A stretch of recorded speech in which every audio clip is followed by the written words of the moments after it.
watch all day and see what Hasan has to say. It's a work in progress. Every hour I sit down, refresh the page. No matter how far apart his streams are, I will stay up till he goes live. And I smile through my tears. Where is he now? Waiting for Hasan. What will he do when he's live? Is he gonna commentate on random videos? Go mold and cry. He can't keep getting away with it every time. Waiting for Hasan. Painting his nails and playing ads. When will he stop getting bullied by this chat? His head is small, he's tall.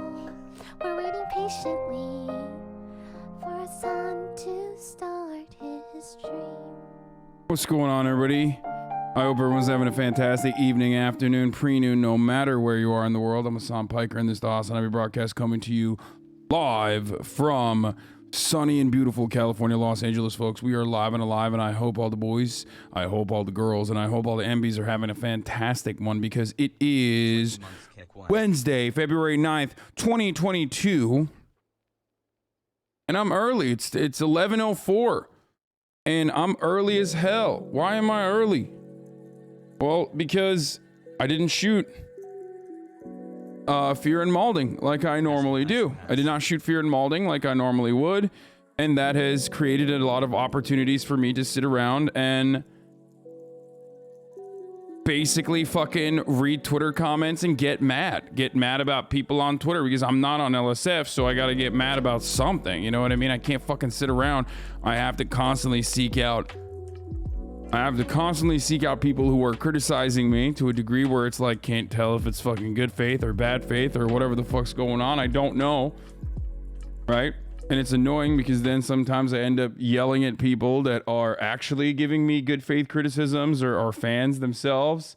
But because I've become this like defensive mess that, from being constantly fucking whipped around by dummies, that I don't know. I can't distinguish between people who are like making legitimate, honest criticisms, people who are legitimately confused, and what also, more importantly, the best possible way of, saying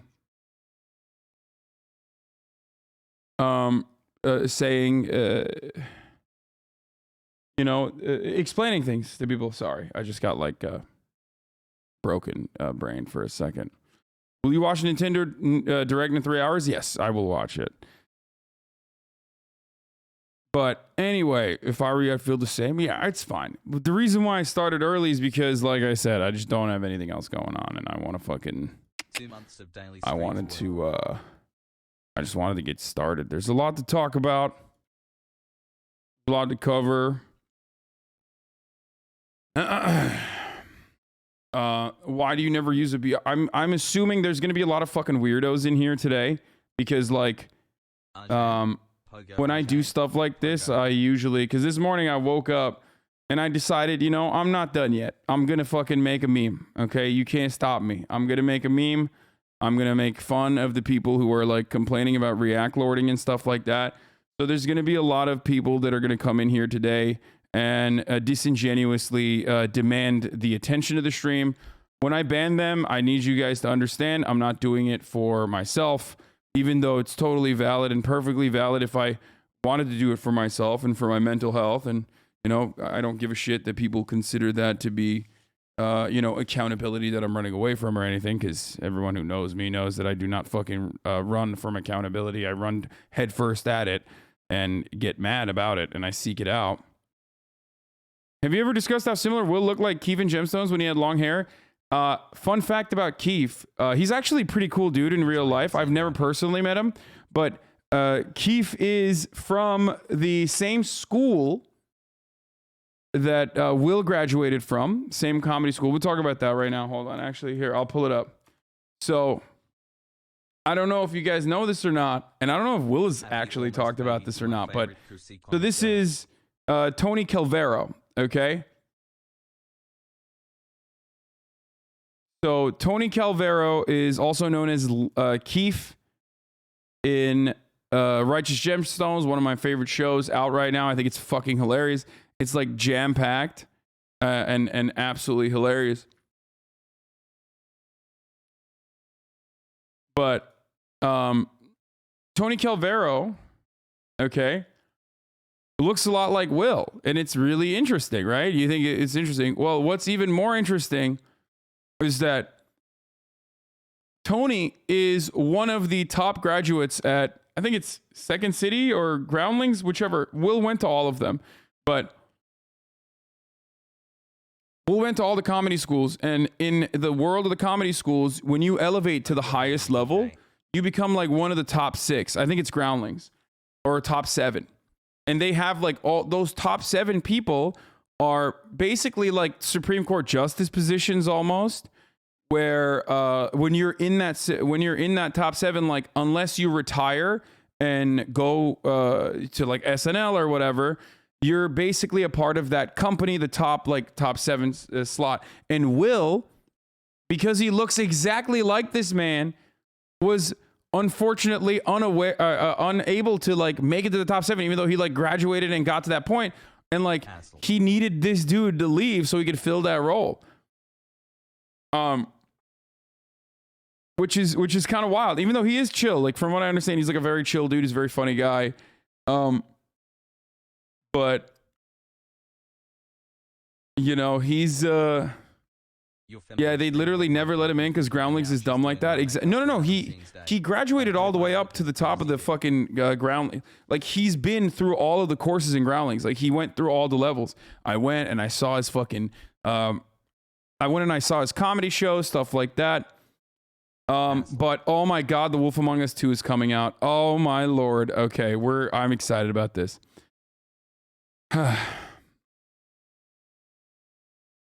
Comedy schools are breeding comics.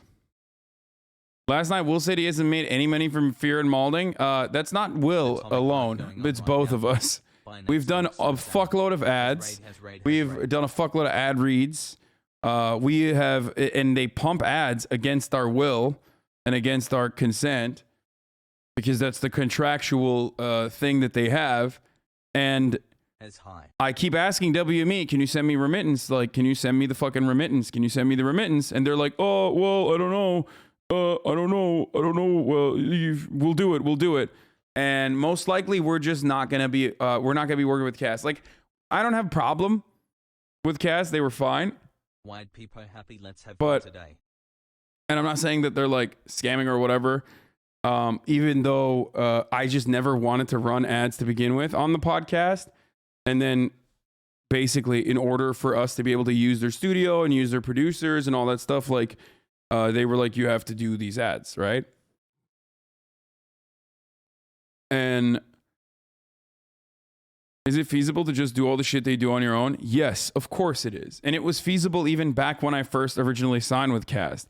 The reason why I wanted to sign with them, dude, why are you replying to furries shitting on you on Twitter? I don't know. But the reason why I signed with them originally was because I wanted something else. Like I wanted to be obligated to another place, so I would be forced to do something outside of my comfort zone. Okay? But yeah, Cast is not great. So it's just not for us. They're good for like famous people that don't understand content creation in the digital space. Like they're probably great for people like Sarah Silverman, you know what I mean? But for people like me and Will, like we already make content. We know how to make good content. Like Will is responsible for hundreds of millions of views at BuzzFeed. I, over the course of my career, have also generated content that have gotten hundreds of millions of views, both at TYT and myself. Like we know how to make content. So it's just like, it's the digital it's the back end stuff that that we had to deal with, and it's not worth doing all these fucking ads. You know what I mean? Like we were doing so many fucking ads for all these like companies that we were supposedly getting paid, which I don't even know if we ever got paid or not. That's why I don't want to like say Cast is responsible for it, because like WME could have totally paid me, and I did not realize that WME sent me Cast remittances. and I might not have seen it, which is why I kept fucking asking WME, like, send me the remittance, so I know exactly what Cass has paid us. But I'm not certain if they ever did. What is this? I don't get to spend much time with my best friend. And sadly enough, Fear and Malding is probably the majority of the time that I've spent with my best friend over the last year. Like, if we stop the podcast, I probably won't see Hasan. That's not true. But the reason why I originally started Fear and Malding was because, and remember, this was at the time when Will wasn't at the place that he's at now. Okay? The reason why I originally started Fear and Malding was because I wanted, like, him to be the big mic to my Logan Paul. You know what I mean? I wanted to be able to, like, I wanted to be able to create a fucking podcast that, I wanted to be able to create a podcast where, like, Will could control it and, like, do everything for it, and that was his product, you know what I mean? And then basically it never ended up coming to fruition because, well, one, I fucking had no time whatsoever to deal with it.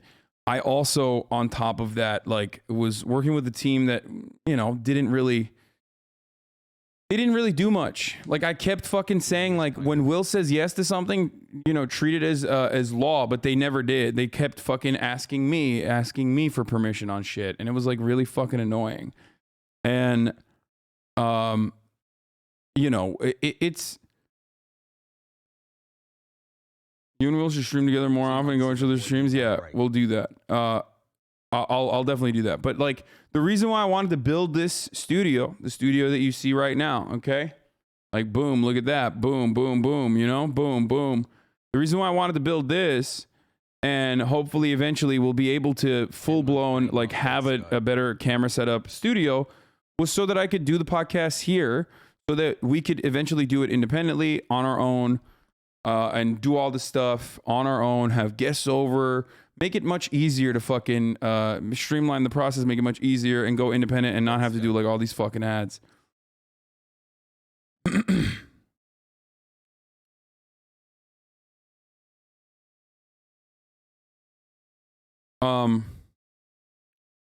So, you know, we're gonna probably get, like, a producer if we do this, you know. And we most likely will. And, like, we still own the IP and stuff. Like, you know, Cast is very there. It's like, if we split, it's an amicable split. You know what I mean? It's not like crazy. It just wasn't, like, the best partnership, because, like, what we were looking at of the partnership and what they were looking at of the partnership is different, you know? But yeah, what we need is, like, a Jamie type dude who knows how to operate cameras, like, you know, fix them up if need be, and then knows how to operate a roadcaster, which is pretty easy. I will most likely, like, for the time being, I will most likely use, like, one of my editors potentially, or we'll see what happens. But we didn't shoot this week, and we're gonna figure out how to move going forward. But the reason why I built this fucking studio was so I could shoot in here. You know what I mean? That's why I want to do that. I want to be able to shoot in here and do all that. Taxes must be difficult using Twitch? No, not at all. Dude, you get 1099s and that's it. I mean, taxes are difficult unless you have, like, I don't know, unless you're like trying to fucking get more bang for your buck, like get more unless you're trying to reduce your, you know, taxes somehow. But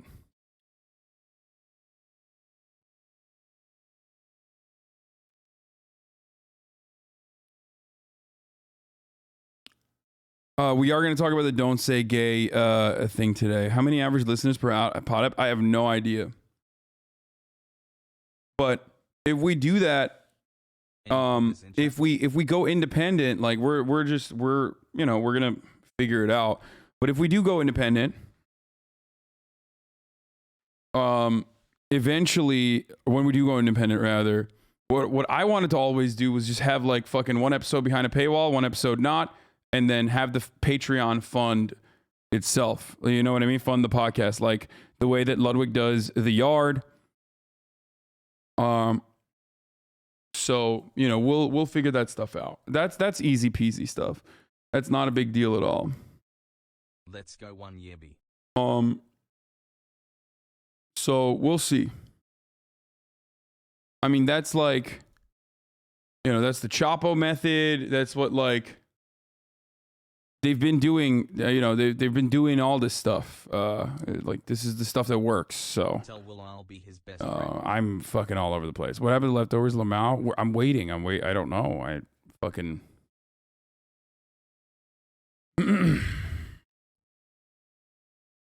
So, going independent is probably the best move to set up that you have. You should be having all control. Yeah, because like the issues are, you know, we have a fucking studio, right? We have this fucking studio that we have to go to. When we go to that studio, there's like all these problems, because you know there's only a limited amount of time. I don't have like a person on payroll, so I can't film on fucking Sunday nights. Like if it were up to me, I would get a fucking producer. And that producer would be, you know, in the best position on the fucking planet, because all they got to do is fucking film twice, you know, pull some graphics, pull some fucking stories, extremely online producer, and then they literally film twice, one on Sunday night, and then one, I don't know, another time during the week. And when you do that, and you make a fuckload of money off of just like the Patreon donos itself, so it would be awesome. Awesome position for the most part, but the issue is like I'm not lucky like Ludwig is, and Ludwig is very smart, obviously on top of luck, but like he has an entire fucking crew of brilliant content creators that he has surrounded himself with that also know everything. They know everything about like the back end stuff. Like they've been doing this professionally. You know what I mean? I need like a Slime and an Aiden and all these, and Nick, like all these guys who are fucking awesome and do an incredible job, you know, and I don't have that. So that's something I need to do. And I'm just like so bad at this shit. You know what I mean? As high. So we'll see.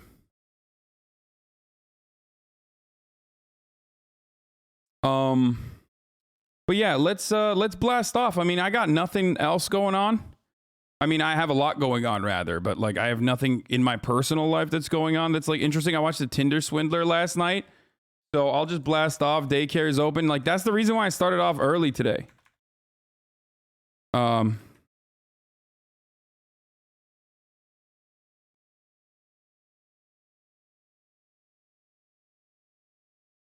have a lot of thoughts on it. Talking briefly about React Gate.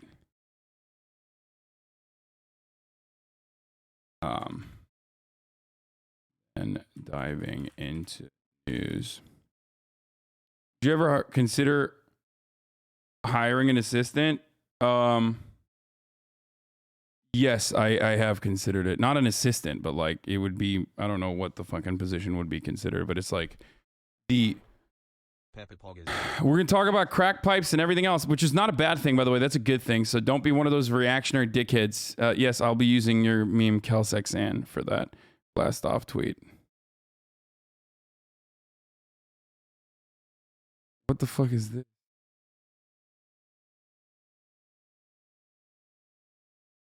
+12 years camera and editing experience. Hire me. Have you considered making an op a co-op? My operation currently does operate similar to a co-op where like we don't have like a fucking workers council or anything, but like the only part of this process where my editors come into play, they have full autonomy, full control. They do everything. Like they run the show. They do everything. So it's not even, you know, like there is no democracy because I don't even have a say basically in what happens, if that makes sense. You know what I mean? 8 months of brain rot. Anyway.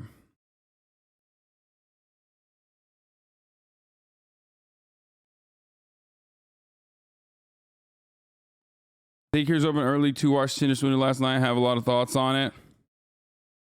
Talking briefly about ReactGate and diving into the news. Fighting crack pipes.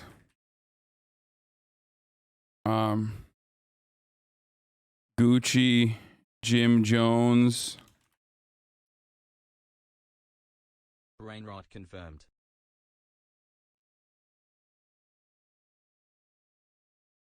$0.5 billion crypto stolen and more. Get in now.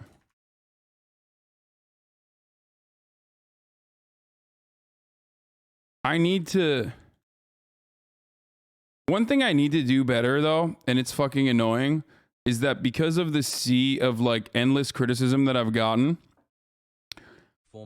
from people, a lot of it being bad faith. Yeah, we're gonna talk about REI union busting too. There's so much to talk about. Holy shit! But because of the endless sea of like criticisms that I've gotten from people that are most of the time fucking totally bad faith, that I have no way of like, I seek out the shit nonstop, right? But I've basically gotten to a point where like I have no way of responding in a way that makes me look a little bit better. Like it looks fine to you, okay? It looks fine to you because you know where I'm coming from. It looks fine to you because you understand what I mean. You watch me 8 hours a day. It looks fine to you.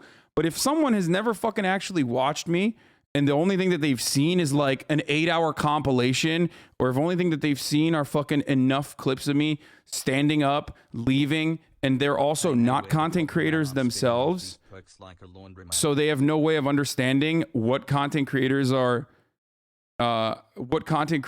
interested in, or what content creators like, or what motivates them. And the only thing that they hear is like one content creator that they actually like that has decided that reaction is bad for everyone else. Then of course, like I have no good way of communicating that to people, effectively communicating that to people, and it sucks. So I got to get better at that. That's definitely something I used to be a lot better at. I don't want people to think that like I'm fucking running away from criticism. I never do. If anything, people get mad at me for maybe doing too much, diving headfirst into criticism. So the best thing to do is just ignore them. That sucks, but the misinfo would also just stay. I don't think there's any way to like, I don't think there's any way to respond to it. Thanks for spending the last year with me at Hasanabi. Heart. I don't think there's any way to like respond to it and like actually fucking diffuse the situation. So I don't know. I've always felt like you are the archetype of your Twitter image. You melt people's faces with laser eyes. Yeah, I mean literally. Do it. But yeah, the one guy on Twitter you saw was in good faith, but he's still wrong. Yeah, the thing is like, here's what it is, okay? This meme itself, it's wild that this convo even, it's wild that this is even a convo when most people are watching it, and the overwhelming majority of content creators, including myself, love when people react to whatever we make, right? This is true. The myth of mutually beneficial react content. I consent is the reactors. I consent is 99.9% of content creators, and I don't says random YouTuber who no one is reacting to. Isn't there somebody you forgot to ask? Now, this was about the Dark Viper AU guy who said that reaction content is similar to, date rape. Like literally said, I would fear being around someone who reacts like to people's content because they're not asking for consent. And I would cover my drinks around them. Like he like went into fucking town. Like it was really fucking gross. And not only gross because it's a ridiculous way to fucking talk about anything really, but also gross because it kind of minimizes like sexual assault. You know what I mean?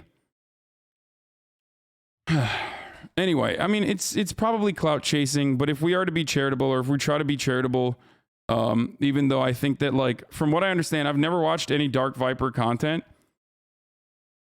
but from what I understand, it seems like he makes decent videos. Like a lot of people are fans of his. It seems like he's like a leftist in Australia or something, but like not really a leftist, but like a liberal in Australia, whatever, center left. And he's good at making videos when he's making videos about himself, but like he goes fucking off the rails whenever he like has like a pet peeve issue that he just like hyper focuses on. It's an analogy. I know, man. I know it is an analogy, but the analogy doesn't work if you make these comparisons to rape all the fucking time. Okay. It's not a consent analogy if the impact is not as damaging as like literally date rape, okay? That's the problem that people have with. I know that it's very hard for logic lords to who fucking LARP as like the most rational person on the planet who can't have a normal conversation without like liking it to rape all the time. The problem with rape is not just the fucking lack of consent in that circumstance. Lack of consent in and of itself could be analogous to a million different things. But lack of consent when you make it to rape, you're basically stating that the damage is as insane as the damage is as like problematic and as fucking damaging and destructive as rape. Okay.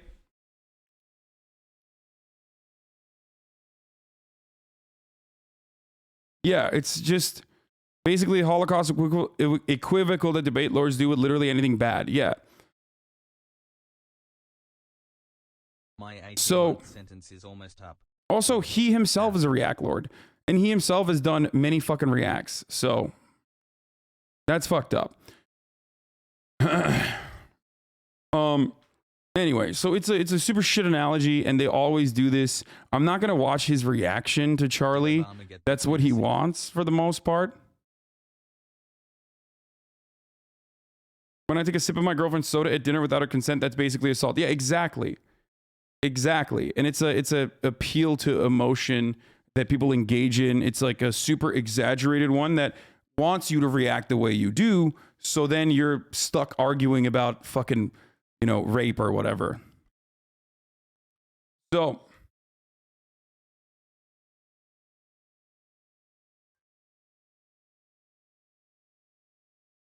anyway, so I made this meme. Okay. And the problem with a meme like this is that it of course does not see the valid side of the criticisms, right?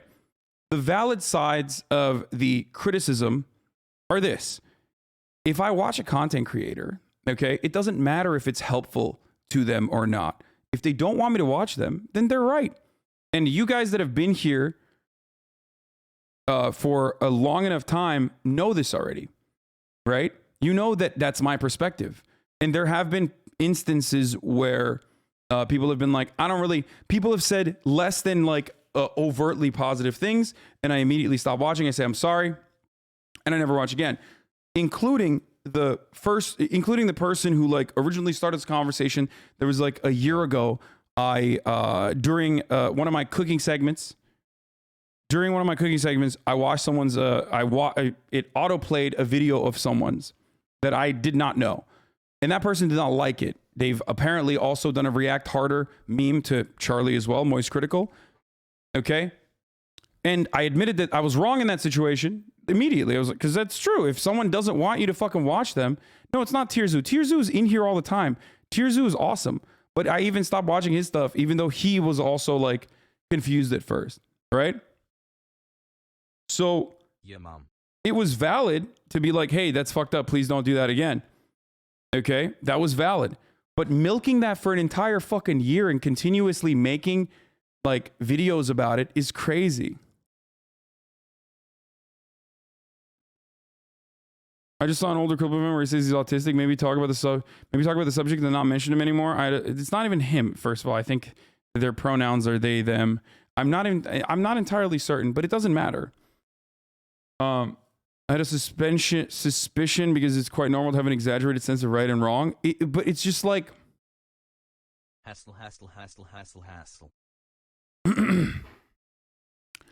So, dude, don't say fucking dumb shit like that. What the fuck's wrong with you? So, as I was saying, and this is a conversation that we've had over and over and over again, many times over, right? Also, pump this, please. Let the people know, let your friends know, let your family know, let your enemies know that we're live and alive. You know, after a fucking year, especially because like I agree with the original point. After a year, it's like, okay, well, like, what else do you want from me? You know what I mean?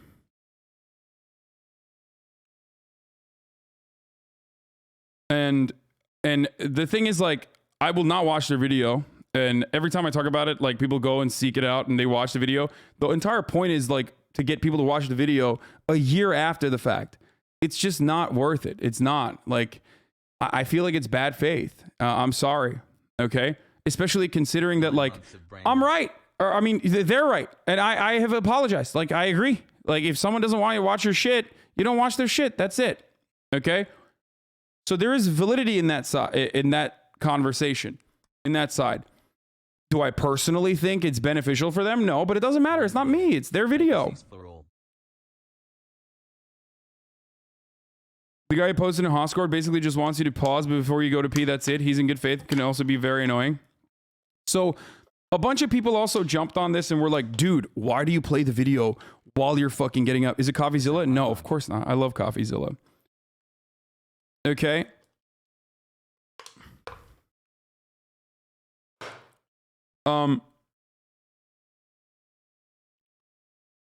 That person made it. Oh, that's the other reason. The person that we're talking about also made an 8-hour podcast with like Kill Stream Nazis, where they like basically just restreamed my stream, which I don't have an issue with. But you know, when you do that, it's like it's impossible for me to see it as like good faith criticism. So there's that too. There was like literally fucking Kill Stream Nazis on there. So if you're doing that sort of stuff, like then I don't think you're doing it in good faith. I think it's kind of sad. I think it's kind of pathetic, and I'm sure they'll keep making more videos over and over again. Okay. But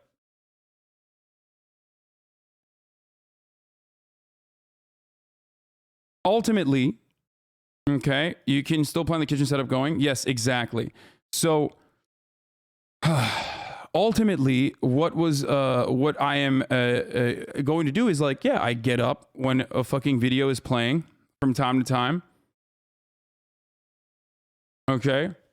The reason why I don't pause it when I get up is because I care about the content above all else.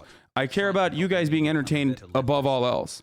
And I know that if I fucking, if I pause the video, you guys are going to be fucking annoyed. You're going to be like, what the fuck are you doing? So I would rather play it on my phone while I get up. You know what I mean? While I get up and answer the door, get the deliveries, fucking, you know, even in the 10-minute period where I'm off camera sporadically, when I am cooking. So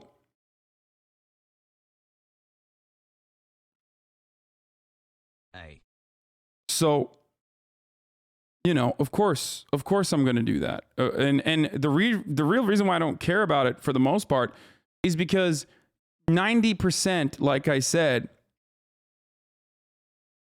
but that's what the YouTuber want, disrespectful. Wait, what do you mean? They don't even want to say don't react. They say that leaving videos only and leaving disrespectful to the creator, and they just want people to be more transformative. Okay, but that's the react harder argument.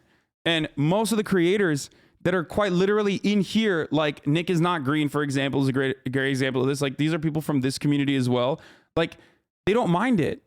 Like 90% of creators don't mind it. And I do react hard, okay? I react so fucking hard that there are entire memes about how much I pause. We totally forgot about this for some weird reason, because one content creator with a relatively sizable audience that has partnered up with a bunch of other content creators who just fucking despise me.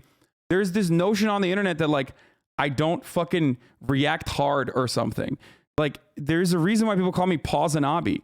It's so weird that people are now saying like, when he joins, you should say you're going to eat something and leave him alone with your chair for 30 minutes. That's why I'm like so confused by this. This is a wild take, and it speaks to the power of compilations. I have 8 hours of stream you can watch. And it's like, people are basically asking me to change the way I do the stream, but they've never watched the stream. Like, if you were a stream watcher and that was something that was like frustrating you, that's a little bit different. You know what I mean? But you don't watch the stream. You've never watched the stream. You've only seen compilations of it. And you have a false notion that I do this thing where I just like fucking play a video and move on. Play a video and move on. Okay? It's not for them. But like you guys know this already. Like I pause so fucking much. Remember this shit? I paused so fucking much that when Casually Explained made a YouTube video calling out Twitch streamers, he literally mentioned me and added that listen. Regardless of whether someone is a pro gamer or you just have a crush on them, at the end of the day, streaming is all about entertainment, and you can watch and support whoever you want. But at least be honest with yourself about it. I've seen people be like, oh, yeah, she does like yoga at the beach, and I've donated because she obviously can't afford a proper outfit, and I've been trying to learn yoga myself. You know? Yeah, okay, buddy. And I'm a tier 3 sub to Hasan for his political views. And we're back. I'm sorry, what? Son of a bitch. So that's the first part about it. And then look at that. Perfect relationship with a streamer and chatter. Thanks for unpausing the video, Hasan.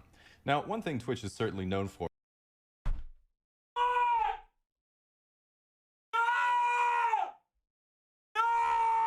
Classic. Are you fucking kidding me? Classic. Like, that's a classic. You know what I mean? That's how much I pause shit and yell for like an hour and a half. That's the reason why people call me Hasanabi. People get mad at me. Like, that was such a good one. That was an incredible bait. Like, that's literally that's the meme. So I don't know how the fuck it turned into like, dude, you're not reacting hard enough to the videos. You can say that about anyone, by the way, for the record. You can say that about anyone. And there are instances where, like, if your argument is don't watch my videos on stream, okay, I don't want you reacting to my videos, valid. I will never do that again. If your argument is watch my videos but watch them harder, okay, and like react to them harder, then that's fucking ridiculous. You know what I mean? If your argument is watch my video for, you literally did not unpause for 17 minutes. Love you, BB. You have a good old-fashioned father. It's Sunday afternoon. You have to visit. In modern society. Yeah, I play, like, it's the meme, the meta in this fucking community. The meme in this community is like, I'll play a fucking 1 minute snippet of a 4 minute clip and I will go to town for 60 fucking minutes on it. That's the whole point.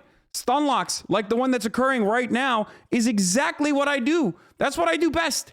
That's literally what I do best. And sometimes there's not going to be a fucking stun lock, okay? Sometimes I play a video and I don't stun lock on it, okay? It's very frustrating that people are now like making it seem like I just fucking sit around and don't do anything. And I know immediately when someone makes that fucking meme that they just don't watch. That they just don't watch at all. Hasanabi. That's why people come in here to watch me. The reason why I'm saying all this is so that like we can, I guess, make a YouTube video or something eventually so that people can understand. What I feel is there are moments where I'm not all there, okay? I'm live for 8 to 10 hours a day. There are moments when I go up and pee. The reason why I don't pause it is because if I did that, everyone would be super fucking pissed. And I care about making sure that you guys are entertained. Like, that's what I care about more. More than anything else. Okay? That's great. And the reason why I don't think people give a shit about that overall, like I don't think content creators themselves get like super fucking mad about that overall, didn't really is because they like it when we're watching their videos, okay? For the most part, 99.9% of content creators love it. I'm a content creator. I love it when people fucking react to my videos. I don't care if they're like not reacting hard enough or whatever the fuck. It doesn't matter.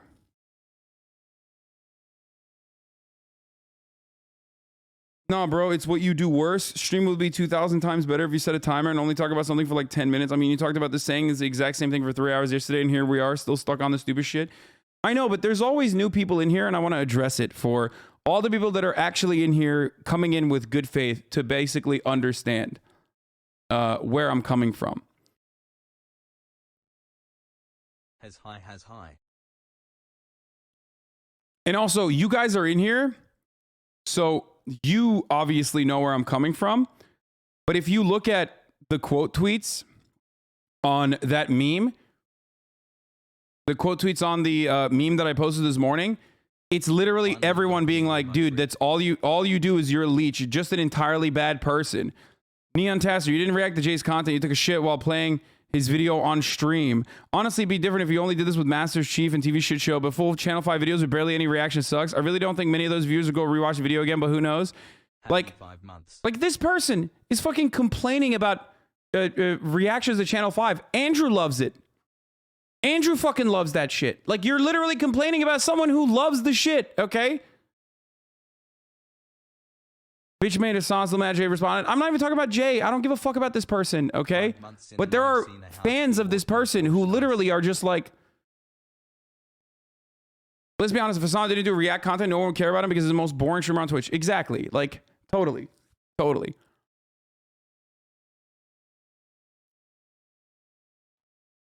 20 months pog. So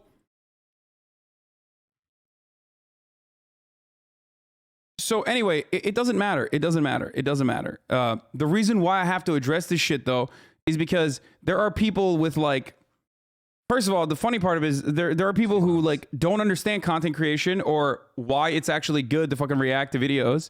So they think like they operate off of like the one YouTuber that they like that said this guy sucks. So they're thinking all YouTubers feel this way when that's not the case. Okay? That's not the fucking case. Like I've been a content creator for 10 years, man. I know. Like can people at some point be like, okay, maybe you know what you're talking about? Okay? I think a good compromise is the link of the video in chat and directing people to like and subscribe to the video channel. I mean, we already do that. We already fucking literally, we already point to the video. I talk about it. I talk about the video when I'm watching it. I say, this is the content creator. I can't believe he's doing this. This is great. It doesn't matter. Okay? Because it's not a legitimate, it's not a legit talking point. It's like the fucking car saga all over again. We will be watching the baby game direct later. Yes.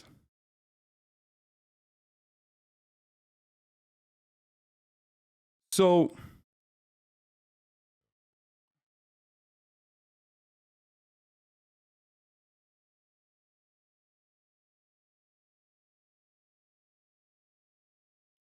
anyway,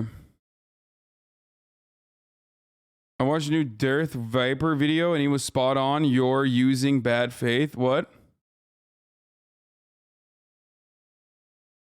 Darth Vapor, 18-month subscriber. What? I'm using bad faith. I'm using bad faith arguments here. I already recognize and admit. I already recognize and admit that if someone does not want me to watch their content, then they're completely justified. They're completely correct. There are people. You not being in your chair bit hasn't even been mentioned in a few months. I've been here until you started pointing it out. Now everyone's saying it to trigger the classic 1-1 stun lock. You seem to be very focused on the topic and you're backpedaling. But before you ban, check my logs. What? I've been a huge fan of you and inspired me to create my own content based on climate change. I'm sorry to get on your nerve a long time ago, but it's legit improve my lifestyle and focus on me rather than you. It'll be a good chatter and provide useful top of the hour ad baits not available. Wait, what? Content creators just want to create a parasitic relationship with bigger content creators. It's the toxic way to bump their validity value and on top of the hour. Yeah, I mean, that's the other part of it is like, listen, you watch people's YouTube videos and that's a positive way to engage with someone's content. That's a positive way to make an interaction with this community and their community. And then the other way to do that is basically by fucking doing these like call out posts and all this other shit. It's the same energy. It's by trying to attack the content creator. You're like trying to fucking tackle a piece of their audience, maybe drive a wedge between his community and try to like grab as many fucking people as you can. That stuff does not work. Okay? That stuff just does not work in the long term. You're not going to get enough, like, you're not going to be able to farm enough hate engagements that will allow you to have a sustainable business model for sure. You know what I mean? I know this. I know. I promise. I think I demonstrably have at least some level of knowledge on content creation. I've been doing it for a very long time. So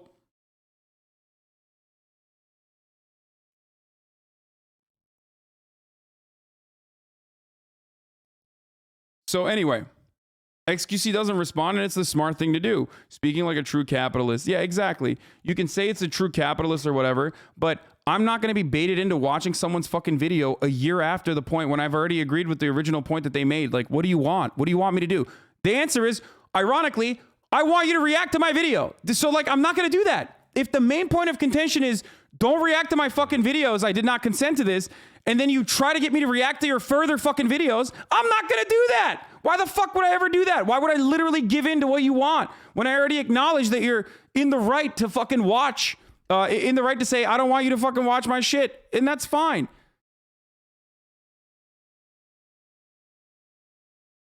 Isn't it funny how Charlie mentioned his Dark Viper video, how the same person told him the same thing, react harder or don't watch? Charlie did the same thing as you and never watched their vids again, but you're the only one catching flack? Yes, because I respond, because I'm a fucking idiot, okay? Anyway, that's it.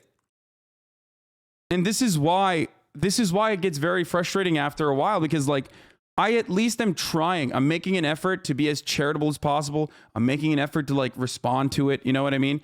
And then people say, Hasan, you don't take criticism well. But there's a degree of criticism that I can charitably understand and respect and respond to, which is what I'm doing when I say, you're right, but what else do you want? Okay? And then there is the, I don't really give a shit. I just want you to watch my favorite content creator's video.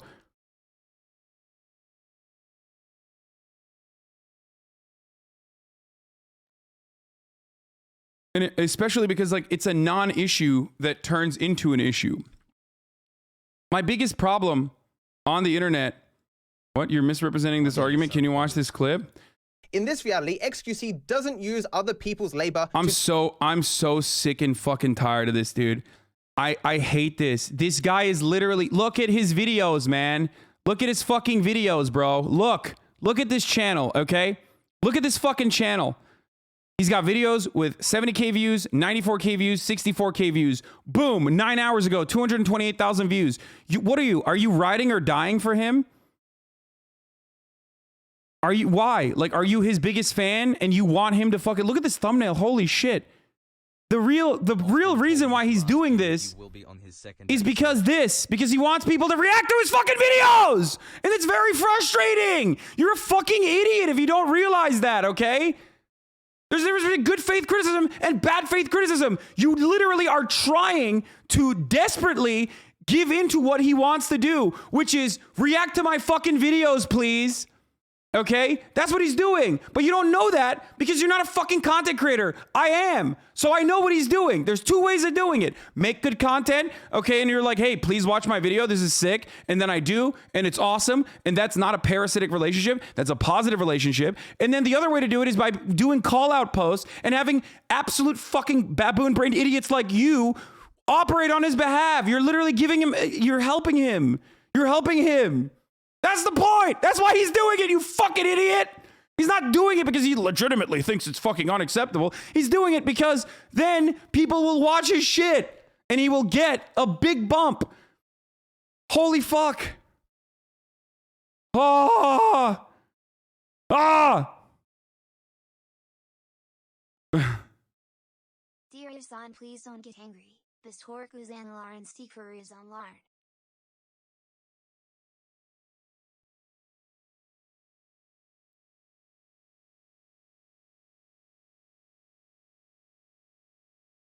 Two months brain rot not effective yet.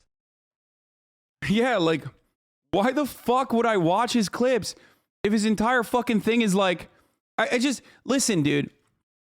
If his entire thing is like, don't react to my shit. Okay, don't react to people. Like, why would I do that? Viper, AU. I appreciate content while I attend university. Oh, it's just this simple, chat. We don't need to watch a video on this. This is why he's pissed. This is why he's pissed.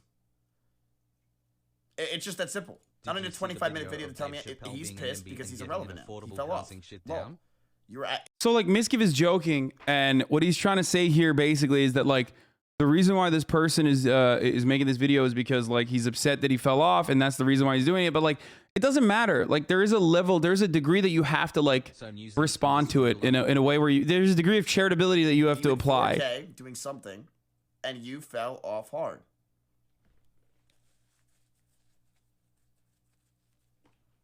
That's just it. And my problem is I didn't do that, and I took it seriously, and it doesn't matter. 6 months and I'm here because like I took it seriously, and what the fuck, Maris? Thank you for the 100 gifted subs. Holy shit, dude.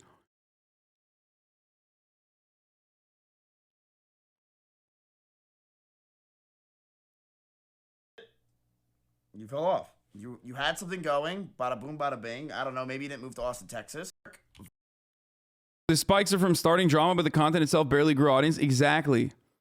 The inverse of that is that like every time I get into these fucking dramas, I actually lose viewership because people get mad and people get annoyed because I'm constantly fucking repeating the same points over and over again. Sorry. Daddy, don't get angry. Sorry. Daddy, don't get angry. Sorry.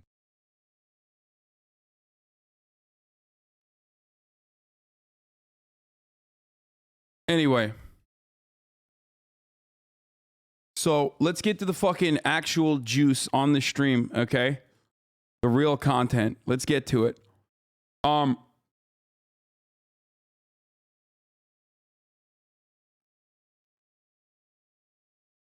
moving on from this.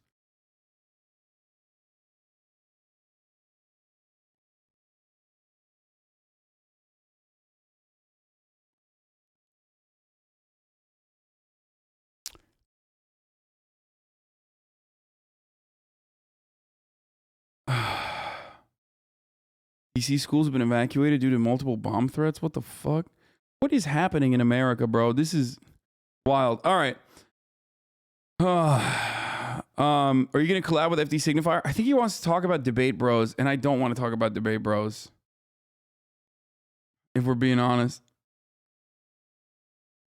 And I don't want to watch Noah's video on Debate Bros because I don't care about Debate Bros, and I don't want to watch it. It's fucking dumb to tell content creators they need to try to talk to you when you don't ask them for permission in the first place to act like a child when they try to respond. Dude, there is only one content creator who I've already fucking agreed with that is like still farming it, and you're a sucker for doing their marketing for them, for the record. Because like I said, the overwhelming majority, the 99% of content creators are actually excited when people react to their content. Of course they are, because there's many positives to it. Okay, and you're trying to sucker me back into the drama right now by writing the same shit over and over again, which is why I'm going to ban you. And the reason why I'm banning this person is not because I'm running away from criticism, because I can't stop myself actually from responding to everything over and over again, and it's making the content worse for the 23,000 people that are in here. You're being selfish and you're centering yourself in the middle of the conversation, and you don't give a fuck about the 20,000 other people that are in here because you want to be at the center of this drama. You want to bait drama, you want to continue the stun lock, and it's fucking bullshit, okay? Unacceptable, and you should be ashamed of yourself for ruining other people's days. Let's continue. Okay, so the Newsmax is out of control, folks. Newsmax is you know, Newsmax has gone from did the person say they're a Nazi? I'm sorry, is this 1938? How could they be a Nazi? To one flag makes everyone a Nazi? Thank you. This is an incredible photo, dude. Let's get this ad. Let's get this ad. Let's get this ad. Let's get this ad. That's awesome. That's fucking dope. This is next level shit. Okay? Yeah. I love that. It's just, come on, dude. Come on. We can't have like a little bit of a Nazi flag at our event. Like, hey, get the fuck out of here, bro. What's next? This is cancel culture. Speaking of cancel culture, why doesn't cancel culture ever come for Tom Holland? Tom Holland buys a Taycan. Everybody celebrates it. Tom Holland gets to drive the Taycan away with his incredibly pretty girlfriend Zendaya. Tom Holland and Zendaya then buy a $4 million home in London together. Everybody celebrates that too. Sick and tired of it, okay? Sick and tired of it. And the people are going to say, Tom Holland is not a socialist. Okay, who cares? Who cares?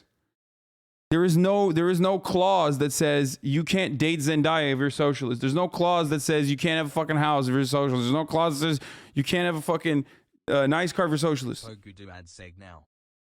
You're not mad about the action itself. When Tom Holland does it, you're just mad here.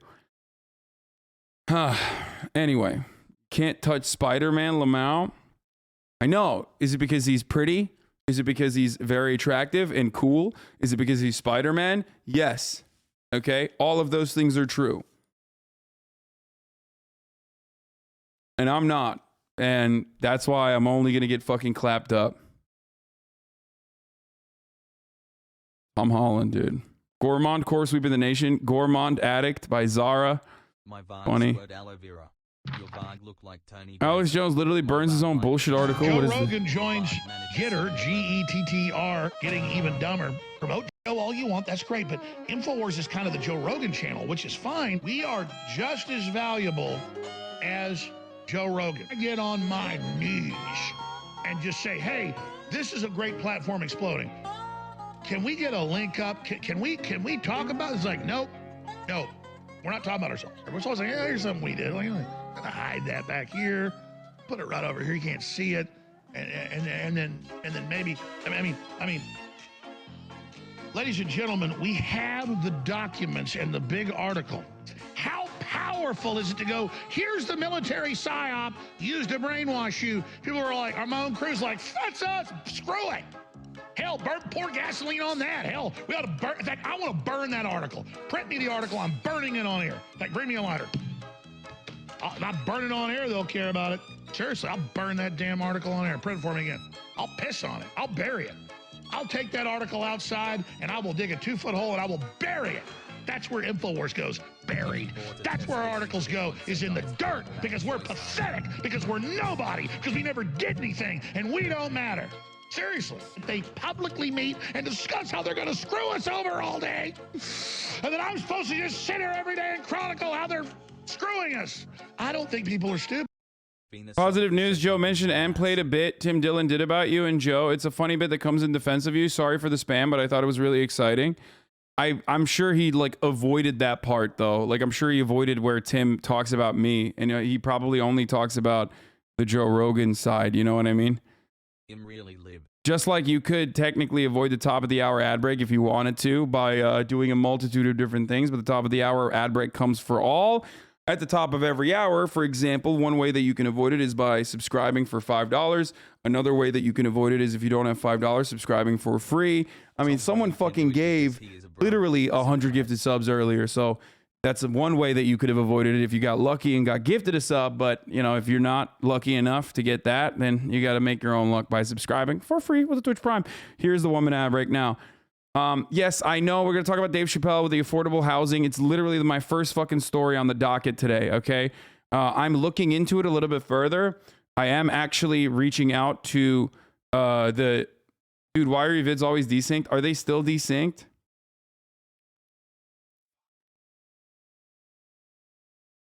There might be like a little baby desync, okay? There might be a baby desync. It's the cameras that we have and the new setup that we have. I think it like overloads the audio a little bit. Anyway, maybe a baby one, no significant issue. Still annoying that it happens. Anyway. Okay, we're gonna talk about all that. We're gonna talk about Joe Rogan too. Mass psychosis and mass fear, paranoia, hysteria. They admit that's what they're doing. We have them. We have them. We have them. Let's just burn the truth. You know, it's absolutely true. Let's forget mass formation psychosis. I agree with Google. Don't talk about it or you'll get your social credit score shut down. Shut your filthy mouths. Good. Get rid of your population right now, scum. Shut your mouth up. Like, they probably love it. They're probably like, good job. He burned himself to death. Now shut his dirty pie hole up. There you go. Screw that InfoWars story. Shut up those people. So, Alex Jones is hot. I'm just saying what everyone's thinking. That's true. If you guys can find or if you guys can find Joe Rogan talking about me and Tim Dillon, then that would be great. I would love to see that. Is Alex Jones okay? A question I ask myself all the time is not happening. Representative Owens complains that people are being given access to free crackpots. Wake up to news reports that we have an administration that, for the sake of equity, is going to give black people access to crackpots. That's equity. We now have the opportunity. It means crack pipes. Crack pots, pipes. To wake up to news reports. So what's really frustrating about this is that, like, for the first time ever, Jim Crow Joe's goddamn program actually revolves around something positive. Like, yes, offering crack pipes, offering clean crack pipes to crackheads, okay, addicts, is a good thing. That's literally what every civilized country does. I'm glad that the United States of America is, like, finally reaching levels that Portugal reached, like, 12, 20 fucking years ago, okay? So anyone that looks at this purely from the optics point of view and goes, wow, that's really fucked up, I can't believe they're doing that, is an idiot, okay? Yes, Portugal, carajo, okay? But the reality is, like, Canada does this, Portugal does this, many other fucking countries do this. It's not a bad thing. It's a good thing, okay? It offers, it's the least that you can do in what is considered harm reduction, okay? It's literally harm reduction. That's what this is. And of course, even when you're doing like the first baby bit, the first baby step of harm reduction, like clean needles and crack pipes, immediately everyone's like, whoa, hold on. You're saying doing crack is good. It's like, no, that's not. What if I start doing crack because the government's giving me a free pipe? It's like, is that why? That's how you're gonna start? Like that, you're gonna go to a free needle exchange program and that's how you're gonna start doing heroin? That's the first time? Like, I'm willing to bet there's 0 people on the planet that have started doing heroin when they stumbled across a fucking free needle exchange, okay? A clean needle program. You're like, oh, I was an accountant with a happy life and a happy wife. And then one day I walked past the clean needle exchange and I thought to myself, well, let me score some fucking yak, dude. Let me get that mud. Let me chase that dark horse, okay? Let me just inject myself with some fucking heroin, dude. Oh, can't wait. Everything that was stopping me from doing fucking heroin was the lack of clean needles. Holy shit. Oh my Lord. It's so stupid. People are so dumb. Yeah. Anyway, so it's just like, it's really fucking stupid. I think this is it. You get mentioned at the end. No, we've seen the original clip, but we haven't. Joe Rogan apparently reacted to this original clip. I said, visit Tim Dillon talking about you the other day. You were never mentioned on the Jerry clip. The video they watched literally edited around your name. Wait, are you serious?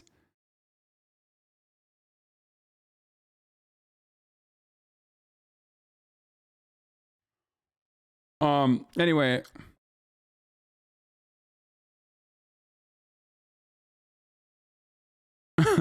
I wanted to try crack, but just didn't have enough money for a pipe. Now Uncle Joey's free pipe program. I too can become a crackhead. So far. Okay, so like the one good thing that they're doing with respect to rehabilitation, and immediately, of course, people are going in for the easy slam dunks to say that they're fucking crazy. Can't believe they're like promoting crack. Okay.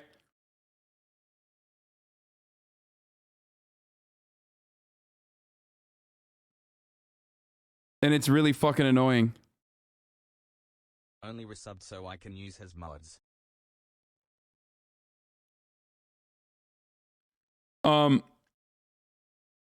Russia has no idea what's coming. That's a good one. Okay, so let's see. Where is it? Do they have the crack pipe shit anywhere?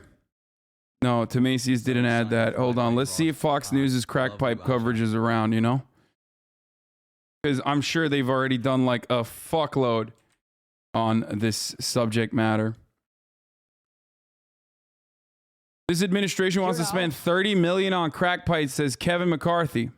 Is the House Minority Leader Kevin McCarthy. Mr. Leader, thanks for joining me tonight. So when we look at all of these social media platforms, they're no friend of conservatives. They're no friend of free speech. And these platforms really have become the public square of debate today. If you guys win the House in November, can Republicans do anything to push back and get more freedom on these platforms? Yes, we can and we will, Sean. But, you know, the greatest threat to free speech isn't coming from a law in Congress, because it's bound and protected by the First Amendment. Where it's really coming from is these politicians pushing these private companies to become government and utilize them, just like they're doing on the GoFundMe. That the politicians are pushing because they don't like what the truckers are doing, don't provide them the money. Or the YouTubes, don't put us up. Or you've watched time and... Okay, I don't care about this, okay? Get to the crack pipe, dumbass. Has done nothing to find the origins of it. Nancy Pelosi goes and tells athletes at the Olympics, American athletes, not to protest, not to stand up for their own right. Oh, shut the fuck up. Oh, God, they're so disingenuous. I hate it. Okay, here, let's just look at this Salon article instead. Is Joe Biden handing out crack pipes? Despite right-wing Twitter frenzy, not really. Republicans on Twitter seem to think harm reduction equates to free crack pipes for all, which is not entirely true, okay? On Tuesday, right-wing politicians and pundits suddenly began to amplify the entirely spurious claim that President Biden is using federal funds to distribute crack pipes to advance racial equity. By the way, this is a part of the broadcast where I react to a news article. Sorry to fucking salon.com, but I will be reacting to their news article, okay? I'm a reactor. I'm a react lord. This is what I do, okay? Of course, it's entirely different. The Biden admin will soon fund the distribution of crack pipes to drug addicts in underserved communities for the purpose of advancing racial equity, reported the Washington Free Beacon, a right-wing site. Now, what's really fucked up, before we even get further down this rabbit hole, before we talk about all this other stuff, what's incredibly disingenuous and incredibly fucked up about this entire thing is that, one, this is a good thing, as I mentioned already. This is a good thing. This is not a bad thing. Giving clean paraphernalia to addicts is a very good first step towards treating them like human beings instead of criminalizing their behavior and their illness that they have to live with for the rest of their fucking lives. Okay, and it's literally a good thing, and it leads to less hospitalizations. It leads to less scrutiny. It leads to people getting less sick. Okay, there's less disease going around when you're not sharing. When you're not sharing the same fucking needles. This is a common practice that every civilized nation engages in. Okay, every single civilized Western nation engages in exactly the same practices. It's the first step on a long sea of things that a government that chooses to actually, create a system where there's less addicts on the street would have to engage in. It's like the entry point. It's the first step. We're dipping our toe in the fucking pool, and the Republicans are disgusting, then immediately promoting counter propaganda, agitational counter propaganda that makes it worse overall. It's a good thing. This is a good thing.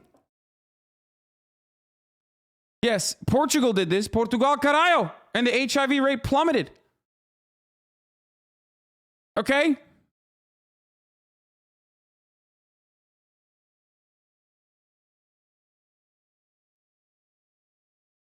Fucking annoying.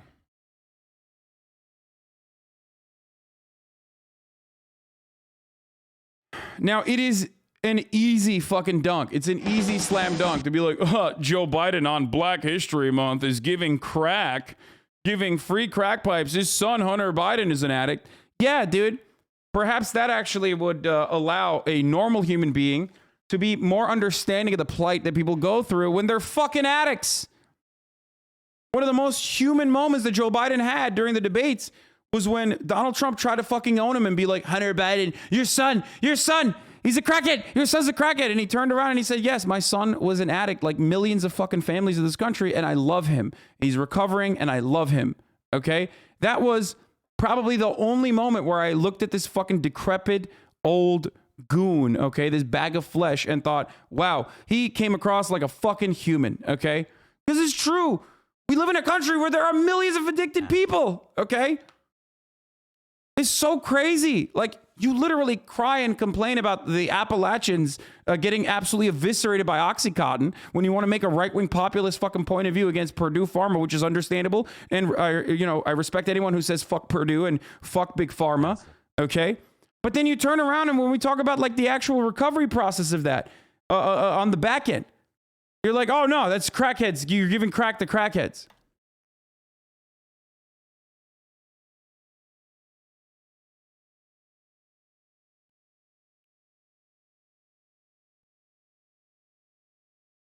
It's crazy. Constantly fucking talking about like addicts. Constantly talking about addicts like this is so like it's so counterintuitive. It's so bad. It just further it just further agitates people. It further dehumanizes them when they're a victim of circumstance. Okay? And it makes it harder to actually deal with the addiction. If you treat it like a crime and not a fucking illness, because it is an illness, Prosecution and shame of addicts solves nothing. then you are creating a space where it's way, way harder, except anti-vaxxers, Hassan. Their opposition to Big Pharma, you oppose. Yes, dude, because I'm not a fucking idiot. I hate Big Pharma, but if someone has diabetes, I'm not going to be like, don't take insulin. Big Pharma is stealing that, you know?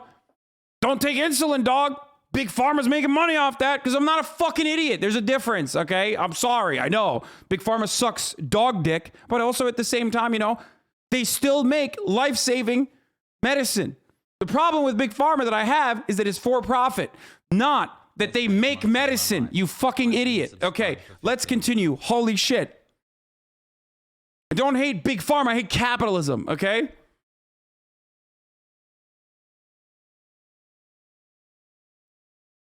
Yikes. Huh. Hassle.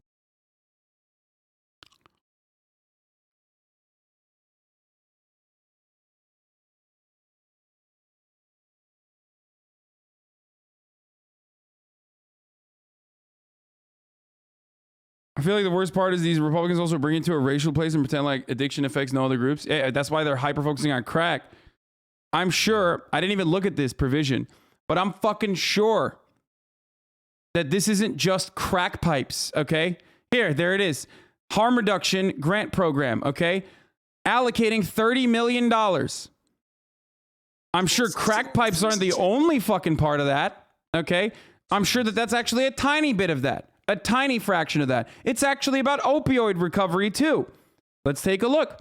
Details of the harm reduction grant program that will allocate $30 million to nonprofit groups nationwide as a part of the plan to reduce drug-related harm, particularly in underserved communities. This includes places like Pittsburgh, places like the entire fucking state of West Virginia, and also places like Detroit, okay? It's not just for black people doing crack, it's also for opioid recovery as well. And the reason why I'm using such racialized terms is because, let's be fucking real, that's what every boomer over the age of fucking 40 is immediately thinking. Crack? Oh, that equals black people. That's the reason why the crack cocaine epidemic went on unaddressed and was utilized in a very different way than the opioid epidemic, okay? Because opioid affected white people as well as black people, but a lot of white people were affected by it. But crack was seen by and large as a black-only thing, okay? That's why our way of dealing with the crack epidemic originally was to over-criminalize and over-prosecute crack cocaine, even though it's the same as fucking cocaine. It's just like cocaine with baking powder, okay? Anyway.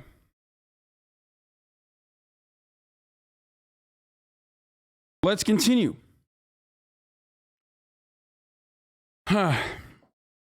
This initiative would expand facilities colloquially known as overdose prevention centers, which offer fentanyl test kits, safe syringe exchanges, and opioid reversal drugs for people struggling with substance abuse and addiction, an epidemic that took the lives of more than 100,000 Americans between May 2020 and April 2021. These kinds of centers have proven exceptionally effective in reducing drug-related harm and have operated in Canada, Australia, and many European nations for years, because that's what civilized nations are supposed to do. A government that actually is supposed to do government duties does exactly this, okay? They see a problem and they try to fucking solve it. In America, what do? We see a problem and we're like, arrest this motherfucker right now. $30 million is a drop in the bucket too, by the way. It needs so much more. We need so much more than just $30 million. Last year in New York, such sites successfully averted 59 overdoses within a period of just 3 weeks. Okay?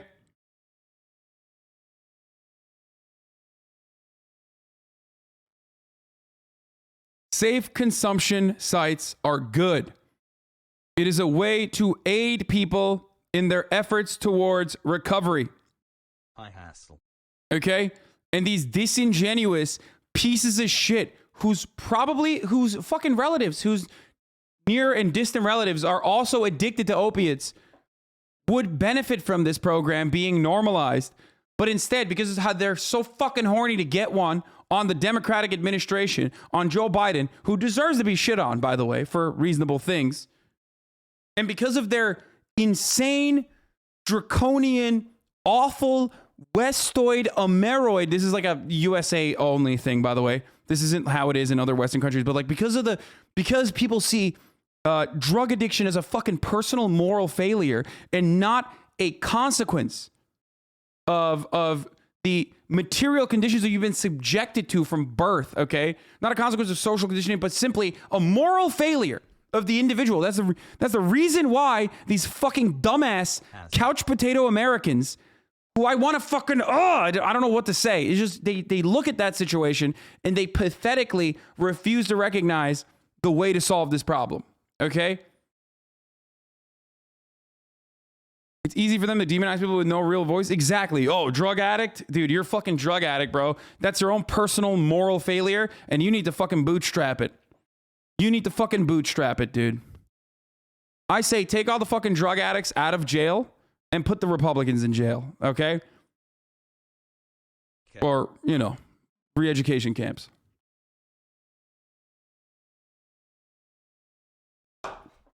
Now, some of you will say, Hasan, there's a meth head homeless person down the street, and I'm genuinely afraid when he fucking walks near me and he comes up to me and he starts screeching. Yeah, bitch, you're not alone, okay? We all see that. We all see it. It's a part of living in a big city in the United States of America. It doesn't make it okay. It doesn't make it acceptable. But the way to deal with that is not by jailing that motherfucker so he can come out of jail and then do the same shit but more fucked up next time, okay? The way to deal with that is by having actual fucking social workers come and deal with it. Social workers come and move them towards a housing first policy that is the first step towards rehabilitation. Okay? Fuck.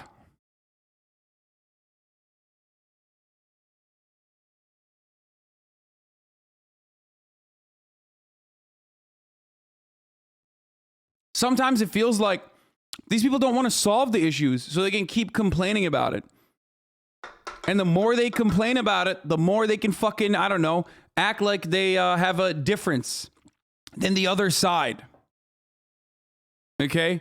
Oh, my point of view is different than the other side, Democrats, because I just, look, I'm pointing at these ongoing issues. It's so important to emphasize the syringe exchange program, especially because of the transmission rates of HIV. Yes, needle sharing is how people get HIV. Okay? That's precisely why clean needle exchange programs are incredibly valuable and literally save people's lives. HIV rates dip as a consequence of these programs. Okay? If you were ever addicted, if you're still addicted, if you have a loved one who was addicted to anything, trying to get them to quit cold turkey by like stopping them physically is not going to change anything. They're always going to find a fucking way. It's a long and very complicated process towards rehabilitation, okay? A long and very complicated process towards rehabilitation, and criminalizing the situation is not helping. As a matter of fact, it makes it worse.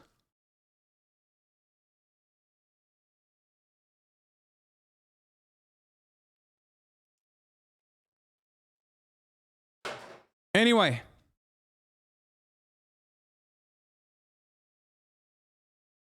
Bro, the result of these programs, not consequences. That's right. I'm going to grammar check your dumbass. Yeah, you're right. It is results. But I'm saying consequences. Whew.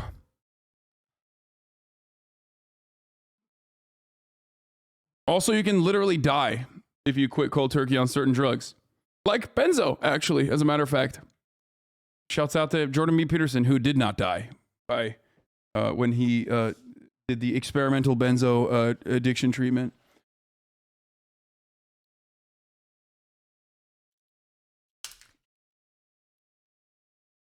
Cannot believe I keep talking about Portugal today.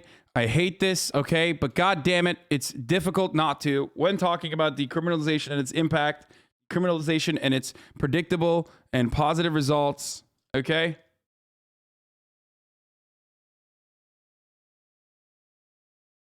Then and now, Portugal's drug decriminalization. Key developments since Portugal! Caralho! Hassle. Decriminalized drugs in 2001.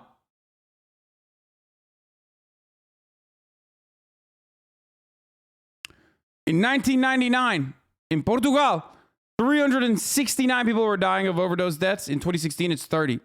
The new HIV diagnoses due to injections was at 907 annually at 2000. Now it's at 18. The number of people incarcerated for drug offenses was at 3,863. Now at 1,170. This is success, okay? This is how you succeed in combating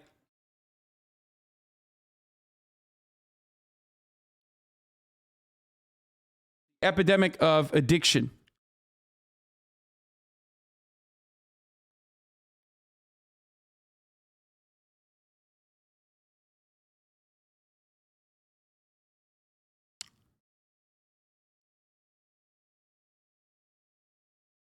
Anyway.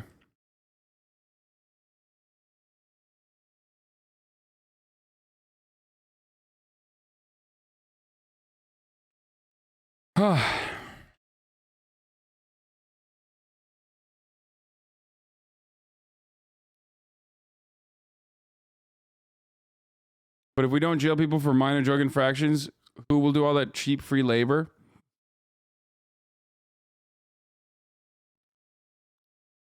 That's one way to look at it. Who will fill up those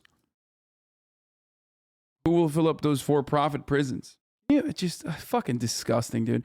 America and Americans disgust me, okay? They are disgusting. American conservatives especially, but Americans are so fucking reactionary when it comes to crime. They're so fucking reactionary when it comes to addiction and dealing with addiction. They're so fucking reactionary when it comes to so many issues. And then we think we're the most progressive nation on earth. We're fucking disgusting. We're such piglets, dude. We're a nation of piglet fucks that oink at every step, okay? Look no further than this chat even of supposedly free thinkers who are progressive. Every time I talk about humanizing criminals, every time I talk about prisoners' rights, oink, oink, motherfucker, all day.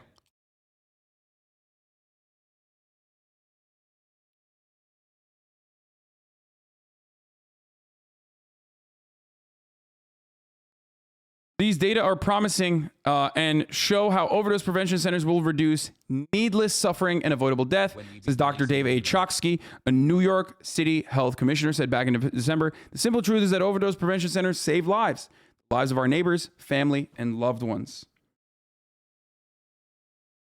So here's where we get to the crack pipes. As one of the 20 harm reduction activities in Biden's plan, the HHS would provide safe smoking kits, which might include rubber mouthpieces for glass pipes to prevent injuries, as the fact-check site Snopes has noted. It's this relatively minor provision with a much larger program that provoked conservatives in this spin. Why do you think? Why do you fucking think that they're only talking about crack when it's 1 out of 20. Why are they not talking about the opioid clean needle programs that are also a part of this package?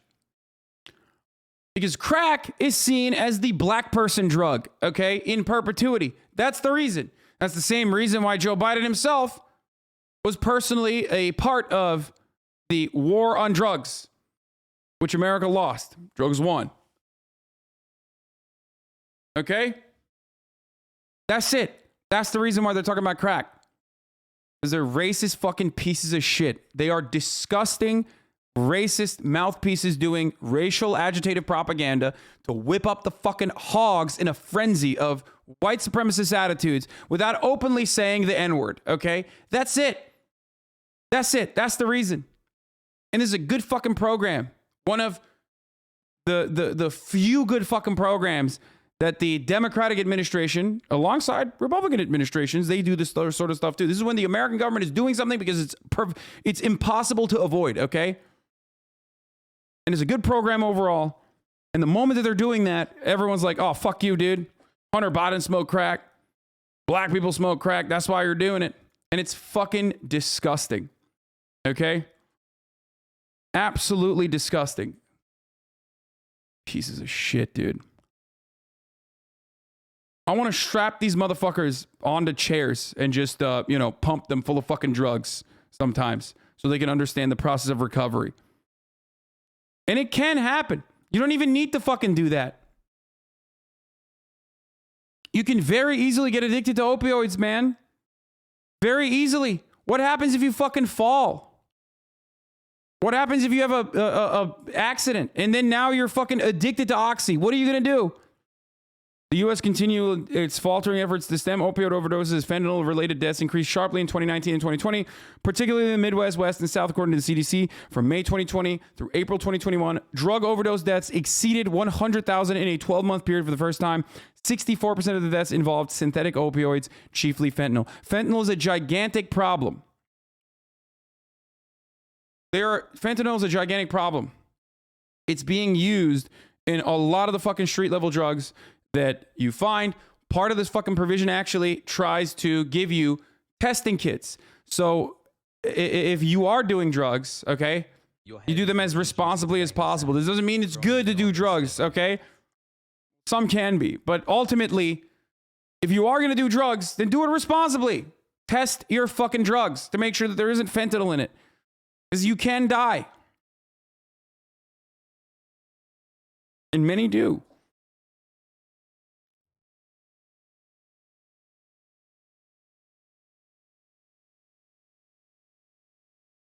And they don't just put it in the fucking heroin. They don't just cut it with heroin. They cut it with coke. They cut it with everything. You can find it in the fucking MDMA. Test your drugs. Well, yes, that's what I mean. There are test your drugs doesn't mean walk up to a fucking bag of cocaine like you're a fucking 90s super cop, cut it with a fucking knife, with a Rambo knife, and then put your fucking pinky in it and gum it. I mean, like, testing kits, okay? There are testing kits that this provision will offer. This government program will fucking offer you.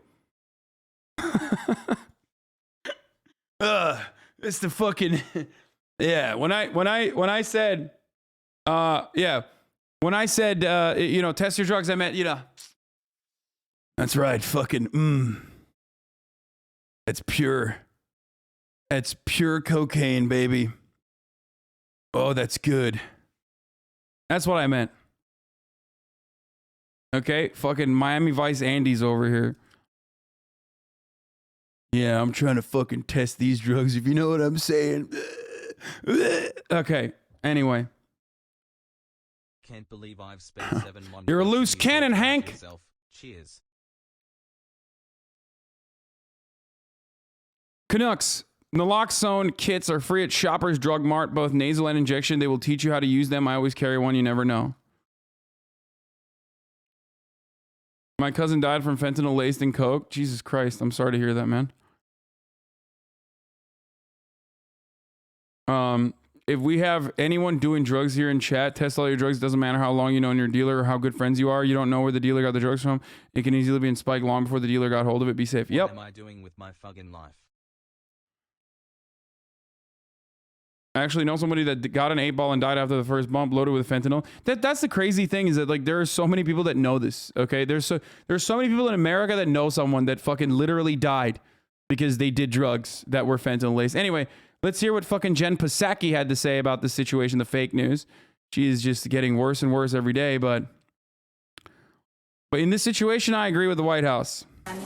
HHS just put out a statement clarifying around some reports that crack pipes are not going to be part of the safe smoking kits that are funded by the administration. But can you clarify for us, were they never a part of the kit, or were they removed in response to this reporting and this pushback? They were never a part of the kit. It was inaccurate reporting, and we wanted to put out information to make that clear. What is in the safe smoking kit? A safe smoking kit may contain alcohol swabs, lip balm, other materials to promote hygiene and reduce the transmission of diseases like HIV and hepatitis. I would note that what we're really talking about here is steps that we're taking as a federal government to address the opioid epidemic, which is killing tens of thousands, if not more, Americans every single day, week, month of the year. We put out this statement, though, because there was inaccurate information out there, or I should say HHS put out this statement because there was inaccurate information out there, and we wanted to provide clarification on the allowable uses for the HHS harm reduction program. It's not a change in policy.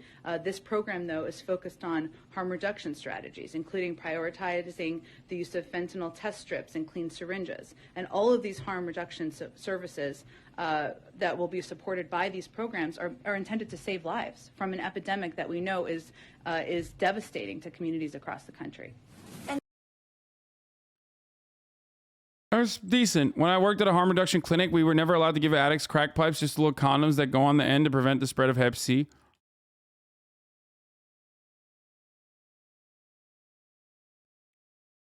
I think American socialism is just bullshit. We have supermajority at the city level in Oakland, and they close minority schools. What? One thing never mentioned is 99% of public efforts involve giving people access to tapering methods so they can actually leave the addiction without dying and shit, i.e. methadone clinics to get away from heroin and fentanyl. Yes, exactly. Why are drug dealers trying to kill their customers? Many different reasons. One, if you kill one customer with fentanyl, then all of the other fucking drug addicts in the neighborhood know you got good shit, so they're going to come to you. All the other heroin addicts are going to come to you and say, oh, he's got the good shit. I need, because everyone's chasing a high. Two, they might not know that it's laced with fentanyl and it actually fucking kills people. They might not literally know that because they don't know where it's being cut. They're not the drug dealers themselves are 90% of the time not fucking making it themselves. They don't fucking know. That's the more common thing. I should have said that as the first thing, to be honest. But yeah, of course, it's cheaper to cut with fentanyl. That's why they do it. As a former heroin addict, if someone died from a bag, we were chasing that shit. Yeah. People always fucking tell me, I don't know, I'm wrong about that, but it's literally not. It's true.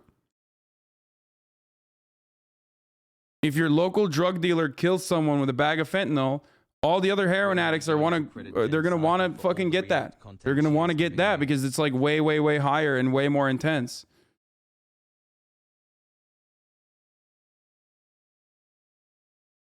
If you're a junkie, you're chasing a high. The 9-month brain rot. Nor, JK, been watching you since you started on TYT. Keep it up, brother. At Hasanabi. Why chase a high that kills someone else? Dude, why be a heroin addict? What do you mean? Like, at that point, what? Dog, you're talking about people who are addicted to heroin. What the fuck are you talking about? Are you serious? What?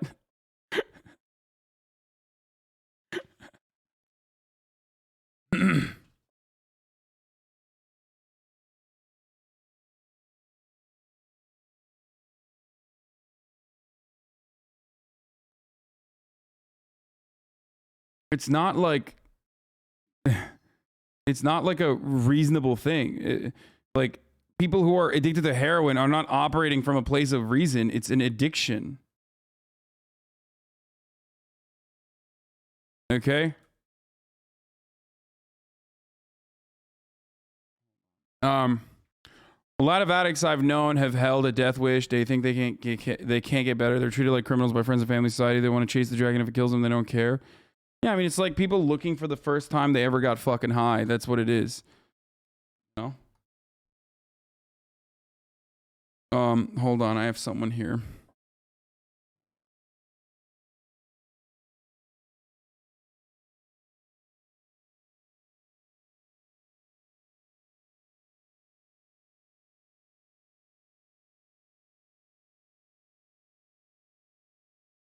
Yeah, I'm a year older, a year wiser, and a year into a Hassan stunlock.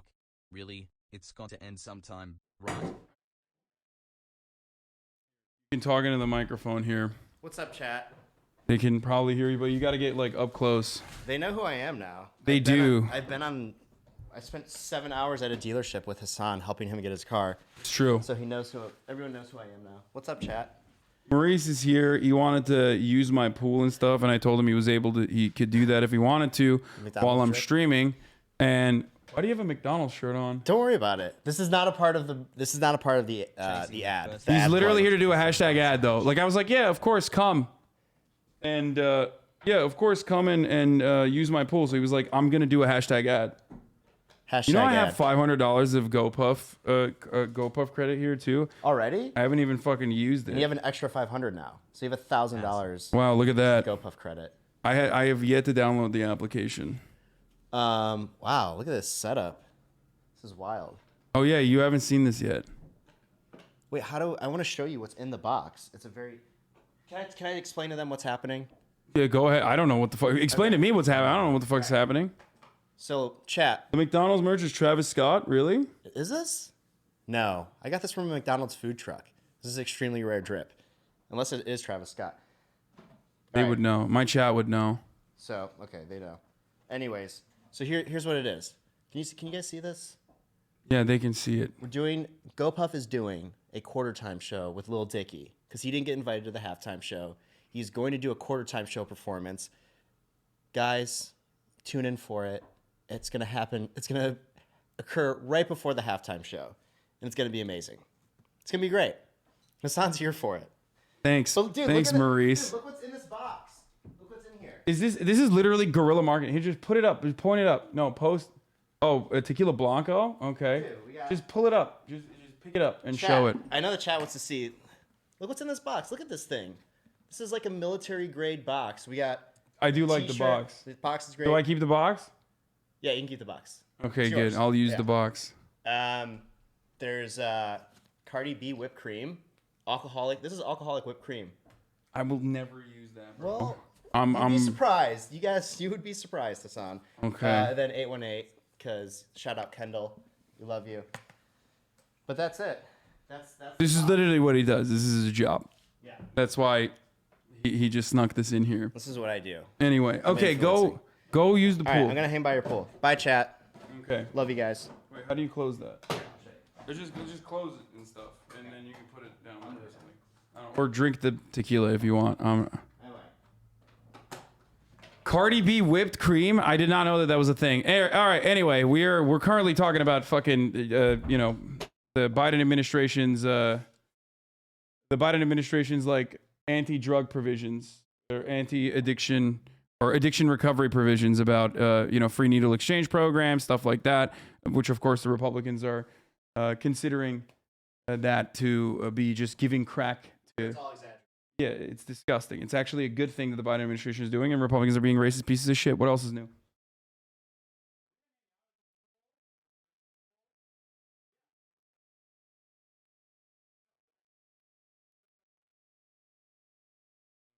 All right, go chill. 17 Pog. I wish I was at the pool. Yeah, I mean, it's 84 degrees and sunny here, and this is what I'm doing instead. Because, like, honestly, this is what I like to do. What the fuck am I going to do? But the GOP's okay with this? Next gen USPS mail trucks are only capable of 8 miles per gallon, EPA says. What? Claims that the USPS did not consider the environmental impacts required by law. Oh no.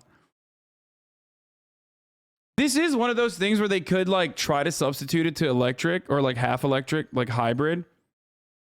Pretty sure other people use your house more than you at this point. That's true. It's literally true. My brother, my mom, my dad, my friends. Because this is why, I mean, I got it for this reason. I got it for this reason because I personally don't care about using the house. This is why I use it. I wanted other people to be able to use it, and I can fucking do what I like to do, which is this. Streaming for 8 hours to you guys.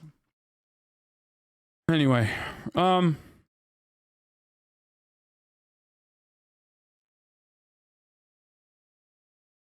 it gets 8 miles per gallon with AC. Old trucks got 8 miles per gallon with no AC. Over, pack it up. Oh, I already covered this. Anyway, okay, so they've been saying new UPSP trucks since 2016. They told me this during training. I mean, the worst part about this is that it just looks ugly as fuck.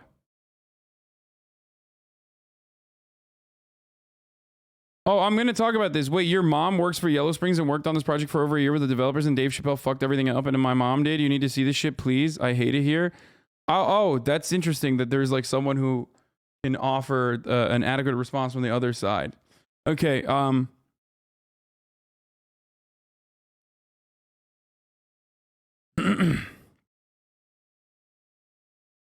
it doesn't. Shut the fuck up, source. Fuck you. Fuck off. Don't take away the USPS truck from me. Fuck you.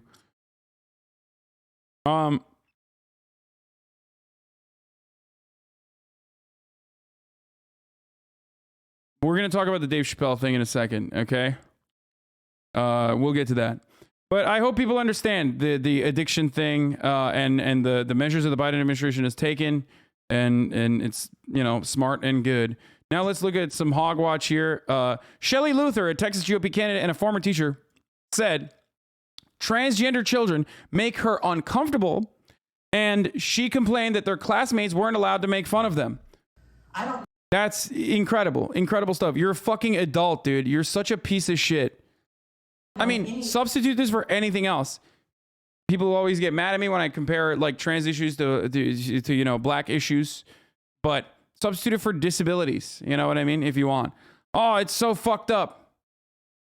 Like, you're an adult. You're supposed to be an educator. You can't, like, that's insane. Like, there were people that were saying, oh, what about cracker? Like, I'm a teacher. Should I be able to say cracker? No, I don't think so. I think you have an entirely fucking separate set of standards if you're a teacher, okay? Of course you're not, you should not be saying cracker either. Of course not.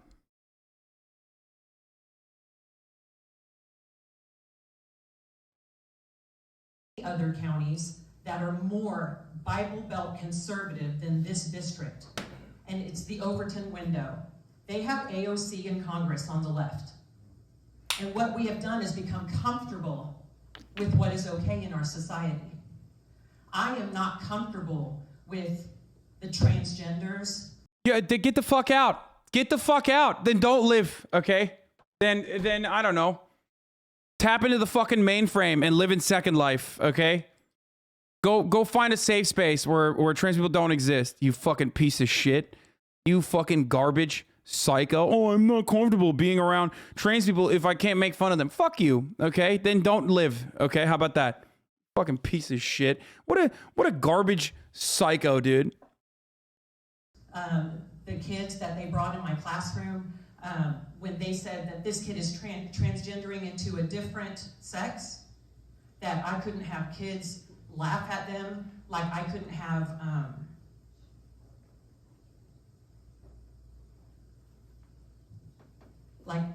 like she wants other kids to laugh at this fucking trans student. What a psycho, dude. What a fucking psycho. You are such a piece of shit. What a fucking horrifying monster, dude. I mean, just an absolute dog shit of a barely human being. Like, absolute dog shit person. Other kids got in trouble for having transgender kids in my class. That's why I vote for school choice. and my opponent is completely against school choice. Thank you.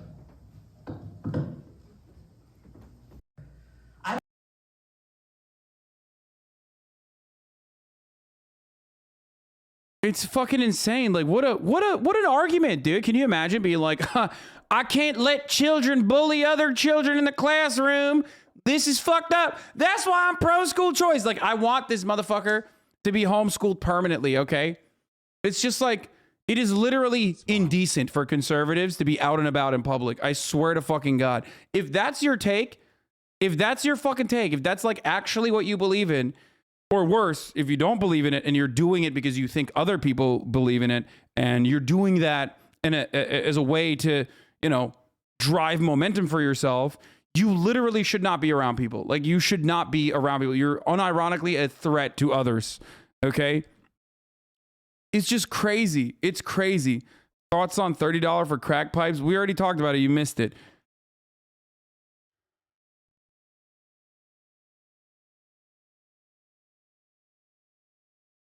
I got to tweet that out, actually. Biden admin giving free crack pipes.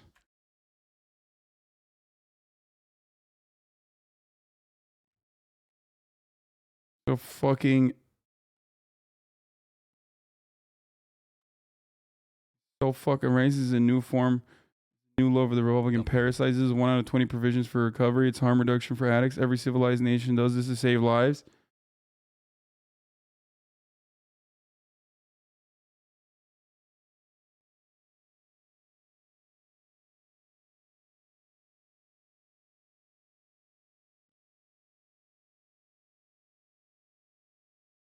Biden giving free crack pipes controversy. So fucking racist.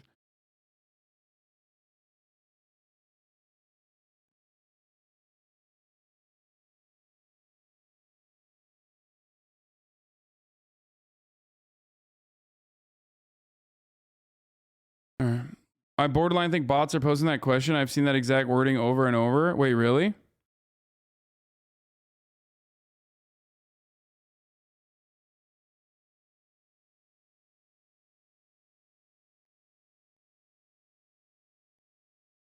Do you think that there should be a federal K through 12 or federal curriculum so there's less disparity? Oh, dude, I saw this. I saw this earlier. Yeah. Biden administration did the fucking the recovery harm reduction program, which is good. And then, of course, they have to do one really horrible thing, which is putting Michael Bloomberg, the former New York City mayor, as the head of Defense Innovation Board. Great. He really needed to be in the administration. Like, he really needed it. So I'm happy that, you know, he's failing upwards again. Okay. Incredible stuff. All right, let's move on from that. Before we get into Joe Rogan, what is this? A prankster went viral for the city council rap.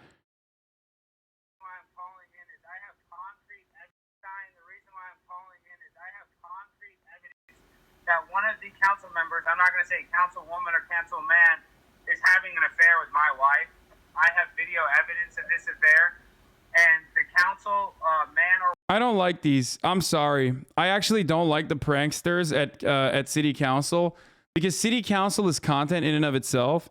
And I think that the pranksters that go there and do like fake shit actually ruin the authenticity of you know, the real gritty, unedited, unfettered real shit that people engage in. Like, there's a lot of fucking psychos, there's a lot of fucking weirdos, there's a lot of stupid people in city council meetings, and you know, you don't need to do that. Like, you don't need to try to be funny. Okay? I mean, speaking of like unhinged city council members, where is it? There's like, wait, what is this? Eating meat is racist? Okay, well, I don't know about that, but where there's like there was one in Loudoun County that I saw a bunch of people posting, where they apparently they fucking walked into the parent teachers thing, parent teachers conference or whatever in Loudoun County again, which is like a rich white county, if you remember. They're like where a lot of the anti-masker debate heats up. And apparently they walked in with like bags and bags and bags of ballots because they were upset.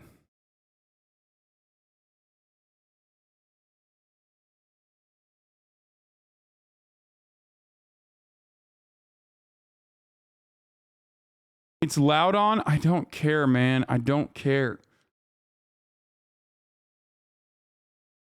I just like, I refuse to say it correctly. Where is it? Where is it? Where is it? I just Googled school choice. These people want government handouts if they don't want their kids in public schooling. School choice is the positive framing. Like the positive way to fucking frame what is otherwise a horrible program that literally takes away funds from the already underfunded school programs, the public schooling initiatives, in an effort to give it to unaccountable and oftentimes fundamentally flawed and broken charter schools. It's dog shit. It's horrible. Democrats actually fucking push for it too, just like Republicans do. I despise anyone who fucking pushes that shit. It's absolutely unacceptable. It's disgusting, okay? Oh, here. Students whose families oppose mass arrive at the Loudoun County school board meeting carrying a basket full of affidavits.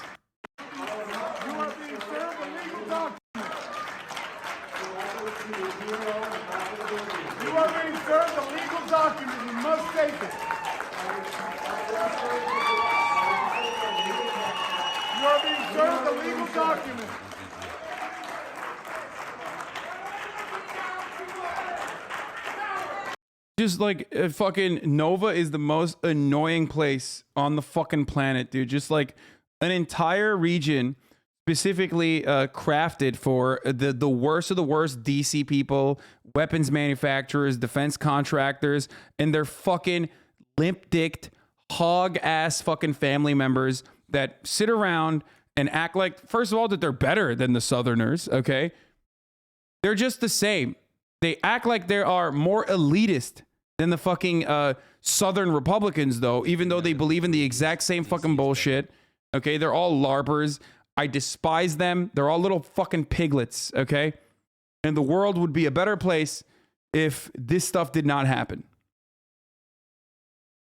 I hate these goons, dude. They're such fucking oinking little piglets. They're bored as fuck. They make like $250,000 to $100,000 a year. They're so fucking bored. That's the reason why they're fucking constantly complaining about this shit, okay? 200K car, Andy? Yeah, fuck yeah, dude. I fucked their mom in that $200,000 car. You like that? She liked it. Shut the fuck up, bitch. Watching a bunch of fucking little piglets cry about like mask mandates in schools or whatever, when most places are already fucking removing mask mandates for the vaccinated, and you're still like, nah, these guys are actually doing an honorable thing. Shut the fuck up.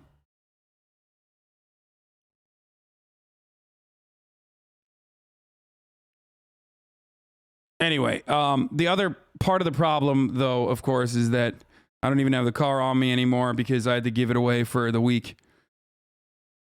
That hurts my heart, not all of us. I apologize for Nova. No, I mean, you know what I mean. If you live in fucking Nova, you know exactly who the fuck I'm talking about. Northrop Grumman Andes. You should like Fairfax County, but when you go farther out, Loudoun, it's all hogs. Your response to the great names are becoming more and more like Train. Yeah, I'm losing my mind, and that's not good. Nova is Northern Virginia.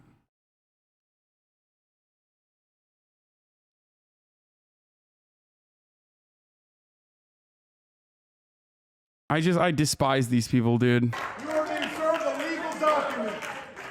You can't stand. You will stop the meeting. You're being served.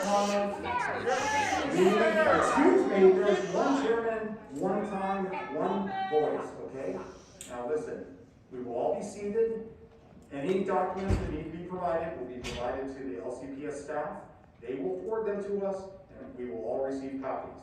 So the board informs that everyone is seated, that signs are not held, that are... Dude, drop him into fucking Donbass, okay? Drop them into Crimea if they're just so fucking bored. I don't know. Like, drop them into fucking Yemen. Okay, let the Houthis deal with these motherfuckers. All right, straight up. Like, they're just so bored. They're so fucking bored. Drop them. Drop them somewhere so that they like are, I don't know, more busy with like real things. They're just so entitled, so obnoxious, so fucking annoying and constantly complaining about like literally just nothing. Like you're complaining about nothing, dude.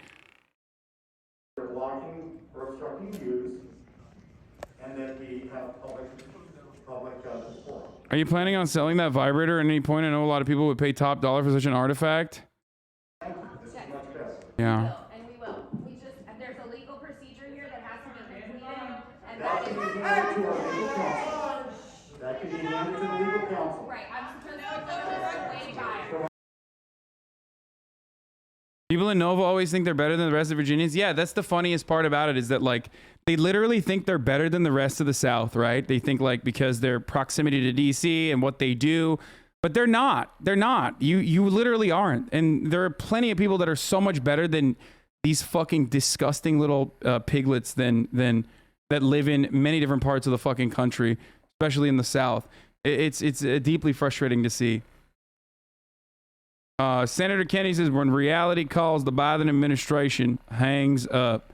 Don't know if I ever want to. I hate DC too, for the record. I absolutely hate DC. The Queen is back. My fellow New Oh, let's go. Oh, let's fucking go, dude. She is the Queen. This is the throat goat, dude. Like, no one has a powerful throat like this woman, okay? The Queen of Staten Island, the throat goat. Okay, the aneurysm queen. New Yorkers and my fellow patriots. As you know, I've been a freedom fighter for 2 years. I took on Cuomo, de Blasio, now Hochul, but I'm personally taking on AOC, Sandy, the socialist superstar. She's anti-American, she's anti-police, and she's anti-freedom. Let's fight for our freedoms. Let's take the fight right to her, like I'm doing. Go to Tina40forcongress.com and donate today. I promise to not Look at her throat. Her throat doesn't look as fucking powerful today as it did before. let you down.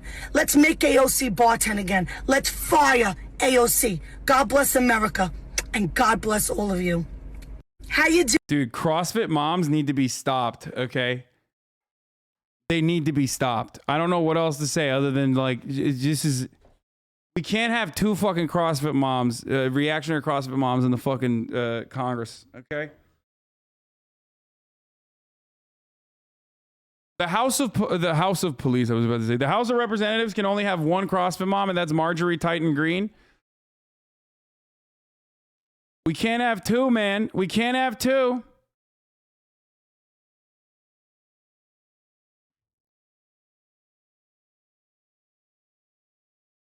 As a New Yorker, I can confidently say we don't claim it. I mean, what do you mean? She's like,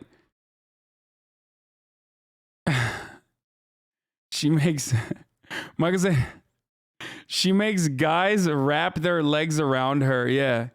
Yeah, she fucks dudes who listen to Drake.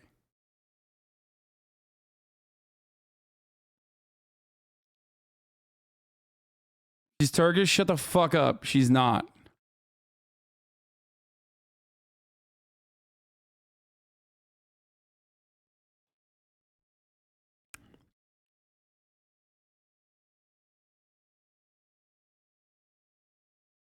Everybody knows dudes who listen to Drake fuck like that. What is this? Oxford Union meat debate that Jordan Peterson talked about on the podcast?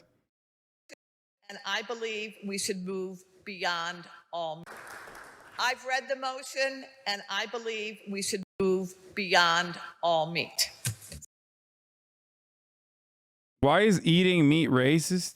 I kind of want to know, but I don't know if I want to know. All right, speaking of Turks, the United States has seized $3.6 billion in cryptocurrency linked to the Bitfinex currency exchange hack. I need more details on the story, just like I need you to avoid the top of the hour ad break. This is not a good year for the Turkish Americans, okay? Even though she's Greek, the person in the story is actually Greek. So don't worry about it. Many will tell you she's Turkish, but they're lying. Okay. At the top of the hour, there's a 60-second ad break. And if you no longer want to see those ads, all you need to do is subscribe. You can't subscribe with cryptocurrency, but you can subscribe with legal tender. You know, greenbacks, baby, $5 a month. Or if you don't have $5 a month, you can subscribe with an Amazon Prime account connected to your Twitch account, which gives you one free Prime subscription a month. That's a free way to subscribe and avoid the ad breaks. Another way is if you are lucky and you get gifted a sub. But here's the 1 minute ad break now. 4,000 Bitcoin, that is $3.6 billion, a record seizure by the U.S. Justice Department. On Tuesday, police in New York arrested a husband and wife couple that allegedly tried to launder just that amount, which seems to be connected to a 2016 hack of the virtual currency exchange Bitfinex. The Attorney General says the arrests are proof that, quote, cryptocurrency is not a safe haven for criminals and that the law will and we will follow the money no matter what form it takes. This is kind of crazy. Like, Deutsche Welle is like the way that they cover the news. What does this guy not know how to read a teleprompter? What the fuck's going on? I mean, no disrespect, but goddamn, dude.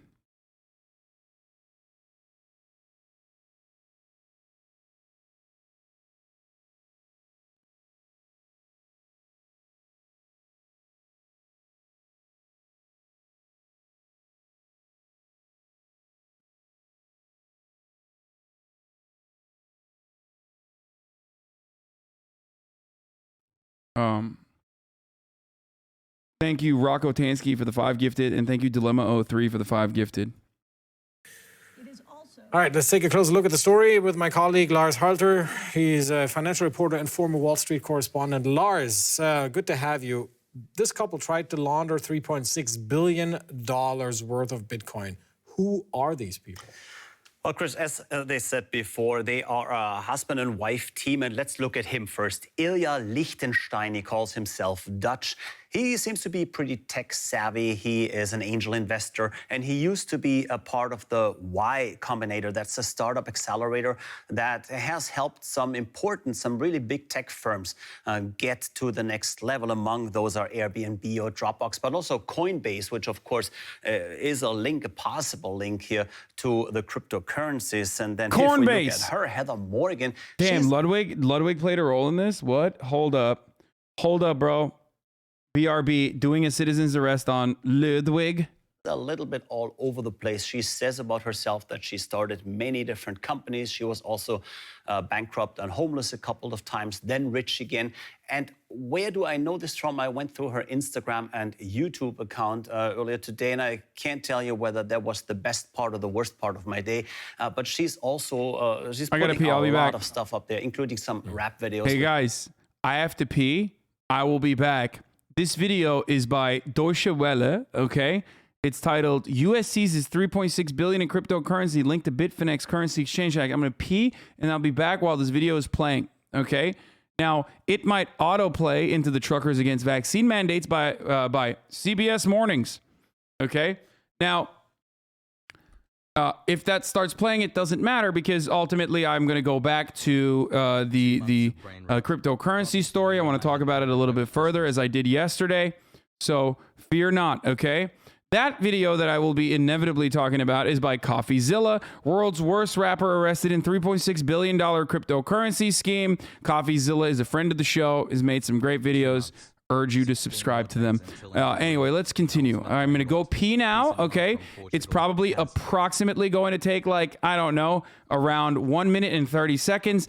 I don't really know. You guys know better because some of you unironically time my pees. Hopefully this will stop people from disingenuously losing their fucking minds every time I step away, but most likely not. This will probably go into the compilation of videos playing in the background as I go and pee. I hope this improved the broadcast for all of you. Oh, wait, you all already didn't give a shit. It's the motherfucking disingenuous idiots who never actually watch me, but only watch fucking compilations of my stream where I'm away from the stream that were mad, and they're going to stay mad. Anyway, let's continue. Which I think are really the worst I've ever seen. So quite an interesting person here. Quite an interesting background. How did the two get caught? Well, people used to think of cryptocurrencies as untraceable, and they're really not. Every crypto transaction is in that blockchain publicly available ledger. It is transcribed there. That is essentially code. And code, of course, if you're into the tech world and if you understand it, can be traced. If you have parts of a code here and it appears here and there again, you can trace it. And that's exactly how they did it. Lars Halter from DW Business. Thank you.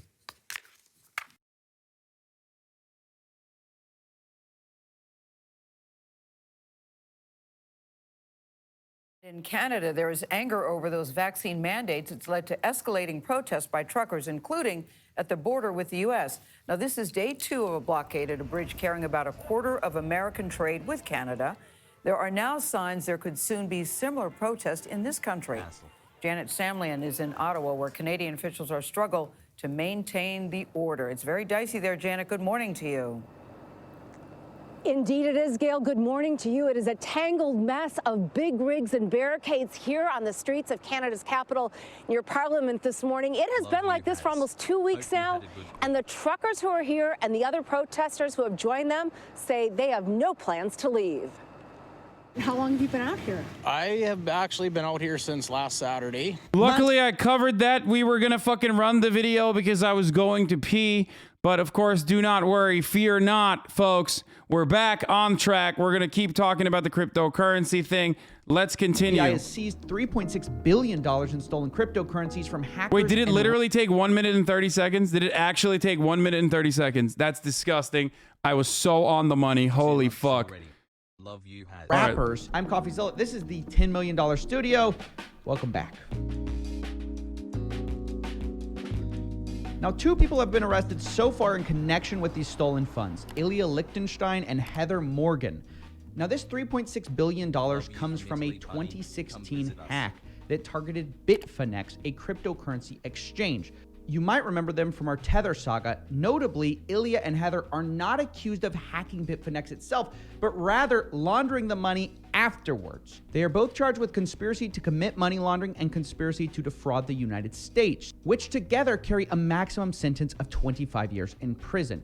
Now, we're going to get into all the specifics of how these 2 were able to do this, but it's worth noting that I don't think these charges are near enough. The girl, especially Heather Morgan, should be incarcerated for at least another 25 years, purely on the basis of being unbearably cringe.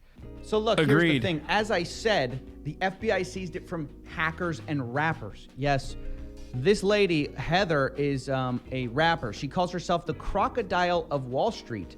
She's obsessed with alligators, and she raps terribly. I mean, she's a rapper sort of in the same way that American Idol singers are singers.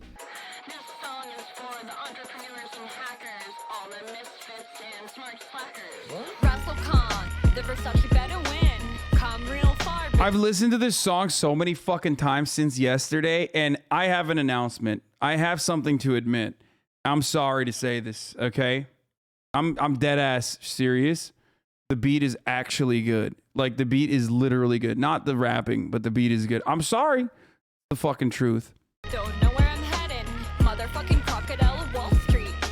Silver on my fingers and boots on my feet. Like, someone needs to sample that fucking beat and like actually make a song. The beat is not bad. The beat is not bad. She didn't do the beat. She can't even rap over the beat. She can't even keep a beat. Obviously, she's not good. She's awful. Worst person to have ever rapped. It should literally be illegal for her to rap. She should be in jail for the rapping. Okay, we're all on the same. We're all on the same wavelength here. The beat, on the other hand, though, pretty fucking solid. Kanye should sample it. Now, I know what you're thinking. We might have just uncovered the real crime here, and it's true. But honestly, hear her out. She's a lot of things. She's not just a rapper. Look, I'll let her tell it. I'm many things. A rapper, an economist, a journalist, a writer, a CEO, and a dirty hoe. Horrible rapper. That's right, ladies and gentlemen. This is who stole all this money. Good one, CoffeeZilla. Billions of dollars laundered. This is who it is. It's unbelievable. And you know what? The only honest thing might be that she's a writer. See, I looked into this, and it turns out that that's actually true. Heather Morgan turns out to be a Forbes contributor. They just let anyone in these days. And one of her articles... I mean, quite literally, they do.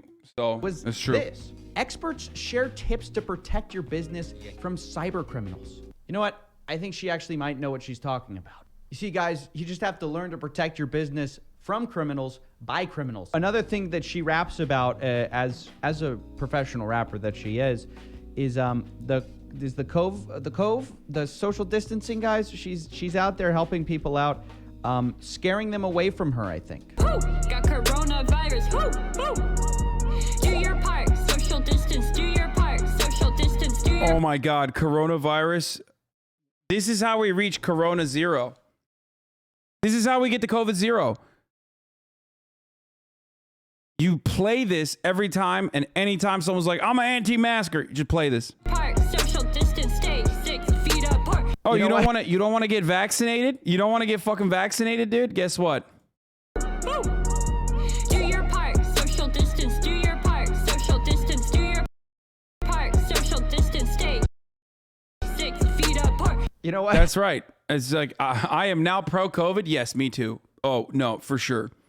Because if you had not gotten vaccinated and you got COVID and you fucking died alone and scared at a fucking cold hospital, gasping for air as in your final moments, you at the very least would not have been able to survive it long enough to see this song and hear it and experience it. So there is that. So, you know, a lot of people say COVID is bad, but then there's also the highlights, okay? The other side of the story of COVID. All right, let's continue. If I saw someone dancing like that, I would social distance from them permanently. And the song, who's got coronavirus? Who? I don't know, man. It's so bad that it might be good. What would Fantano give it? I feel like Fantano would give this a 10. All right, so I'm sorry. Rapper career, we had to discuss that, but listen, let's get back to the case. Sorry, Steven, come on. The case. This video is a perfect example of the cure being worse than the virus. Yeah, no, for real. Like, the FBI broke it down like this with this chart. Basically, how this worked was after hacking funds, these two laundered the money through a series of cryptocurrency accounts, including cryptocurrency exchanges like Coinbase, Kraken, and Binance. They would then send that money to a series of made-up identities. Now, bear in mind, this wasn't that sophisticated because they kept using new email addresses, but using the same photo. So these two feel like amateurs, but at the same time, they were using thousands of transactions to try to hide these movements. So in some... Bro, that's how you know meritocracy is a lie, okay? Like, there's no better representation that meritocracy is just absolutely a fucking lie than, like, those people stumbling across millions and millions of fucking dollars. Like, the person who hacked, the person who actually did the fucking hack, that person turning around and using these guys, like, you're a fucking idiot. Like, you're a dumbass. All right, let's continue. They knew what they were doing. And this whole case is kind of like that. It's like a little bit sophisticated, but then also extremely amateurish. These two aren't exactly genius criminals, if the rap songs were any indication. But this report also hinted about the fact that this also might be the work of another person too. According to the affidavit, the information contained, quote, includes information provided by private entities that the U.S. government believes to be reliable, aka probably a whistleblower, maybe a friend of these two. And it would make sense why they were motivated to do that. They fucking saw the music. They saw the fucking dog shit content that they were making, and they were like, if she goes to jail, this is the only way to stop her. Like, their friend probably was like, listen, I tried to get her to stop, and she couldn't. And then I saw this music, and I saw this opportunity. I was like, I'm sorry. I hate that I had to do this to you. I hate that you're going to jail. But, like, the upside is, like, I will never have to see this. You know, I will never have to see the fucking music that you've made ever again. Because according to the affidavit, Bitfinex offered up to 5% of any property recovered. The total potential reward exceeds $400 million. So it just might be the case that someone out there, a friend perhaps, of the crocodile of Wall Street, might be crying crocodile tears when these two go to jail, thinking that maybe they can get some of that reward money. But no matter who it was, I'm just glad these two got caught, and I hope the judge considers an extra sentence for all the emotional damage this story inflicted on all of us who are now being subjected to these two's work. That's it. See ya. Look at the bigger picture for this, because we can all look on chain. We get a Panama Papers every 10 minutes. If BlackRock, Amazon were forced on the Bitcoin as a unit of account. Yeah, but the other side of that, the inverse of that is that, one, there will be methods of hiding that, okay? It's not always going to be fucking accessible for everyone, because as long as you don't know what the wallets are, and the institutions are not going to fucking trace the wallets if they are literally being bought out by the Amazons and the BlackRocks of the world. And two, fuck,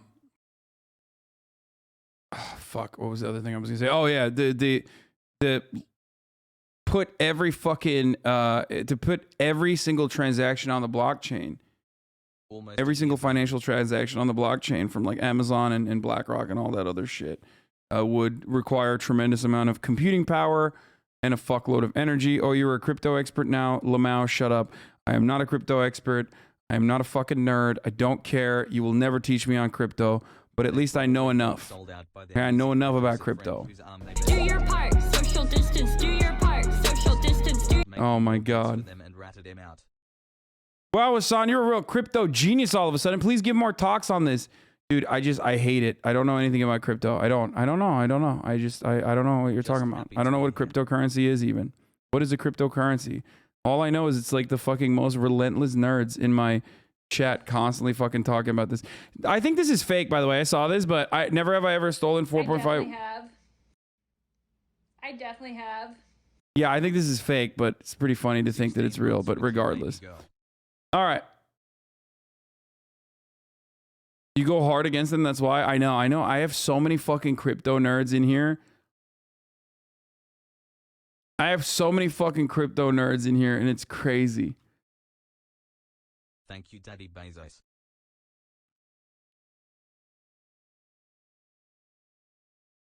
You know more than most people with 8 PFP on Twitter? Didn't you make an NFT? No, I never made a fucking NFT, dude. I don't know why people always say this. No, there are no NFTs with my likeness that I have sanctioned. People fucking just do that because they can. They can get away with it. Oh. Anyway.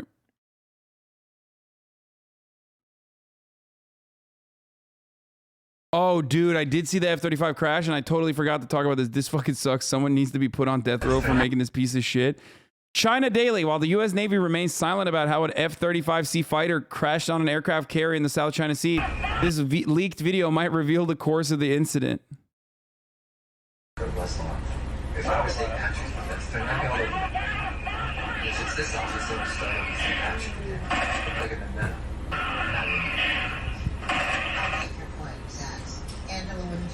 Who's the one that's yelling fire, fire, fire? I was taking action. They're not going to.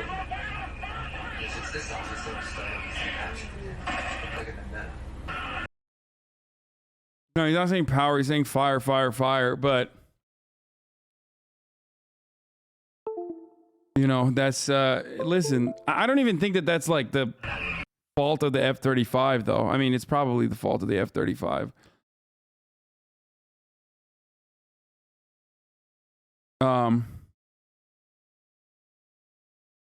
Because it is dog shit. But also at the same time, that pilot's a regular Maverick. Yeah, John McCain, dude. Bro, rest in piss, John McCain, dude. This person is this guy is just simply honoring the OG, John McCain, the OG plane dropper, 6.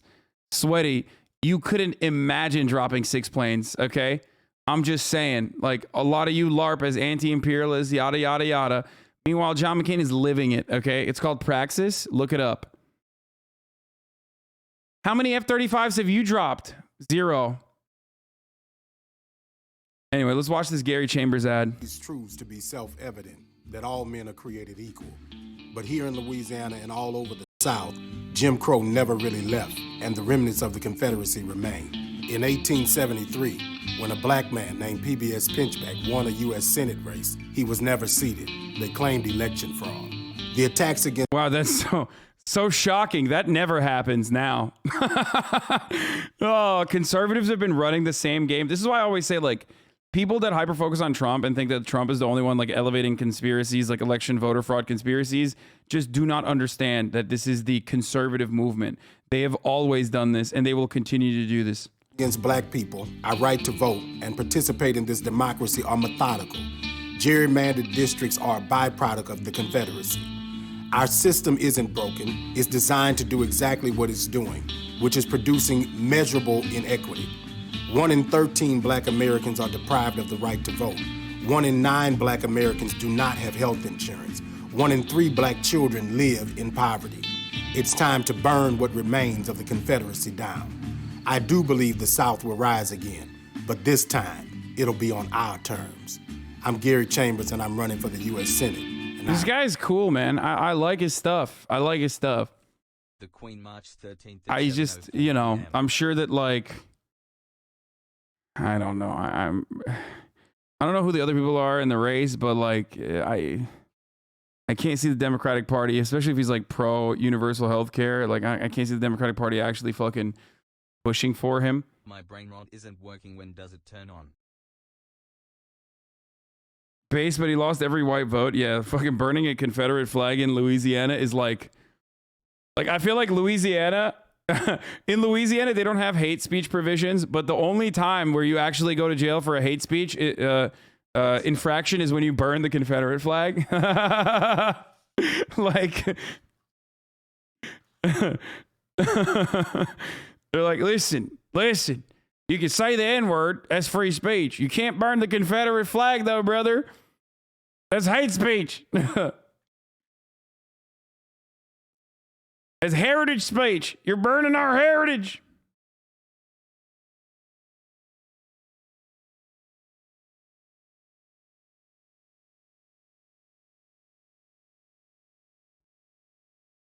Anyway, Let's go 4-month brain rot has raid. He'll go the way of the former mayor of Stockton, become a victim of misinformation and media smears. Michael Bloomberg has been named as the new chairman of the Pentagon Defense Initiative Board. Yeah, I saw. All right, let's continue. Truckers against Truckers against vaccine mandates paralyzed Canada's capital for nearly 2 weeks. In Canada, there is anger over those vaccine mandates. It's led to escalating protests by truckers, including at the border with the U.S. Now, this is day 2 of a blockade at a bridge carrying about a quarter of American trade with Canada. There are now signs there could soon be similar protests in this country. Janet Samlian is in Ottawa, where Canadian officials are struggling to maintain the order. It's very dicey there, Janet. Good morning to you. Indeed it is, Gail. Good morning to you. It is a tangled mess of big rigs and barricades here on the streets of Canada's capital near Parliament this morning. It has been like this for almost 2 weeks now, and the truckers who are here and the other protesters who have joined them say they have no plans to leave. How long have you been out here? I have actually been out here since last Saturday. Monty, who did not want to share his last name. So here's the question I have. If they represent such a large proportion of the trucking industry, then why is the industry not even remotely like suffering? You know, it's like if these guys represent like all the truckers in Canada like they claim they are, right? Then how come, you know, everyone's able to get their products on time? You know, they haven't suffered at all. Because if the Teamsters truly were behind this, which they're not, for the record, for those of you who don't know, they're not. They're actually against it. They came out, the Canadian Teamsters came out against this. Like I've repeated time and time again, 90% of the truckers in Canada are actually vaccinated.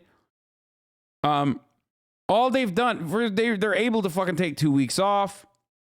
They haven't really like shut down anything. You know what I mean? The only thing they've shut down is Ottawa, quaint little Ottawa, and like ruined the libtards that work there, like ruined their fucking days and their lives that work in the Canadian government. You know what I mean? So what's up? What's going on? Huh? Name is one of hundreds of truckers blocking the roads around Parliament in Canada's here's capital the Teamsters city, Canada. demanding an end to vaccine mandates. We're going to sit here as long as it takes. The problem is they don't want to talk to us right now. Take a look at all these big rigs. It goes down this street and on a number of other streets, all over the center section, the Parliament section of Ottawa. With the streets blocked, about the only supplies coming in are from volunteers. What are you doing out here? We're just happy to support the truckers, and you know, we know a lot of people are doing donations of canned foods and stuff, so we wanted to make some homemade, fresh food with love. As downtown Ottawa remains paralyzed, the city's mayor says he needs another 1,800 police officers to keep the peace. We are turning up the heat in every way we possibly can. It has to stop. And Canadian Prime Minister Justin Trudeau condemned the protest, accusing them of undermining Canadian democracy. The people of Ottawa don't deserve to be harassed in their own neighborhoods. As support from anti-vaccine and far-right groups around the world is growing, the costs are mounting. From the threat to the major supply chain connecting Canada to the U.S., to the local businesses closed in Ottawa, to the truckers' bottom line. What type of toll is that taking on your income? An absolute toll. I have no income. Good. Good. You know? Good. Nice. Fuck you. Anyone that tries to present this as a genuine labor movement is a fucking idiot, okay? If there are leftists out there that are like, oh, these truckers, like, they're actually fighting the good fight or whatever, those people aren't leftists. They're clowns, okay? There's a reason why. There's a reason why the Teamsters Union is against this, as I already pointed out. There's a reason why Tucker Carlson is on board with this, as I've already pointed out. It's because this is not a real labor movement. This is just simply a bunch of reactionary fucking clowns that got together that do not represent the large majority of the fucking workers, and they're unironically advocating against worker safety measures. Remember, when you're anti-vaccine, that means you're anti-OSHA. When you're anti-vaccine, that means you're saying, oh, it's the fucking, nanny state. You're just a Republican. You're a psychotic Republican operating in the same way that these psychotic Republicans do, where you are claiming to be the vocal, the silent majority when you are just the incredibly vocal minority. Okay? That's it. But they already took that from me before I got here. We need to keep this country. I don't know. It seems disingenuous to hate on a peaceful protest. Like, people should be free to protest for anything nonviolent. Wait, what? No. What the fuck do you mean? It seems disingenuous to hate on a peaceful protest. First of all, of course I'm going to fucking hate on it. Are you stupid? They're clogging up the fucking roads. Like, they're dumbasses. Like, they're disrupting daily life. And also on top of that, what they're protesting for absolutely fucking matters. If they're protesting, oh God, liberals are so fucking stupid, dude. I don't know what to do. I don't know what to do with so many of you fucking dumbass, well-intentioned liberals who are just too nice, I think, unless you're like a disingenuous centrist who's just trying to defend fucking, who's just simply trying to defend the motherfucking Republicans by claiming, oh man, I'm just a fucking, centrist guy. Would you not hate a fucking Klan rally in your town, you dumbasses? Exactly. Like, and there's some Nazis in there. There's some racist dickheads in there too. But like, the ultimate thing that they're protesting for is just no vaccine mandates, no workers' protections. Like, that's so stupid. They're literally anti-workers' health measures. You're pretty stupid as well for not being out driving the new car, says Canute. The car is not even with me right now. I'm driving the fucking Camry again. I am back, bitches. I'm getting a paint protector applied.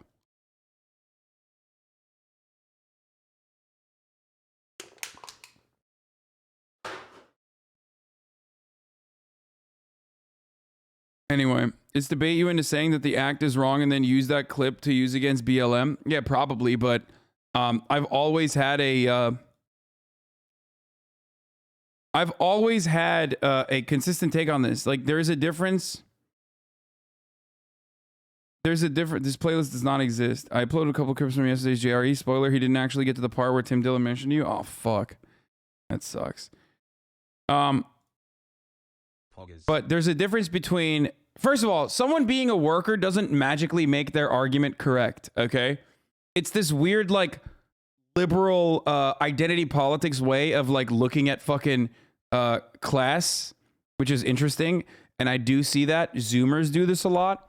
And I think that because there is actually like leftist momentum growing in the Western world, unlike we've ever seen in recent years, that is also the reason why a lot of people are falsely using class as a protective shield. It's like, it's the fetishization. Yes, it's the fetishization of class where you're just like, oh, well, I'm a worker, so everything I'm saying is right. It's like, no, dumbass. I mean, anyone who's ever fucking worked a goddamn day in a wage labor job knows that like half of their fucking coworkers are idiots. Okay, so come on. There's no universe in which like someone being a worker automatically makes their point correct, or that like it's something that we have to hear. Now, having said that, I also don't care as far as like collective bargaining goes. Okay, as far as collective bargaining and collective action goes, I don't give a shit if you're literally a fucking reactionary. Okay, if you're fighting for benefits and you're fighting alongside your coworkers, you should be able to do so. You absolutely should be able to do so. That's entirely separate. There is no I will never stand in front of you and say you're not allowed to do that. Okay. But the idea that, these guys are workers and therefore they need to be listened to, therefore their rights are being stomped on or whatever. Like, don't miss me with that lib shit. It's the same energy that I bring to like whenever people say, well, there's indigenous protesters, there's First Nation protesters that are actually, there are First Nation protesters that are involved in the trucker convoy. I'm like, okay, so what? One, that's not even real. Okay. And two, even if it was real, I don't give a fuck. What, you think First Nations people are not capable of being chuds or hogs or dumbasses? Of course they are. So who gives a fuck? Address the issue at hand instead of this other dumb shit. Money really changed you, Lamau? That isn't stupid? Wait, what isn't stupid? Wait, explain yourself, a dummy, Captain Curry TV. Like, I hate that like liberal attitude where it's like, oh, well, if you're a fucking marginalized person, you quite literally can never be wrong. You're incapable of being wrong. It's stupid. It's not true. One of your viewers made a cool on the ground video of it, 1327.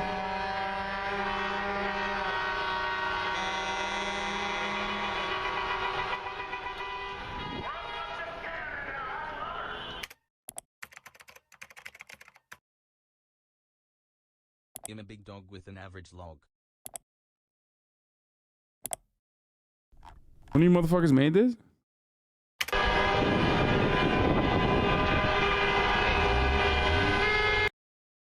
I wonder if it's the chatter himself that sent this to me. I love when chatters are like, bro, one of your viewers made this. And it's like, no, you're the viewer that made it. Anyway, this is pretty good though. I like it. Sorry, trigger warning to those in Ottawa who are hearing this every single day. Are you out? Damn, dude, that was like a 1 second. You just, okay, how was it? Come in and explain your experience in the pool, near poolside. Great. Listen, you got to speak directly into the microphone. It was really nice back there. It's really peaceful. Yeah. And it's I felt at peace. Oh wait, I gotta fix this. I gotta fix this camera while you. I have never been in that pool. The pool's extremely cold, by the way. Like freezing. Oh, I have it's heated. I just don't know how to turn it on. Yeah. I could have heated it, but I've never been in the pool. Hold on. Let me fix the camera real quick while you're sitting there, because I never have people here to be able to re-angle it. Oh, nice. Who set all this up? I work with a company. Wait, looks amazing. What's up, chat? You guys can follow me on Instagram at Mowad. Oh my god. I make memes. I'm going to abuse this platform as much as I can while Hasan's away, so you guys can all follow me. I think this is good. What's everyone doing for the big game? You have to say the big game. You can't say Super Bowl. You can't say Super Bowl, bro. You have to say big game. What's everyone's plans for the big game? I guess this is all right. I don't know. Hey, can you tell me about the trucker thing? Yeah, or is there any legitimacy to it? No. Okay. No, Because I heard Canada actually is like pretty wild with the lockdown. There's no legitimacy to it at all. They're first of all, they're not even protesting like the lockdowns or anything. They're mostly protesting the mandates, the vaccine mandates that truckers need to take. Okay. And 90% of truckers themselves are already vaccinated. The Teamsters Union, which is like 50,000 truckers in Canada, have already come out and spoken against the fucking truckers that are now in Ottawa. The people aren't even truckers themselves. Most of the people that are attending this vaccine or this vaccine mandate protest are just hogs. They're just like dumb reactionary hogs, people with pickup trucks and shit like that. And basically that's it. Like they're just fucking throwing a fit. They're bored and they're able to do so. And it's like, you know, financed by American reactionaries as well. Like there's rich people that were giving like $200,000 in donations and shit. So GoFundMe pulled it. It's also AstroTurf by Nazis, like some Nazis, some white supremacists. Yeah, I saw that. Like they are like responsible for the movement itself. So it's just basically, you know, it's just bullshit. It's like the Tea Party stuff. It's always, whenever there's like any sort of reactionary momentum around an issue, know that it's most likely AstroTurfed. It's rarely ever grassroots. It's rarely ever organized by like, you know, genuine people that have a real gripe. Yeah, well, it's one of those things where as soon as I saw the people supporting it and posting about it, I was like, all right, I got to look into this because what's something that kind of seemed like it was innocent at first. Because we have friends that are really rich here in Los Angeles and they're fucking idiots. That's why. And they are also like a lot of liberals. You know, there's a reason why there's a reason why Stalin called liberals or social democrats social fascists. There's a reason why leftists say cut a liberal and a fascist bleeds, because they are, after a certain fucking point, when they get to such a incredible amount of wealth, they literally start chirping about, you know, murdering fucking poor people and melting homeless people into fucking biomatter in the same exact way that those fascist reactionary Republicans do. They're just like more pleasant Republicans. They're like, you know, pro-trans Republicans for the most part. Right. Hassan's radicalizing me as we speak. I mean, yeah, you know how it is. Anyway, look, I mean, this story is one thing, but here, this is actually an even better story for us to talk about together while you're here, because you know how this is in Los Angeles. You have friends that, like, we both have friends that are like, that have gotten caught up in this shit.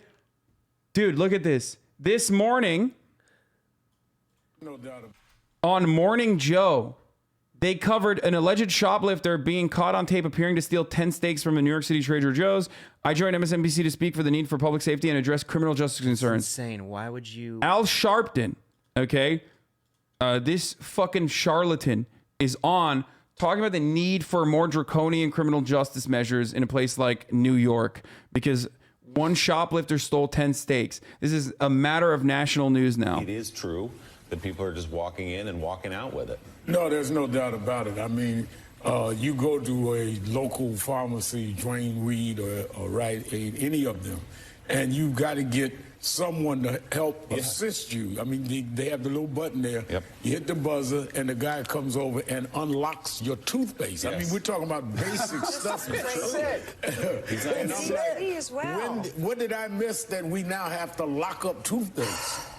Yeah, and I'm just curious, Rev, really quickly. I mean, Eric Adams said he's going to do his best to fix this. I'm just curious.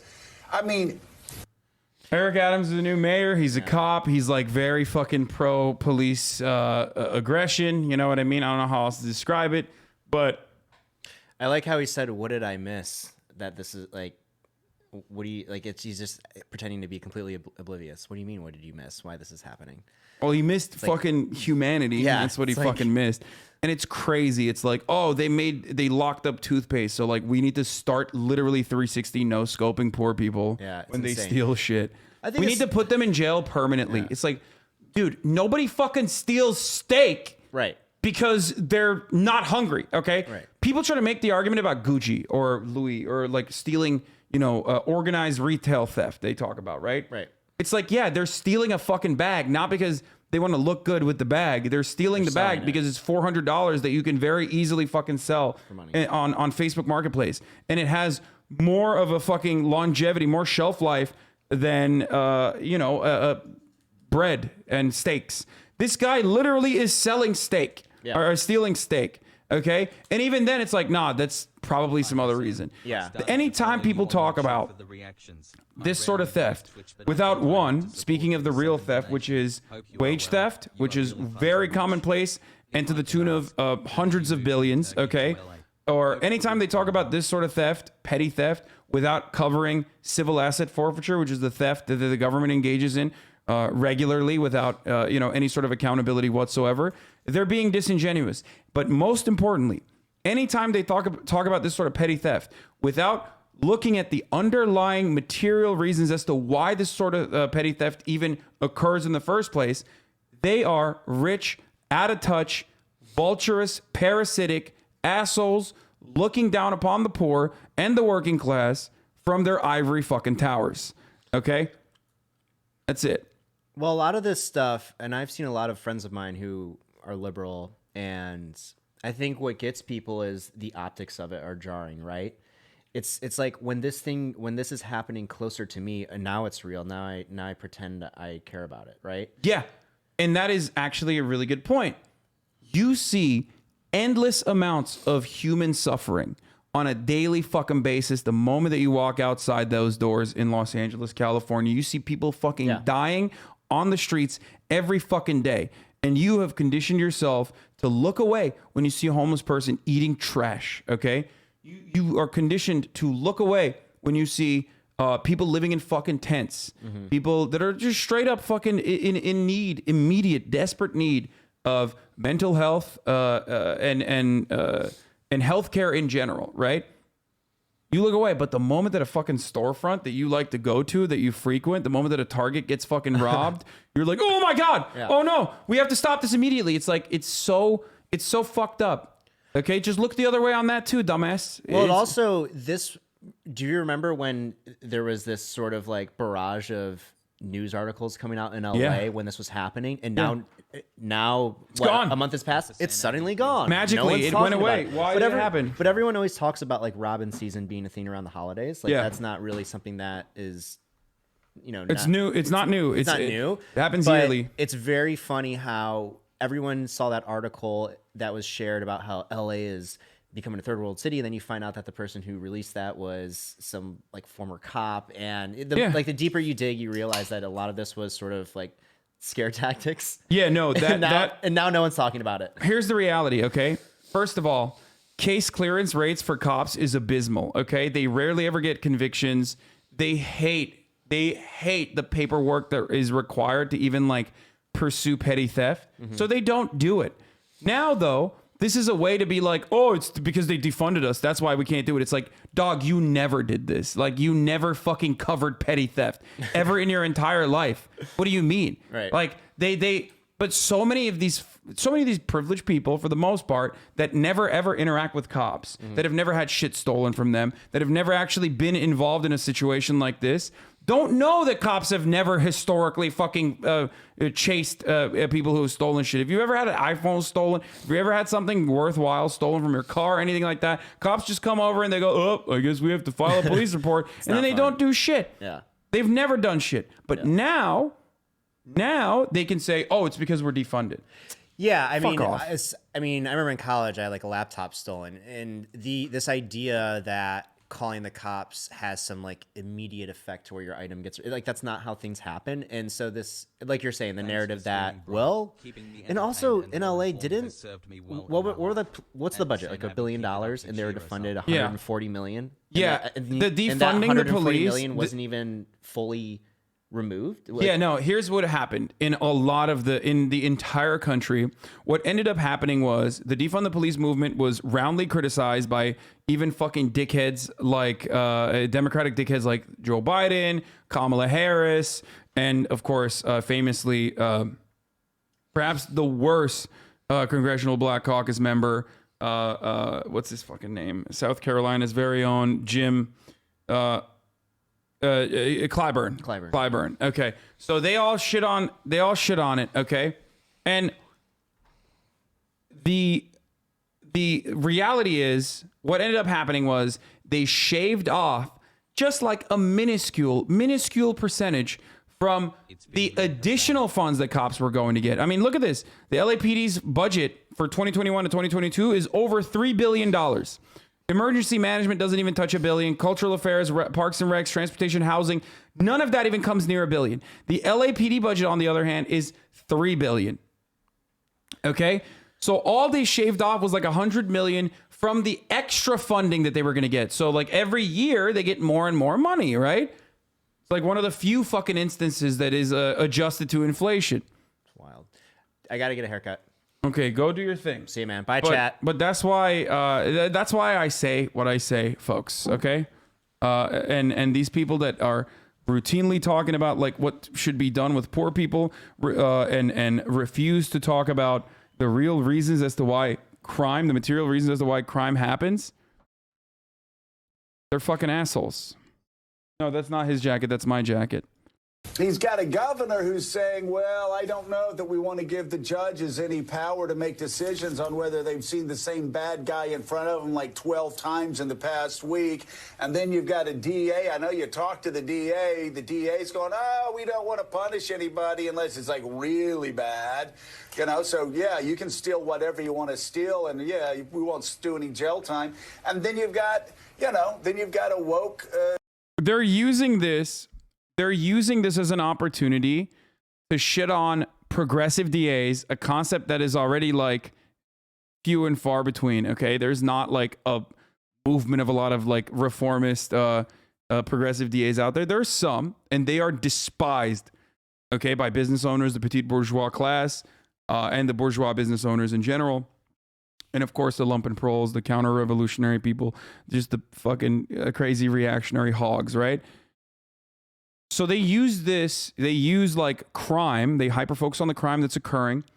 They refuse to fucking recognize the underlying material conditions that they are stopping from fixing.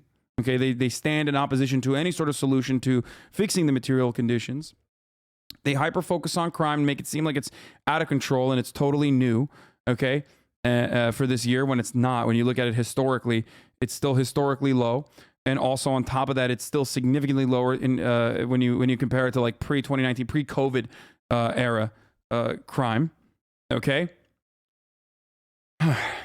And then they launched their attacks against progressive DAs. They launched their attacks against the defund the police movement, which didn't even fucking which had no staying power. It had no impact. And it's completely counterproductive. This tough on crime shit does not work. Okay. It has never worked. It still doesn't work. And yet these dumbass boomers never learned their lesson and they still use it. Part of the reason why they still use it is because it's good. It's good for ratings. It's a lot of these idiots are also just out of touch and afraid of criminals. They've been conditioned into being afraid of crime in general.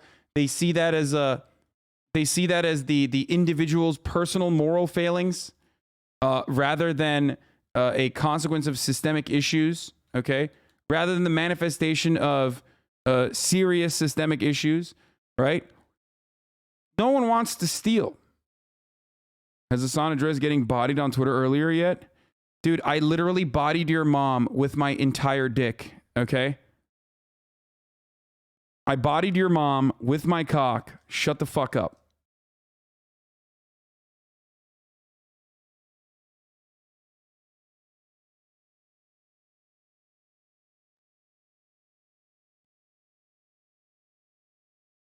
Thank you, Hasan, for all you do and more. A classic, it would seem. It's just like who bodied like your random fucking furry account friends with like 22 followers bodied me? Is that what it is? Because they don't watch the stream and thought that like, oh man, Hasan, who is currently in the process of like describing complex political problems, once again, as he does for 8 to 10 hours a day, instead of seeing literally with my own two eyes what kind of content he creates, in the process of fucking creating that content, I'm going to act like that's not happening. La, la, la, la, la, la, la, la. Someone with an anime avatar said you fucking sit away. Someone with an anime avatar reacted to a video of you fucking getting up and peeing, okay? Exactly, you got me. Just look in front of your eyes. Look at your fucking eyes, dude. Look with your eyes. Hear with your ears. Does it seem like I am the type of person who doesn't fucking routinely take a 5-minute fucking video or a 2-minute video and talk about it for 2 hours endlessly? Anyway. So selfish. So fucking selfish, dude. Imagine 29,000 other people in here and he's like, I'm going to center this conversation around myself. You are just the exact same as the pieces of shit that are like, actually, I know there's a protest movement going on, but how can I center this around me? You know those like blue-haired SJWs that you fucking hate? You are just as narcissistic as they are, okay? City Council. I'm just curious, is Eric Adams going to be able to do anything? Well, he's obviously surrounded by elected officials who want New York to remain chaotic. Well, I think he's got a challenge there because there is a debate in the criminal justice system, and there are those that are concerned, including me, about overloading the system and the jails with petty crimes. But at the same time, you cannot have a culture where people are just at random, just robbing and stealing, and is out of control and is put on the front page of newspapers, which only encourages others to do it. In fairness to Eric, he's only been mayor 5 weeks. But but even as unfair to him, Eric, they're locking up my toothpaste. I'll say, come on, baby. Go on. I'll say that first, just the hamburger cover of the New York Post just makes me hungry. I've been up for a few hours now. Yeah. But I think this is points to a larger issue, though. Man, the fucking chaos, dude. It's crazy. Who will stop these people? The chaos in New York. New York is on fucking fire, dude. Try these Jerry clip links. Oh, by the way, Jerry talked to Akash Singh, who is the co-host of Andrew, who's now a friend of the show, I guess, technically, who I have been trying to get on, but he's never in LA, and he's constantly telling me to go to fucking New York. But this man that Joe Rogan had on is actually the co-host of Andrew. Not Andrew Channel 5. Andrew, why am I fucking forgetting his last name? Not Andrew Coleman. Andrew Schultz. Thank you, Lake McGroove. But we haven't done that yet, and we're not going to do that yet. And like I said, defund the police movement is bullshit. It's not a real thing, okay? Andrew Schultz is what I'm talking about. There's a sort of sense that things just aren't quite right. The city's a little bit out of control. Crime is up in 72 of the 77 NYPD precincts. Yeah, it's fucking bullshit. Dude, look at, like, they're such bloodthirsty, sick freaks, dude. Anyway, who was working? What is this? Farm under this flag?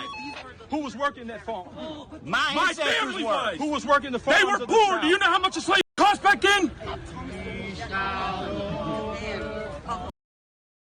Bro, that is an insane defense. I love that. Farm. I love this defense, which is like my family would have bought your family, but like they were too poor to buy your family is the wildest fucking take. It's an old video, but still golden. Okay, still incredible. We're not going to get to the Joe Rogan stuff yet.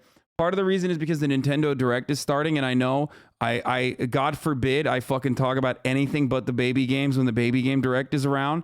But do not worry, we will be getting into the Joe Rogan stuff in a little bit. We still got the Dave Chappelle controversy where there's a video going viral now because Dave Chappelle went to a city council meeting in Ohio where he lives, where he like kind of runs that fucking town. Basically, he's like the king of that town. Where he shut down a affordable housing plan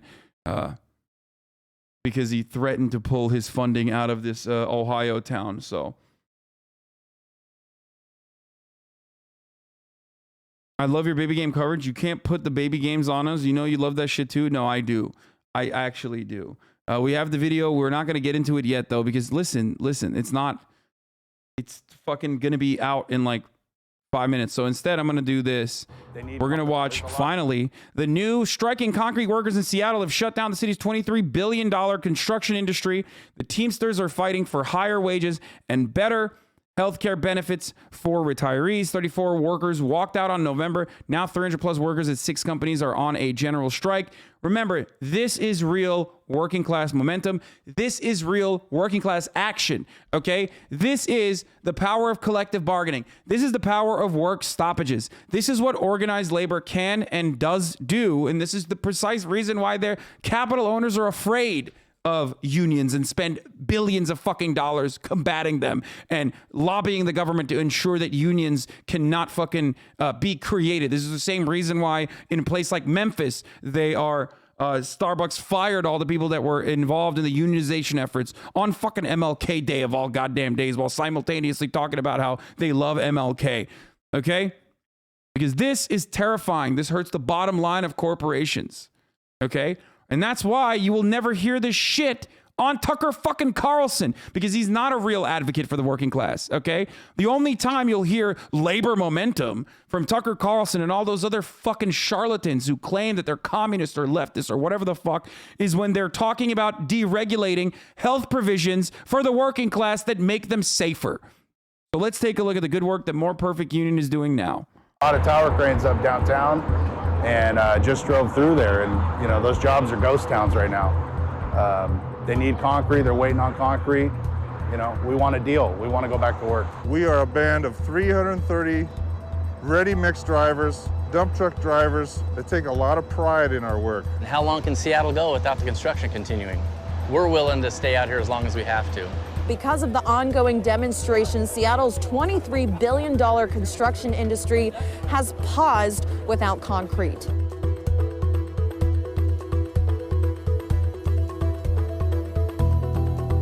We worked through the pandemic for them, made them a ton of money during the pandemic.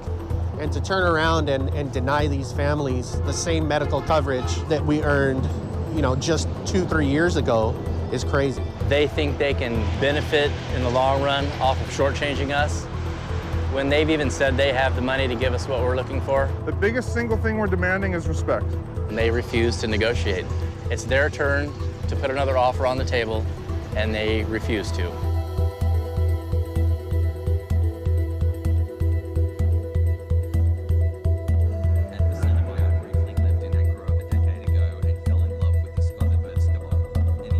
Companies know that our medical benefits is going to run out. A lot of us are going to sign up with Cobra. A lot of us have got other jobs. Them knowing that and waiting us. Cobra's fucking dog shit too. Anyway, out past that hurts. Yeah, we're in a fight over this, but you're taking this down to hurting our families, people's health. Folks, we're gonna get to the Nintendo Direct in 2 minutes when it starts, but chill the fuck out, please. Okay, I don't want to hear from you when it starts. When it immediately starts. Going to be 40 minutes of round-the-clock action for baby games. We're going to finish this video first, though, before we get to the baby games, okay? And I'm going to go pee. This is more for Perfect Union's video. I'm going to go pee right now. Has gone through the roof. My local Safeway, just up the hill in West Seattle, they're selling ground beef for $7.99 a pound. And we're building a city that we're not able to live in anymore. This property in Bellevue's Spring District will be the future home of Meta, formerly Facebook.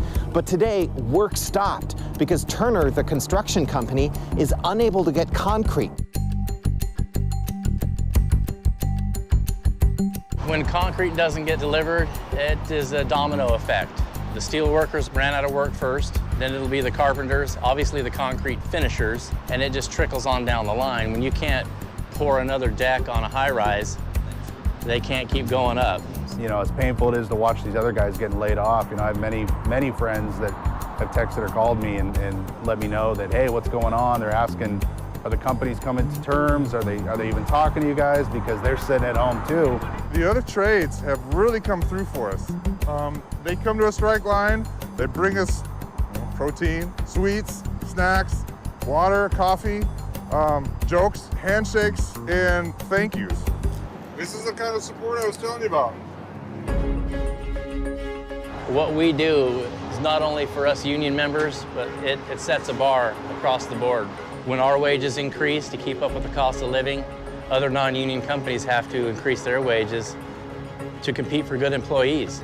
Yep, and that's also statistically true as well, for the record. According to numerous studies conducted on the matter, labor unions immediately have the capacity to increase your wages in the workplace that is unionized, but it also has increased by 10% even the wages of non-unionized workplaces as well. All right, we're gonna get into the Nintendo Baby Game Direct right now.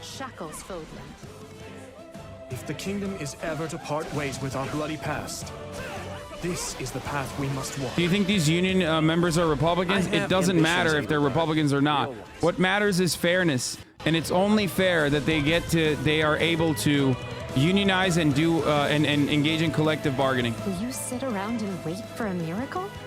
Or will you help me seize control of my fate? All right, let's do it. Let's see what the fuck the Baby Games Direct is about this time. It's probably going to be dog shit, but fuck it.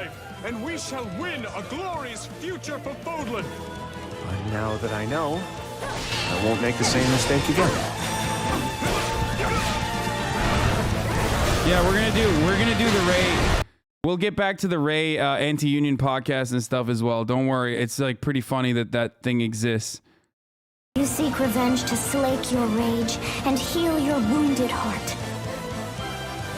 I know you are prepared to do whatever that you must. This is a Dynasty Warriors clone. I will play it. I mean, fuck it, dude. It's a new Switch game.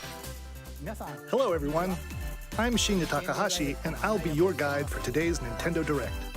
Oh, also, before I forget, it's top of the hour, so if you want an ad-free broadcasting experience, all you need to do is subscribe. You can do that for $5 or for free with a Twitch Prime. Or if you get gifted a sub, here's the 1 minute ad break now. To a different story set in the same universe as Fire Emblem Three Houses. Let's see the first batch of Nintendo Switch headlines. The Orange Star Nation needs you. We've got more intel on the Advance Wars 1+2 Reboot Camp game. What? In the first campaign, Advance Wars, you'll advise a colorful cast of commanding officers and use their abilities in vibrant turn-based battles. Each commanding officer is now voiced. This is literally a bringing even mobile more charm game. to these characters. This is literally a mobile game. I see right through your plans. Another full campaign Are you awaits fucking in kidding Advance me? Wars 2. This is literally the mobile game Instagram ads, dude. I see Instagram ads for this game all the time. For additional tactical opportunities, like blasting through pipelines to cross into enemy territory. In both campaigns, you can fast forward gameplay and reset your turns for a smoother tactical experience. Flex your strategic muscles outside of both campaigns with additional modes. Go for high scores in the War Room. Create and share custom maps in the Design Room. Or battle friends and frenemies in local and online multiplayer. Advance Wars 1+2 Reboot Camp marches onto the Nintendo Switch system April 8th. This is a remake. The Nintendo Pre-orders frogs are going to available kill now you. on It doesn't Nintendo matter. eShop. Explore an infinite universe. How will they port this? In No Man's Sky, How will they every port star this? is the Is light this of a distant sun. Each orbited by planets teeming with life.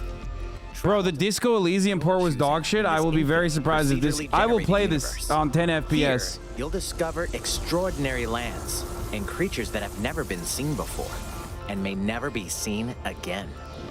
To survive, you must craft your own tools and even your own place to live. In this living and breathing universe, trade convoys travel between stars. Factions vie for territory. Pirates hunt unwary travelers. And the authorities are ever watchful. Your journey may be fraught with danger, and actions have consequences. Traitor, fighter, explorer. How will you live in this universe? Should I play this No game? Man's Sky lands on Nintendo Switch. Not on the Switch, obviously, but should I play this game on the PC, chat? They said, like, after all the updates, it's playable, right? No? Wait, why so many no's?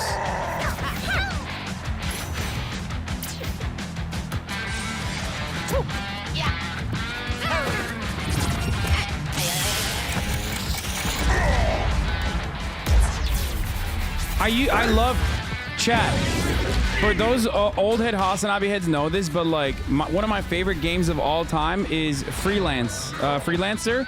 Like the guys that made the OG game that they made before Star Citizen, which is not even made, obviously. Which is why I might actually enjoy that game, No Man's Land or No Man's Sky or whatever. Mario Strikers Battle League. This looks kind of cool. Prepare for Strike, a 5-on-5 sport like soccer that's way heavy on offense. This literally, this looks sick. This actually looks sick. I'm pogging right now. Tackles. I'm soy facing. I'm pogging. I'm soy facing. And crushing special shots. Oh my God, this looks actually great. Is to rule the field. Try to score more goals than your opponents.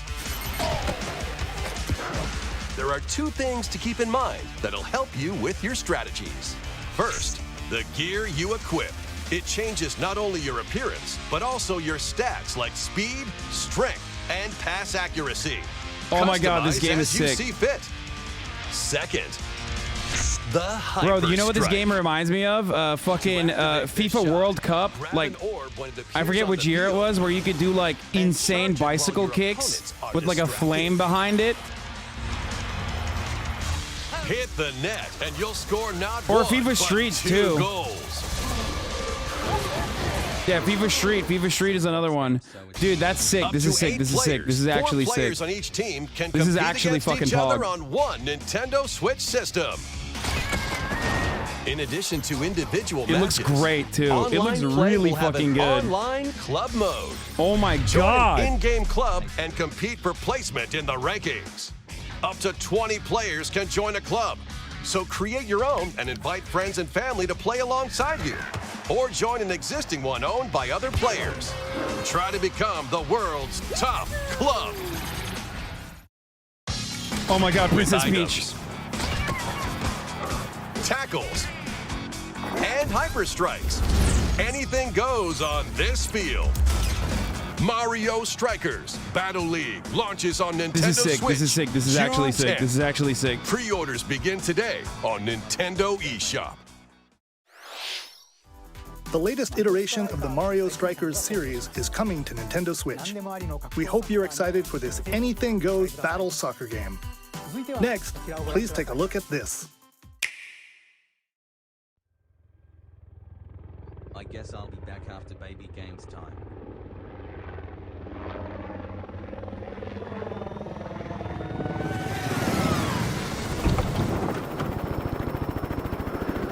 That game is gonna be fucking sick. Also, this looks great.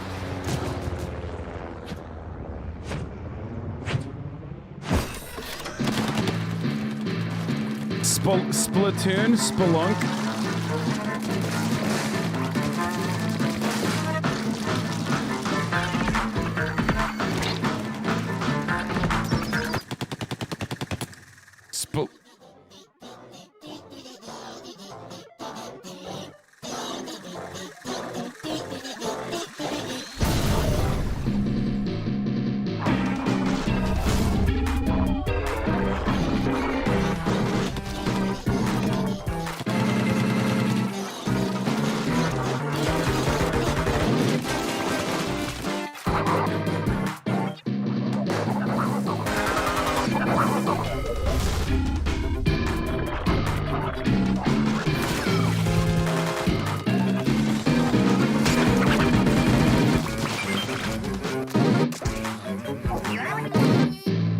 Dumbass said watching this for reviews. I literally lost viewers watching this.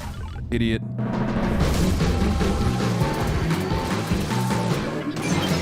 I never played Splatoon, but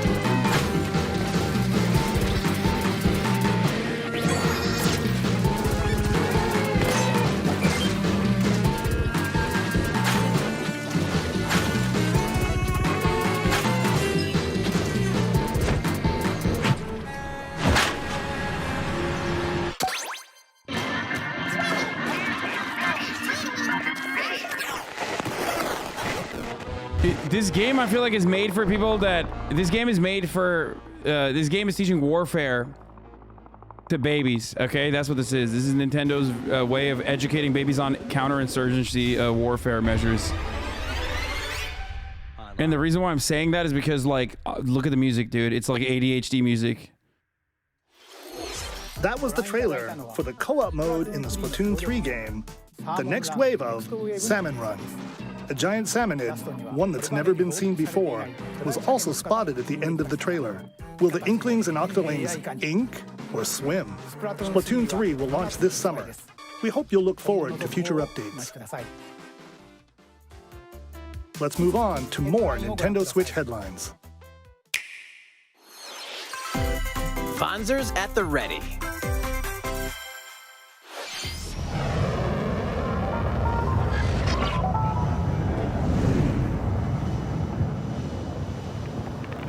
What the fuck is Vonzers? What? This is not a Switch game. I guess they're announcing a new console. Of the first Front Mission game is storming onto Nintendo Switch. What? Oh! In this tactical RPG, you'll pilot weaponized machines called Fonzers. Okay, I was like, what the fuck? To victory. Gain the upper hand in battle by aiming for enemy parts to destroy. I will never play this game. Mix and match various weapons and parts to customize your Vonzer. It's not RTS, it's turn-based strategy. Uncover the great storyline of this classic when Front Mission 1 Remake launches on Nintendo Switch this summer. And in the future, the sequel, Front Mission 2 Remake, will I don't like also Gundam launch shit on Nintendo anyway, you know Switch. this. The only mecha anime I fuck with is Attack on Titan. High-octane Disney and Pixar combat racer. Pog! From the creators of the Asphalt series comes Pog! Disney rip-roaring IP racing Pog! action across Disney and Pixar-inspired racetracks. Race as a legendary roster of characters on high-speed circuits, using each one's special abilities to battle for victory across the finish line. Choose Mickey Mouse for symphonic speed, Sully for monstrous power, or Mulan for explosive maneuvers. Each racer also possesses powerful... Bro, this is literally Mario Kart on top of the Disney IP. What the fuck? Disney Speedstorm is a free-to-play game, with new seasons added regularly, bringing more exciting Disney and Pixar characters. It's just Mario circuits, Kart with Disney carts, skin. And more. Plus, enjoy cross-platform play, as well as split-screen and online multiplayer modes. Disney Speedstorm races onto Nintendo Switch this summer. Wait, that's so sus. It's free to play? Oh my god, they're gonna fucking milk you for all the skins. On Nintendo Switch. Unleash the power of the Force in this classic Star Wars action adventure. As Darth Vader's secret apprentice, you'll use devastating This force game was powers and fucking lightsaber insane! combos as you hunt down Jedi Masters on iconic planets. Upgrade abilities like Force Grip and Force Repulse, then combine them for even more destructive I combos. love this game, dude. Oh my god, this like unlocked a memory in my brain. Motion controls enhanced from the original Wii version. You can also duel locally with a friend to determine who is the galaxy's most powerful Jedi. Star Wars: The Force Unleashed launches on Nintendo Switch April 20th. Pre-orders begin today on Nintendo eShop. The complete saga of legendary assassin Ezio Auditore da Firenze awaits This is gonna three critically suck. acclaimed Assassin's Creed games. Explore Renaissance Italy and 16th century Constantinople. Interact with historical figures and discover secrets of the Creed Istanbul, across 3 bro. games, 2 bonus short films, and DLC.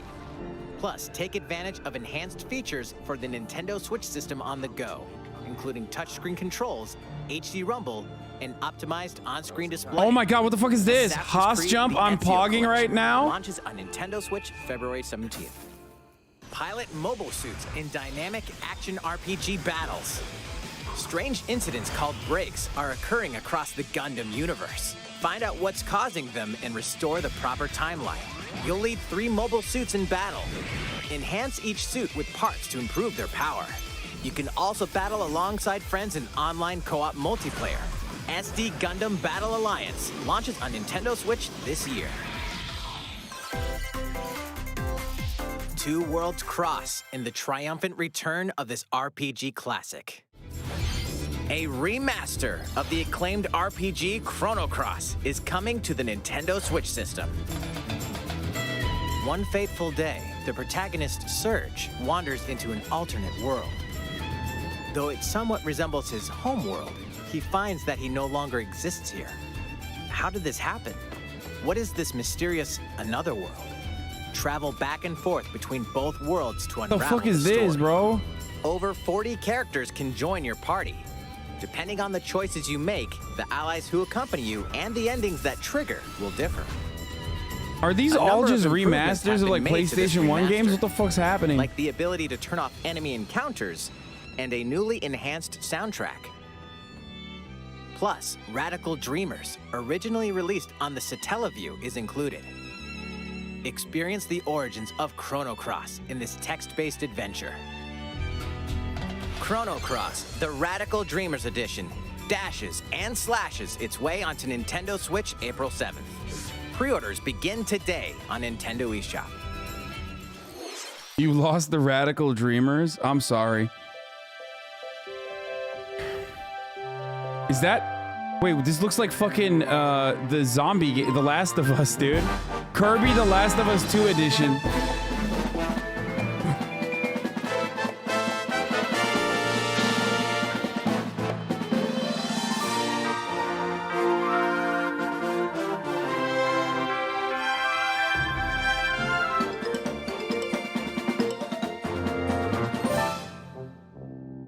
Damn, Kirby can suck.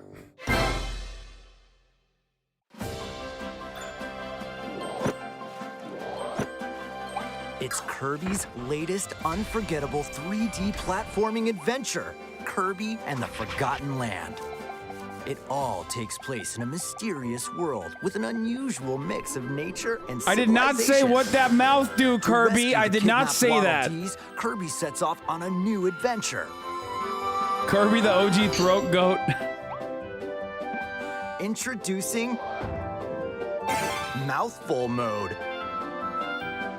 Inhale a car to zoom around. A vending machine to attack with juice cans. Or become a piercing cone. Okay, so it's Mario. I mean, this is gonna be sick. New actions will be available. If it's like Mario, Mario Odyssey, then it's fucking sick. Enjoy. It'll be really good. New moves different from copy abilities. It'll be really good. It's like fucking throat goat, Mario throat goat edition. Water, like this. As Kirby rescues Waddle Dees, Waddle Dee Town will continue to grow, and more resources will become available.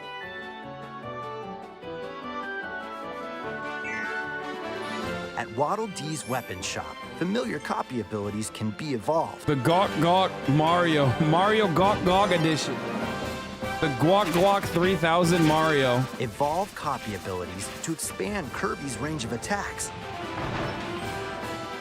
They'll also change Kirby's appearance and make him even more powerful. Some copy abilities may have stronger evolved forms. A new adventure awaits our pink puffball. Who are the Beast Pack? What are these enemies trying to do? Can Kirby restore peace to this world? Kirby and the Forgotten Land launches on the Nintendo Switch system March 25th. Pre-orders are available now on Nintendo eShop. That was Kirby and the Forgotten Land, launching later next month. Please look forward to its release. Let's take a look at some more Nintendo Switch headlines. 任天堂ディレクトをご覧の皆さん、こんにちは。バッターの大谷翔平です。ピッチャーの大谷翔平です。任天堂スイッチ上で今回初めて MLB 打者の記念が楽しめるようになりました。それではこちらをご覧ください。 That's right, Otani-san. MLB The Show is coming to Nintendo Switch. That means you can play modes like Road to the Show and Diamond Dynasty on your Nintendo Switch. But that's not all. You can even play Otami-san. with a single That's right, Otami-san. With cross progression, I love you can baseball. also earn and use content on any platform where MLB The Show 22 is available. Why does this guy sound like the TikTok voice, dude? On the go with you on Nintendo Switch. It's like rugged Gilbert Godfrey TikTok voice, TikTok TTS. Online matches on other consoles. No need to worry. You can invite them and play online.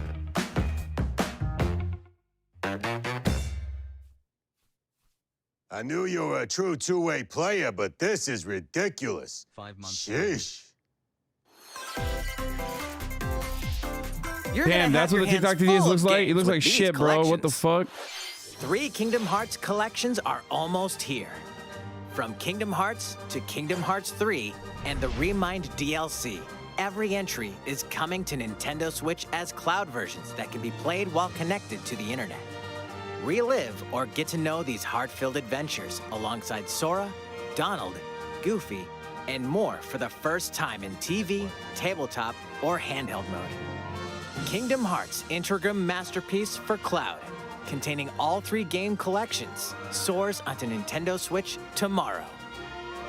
Each collection's cloud version will also be individually available on Nintendo eShop. Chad, don't fucking eat me alive, but like, is the cloud good? If Nintendo's like notoriously bad for latency, then how are they fucking doing cloud? Run, jump, and hover. Like, it has to be awful, right? Use each level's surroundings to your advantage. Also, Klonoa 2 is included. Take on these great adventures when Klonoa Fantasy Reverie Series launches on Nintendo Switch July 8th. I can't see this being good in a... We're so glad you're here. Come here often. Either way, you're in for a puzzling treat. In these award-winning games, the portal gun is your key to surviving imprisonment in a mysterious lab. Create portals and warp to other areas to find cake? Still unconfirmed. You can pass through portals, and so can cubes, lasers, and robots with unnerving levels of personality. The sequel adds in local, online, and split-screen multiplayer modes, and that part's no lie. Neither is the sentient robot monitoring your every move. When Dude, Nintendo is great for... I mean, most gaming has now become just like playing games that are 10, 20, sometimes 30 years old with like new fucking... with a little bit new shaders touched on it, okay? That barely ever actually fucking works well in the new console, even though like the old console that it like originally started on is just as... had the same specs as a Nintendo Switch. Jesus fucking Christ, dude. Jesus fucking Christ.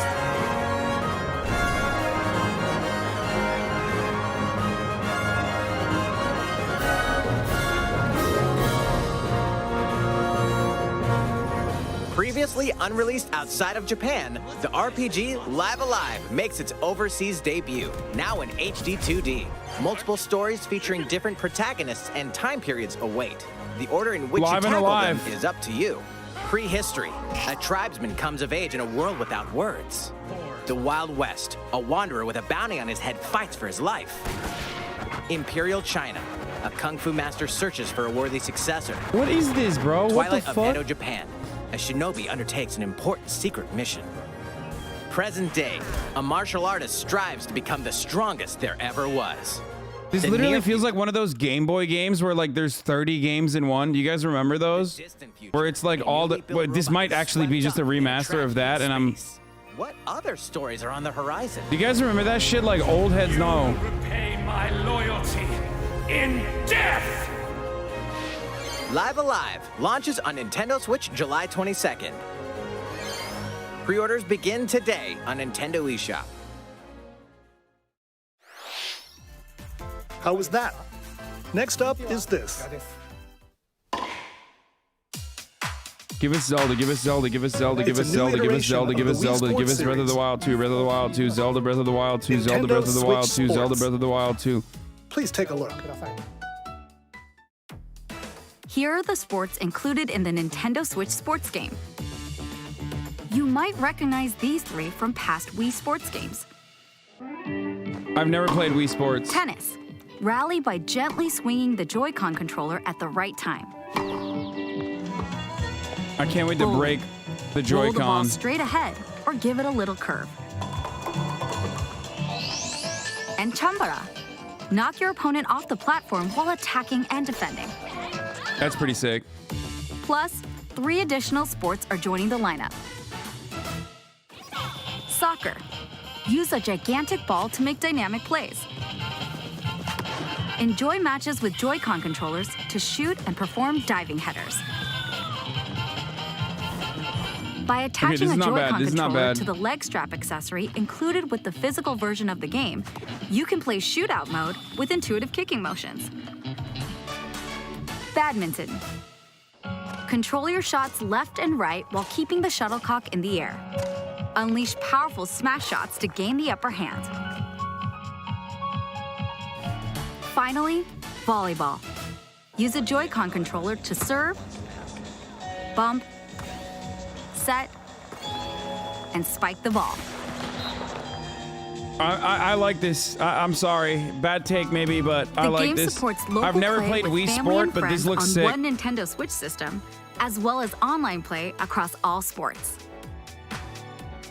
Play against friends online, or opt for Also, random remember, matchmaking. remember, like, I think about this from the point of view of like what will fucking slap on stream. Try And this taking on looks this like it would be fucking sick to play on stream with like other content creators and stuff. How was that? Since I'm already here, I'd like to show you some gameplay of one of the newly added sports, volleyball. Mr. Takahashi! Oh, hello there, everyone. I'm Yoshiaki Koizumi from Nintendo. Wow, Mr. Koizumi. Dude, this is my I can favorite see part you're of the ready to fucking play. directs, dude. All right, I'll play some volleyball online together with Mr. Koizumi. Do you have your wrist strap ready? This is actually on like my favorite part of the Nintendo Direct. The content is just like old Japanese guys that are just like behaving in a way that they normally would never behave. It's awesome. Yeah, salary men trying to be like a newly added sport in Nintendo cool and Switch quirky. sports. What can we expect today from the Takahashi Koizumi team? It's Koizumi to serve, with Takahashi up front. We begin with Koizumi serving. How will the opposing team react? Takahashi makes the block. Damn, he's so good. He's so fucking good. Look at him. Koizumi saves it. A setup in the air, and here comes the spike. The other team saves it and fights back. And they score. Damn, bro, come on. You gotta get it in time. Bro! All right. Bro, move faster! What the fuck was that? Now the other team serves. Koizumi receives it. Takahashi sets it up. Uh. Koizumi spikes, but it goes right towards the opponent. Here's another attack. Now Come on, come on. They get the ball, and with the setup from Dunk Koizumi, it. Takahashi scores. Oh, that went out. That went out. They got a point with that fierce spike. Damn, bro, that was fierce. Yo, he fucking spiked it fiercely.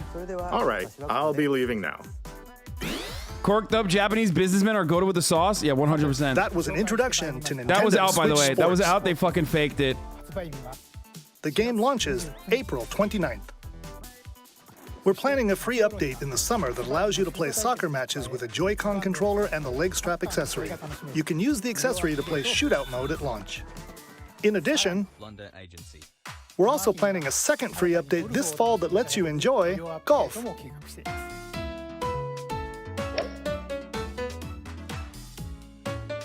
Now, Nintendo a sold request me a to dumb everyone. game again? What do To you help mean, ensure that always? you can all enjoy playing online, we'll be having an online playtest before the game launches to evaluate various technical aspects. Okay, serious question, and maybe I'm wrong, but why can't you substitute Mii's for like wonderful Nintendo characters, chat? Is there a reason that you could like customize and buy like, you know, incredibly expensive parts for? Or can you do that already? Thank you. IP, what do you mean? It's Nintendo and they fucking already own Smash Nintendo. They own all the IP. Nintendo Switch Sports. I hope you're looking forward to this game. Let's see a few more Nintendo Switch headlines. Please don't give him ideas. Dude, think about it. You would buy like 11 different outfits for your Mario Mii. Skills ready. The latest Taiko no Tatsujin game is coming to the Nintendo Switch system. Set in Omiko City, the sacred town for taiko drums, you'll strive to become a taiko master, along with brand new character Kumo-kyun. Drum to dozens of boppin' beats, including Megalovania, Gurenge, Feel Special, and Racing into the Night. And that's not all. An orchestral version of the main theme from The Legend of Zelda is included. That's 76 songs total. Plus, take advantage of a practice mode to replay sections of songs as many times as you'd like. New modes have also been added for everyone to enjoy. Dude, Zelda's Breath of the Wild soundtrack lives in my fucking head, dude. Or face off against each other in Great Drum Toy I still think about the Fairy Fountain song all the time. It's one of the greatest fucking soundtracks of all time. When Taiko no Tatsujin Rhythm Festival launches on Nintendo Switch this year. Plus, a paid in-game subscription service that gives you access to over 500 I still think about this ratio. Good one, dude.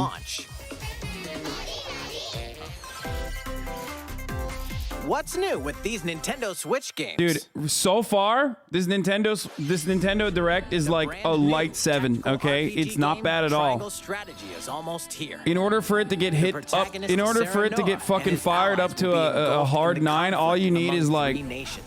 Your choices and conviction. You need like a Breath of the Wild. As Lord of House Wolford, I solemnly swear an oath. Zelda 2 Electric Boogaloo. And then it's a fucking 9. From the promise of a better a hard world. 9. A new demo playable to the end of Chapter 3 will be available on Nintendo eShop later today. Save data from the demo can be transferred to the full game once purchased. More Cuphead action 7, what have they awaits shown in the anything paid cool? DLC. The fucking Mario... The Mario game alone is like... The Mario soccer game is fucking fire, dude. Actually fire. And it's a remaster, so what do you want? Right? It's not even a remake, it's a remaster. The clever Miss Chalice is a new playable character. Take down fearsome foes with her double jumps, rolling dodges, and more. Cuphead, the delicious last course, wallops its way Nintendo onto Sports Nintendo is good Switch too. June 30th. Oh, it's a new game. It's not even a remaster, sorry. A free update is coming to the Metroid Dread game. All it takes is one hit. Even from this. Getting hit even once causes a game over in the brutal Dread mode difficulty. That's the update? Face this new challenge? That's the and update? For players new to the Metroid series, take advantage of increased recovery with the newly added Rookie mode difficulty. Oh, that's a good update. I would like that. Never mind. That's a sick update. Maybe I'll fucking play Metroid again. That's good. A second free update in April will add a boss rush mode, in which you'll battle bosses continuously, one at a time. Shut up. Something's bound for Nintendo Switch.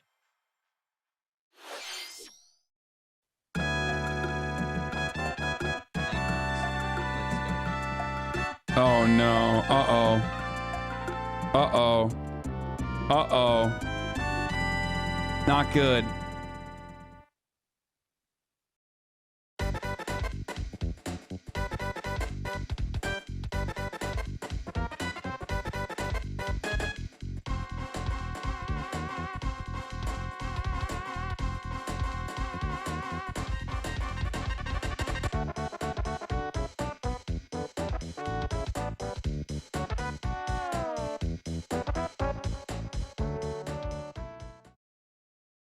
Are all those games, what? Someone asked, are those games like, sent out prematurely? No.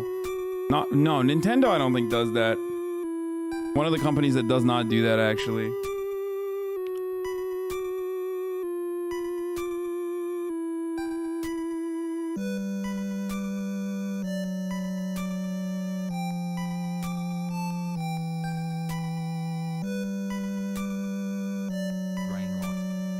The reason why I said oh is because everyone's gonna say Earthbound playthrough when. Will be added to Nintendo Switch Online later today. Dude, this is like, let's remake mid-30s-year-old childhood.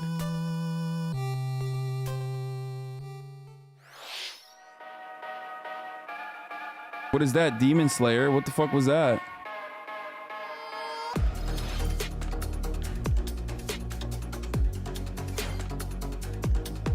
Dude, adult games on the Switch, for some fucking weird reason, never port appropriately. I don't know what it is, but...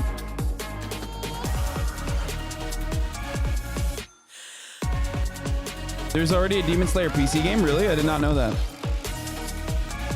Kimetsu no Yaiba de Hinokami Chronicles!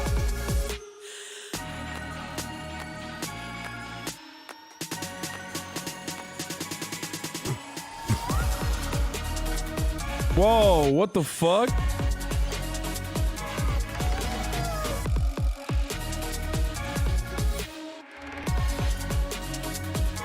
Are you buying a Steam Deck? Yeah, I'll probably buy it.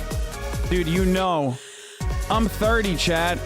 I need to play video games on the pooper, and like being 30 years old, it fucking blows my mind that you can do that. I'll probably buy the Steam Here's Deck. some news from Mario Kart fans. Many of you have been enjoying the Mario Kart 8 Deluxe game since its launch in 2017. So, we've been working on remastering select courses from across the Mario Kart series, and we'll be releasing them as paid downloadable content. Please take a look at this trailer.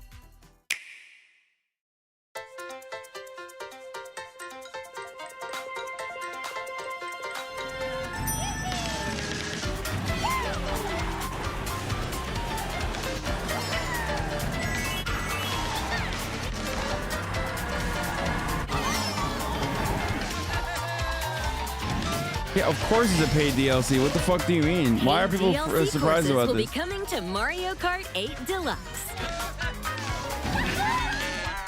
This is the Mario Kart 8 Deluxe Booster Course Pass. You may recognize some courses from past Mario Kart games. 8 courses will be released at a time over 6 waves. That's 48 additional courses we plan on releasing by the end of 2023. Courses such as Coconut Mall. Why are you guys saying you got Coconut Mall? And Tokyo Blur will be included in the first wave. Bro, isn't this a straight up new game? Of course, you can play these courses. I mean, an old game, but like a whole online. game?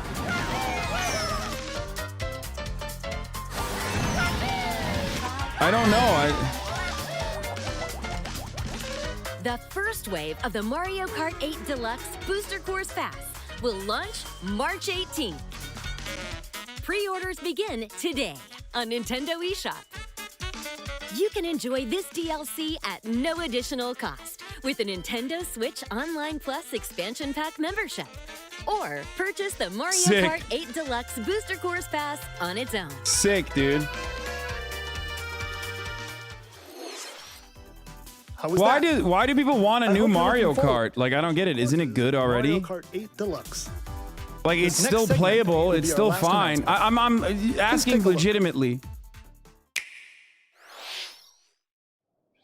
Like, the mechanics are classic. It's good. I don't know what you want. It's like, if it ain't broke, don't fix it type shit. Fighting in order to live. What? And living to fight. What? That's the way of our world. What? Ionios. Tell me, what would possess you to side with them? We're fighting because there are enemies to kill. Is this Xenoblade Chronicles? I knew it. I saw this coming. You're not enemies now. Fine for you, isn't it? All that time you've got. You could try to move forwards again. How can our lives be so snuffing little to you? They're not your friends anymore. They're his fuel. That looks insane. The land pierced that looks by insane. A great sword. It's the only way you're gonna defeat the real enemy. Oh, bruv. You got a fucking license for that Xenoblade. Filling up these flickering clocks in our eyes. It'll never replace the friendship. Oh, bruv, you got a license for that lolly. Oh, bruv. I'm a fucking 3,000-year-old dragon, yeah. I'm not a fucking lolly. I'm not fucking 5, yeah. I'm a 3,000-year-old dragon, bruv. Simple as.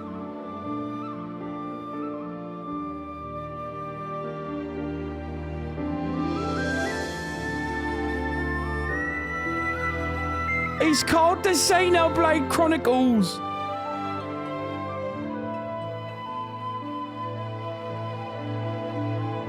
Bruv of the Wild.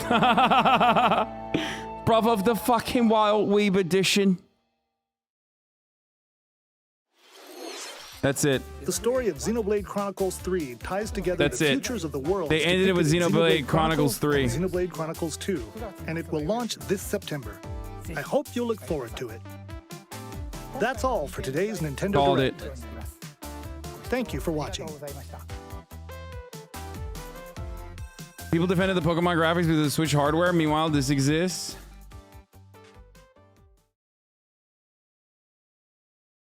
It's Xenoblade because in the UK, in the US, it would be Xenogun. Yeah. All right. I mean, that was like a 7, I think. I'm just excited for the fucking Mario Striker game. That shit looks fire. I'm excited for the Nintendo. I'm excited for the fucking Nintendo sport game. That's gonna be the Switch Sports is gonna be good. Maybe a 6. I don't know if it's a 7. Maybe a 6. I was still excited for like all the other additional shit that we were gonna potentially see. So, but the Mario Strikers looks absolutely goated. Okay, Mario FIFA looks goated on a fucking stack. No cap. $150, 2 Virgils, 3 Virgils, whatever, dude. It's fucking really good.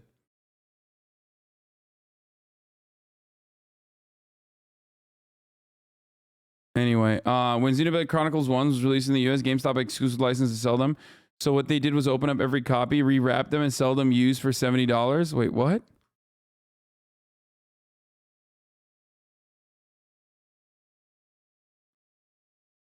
Kirby Cussy? Yeah, everybody's mad at me for getting a fucking Cussy, but nobody's mad at Kirby when Kirby gets the Cussy. Oh, Kirby was pretty poggers too. That's exciting. I've never actually played Kirby games before, obviously. I'm like very new to Nintendo. What? Yeah, if you were an actual leftist, you would have reported that, dude. What, dude?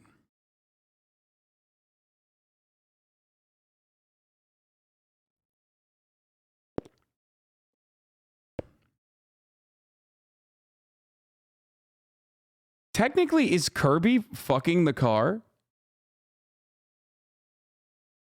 Is this another instance of...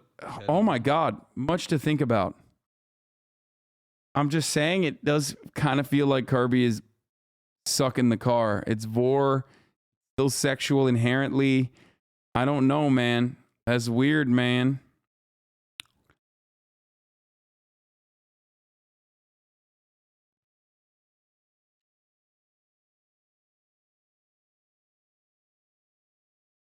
Hassan, Kirby's queer-coded pink and a minor short. Okay, dude. That's right.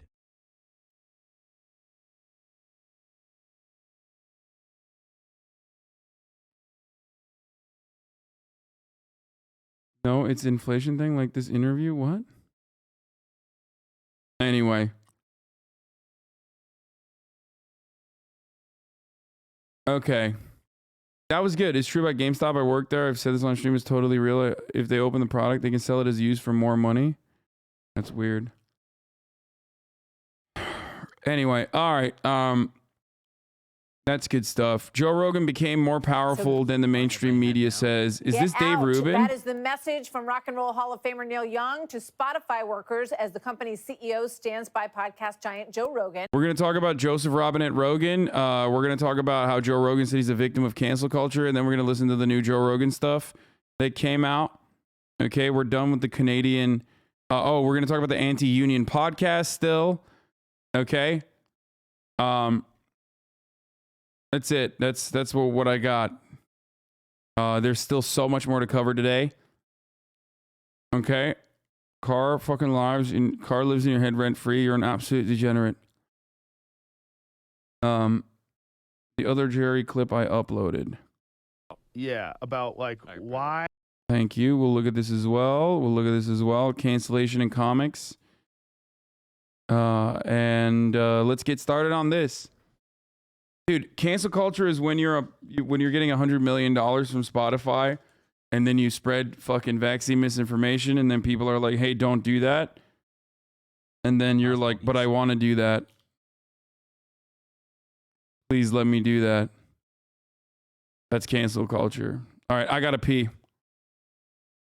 Despite his past controversial comments, quote, Neil Young saying, to the workers at Spotify, I say Daniel Ek is your big problem, not Joe Rogan. Ek pulls the strings. Get out of that place before it eats up your soul, says Neil Young.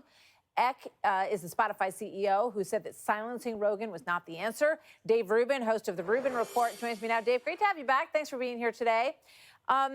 So Neil Young, it's very interesting. We heard nothing from Neil Young for a long time, except, replaying his favorite albums, right? But he's very fired up about this. He's brought a lot of people along with him. What about these attacks on Joe Rogan, and what do you make of it?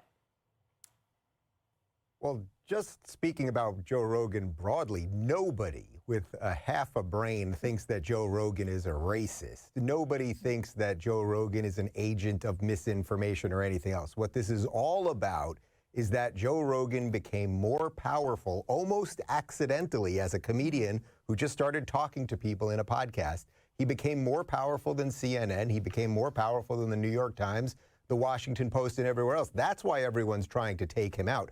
Nobody thinks that Joe Rogan, because of some words that he said 10 years ago in a non-pejorative way, I mean, he was often quoting other people saying words in a negative way to make fun of them. Nobody thinks he's a racist. But Neil Young, I just checked on YouTube myself. Neil Young is still on YouTube, and you're not going to believe this. The scary Joe Rogan is also on YouTube. So Neil Young, if you're watching Fox, put your money where your mouth is, man. Don't just get off Spotify, get off YouTube. And you're going to have a lot of other places you're going to have to leave as well. About this Rumble offer, they've offered him $100 million, which is what he got from Spotify. And as you say, he's the most popular podcast in the entire country, if not the entire world. He has an enormous contract with Spotify because... Remember how I've talked about cancel culture not being real, even though I've been canceled more times than most people, including Joe Rogan, and that the reason why everybody loves talking about cancel culture is because it actually is... it actually does technically make content creators, famous content creators, feel as though they might get punished in the form of criticism. You know what I mean? All this stuff. The reason why people fucking talk about cancel culture nonstop. Yes, 122 is how long it took for me to pee. The reason why people talk about cancel culture nonstop is because it's one way to make it seem like these eminently powerful, incredibly powerful celebrity superstars, okay, to appear as though they are just like the everyday common person, okay? If you work at a Jiffy Lube, cancel culture will strike at any given moment for you. And what I mean by that is not necessarily, you'll get canceled because you said something, but I mean cancel culture in the form of actual material consequences for you will happen at an at-will employment place no matter what, okay?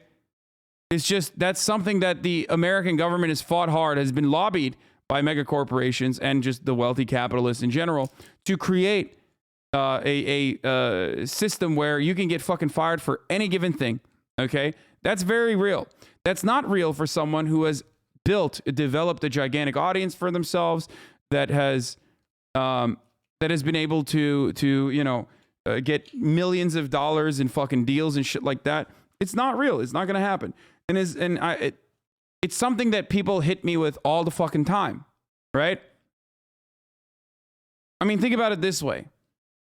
I mean, even today, even since yesterday and today, people are trying to be like, dude, you deserve to be canceled because you're stealing hardworking labor from the fucking other YouTube content creators who, most of them, the overwhelming majority of which appreciate when you watch their videos, but we're going to fucking cry about it. That's not real. It's not a real thing. People can come in here and be like, they're beating your ass in the QRTs, but ultimately that's not a real fucking thing at all, right?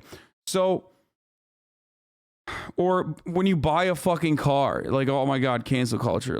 It's not real. I could constantly fucking cry about cancel culture and be like, look how much they're attacking me. Look how fucking terrible it is. My life is so terrible. Cancel culture is so real. It's so bad. Okay? But it doesn't mean anything. It's completely fucking meaningless. Okay? It's completely fucking meaningless. Neil claims to not want to work on a platform with Rogan, yet he exists on the same world as Rogan. Curious? Yeah. But it does make you seem... I love that they always ask another white person if another white person is racist. Trust me, you don't want them to ask a black person because they'll find a fucking black person that'll say, no, that person is not racist. And it'll frustrate you even further. So, that can happen as well, for the record. So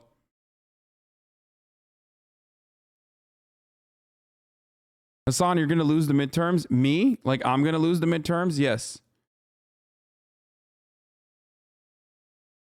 Okay. So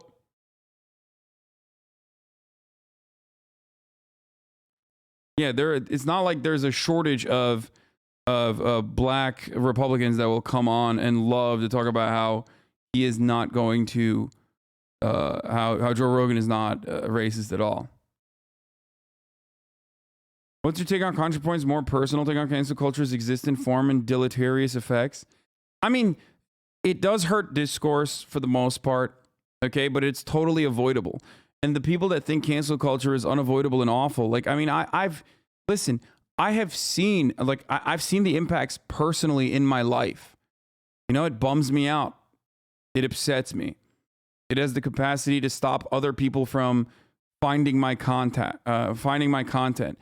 It's the reason why there's so many fucking weirdo furries on the internet right now with anime avatars and furry avatars that are saying all you do is, you know, move away from the camera, right?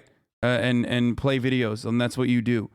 Like, that's not what I do. It's the opposite of what I do. But like, you think that because someone went through the effort to, like, you know, build a library of content that makes it seem like that's all I do. So, but, and that sucks. It hurts. You hear it nonstop. You fucking hear it non fucking stop. And it has the capacity to, like, upset you. It has the capacity to, like, hurt your feelings. It can be a little overwhelming.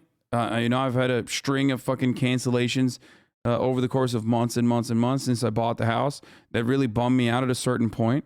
But at the end, it's still, you know, this community is more powerful than it's been. This community is larger than it's ever been.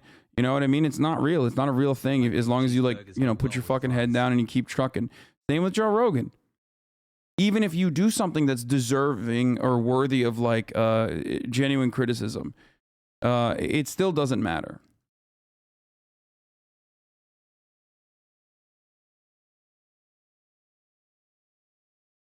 Okay.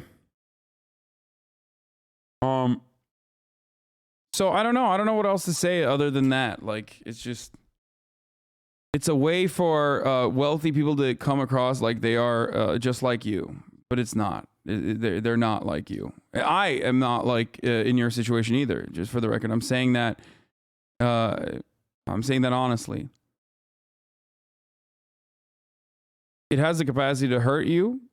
It has a capacity to, like, hurt your opportunities. Nobody likes being smeared for fucking, you know, months on end by people who are just straight up lying about you, obviously, right?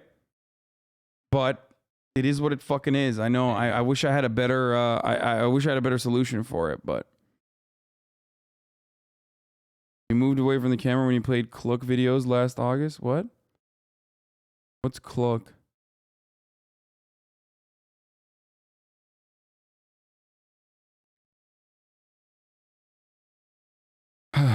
Anyway, just know you've had a profound effect of converting a bunch of reactionary shits like me to be more leftist and more empathetic. That's great. I mean, I'm happy. That's why I do it. All right, let's continue.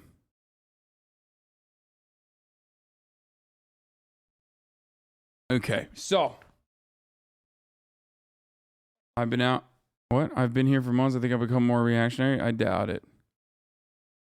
It's really disappointing to hear when other leftists decide to get super hung on cancel culture. It definitely ends up detracting more from meaningful content they could be producing. I mean, part of it is it does make the movement look bad.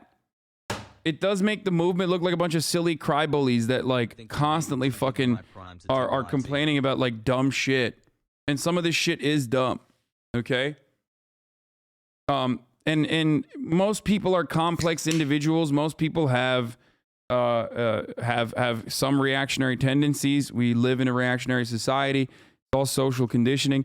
So you're basically denying like a real human condition of being imperfect and having reactionary tendencies when you constantly declare that, like, every individual, every independent content creator is supposed to be like a brand. Okay.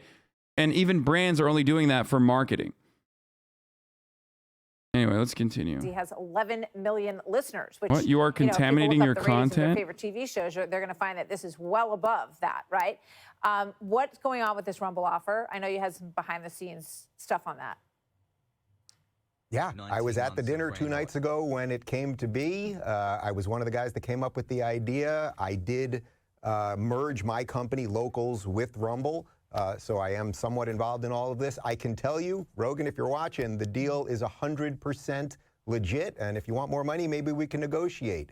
Rumble is here to allow people to say what they want. Like, what's up, dude? That's like, this is an honest dialogue. Like, you literally brought a dude who has like a financial interest in Joe Rogan moving over to the company. Like, that's crazy. Like, how the fuck, dude? It's just so weird that like, this is what the honest, non-mainstream media does. Like, can you imagine? Like, CNN does this all the time. Who do they do that with?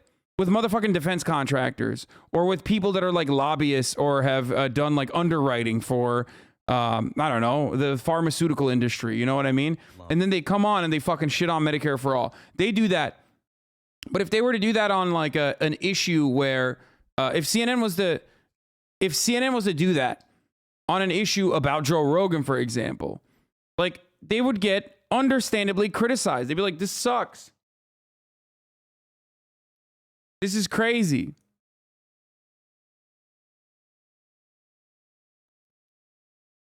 Want to say we would love to take his entire catalog, all the ones that Spotify deleted before he signed with them, and the ones that have subsequently gone off. The entire thing, we'll put it all up on Rumble. He can say whatever he wants. And he can also, Spotify is literally defending Joe Rogan. So what's the extra defense that like Rumble is? He already got a fucking big cut in his audience to go to Spotify because it's like pumped full of fucking ads. And, you know, there is some editorial control over what he can and can't say. What is Rumble going to offer? Even less fucking people watching him? But then also he can say the N-word all the time. Like, don't worry, we're giving you the N-word pass. Thanks for radicalizing. Like, what? Oh, thanks, man. It seems sick. He gets his deleted episodes back. Yeah, I guess that, but take the money and run. I mean, this is a great opportunity. You know, he apologized, and I don't begrudge him for whatever pressures came to bear on him. He had to make choices for himself and his family, and that's all just fine. But there's a great opportunity here, not to just make the money. Okay, the guy's got plenty of money, that's fine. But to stand up for what's right, because nobody, really, Martha, nobody thinks this guy's a racist. Nobody thinks he's a bad dude, except the amorphous mob. And we just need more people to stand up against it. Dave, thank you very much. Great to see you today. I'm Steve Doocy. I'm Brian Kilmeade. And I mean, yeah, sick. Great. So let's hear what, so Joe Rogan himself said that he's a victim and has slammed the clip of him using racial slurs as a political hit job. Like, that is real, by the way. That is true. Like, I'm sorry. I hate to be the fucking bearer of bad news, but that is real. Like, they came after him for the fucking COVID misinformation, which is understandable and correct. So then they turned around and there was like, that's not enough. It didn't actually impact Joe in the way that we want to. So they fucking literally resurfaced like old ass fucking clips of him saying the N-word. Like, you can say I'm defending him. It is true, though. It's fucking true. It's true. The number one fucking thing. The number one thing I say all the time is if someone has already stopped doing something and you just like resurface it to be like, wow, that's crazy. He's doing this. Then like, you're fucking dick. Who are they? Is it an organized group? I mean, it's not like the fucking Oppo research people. It's just like Twitter users like Midas Touch who did that.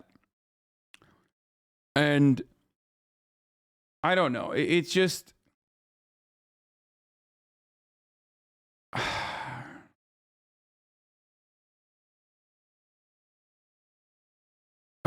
people want me to say like Joe Rogan is bad, so just say he's bad. Of course, it is bad that he said the N-word a lot, okay?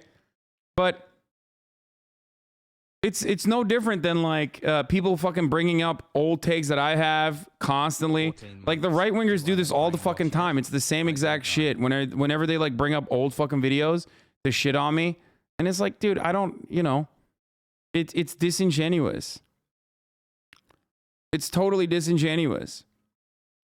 And for people saying like, so you don't agree with him because he thinks it was organized? No, it's organized in the sense that like there is it's not organized from like a Oppo hit job, okay? But Twitter is it's like second nature for Twitter users to be able to pile on in this sort of situation, understandably. It's like super easy for everybody to just like get in on one fucking person doing this and like putting out like a fire thread. Everyone in this chat loves Ethan, but he relentlessly said the N-word. Yeah, exactly. It's like fucking so dumb. Obviously, Ethan Klein and Joe Rogan have not demonstrated that same level of fucking rehabilitation. That's clear. But even then, it doesn't matter. It's like Ethan has demonstrably changed. Joe Rogan has demonstrably changed. He's just like hasn't lowered his level of racism over to an anti-racist point of view. Okay?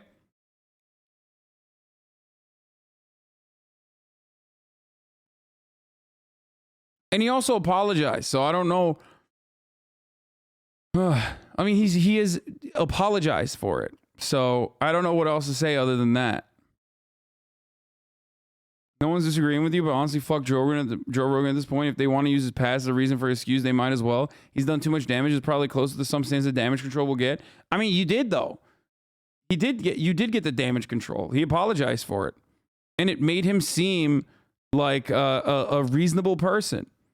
It made him seem like a normal, reasonable person in the eyes of people who are Normans, who actually fucking see themselves as like closer to Joe Rogan than they ever would to someone like you. Okay? I was an ex. In those people's eyes, Joe Rogan apologized really well, actually. Chad needs to keep this energy for people that are actively being racist right now, not 10 years ago. Yeah, that's how I feel about it. Much love, Hassan and Chad. Been doing a lot of mental work recently, and I appreciate y'all for all the distractions. I agree with you that the compilation was an opportunistic and Twitter thing, but this apology went and showed how his mindset is mostly the same. N-word apology was fine, but that was low-hanging fruit. Yeah, this makes him look like a victim and moves the conversation away from his real problems. Yeah, exactly. That's precisely what this looks like to the Normans. And if you do care about optics, at least to a certain degree, like, you have to understand that. Apology fixes everything? No, but in a situation like this, what else do you want to do? Like donate to black people's cash apps? Is that what you're gonna say? God, rad libs are so fucking unbearable, dude. Anyway,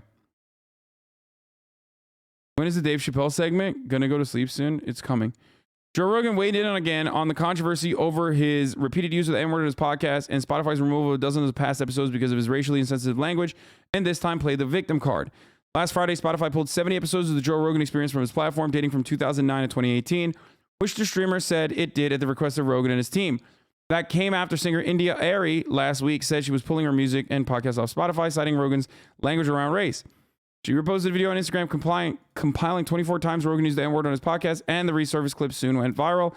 Rogan addressed the situation on Tuesday's episode of his podcast, which exclusively distributed by Spotify. The video that has been always out there, it's like, this is a political hit job, Rogan said, and he continued. And so they're taking all the stuff I've ever said that is wrong and smushing it all together. Okay? And it's true, they did do that. And they have done that to me, and they can easily do that to me. Right-wingers do it all the time. Liberals can do it as well. It doesn't matter. They did that. That's real. That's a real thing that happened. By the way, yeah, of course, it's, once again, you are correct, Shy Ho. It is not my apology to accept, clearly, but it is my perspective. Like, you might disagree with my perspective, and that's something that I admit all the time. I'm a white person. I'm not only a white person, but a white person that did not even grow up in the United States of America. So obviously my relationship with racism is very different than the average American white person, and definitely way, way different than the average American black person, obviously. The things he has said is something so deeply ingrained. There's no way he's not racist still. Like, oh, dude, I'm not even saying Joe Rogan is not racist. Okay? There's a degree of racism amongst most people that have grown up in a fucking white supremacist country.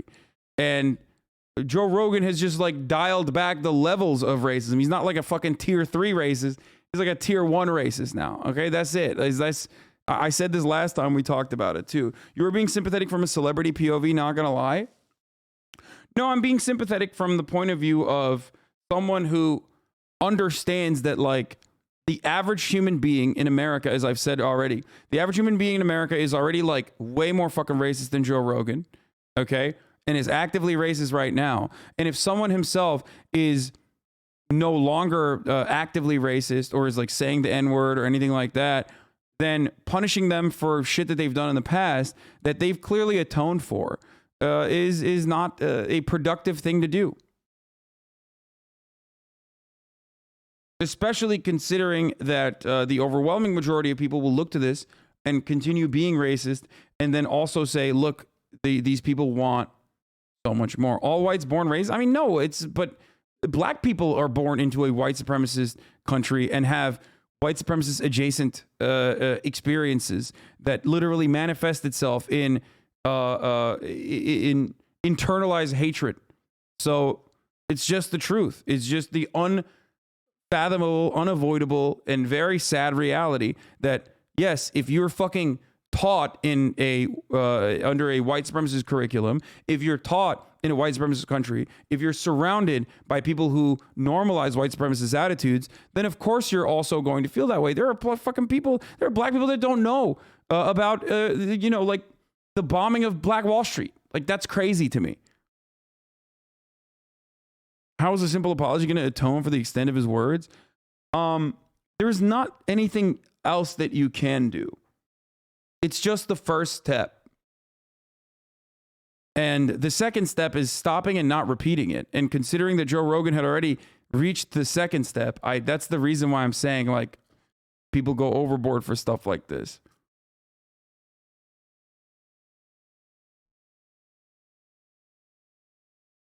That's why I get more upset about the COVID misinformation. That's why I think the COVID misinformation is fucking worse than like his racism in the past. Because he's like actively fucking misinforming people, white people, black people, everyone, into not getting the vaccine, being afraid of the vaccine, all this shit. His transphobia is actively harming people. He's like, if he's still doing the same level of fucking racist rhetoric, then yeah, that's understandable. Hope everyone is having a really nice day today. Hassel. You know?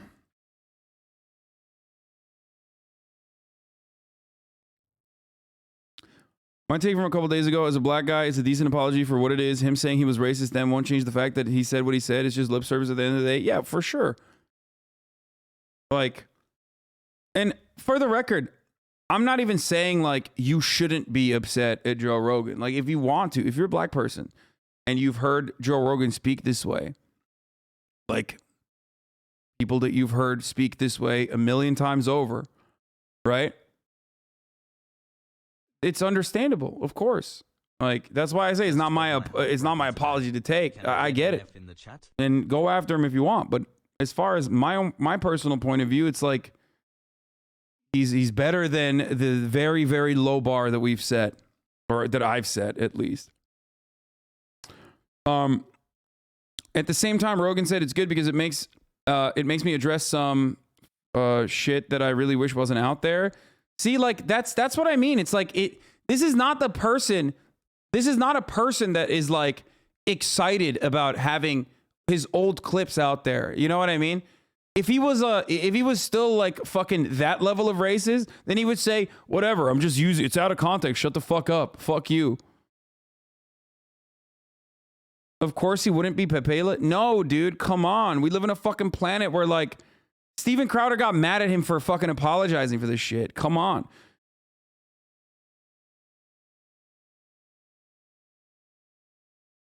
Why has Hasan had horrible takes lately? Yes, it's because I'm a dirty cappy.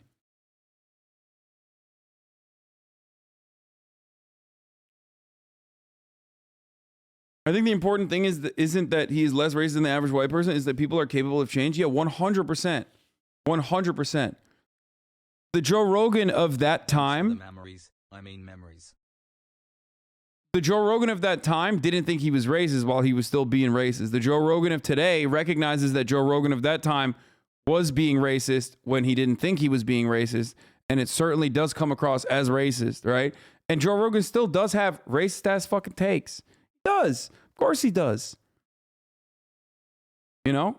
He didn't shake it. He's not anti-racist. It just takes time. Anyway, at the same time, Rogan said it's good because it makes me address some of the things that are out there. You just have to stay offline. Life goes on as normal, Rogan told his guest, stand-up comedian and actor Akash Singh. So we're going to watch that now, okay? But some of you are going to watch the top of the hour ad break because at the top of the hour, there's a 6-second ad break, and you're going to watch that instead unless, and I can't stress this enough, unless you subscribe for $5 or for free. You can avoid the ad breaks at the top of the hour and get a bunch of other juicy, fun little additional benefits as long as you subscribe or get gifted a sub if you're lucky. Here's the 1-minute ad break. Now let's get into it. Thank you, I Have Valleyed, for the 5 gifted subs. I'm doing everything. What do I have to say to get canceled? I'll say anything. But it's a brilliant response to like people canceling me. Yeah. It's like, oh, they're talking about Tim's video,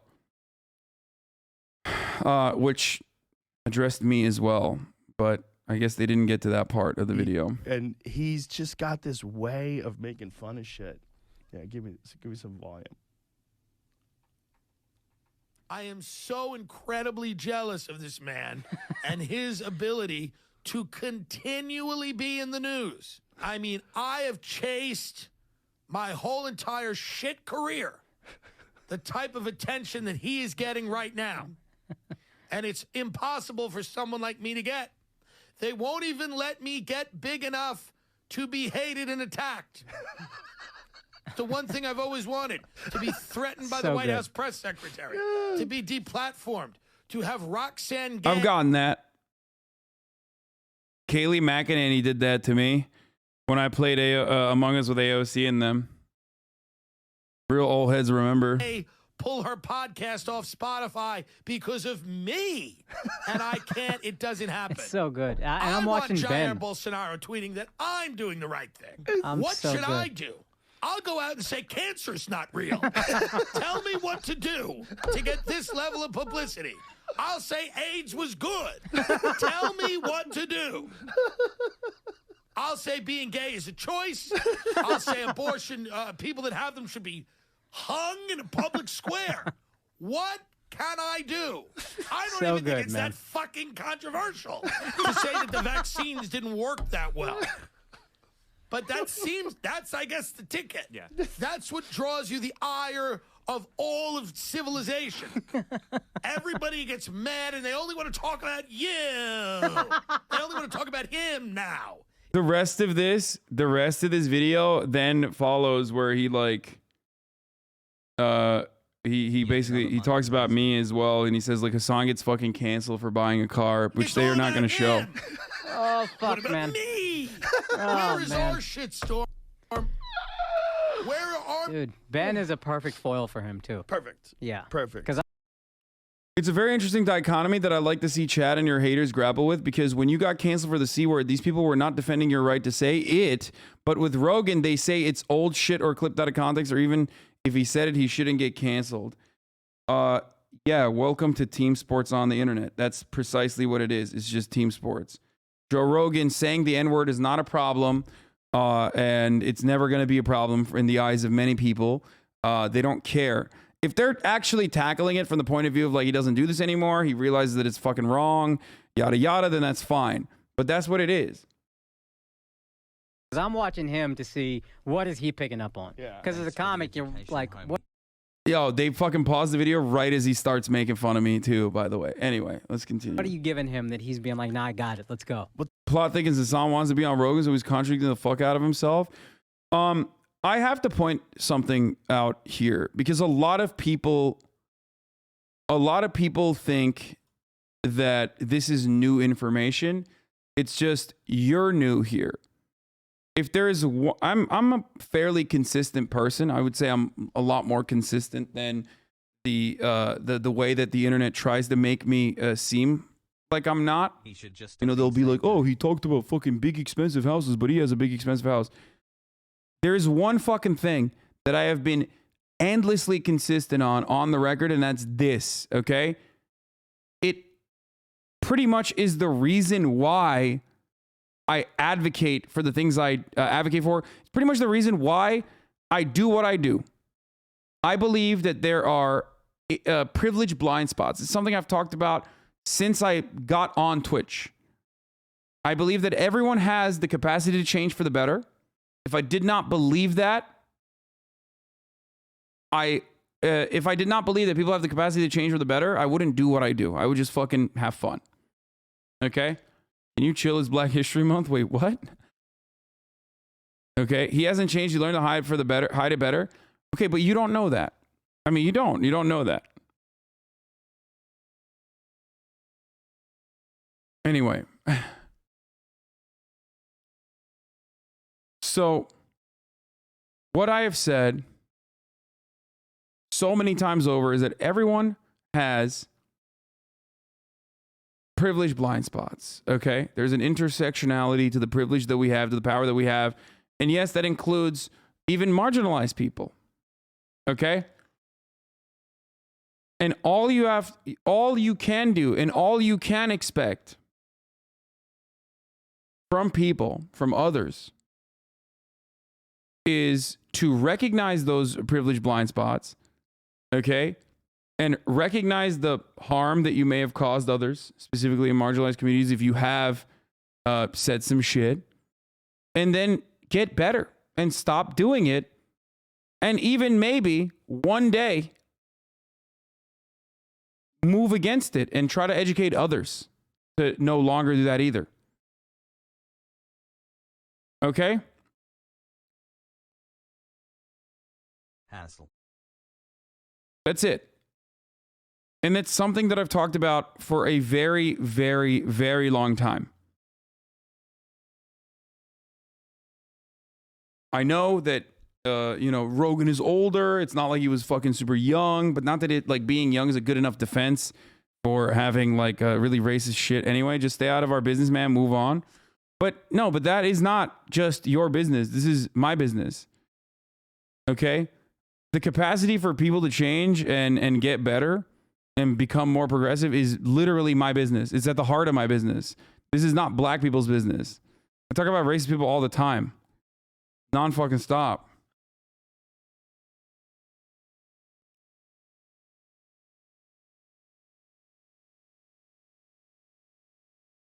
Like, I'm not. I'm a white person. Like, that's it. I'm a fucking white person. I'm not, like, I'm never going to be able to accept Joe Rogan's apology on behalf of black people. Obviously, no one fucking thinks that, I hope.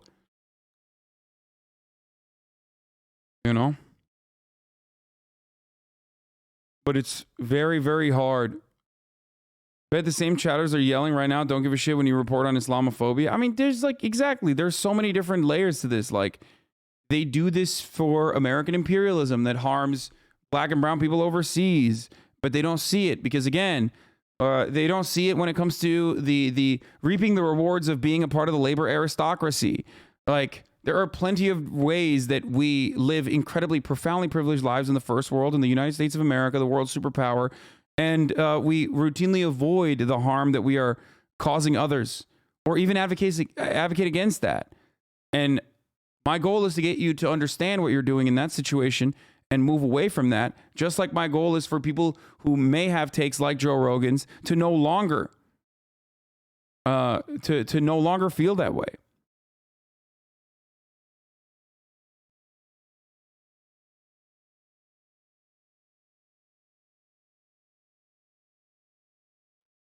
So I'm always going to do that.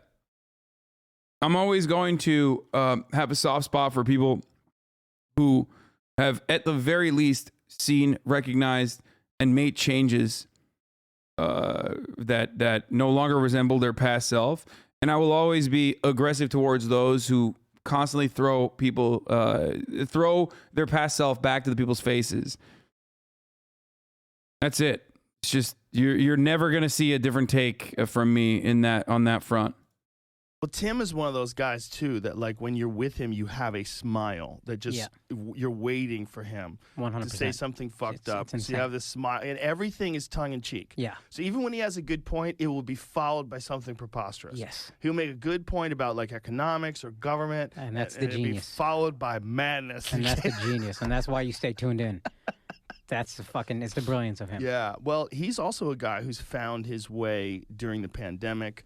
And found his way like completely outside of. What is it to talk about after you said it's not my apology to accept? You're still allowed to care about the racism. That should cover all bases.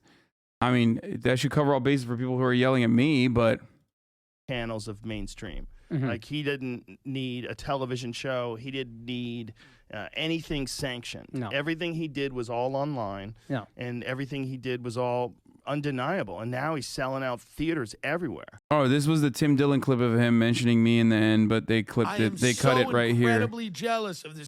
They cut it like right here. Talk about him now. It's that well. But that seems, that's, I guess, the ticket. Yeah. That's what draws you the ire of all of civilization. Everybody gets mad and they only want to talk about you. They only want to talk about him now. It's all about him. What about me? Where is our shitstorm? Thanks for the good vibes. Where are our meetings with lawyers? Where are our tense late-night conversations? Where are my apology videos? Hasan Piker buys a car, and it's going to trend on Twitter for 5 days. I bought multiple cars and crashed them. I've lived in 5 houses in the last year. Past and recent enough to criticize. What's the problem? What do you think about this Spotify controversy? How does it end? How does it end?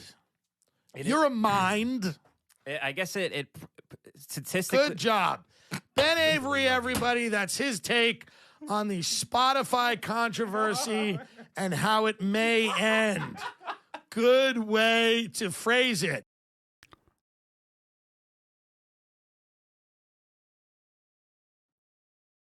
Yeah, it's Scuff Will and Scuffed Ludwig.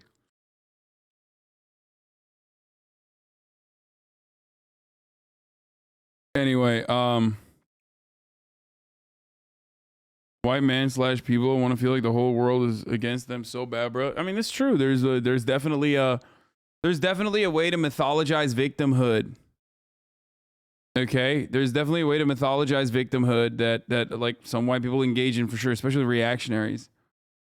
And that's what I'm saying. The woke shit is like, yo, yeah. Do you think everyone will stop protesting YouTube since Joe's on there, makes money on that as well? I don't think so. And also, I don't even think it's fucking productive to do this regardless. Like, have that. And the industry will bank on that for a while. I think at some point they'll realize it's not really working out. But we have this, and we have the people, and the people will carry you everywhere. Yeah. And then you don't have to deal with nearly as much bullshit because your people will support you. Before there was woke, though, there was alt. There was alt comedy, and it was kind of the same thing. It was. I thought woke was just like the next evolution of like people fucking losing their shit. Nice Bathroom is correct. People losing their shit over Joe Rogan saying the N-word like fucking 12 years ago, while Steven Crowder is like straight up doing white supremacist agitprop, while Candace Owens is doing white supremacist agitprop. Like, it's nuts. It's so you're doing that thing. And you could say, oh, people can focus on two things at the same time, but you're not. You're not focusing on two things at the same time. Don't say why not both, because you're not.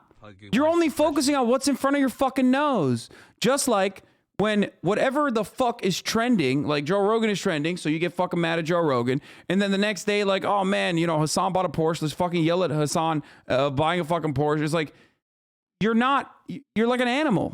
You're just responding to the things that the internet is like throwing in front of your eyes. You're just constantly, permanently in a state of anger, which is understandable. And you rarely ever care about like, I don't know, how do we fucking deal with this? How do we solve the material conditions? How do we solve the fucking systemic problems? Yeah, they're too difficult. They're too difficult. They're too long and they're too comprehensive to fucking deal with. And we have no material power whatsoever. There's no labor momentum. So fuck it. I'm just going to get mad at whatever the fuck is in front of me. And you're operating in a weird way where you are kind of operating like a reactionary.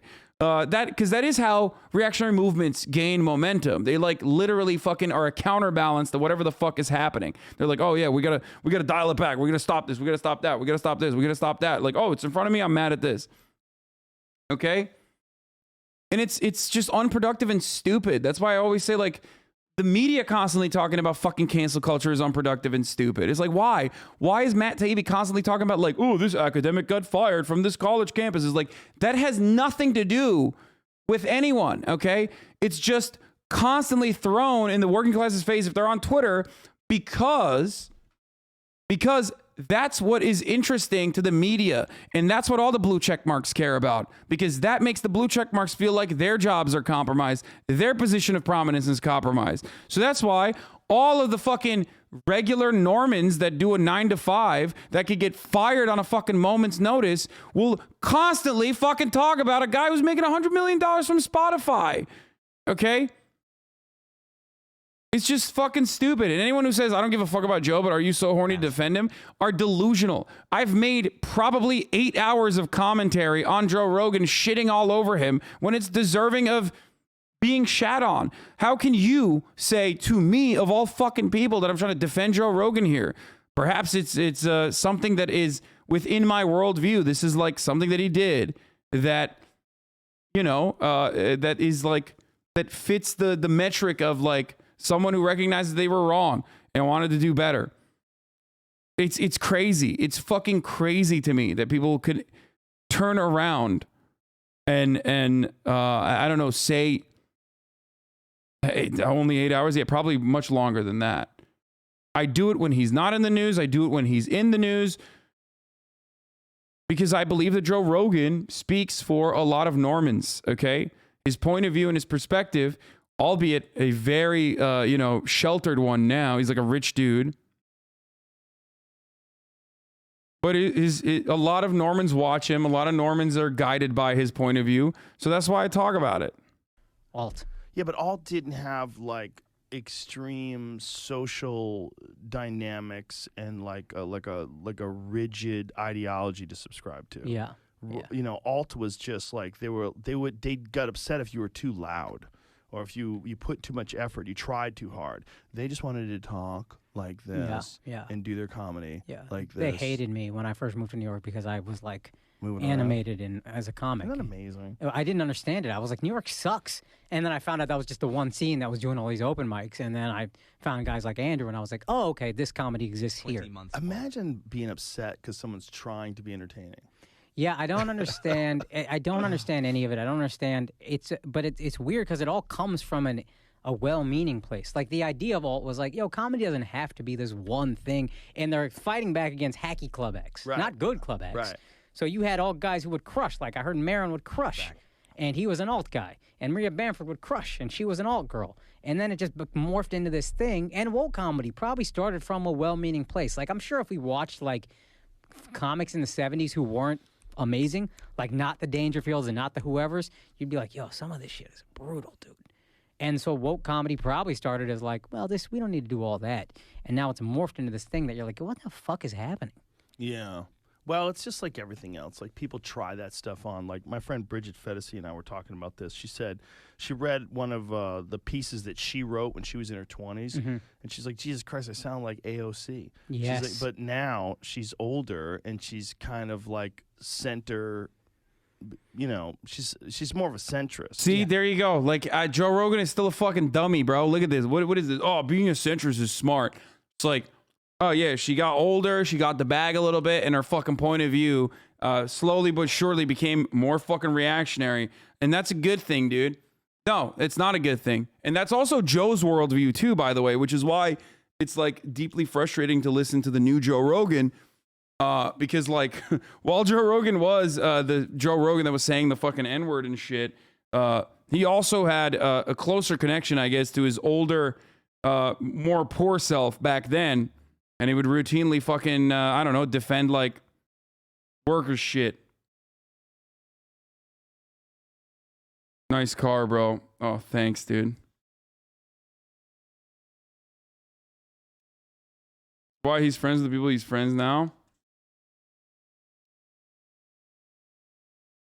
The woman he's talking about writes for the Federalist. Are you serious? Oh, ew, dude. He needs to fucking... He is so annoying, dude.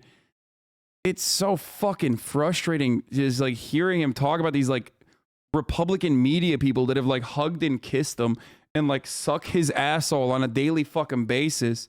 So that's all he gets fed. You know? And she has some takes that people that are like heavy left leaning would almost think are conservative, even though she's not conservative. I literally just finished a video from yesterday's stream where you literally already had this conversation. I get some people don't share your view on penance and repentance where people are able to be rehabilitated, but Jesus Christ, you having to repeat your views on this many, many, many times is crazy. Listen, have you shown growth and are you genuinely sorry for the past conduct? I just don't get why people can't accept that. Yeah, I mean, that's the welcome. That's what I do on a daily basis. That's pretty much all I do. There are a lot of new people in here that come in every day and they come in and they question my point of view. And I find myself constantly having to repeat. Conservative, like, but she's more of a. Why do they keep defining comedy as fucked up and brutal? Because it is. Because it is. Comedy is fucked up and brutal. It's super understandable for black people to not forgive someone for continuing saying the N-word. Yeah, sure. I'm not saying you should. I don't care. I'm just giving you my point of view. I understand why you wouldn't. I understand why you'd be suspicious. My interest does not lie in having you fucking... My interest does not lie in having you change your point of view, okay? As a 33-year-old man, South Park really did a number on my moral compass growing up. Yeah.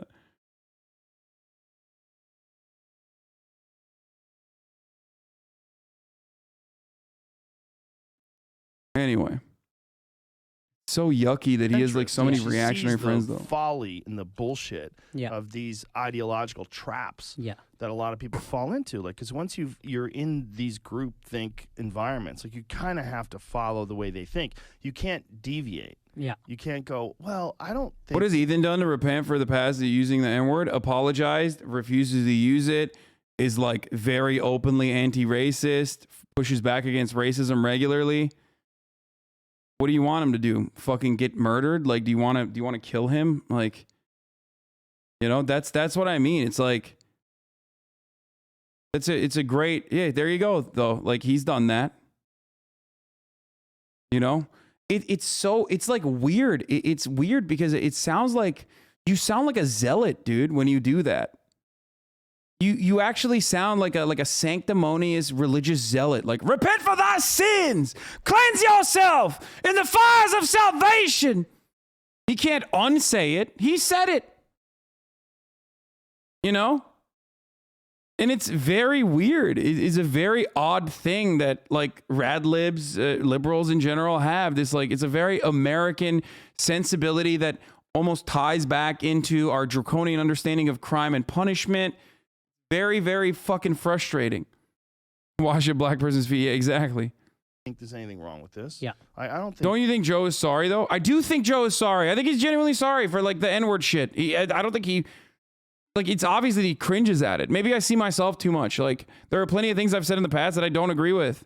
And people constantly fucking bringing that back up and be like, look, this is you. You never changed. Like, you're a fucking idiot. You're literally a dumb person. Like, that's it. It has no staying power because, like, I've done so much work against that very publicly, very visibly. I put myself in fucking harm's way while doing so, right? And I'm not saying that to be like, oh, I'm fucking so cool and so awesome. I'm simply stating that, like, it's obvious that I don't believe in you know, it's obvious that, like, my old content does not resemble where I'm at, right? Or what I believe in. Having said that, however, the expectation that every single person has to be a fucking designated anti-racist, like, left-wing, progressive, socialist fucking political commentator that speaks out about these issues on a fucking daily basis for 8 to 10 hours a day is a ridiculous one. Some people are just going to quietly not be racist anymore. Do you see what I'm saying? That's just what normal people are like.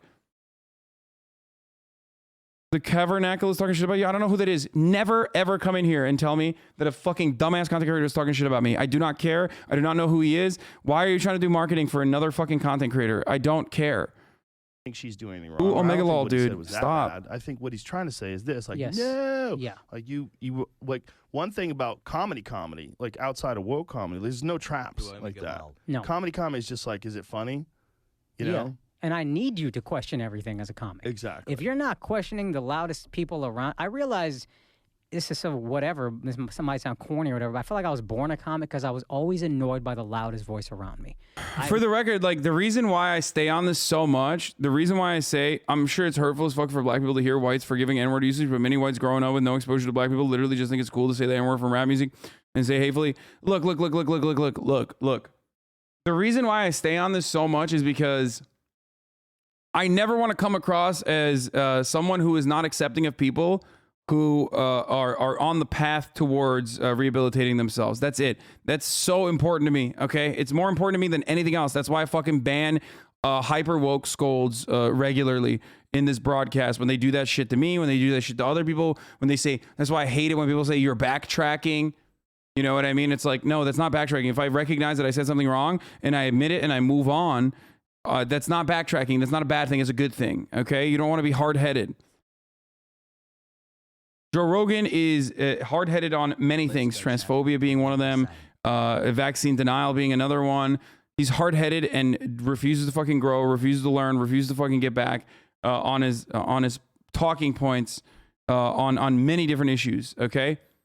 But this is not one of them. It just doesn't feel like it's one of them. And it's not my place to fucking accept his apology, but this is my perspective, at least on this issue anyway.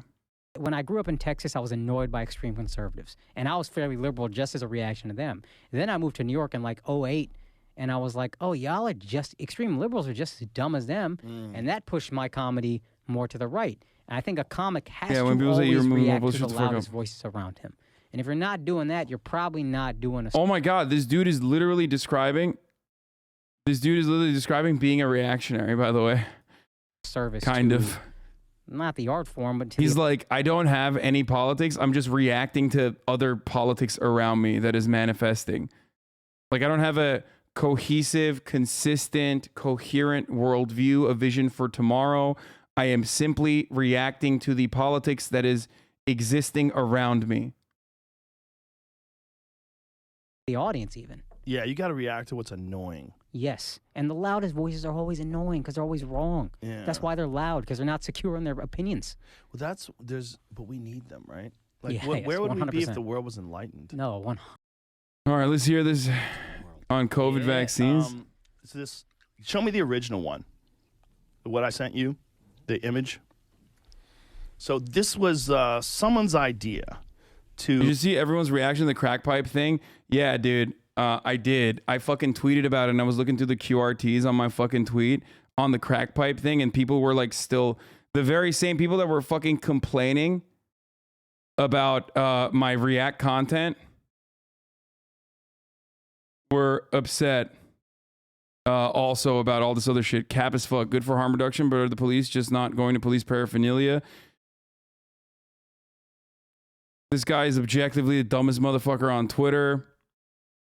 Lol, I think there's more pressing issues than crack pipes, bub.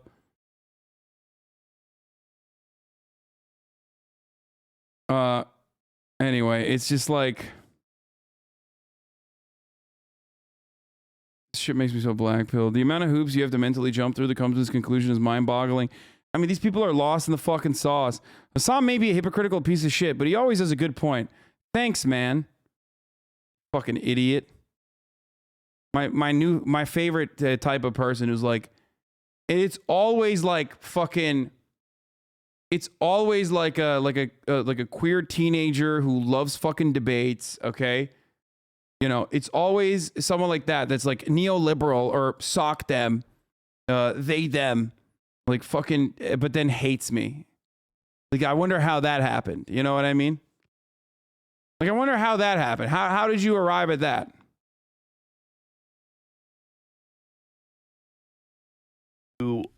For a morality pill. Okay. So, listen to this. All As right. the SARS-CoV-2... The mental gymnastics you guys run through is crazy. Your Twitter feed is always bashing you. So does H3H3. Oh, he isn't transphobia. All I hear is common sense. Common sense is such a funny fucking way that like Republicans try to hide their like idiocy with. It's my favorite type. It's my favorite type of fucking defense for reactionary points of view. It's like, dude, all I see is common sense. Hey, dumbass. Maybe common sense to you comes across as common. Maybe what you think is common sense that you consider to be common is just a bunch of other baboons like you that have idiotic fucking takes on an issue. Have you thought about that? No, of course, because you don't think about anything. Okay? Oh, it's common sense, bro. It's literally like one of the most common ways, one of the most effective ways of engaging in harm reduction for addicts on a pathway towards recovery. And you just see poor person, black person getting a crack pipe. And then you think like, oh yeah, that's, you know, oh man, look at the Joe Biden administration again. Let's go, Brandon, giving crack pipes to black people. Like, that's not what that is. You are just a fucking ape, okay? You are literally a fucking ape. And you have been given something right in front of your nose to respond to, okay? You are reacting to colors you see in front of yourself. You are like a moth. You're not even an ape. You have no capacity to think individually. All these individual thinkers regularly refuse to think individually. They can't. They are incapable of thinking like individuals. They just literally constantly just react to whatever is put in front of their fucking faces. That's it. Why you say colors like, you know, like fucking apes do the color thing? Like it's like one of those like fucking IQ tests that they do. Virus continues to kill thousands of Americans each week. Bioethicist Parker Crutchfield has suggested a controversial approach to battling the pandemic, namely a morality pill. Specifically, he suggests that widespread administration of psychoactive drugs could provide, in quotes, moral enhancement that would make people more likely to adhere to social norms. What the fuck is this, dude? What the fuck is this? How do you manage your mental well-being when people are shitting on you on a daily basis? I have one of the best fucking communities on the internet. That's how. Okay? It doesn't matter. For every fucking detractor or for every fucking person that is like, Hasan's a piece of shit grifter, whatever, there are plenty of people who have been able to help. There are plenty of people who come in here and get their news. There are plenty of people who fucking have changed for the better. And that is what keeps me going. Okay? That's it. That's how I can do it. If I didn't have that, then I would have nothing. Then I would literally fucking fall apart. Now I would be destroyed completely. I'm sure it's the same for Ethan as well. I recognize that. And I also enjoy it. I appreciate it. That's precisely why I stream every fucking day. You have changed my mind, so you did your job. I thought I had never changed your mind. Keith made me. Too many years, man. Anyway. Fall apart without you hassle. Song calling people apes after the Joe Rogan Planet of the Apes thing has me sweating for the potential malignant edit for YouTube or TikTok. It's gonna happen no matter what, dude. You think TikTok already calls me a fucking racist all the time, dude? What are you gonna do? Like, yeah, I just say, yeah, I'm racist, whatever. Yeah, it's just, what are you gonna do? I'm racist, I'm misogynistic, I'm transphobic, I'm all of those things. I'm an LGBT foe. Like, it's crazy. There is nothing else I can do. I think I literally push the human limits of wearing your heart on your fucking sleeve and openly advocating for the things that you truly believe in that are exactly the opposite of those things, right? Like, and it doesn't matter. People still say that I am. Like, it's crazy. That's crazy. That's crazy. I don't know. There's not like there isn't a way to be more open about what my perspective is. Like, there's a human being cannot be more open about what their fucking point of view is. Spending 8 to 10 hours a day speaking out against racist people, speaking out against bigotry. Like, there's literally, like, it's not even an expectation I have for normal people, okay? And I always tell you guys as well, like, don't think people have to fucking reform and then become me. Like, that's crazy. That's not a normal expectation.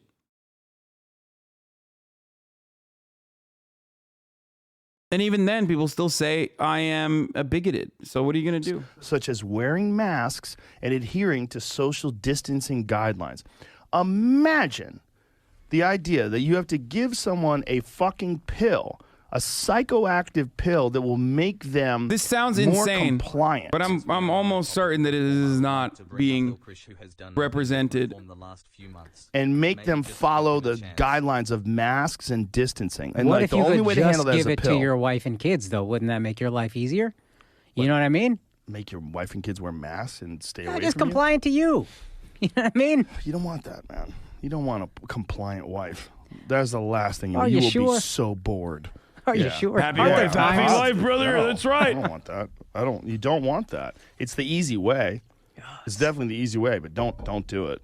You want a wife be that back. goes, what the fuck are you talking Oh, about, well, bitch? I got one of those. Good. I Congratulations. got one of those. You have buddy. to have one of those.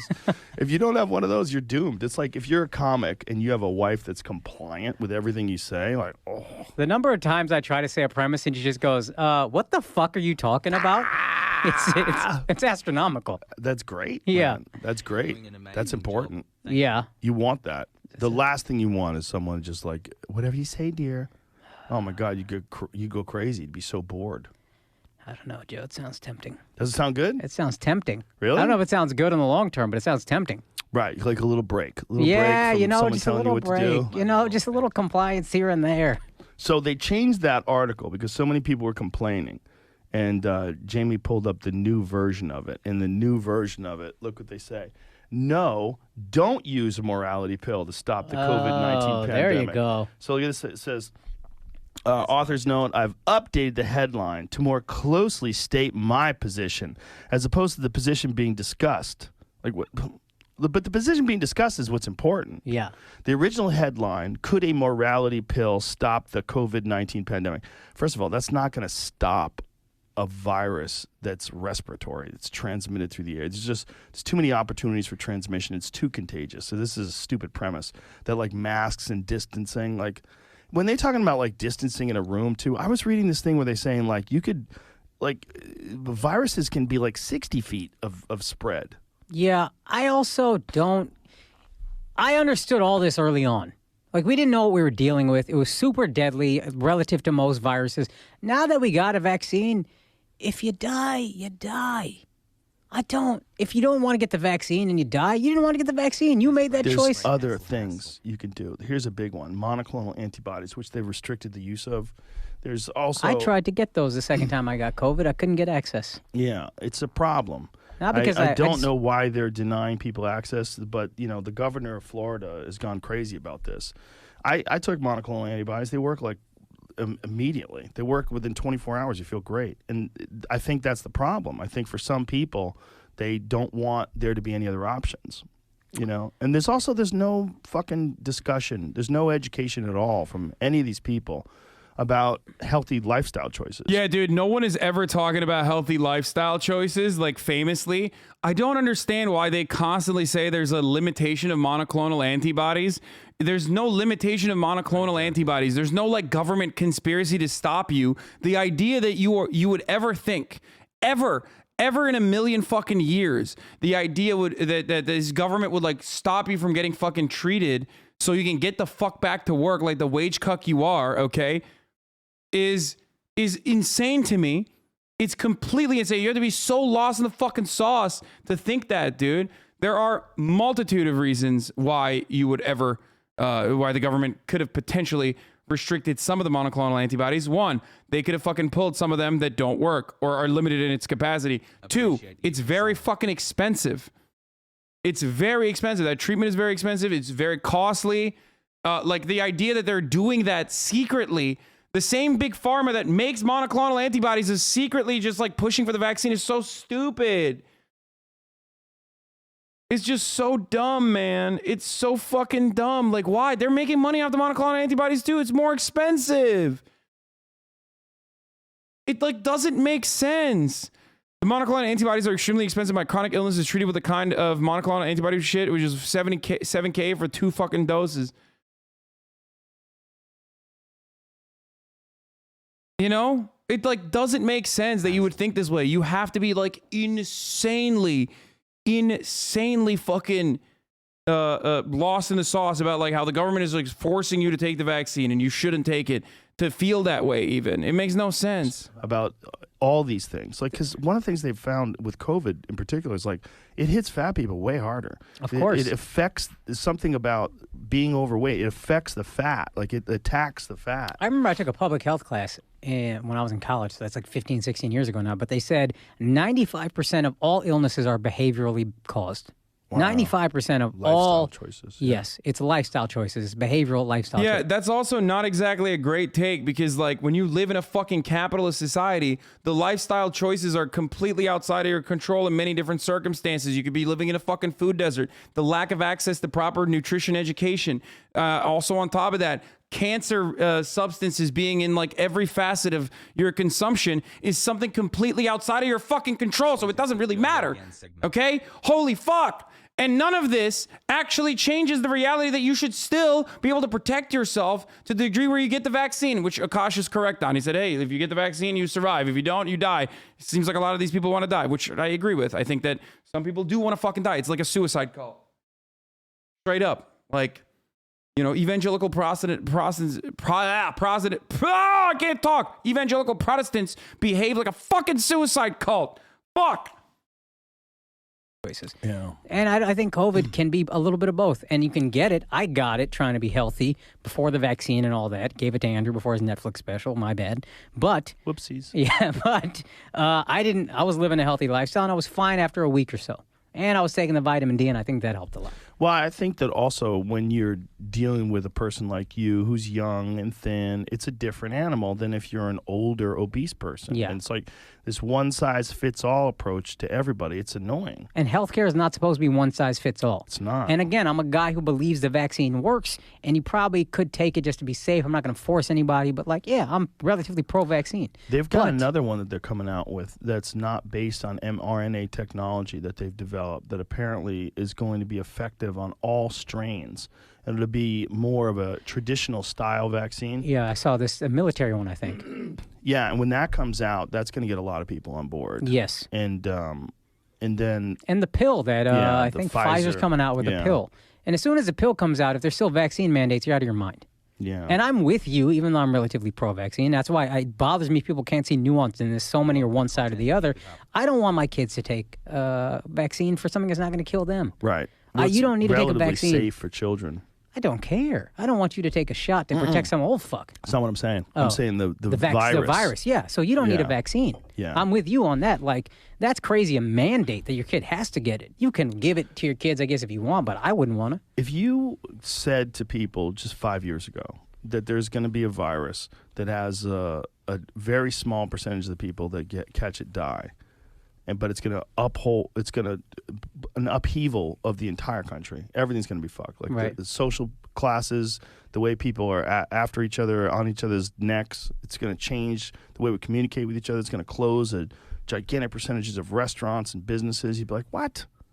I would say if you heard it was 600,000 or whatever the number is, you'd be like, fuck, that many people? Not 600,000. 600,000 people died with COVID. If you look at the numbers that the CDC gives out, and at one point in time, they were saying that 95% of the people had 4 comorbidities. So 95% of the people that died had 4 things that were killing them. I don't know what they're saying now. I think they might have changed that now. But it's just that's insane. That's not again, he's doing the with COVID versus because of COVID argument. It's dude, he's not learned. He's not going to change anything. He's just like, he's literally not going to change. I mean, this is like 2020 takes, dude. He's literally hitting us with the fucking 2020 takes. Like, this is middle of 2020 and he's still like, oh, well, they're dying with COVID. First of all, number one, if every motherfucker in America has a comorbidity, then that's how you do public health, okay? You can't just be like, oh, well, why don't we do public health measures for Joe Rogan individually? That's not how public health works. You can't. If your entire country's fucking fat, if everyone's obese, if everyone has a comorbidity, like 40 to 60% of the people that have in this country have at least one comorbidity, okay? Then it's over. Then you have to do public health measures for the country that you have, not the country that you wish you were, okay? It's very difficult to fucking just lose weight. You can't do that. Okay, when you go to the doctor and you have diabetes, you can't tell the doctor like, dude, don't prescribe me insulin.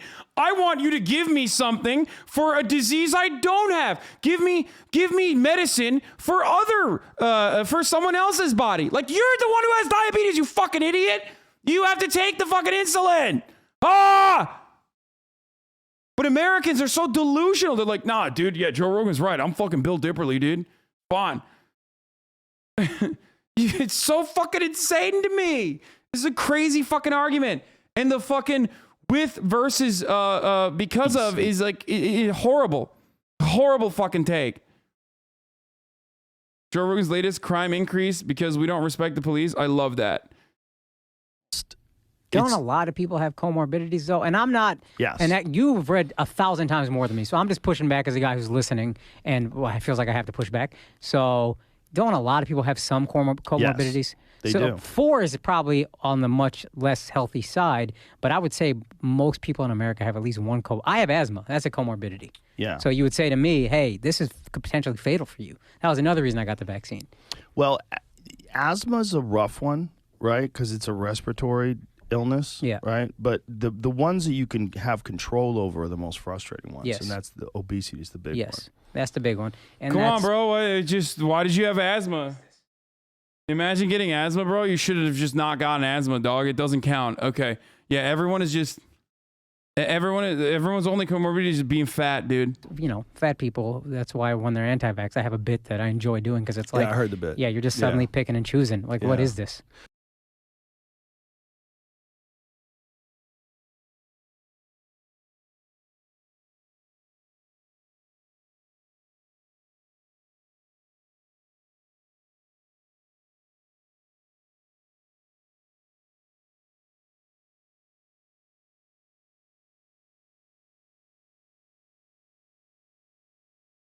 Two months has them.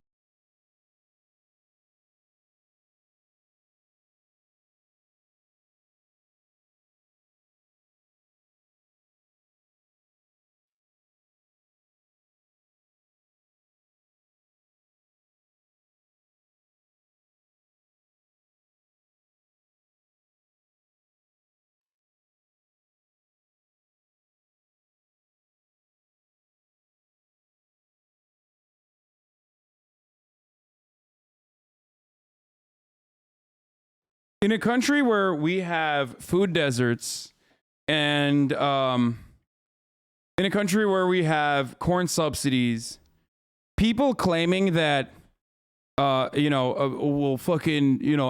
is totally different than obesity is silly, because obesity, one, can absolutely be hereditary, and two, is once again completely outside of your control regardless. Okay? That's just how it is. Like, I hate this combo so much.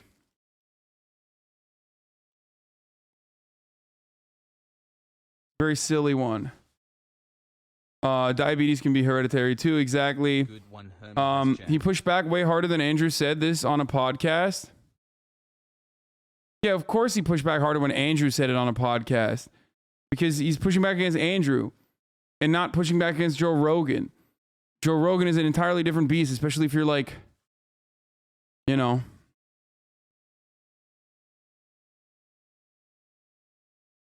If losing weight was that easy as getting vaccinated, he'd have a good point. Oh, 100%. It'd be so sick. I wish it was that easy, dude. I would take the motherfucking obesity pill every day, dude. Holy shit. And then I would eat like 7 million calories. It'd be awesome. Because the respect for police has waned considerably since the George Floyd murder. Like, everybody is like this is going to be awesome. The way people view the police from 2019, from that moment, I guess it was 20, right? 2020 when he was killed. From 2020 to now, it's a very different world in terms of the way people see the police. Once they started lighting cop cars on fire in LA. Bro, he's just become like such a boring Republican guy. Like, how is this different than, to the Joe Rogan heads, okay? And not like Joe Rogan heads like myself. Joe Rogan heads who are like, yeah, no, dude, he's like a fucking truth teller. Like, How is this any different than what your dad says, dude? This is literally like your grandpa. Okay, Grandpa Rogan.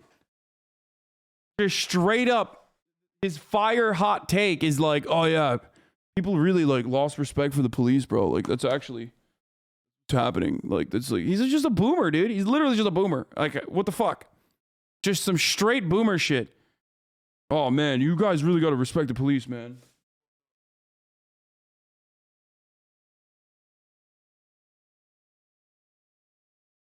Yeah, this is actually a crisis of respect.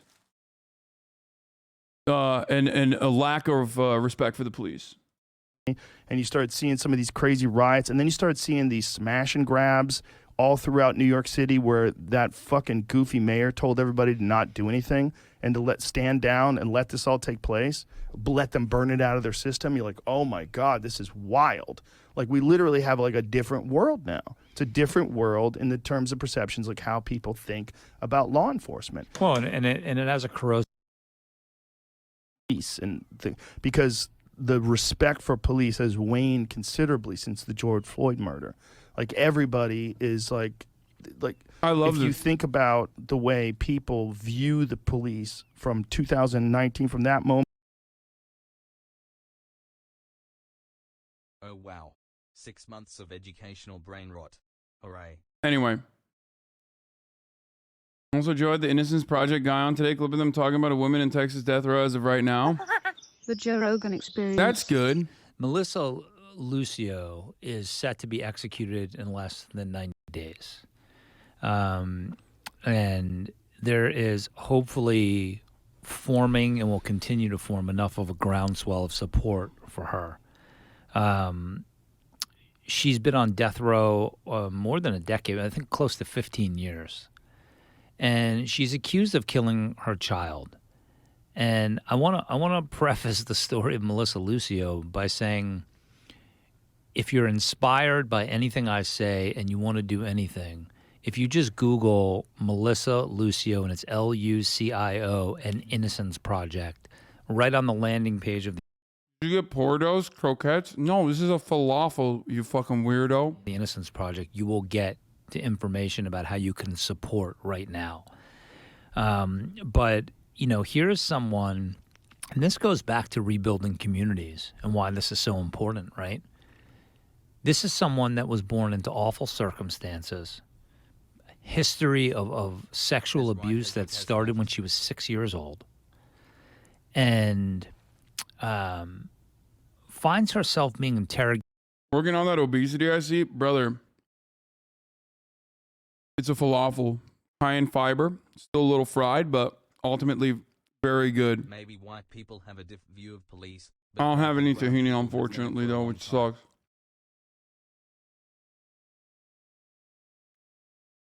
Didn't have to call him a weirdo. I mean, it's annoying. What is this? Akash Singh defends Apu. Okay, I don't. Are we done? We're done with Joe Rogan for the day. You're good. You seem good. Stay This is the last thing we're gonna see. offline. It's just real life. Yeah. You just have to stay offline. And real life is people who know you, and you're a great guy. Yeah, you just, life goes on as Yeah. normal.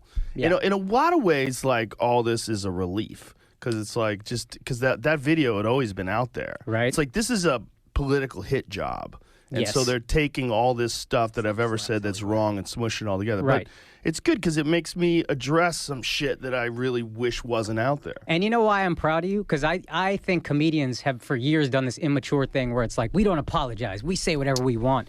You can apologize if you say some wild shit, and we've all said some wild shit, and you apologize and own that it's wrong. Good for you. You should apologize if you regret something. Yes. This idea that you should never apologize. Yes. Like, if you regret something, I don't think there's anything wrong with apologizing. But I do think you have to be very careful to not apologize for nonsense. Correct. Like, you see Aquafina, she defended, I guess she didn't apologize. She sort of defended the way she talks. Yes. And they were saying that it was a black scent. Yeah. Which is, you know, come on, man. AAV is my least favorite combo to have on the internet. What time is it? And it's like Subsequently, the Zoomers' favorite conversation to have. It's just so fucking annoying. All right. Breakfast of champions that I'll be feasting on is some cereal with L's. I got the biblical smackdown laid on me by a YouTuber, and it's time to talk about it. This all started yesterday when I made the video, Are React Streamers Bad People? This was a response video to a 14-page document posted by a YouTuber, Dark Viper AU. And today, Dark Viper made a response to that video, and it started a war, a bloody battle between good and evil, heaven and hell, reactors versus Dark Viper and his community. And I wanted to wait to talk about it further until I could have a conversation directly with him. But I've been getting just a ton of messages from his community, and a lot of it's really nasty, horrible shit, so I figured it'd just be better to get ahead of it and hopefully have that conversation with him later. So I'd like to go through his response and talk about it piece by piece, but before really getting into it, as I mentioned in the beginning, I took a bit of an L+ ratio here. There's a lot of things that I got wrong. I've never been afraid to admit that. I've got like fucking 6 videos over the last 4 years where I just outright say, yep, this is what I got wrong, here's what it was. Almost seems like a humiliation fetish at this point, but of course I get things wrong. Everybody does. And I'm not afraid to admit it or die on a hill that is just outright incorrect. And Dark Viper points out things that I got wrong for sure. But it wasn't this malicious misrepresentation of his document or his perspective that he hints that it might have been. Why would I even do that? As I mentioned, Dark Viper is a creator that I liked and respected.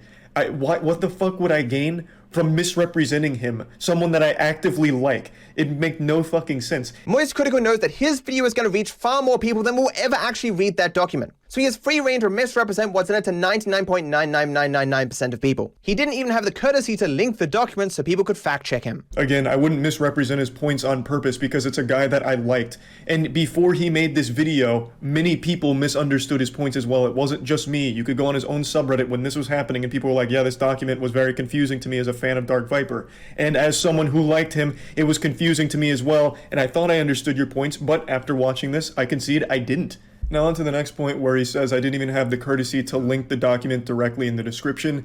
This right here is a lose-lose situation. The only way to win is not to play here, because if I did link it, I would get called an asshole for making it easy for people to go dogpile on him. Like, oh, look at Charlie being such a fucking douchebag to put the link right to the document, right to his tweet where people could go fuck him up and be mean to him directly. Because I've had shit like that happen in the past where I would talk about something, not a react video, just a full-blown response video to something, and then there'd be people in the community that would go and just be a complete fucking asshole to that person. Even though I'd actively discourage that behavior, I have no way of controlling it besides just saying, don't do that. And by making easier access, like a link in the description directly to it, I felt it could enable people to just go and harass him, which I never want to happen to anyone.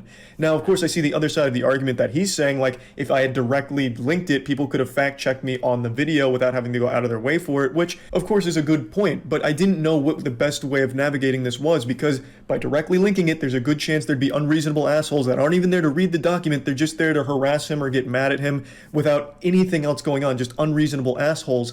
So I thought by just showing where the document is, letting people see where they can find the document if they want to fact check it themselves, would be the optimal play. But I can see here that this was not his preference, this was not the right way of approaching it, and now I understand. He is so keen I need to be more like Charlie and just like be much, much nicer to people who are very, very obviously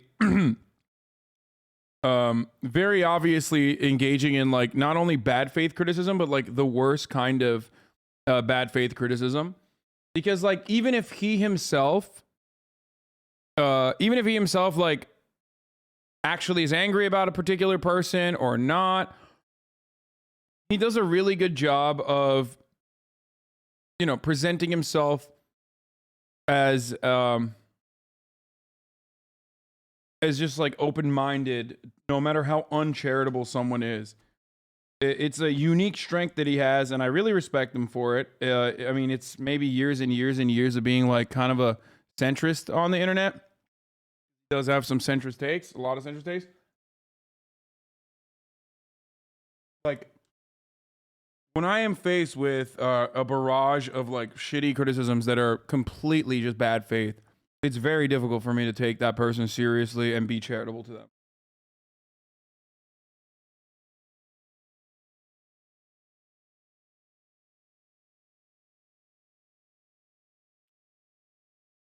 to poison you against this 14-page, meticulously argued document that he goes to the length of finding tweets out of context. He doesn't show the context. And it's just like, here's what the document's about. It's 14 pages! I never said that's what the whole document was about. I never made a point even similar to that. I mentioned that there's a section where he compares reactors to someone who would likely commit sexual abuse. And to say that I'm taking things out of context to poison the well is very disingenuous because I didn't take them out of context. I'll show you the whole context right here. One of his fans pointed out their disappointment that he would compare React streamers to someone that would commit sexual abuse. And he argued with this person by saying that their behavior is similar to someone that would sexually abuse someone. And he literally uses that word, even though he says in his video he never said that. Let's play a game. Let's see how many of these words are actually in this document. Sexual, no. How about abuse? Oh, we got reported. I wonder if this dude talked about Miskiv at all. Because Miskiv just said he's a clout farmer and moved on. He might have. He might have mentioned Miskiv as well, but probably not to the same degree as he talks about Charlie and maybe even myself, if he did mention myself. I do believe that it's because, again, this is not when you like legitimately have a gripe with whatever the fuck you're talking about, but instead you're talking about whoever the fuck you're basically covering like whoever will bite. Like, did you talk about XUC? Abuse at the top here. How about criminal? No. How about predator? No, not that either. How about rapist? No. It's almost like Charlie is making shit up and I don't understand why. So while none of those words are explicitly used in the document, he does allude to them in that section, and when pointed out by a fan that it's kind of fucked up to compare React streaming to something that extreme, he then does outright say that people that live this certain way are the very sort of people that may sexually abuse someone. And just to give full context so no one thinks I'm hiding anything, he does continue to argue with another fan who was also disappointed in this statement, and he defends this by saying it's a hyperbole, it's supposed to be an exaggerated scenario, he's not trying to make them like equal or anything. So at the very best, it's an extremely shitty analogy, and at worst, it's a genuinely disgusting thing to say about someone you just don't like. So I really think it's pretty clear when you read this Twitter argument as well as the hints that he drops in that section of his document. To be fair, it is pretty ableist to shit on this man for using a rape analogy because he has debate brain. And debate lords have a unique medical condition that makes it impossible for them to draw an argument without talking about pedophilia or rape in general. So you're being ableist when you make fun of them for that, or even criticize them for that. They literally, like, he can't help himself. Or genocide. That myself and members of his community would easily see this as him trying to compare reactors to sexual abusers, because that's how it comes across. And what was really annoying is Moist Critical left that video up. His entire video that I corrected is wrong, as Moist will now admit, but he left it up anyway. 1.3 million. Dude, why do people like this guy? It's crazy. He seems like obsessed. Is he okay? Like, he actually fucking seems like not all right. He just, I don't know. I mean, I guess like there's a lot of obnoxious people that like other people that are just as obnoxious because it makes them feel normal about their fucking obnoxious behavior or deranged behavior. But he seems like super fixated. As you, I mean, yeah, I probably come across as obnoxious to others. I don't know. I pride myself on being pretty normal, though, for the most part, other than like cussy shit.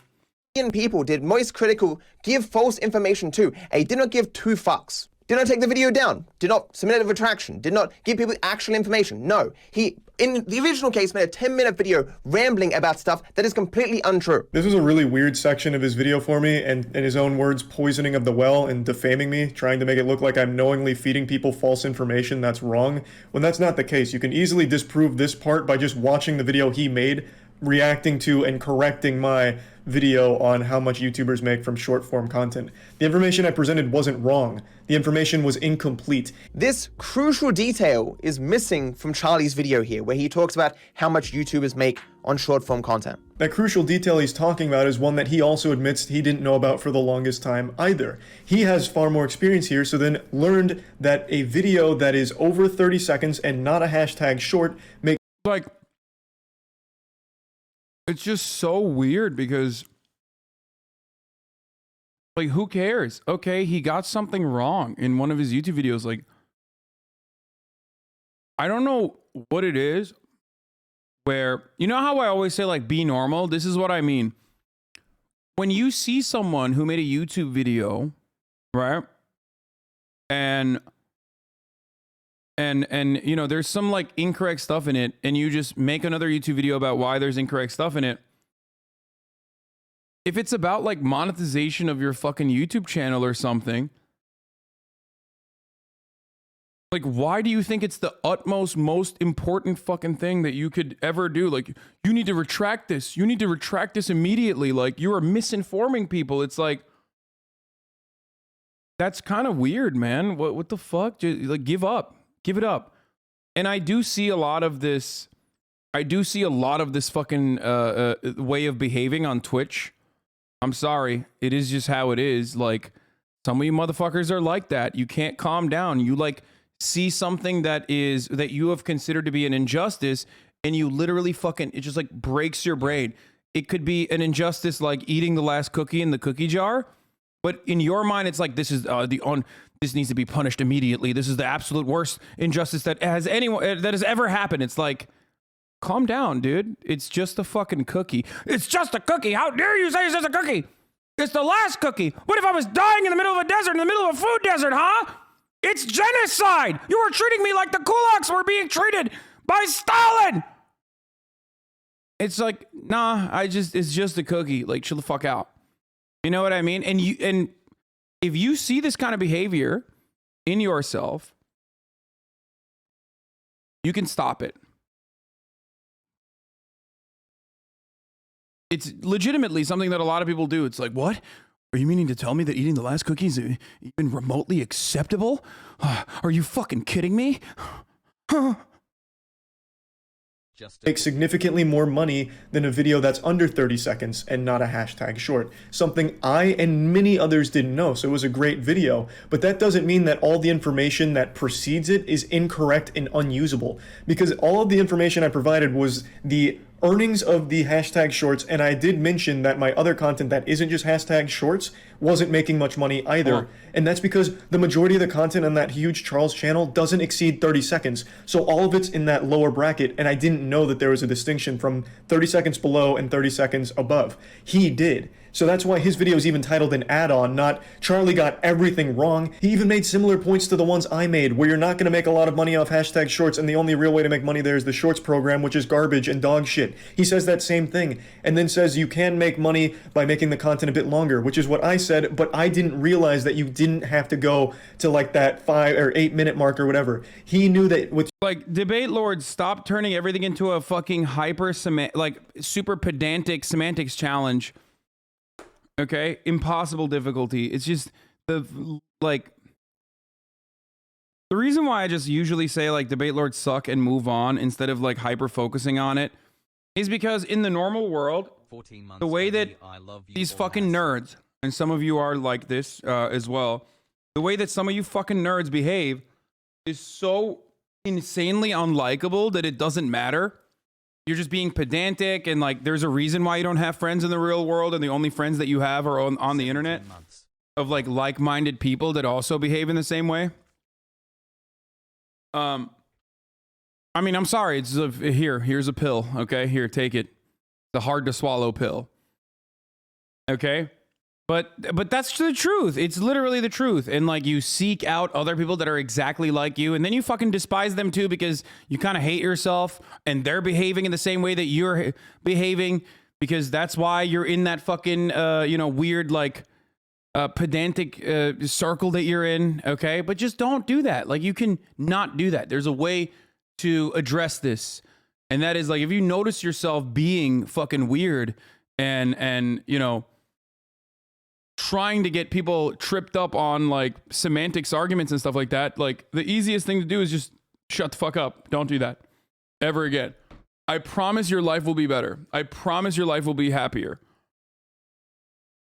Short content, it could be like 30 seconds and you still make enough money off it, which I didn't. So it is a huge piece of information that I missed, but its absence doesn't make everything else in that video invalid. I still show that shorts aren't great for making money. They could help you grow, which I mentioned and he mentions, and the content that is sub 30 seconds and not a short doesn't make you much money. So you should be striving for longer content. I just thought it needed to be the 8-minute mark or something. He knew that it didn't need to. So the points still coincide. It's just he had more information on it, and I don't know why in his response video he's using it as some kind of point to make me look like just an awful fucking person. Like, this guy's so okay with everything being wrong, he won't take this video down, even though I completely spread his fucking cheeks and spit in there with logic and facts where I proved everything was wrong in my video, which he didn't. His video is an add-on, as it is labeled in the title. At no point in that video he's like, Charlie got everything super wrong. Don't listen to any of it, it's all trash. It's an add-on that corrects a misunderstanding I had of how the system— Like, this was a video about reactions, and like now it's not even a video about reactions. It's now a video about like how Moist Critical is a piece of shit for like spreading misinformation deliberately, and the misinformation that he's spreading deliberately is the worst kind of misinformation that he could. Like, you'd think if you watch the fucking Dark Viper video, you think he's like deliberately telling people that like COVID gives you autism and your child autism too, and that's why you know, he absolutely needs to fucking take it down. Holy shit, I just realized Omegalol isn't a coffee cup. Been wondering why people spam coffee cup for years. Dude, take a second off. It's not your turn, okay? It's not your turn to be funny. System works, and I've thoroughly complimented that video on stream because it was super insightful. The reason I haven't taken that video down is because it is still useful information for people. So not only do I really heavily attack that idea that anyone can transform a 6-month work by pausing it every once in a while and going, I think that's funny. Here's an idea for you, a revolutionary concept. How about you watch the video first? And then once you've watched the video, you say, hey, I actually have nothing of interest to add here. I'm not going to make a video out of it. Or you might say, hey, I have something interesting to add. I'm going to take that individual part in the middle where I have something to add and make my own video about it. It is a pretty revolutionary idea. You mean like the majority of the content I've ever fucking made? That's crazy, man. My man was like, hey, how about you just don't do Twitch streams? That's it. Like, he's just like, I just don't fucking lock when you're doing Twitch streams. All right? I don't lock it.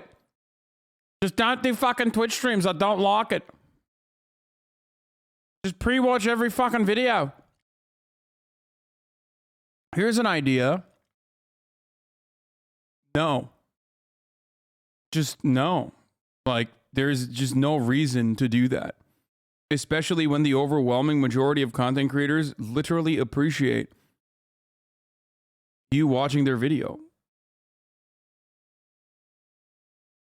Isn't that what you do already? I mean, yeah, I mean, I do that. I do the final version of that you see on my YouTube page, because I do in some ways treat the Twitch stream like a precursor to YouTube, where the things I talk about here will inevitably make it into my YouTube page, where that video is flushed out. It has editing in it.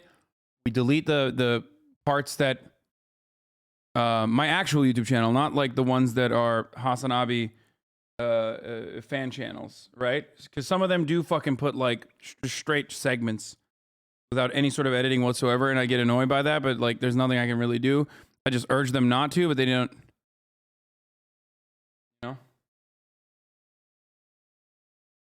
Don't always listen. The anti-react video about you gets brought up soon, so you probably should stop watching. You know that I don't just do react shit. Oh, is he gonna start shitting? I can see Charlie shitting on me here too. You know that, but you still portray me as that to your audience, as someone that has only ever reacted to full videos on stream, and portray me as someone that only sits there and says, ha ha, when you know that's just not the case. Now, we can argue on what's transformative and what's not, and that's also going to be an argument that needs to be had with the creator of the video that gets reacted to, because it's their content. You can't tell them what they should feel about it. However, I do fully concede that, sure, you can absolutely say there's no way of transforming a work that makes it wholly original if you're watching it in its entirety.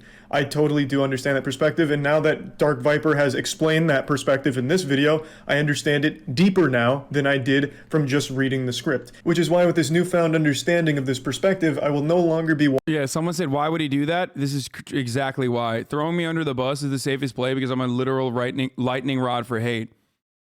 Not to give the blueprint, I think it's very cowardly if content creators do that shit. Obviously, jokingly is one thing, but if they were to fucking do that to deflect attention and criticism away from themselves, albeit like the criticism is completely unjustifiable, that's really just the most cowardly thing you can do. Watching example, Misgift does it all the fucking time. Full YouTube videos on stream. I'd rather take suggestions for YouTube videos to watch, but not watch the whole thing on stream. I'd rather watch it, see if it's something I have anything to add to, and then turn it into Charlie perhaps will. a full video. Don't get me wrong. I'm not saying Charlie will. I'm just saying that like content creators that do that are fucking cowardly. Which is my normal content. Contrary to what Dark Viper kind of hints at, I'm not just a React streamer. It's a very small part of what I do. I do a lot of different things, and reacting to content on stream is a very small part of it. So from now on, YouTube nights on my Twitch streams, twitch.tv/moistcritical, feel free to stop in and put a few extra inches on your penis. From now on, those are going to look like people giving suggestions, as they always have, and we'll maybe check them out for a little bit to see if it's anything that I can add value to, and if not, we're done. If there is, then we're still done, because it's going to be a video that I will then watch the rest of on my own. If it is something that I can truly add something to and add more to for the content in order to branch off and talk more about it without showcasing the entire thing. It's worth noting that all of the React videos on my channel, even the React ones that he fucking hates, they don't show just the full video. They are still just the parts where I am reacting to it, making jokes about it, or talking about it deeper. Yeah, I'm never going to do that, for the record. Twitch.tv/Hasanabi. You can still maintain your extra inches on your penis that you got from watching Charlie. You can still maintain the extra inches, and I will never fucking do that. That is a completely unrealistic and insane expectation. Especially for like, okay, when people make demands, you have to think about what your infraction is. Okay, like what are you doing that is harmful and what the impact is. Infraction and impact. What is the infraction here? Stealing content, apparently, okay? Who is being harmed by this? Other content creators. And how are they being harmed by this? Potentially, they're being harmed because they're losing out on the 30,000 extra views that they would get from the content creator that are watching. Okay? From the content creator. Like they were all 30,000 were going to stumble upon it on their own. Okay? If the infraction itself is, damn, you were quick with that. If the infraction itself is, for the most part, completely fucking just innocuous, okay? And the action, the impact of it is something that by and large people not only do not care about, but also actually appreciate for the overwhelming majority of content creators. I'm not going to fucking stop. I'm not going to capitulate to someone who I've never watched before, to someone who I will forget about tomorrow. 2-month subby. But I still do unless he's being sarcastic. Understand that that's still a large chunk of the video itself, so it is still pretty close to like almost the full runtime in some cases. So again, going forward, I won't just be rolling the dice hoping I can add to whatever video gets recommended on YouTube night. I will be maybe checking them for a little bit, and then if it's something that I can add to, I'll look at the rest on my own and maybe make content out of as a response to it, as opposed to real-time reaction, which has always been the majority of my content anyway. I think what really helped me understand this perspective wasn't Dark Viper's video, it was actually JXC's. They made a great video recently just going over the entire React ecosystem, just going over everything from the perspective of someone that had their video reacted to by multiple people, myself included. It's actually the video of the Bizarre House walkthrough, the one that I mentioned, was a very shameful moment for me where it's a video I really liked but didn't react hard to. I'd already seen. For the record, and as I've said this already earlier today, and as I said even back then, that person is correct. I should not have watched his video. that person is correct to say, dude, you walked away. You didn't even give good reactions to this. This is my work. That's correct. I've said this a year ago, but it doesn't matter because then they continued to make more and more content about it because now Charlie's fucking talking about it. Like, this is the point. There are positive ways of fucking dealing with other people's content. There are positive ways of engaging with someone, reactions. And then there are negative ways of dealing with someone, which is this, which is what Dark Viper is doing, which is what Jay's doing, which is to attack, to criticize, and try to fucking piece together as much of a negative hate farming, negative engagement as you possibly can. Okay?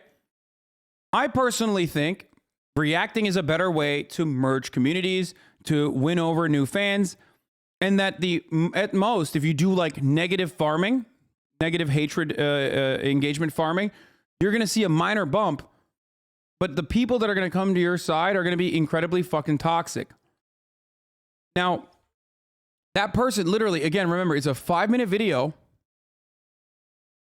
from 1 fucking year ago that I have already addressed. I said, hey, I do this. Sometimes people don't like when I'm watching their videos, and I deeply am apologetic. I don't see this as like a major infraction, and I just never watch their videos ever again, and I move on. This is what I said 1 fucking year ago. Since then, they made a video. Afterwards, they had like a bunch of fucking Nazis on the kill stream get together and do an 8-hour reaction to my entire stream. I think it was an 8 or 10-hour fucking podcast that they did on that. Okay? And I apologized back then. And they held on to the grudge. And then they made another video now.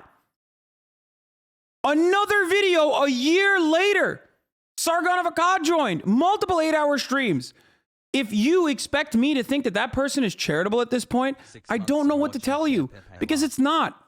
You're a fucking psycho if you think that that is a charitable person. No, that is a deranged person. It's a 5-minute video, which I apologize for. It's incredibly petty. It's incredibly fucking petty.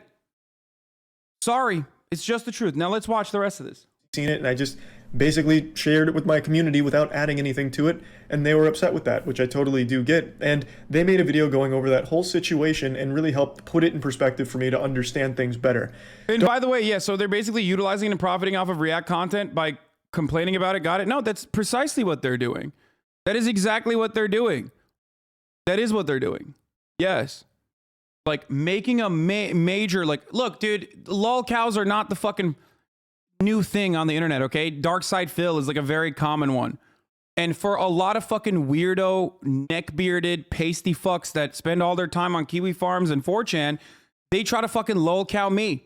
So there is a target-rich environment for someone to be like, this guy fucking sucks. Now, obviously, unlike DSP, I have a community, a fan base.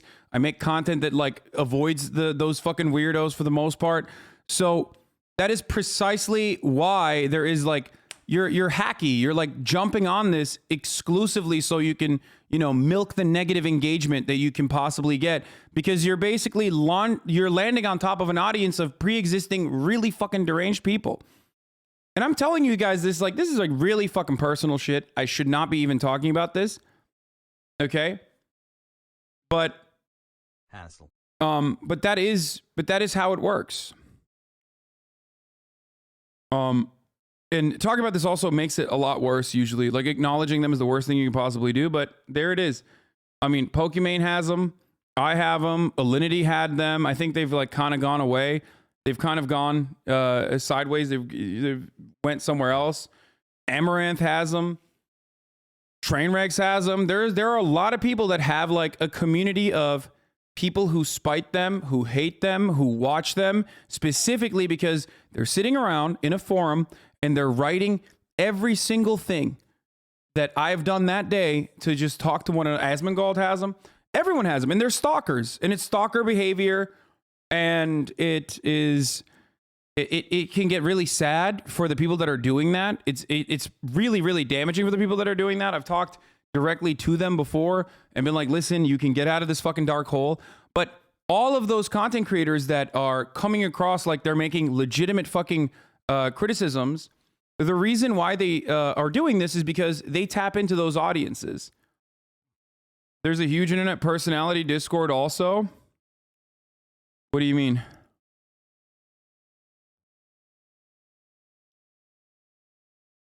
Yeah, they're farming a viewership that has already built-in dislike for the streamers they're talking about. They do that, for sure. Some creators that have been around for a very long time, like Charlie, have been able to avoid that, surprisingly. But those are the same people that... that is the fan base, for sure. And a lot of them are Nazis, or some of them are Nazis. And, you know, it's just, it is what it is. But that is precisely the reason, like, where they go to start talk shit about internet personalities, like on lolcow, basically. Yeah, that is the reason why what that person is doing is not even remotely charitable. If it was something that I've done that was like genuinely fucking morally abhorrent behavior that they were making this many videos on and farming it for this much content and I had never apologized for it, that's one thing. They all lost their minds looking for content after Chris Chan dropped off the face of the earth, got arrested. Yeah. All right, let's continue. Dark Viper more focuses on dunking, which in some cases he has every right to because I got things wrong, but JXE really painted the whole picture that put it all like in a really good perspective for me to get. Now there's one thing I'd like to quickly tackle, and it's an important thing that I talked about in my video of Dark Viper's media share history. On streams, he used to sometimes have his community donate money to play clips from other creators' videos without their consent that Dark Viper would react to on stream while playing Grand Theft Auto on the side. He would then take those reaction streams and post them on YouTube, which made money off of it. And to me, that was similar to everything he was criticizing the other React streamers for. However, in the very opening parts of his document, he does lay out the groundwork for his definition of React streaming, what it means to be a reactor, how it all works, and by all of those definitions, the groundwork, that doesn't apply because it's not the full videos that's being shared, it is clips from the videos, still without consent and all of that, but it is still not exactly in the same ballpark, and I realize now that it was a mistake for me to put my own bias here where I believed that it still fit under the React streaming, but since I'm talking about his 14-page document, so he like built a logical system in which like he can just claim philosophically that he's an egoist. You know, this is the philosophical, this is the debate lord version of a cheat code when you say you're an egoist. And he's doing that exact same thing. He's like, oh, well, I built a moral system where actually what I'm saying is not outside of the boundaries of that system because I literally designed it around the things that I have done to not be a violation of that moral system. So that's cool, actually. Yeah, in that worldview, it's actually better if you get money to react to clips that you don't own. You know, it's just clips. But, you know, it's not the full video, so it doesn't fit. Got it. Well, if consent is the fucking main point here, then those people probably don't consent to you watching their clips either, right? Except they do. They do consent. Most of the people would fucking absolutely consent because they don't care. Because people like that their content goes in front of new audiences and new eyeballs. I needed to play by his definition of React streamers, which I do understand now was a mistake on my part because that does not fit into the same category that he was criticizing. Again, like Charlie is giving way too many concessions here. Like he's too fucking nice. He's like painfully fucking nice, dude. I'm serious. Maybe it's just very hard for me to see it. It's very, very hard for me to see it from the point of view of, I don't know. It's super, super fucking hard for me to look at this as a productive video when like you're capitulating to people who are operating in very bad faith, not just bad faith, but like actually bad faith. And then also on top of that, making it seem like they are actually being super charitable in your criticisms. Was defined and laid out in the opening parts of the document. He says that I didn't include this because I wanted to undercut his points, but it's just simply not the case. Reactors can therefore only ever be the middlemen in these platforms, taking impressions from all other original content creators and giving a small amount back to other people. Reactors do not somehow manifest additional impressions. There is no free lunch in this industry. The impressions they give out are a portion of what they steal from other people. So this is where the cracks in what I understood start to show, because when reading the script, the ideas that he's explaining here don't convey super well to me and many others that read it. It's not just me, even though he's confused on how... Charlie isn't a psycho like you, man. He can't handle the hate you can. Yeah, that's true. I mean, but he's not going to get hate anyway, because he does a really good job of, like, making it seem like even no matter how fucking deranged someone's point of view might be, it's actually like, oh, well, I'm seeing your side right now. Like, if there are 3 different ways of dealing with this, or 4 different ways of dealing with this, you look at me, XQC, Miskiff, and Charlie. Charlie is tackling it head on and also capitulating or caving to some of the fucking unreasonable takes to make himself seem more reasonable to that audience. Okay? I, on the other hand, am just fucking going balls to the wall. Jay wasn't being bad faith. Dude, I'm sorry, my friend. I'm sorry. The amount of content does not fucking fit the bill. Do you think it's appropriate to do like multiple 8-hour fucking podcasts with a bunch of psychos, including like actual fucking Nazis, and then literally making another video? He's going to make another video about this regardless. He's probably already made another video about this or done multiple streams over this. I'm sorry, at a certain point, it's not fucking appropriate, especially because I apologized a year ago for watching it. So it's ridiculous. I'm not talking about Charlie. I'm talking about the other dude. Okay? They think it's appropriate because they see him as fighting for the little guy. Guy has millions of views, by the way. Yeah, and the funniest part about it is that you, as a non-content creator, don't understand the dynamic between content creators and other content creators. So in your mind, you're like, well, it does make sense. It does seem like it's kind of fucked up. You're just like stealing their labor. Maybe you're a graphics design guy, okay? And you think, well, this is exactly like when the fucking big company commissioned paintings from me and then never paid me for it or some shit like that. So that's the problem. The problem is like you have no way of understanding it, and that person is abusing your lack of knowledge and your lack of understanding, your lack of comprehension on how like this ecosystem works to drive more hateful engagement. You see, the way you stream just hypnotizes me. And I just yeah, he has a bigger YouTube channel than you. It's pretty funny how he is the little guy. He did a 4-hour video on Doctor Who. Don't steal content. Yeah, I mean, it's just, it doesn't matter. I'm sure they've done it. Yeah, Darkside Viper is a bigger YouTuber than me. He has a bigger YouTube channel than I do. The guys that are fucking yelling about me and about others are not actually tiny fucking people. But the comparison, back to the comparison I was talking about. I tackle it head on. I yell about it. I'd never fucking cave. I never give in. And that probably makes me seem like a dickhead or a douchebag to the people that are not super aware of the issue, or the people that are looking at it and going, yeah, it is kind of fucked up. This person's making some good points. Why is this guy yelling? I guess he just doesn't know how to deal with criticism. And then there's the XQC way of dealing with it. Doing a video on a show is not stealing content, you clown. Brother, that's just your point of view, okay?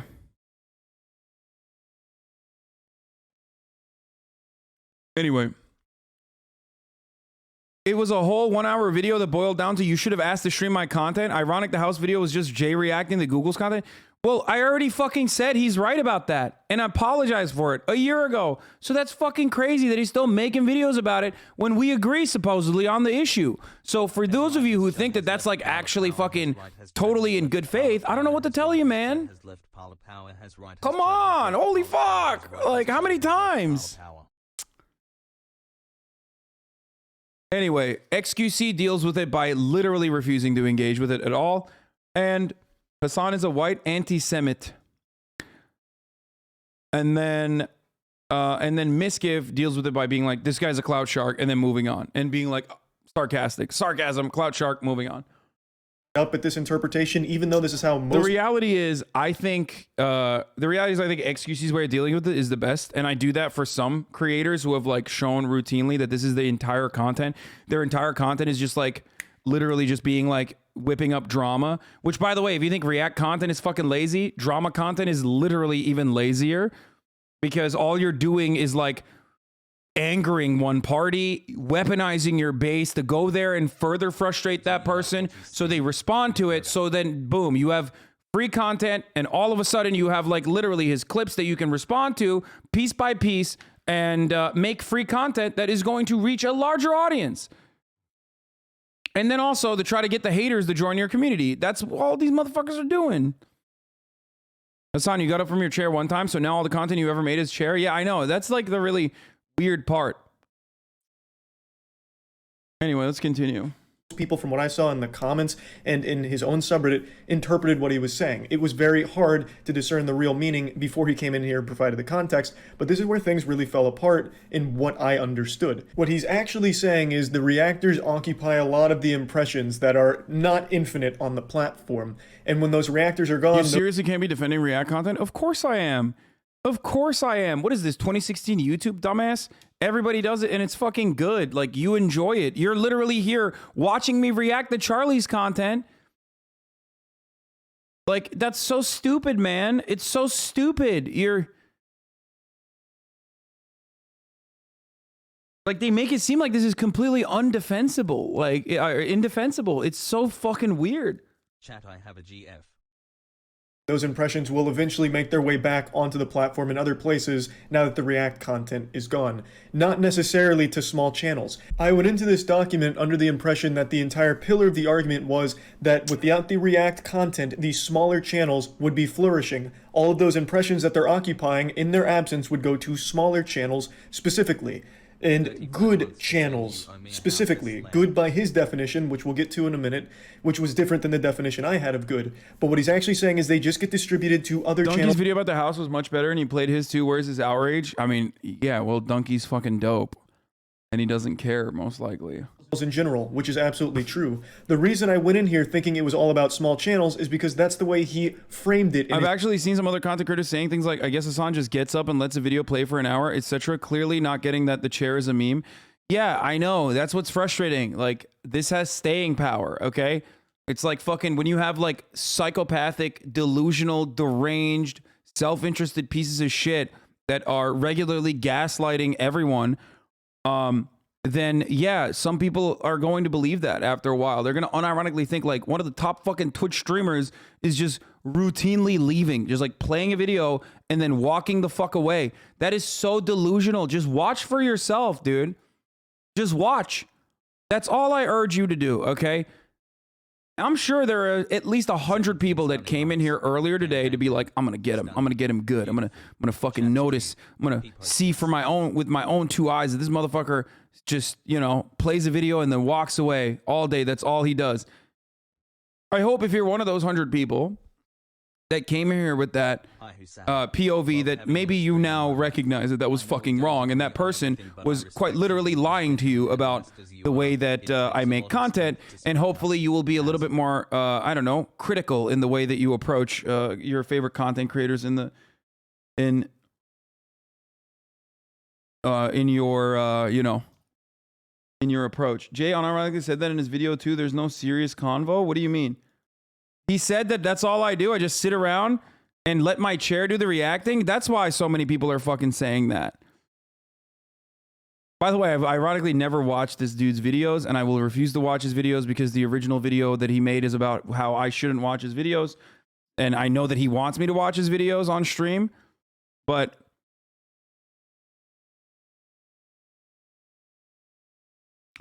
I don't know if he actually said that. I don't know if he actually said that or not, but what I can tell you is this. His fan base absolutely thinks that, which is pretty funny because, again, other YouTube content creators have quite literally made jokes about... other content creators have quite literally made jokes, like Casually Explained, have quite literally made jokes. They tweet something about you truly every hour, truly unhinged. Jesus fucking Christ. I just saw one of them on Twitter say, just say that you're staying on your chair because of this. Now he did good. Dog, I literally gained like 25 to 30 pounds over the course of 2020 because I just don't move at all. Like, that's not, I sit on this fucking chair for 8 hours. his initial tweets, at least the way that I and many others understood it. He starts by saying all reactors are bad people, so I mean... His video boils down to link every video watch because people aren't capable of finding the video themselves and react harder. Yeah, it's really stupid. That's poisoning the well, as he says. And they've stolen millions of dollars from actual creators and stopped smaller creators from having a career. So to me, going into this document, that says that, okay, so reactors have stopped small creators from having a career, and every point he makes is going to be about how without the reactors, those small creators will be doing better, specifically small creators. So this changed the way that I digested the information he was. So where are the people? Like, I'm sure he has plenty of examples of like small content creators whose careers have absolutely been fucking hardcocked by disgusting, moist, critical Charlie just selfishly fucking reacting to their videos and then dying. Them dying a fucking cold, hard death as a consequence of, like, you know, not getting the views that they deserve. So what's up? Is there... where? I'm sure there's got to be some people. Dark Viper is the bad faith version of that Jay's video was about. Jay's video was fucking bad too, man. Like, Jay never said you always do that. I got fat for you. His entire fucking fan base thinks I do that. So I don't know what to tell you about that. Like, that's all the criticism I hear. Non-fucking stop. Non-fucking stop. That's all I hear from these fucking weirdos. First of all of them are furries. I don't know what the fuck's going on there. Every single one's a furry or anime PFP. Every single one's like, dude, you're fucking, I mean, a lot of them use slurs, which is weird too. It's like, I thought they were like kind of woke, but I guess not. And every single one of these motherfuckers are like, dude, you literally fucking don't actually, all you do is just like sit around and you don't do anything. You fucking play a video and you move on. Presenting, I guess subconsciously, the way way I said that I had to stop watching the video, Lamau.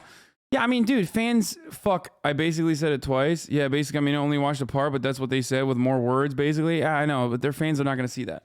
Putting it back was that the point he is making ultimately isn't the fact that obviously without this content, more views are going elsewhere. It's without this content, these views are going to small creators, like specifically to them. Because I went in here under the impression that this was about the small creators getting fucked by reactors, but I now understand, thanks to this video, that is not the overall point that he's making. He even says in this video that if every creator, not just React creator, but like if every big YouTuber was... You do have the most bizarre haters. I'm so close to making my brother a Democratic Socialist, and he thinks you're an asshole that owns a McLaren without ever watching one of your videos in full. Really shows you how the reach these psychos have. Yeah.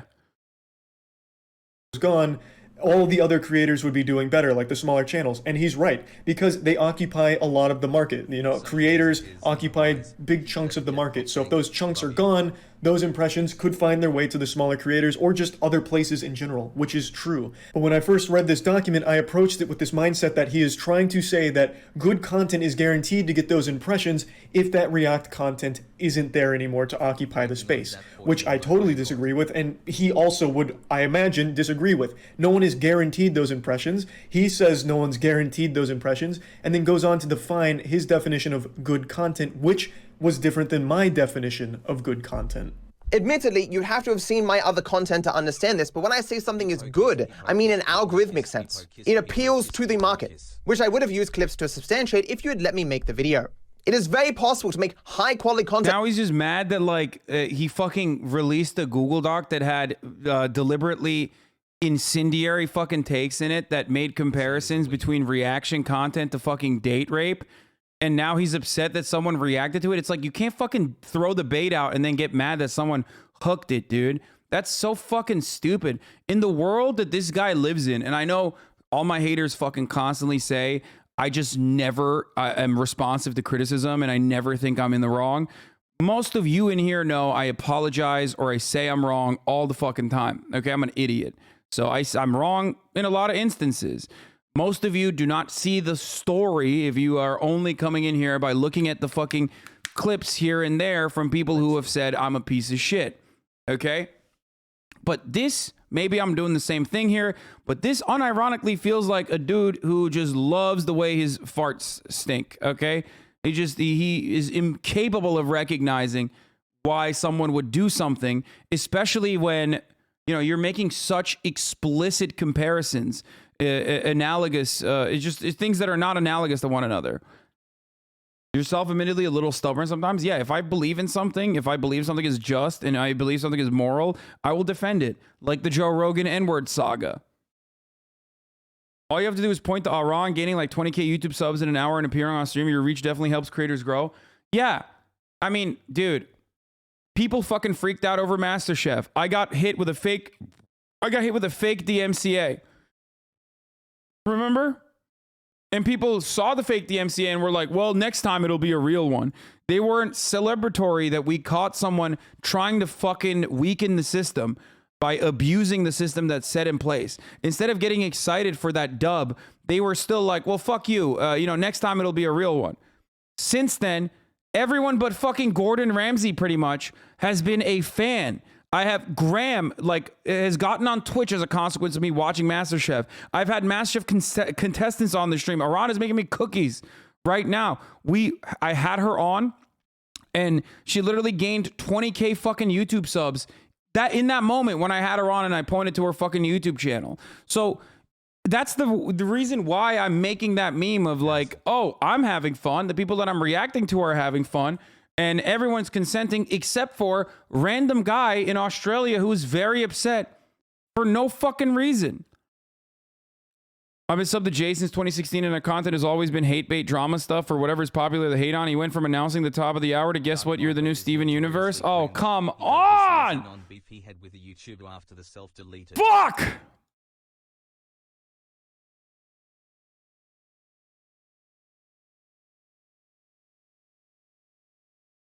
Holy fucking shit, dude. That was good.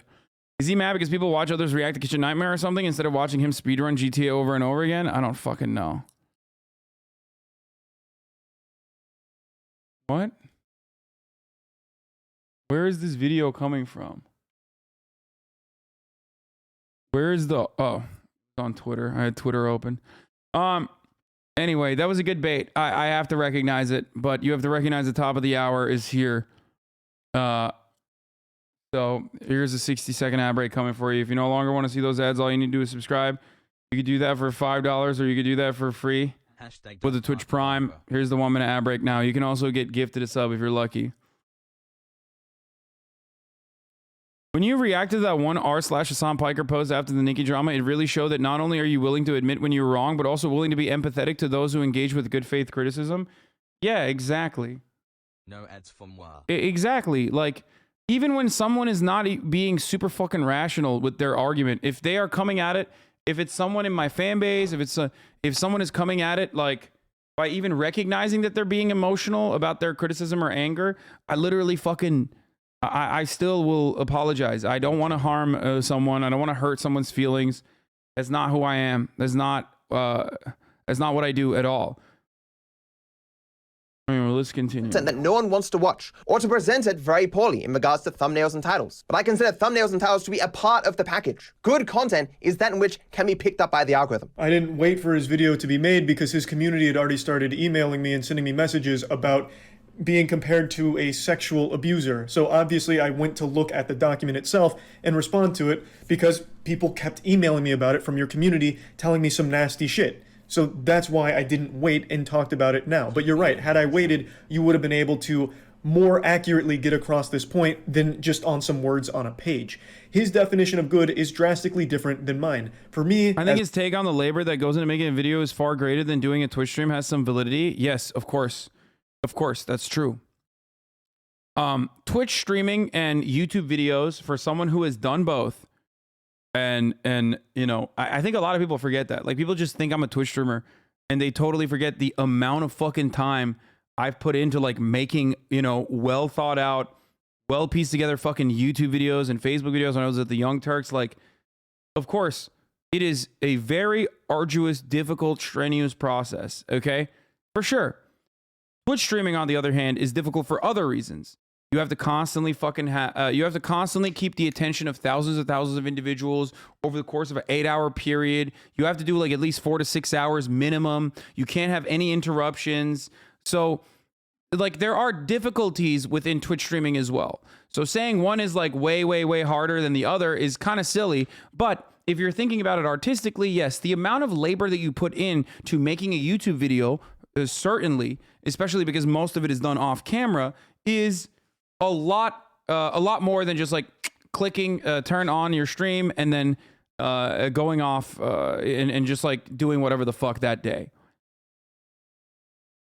Okay? Bro, I hope you know tons of us love you and your content hassle.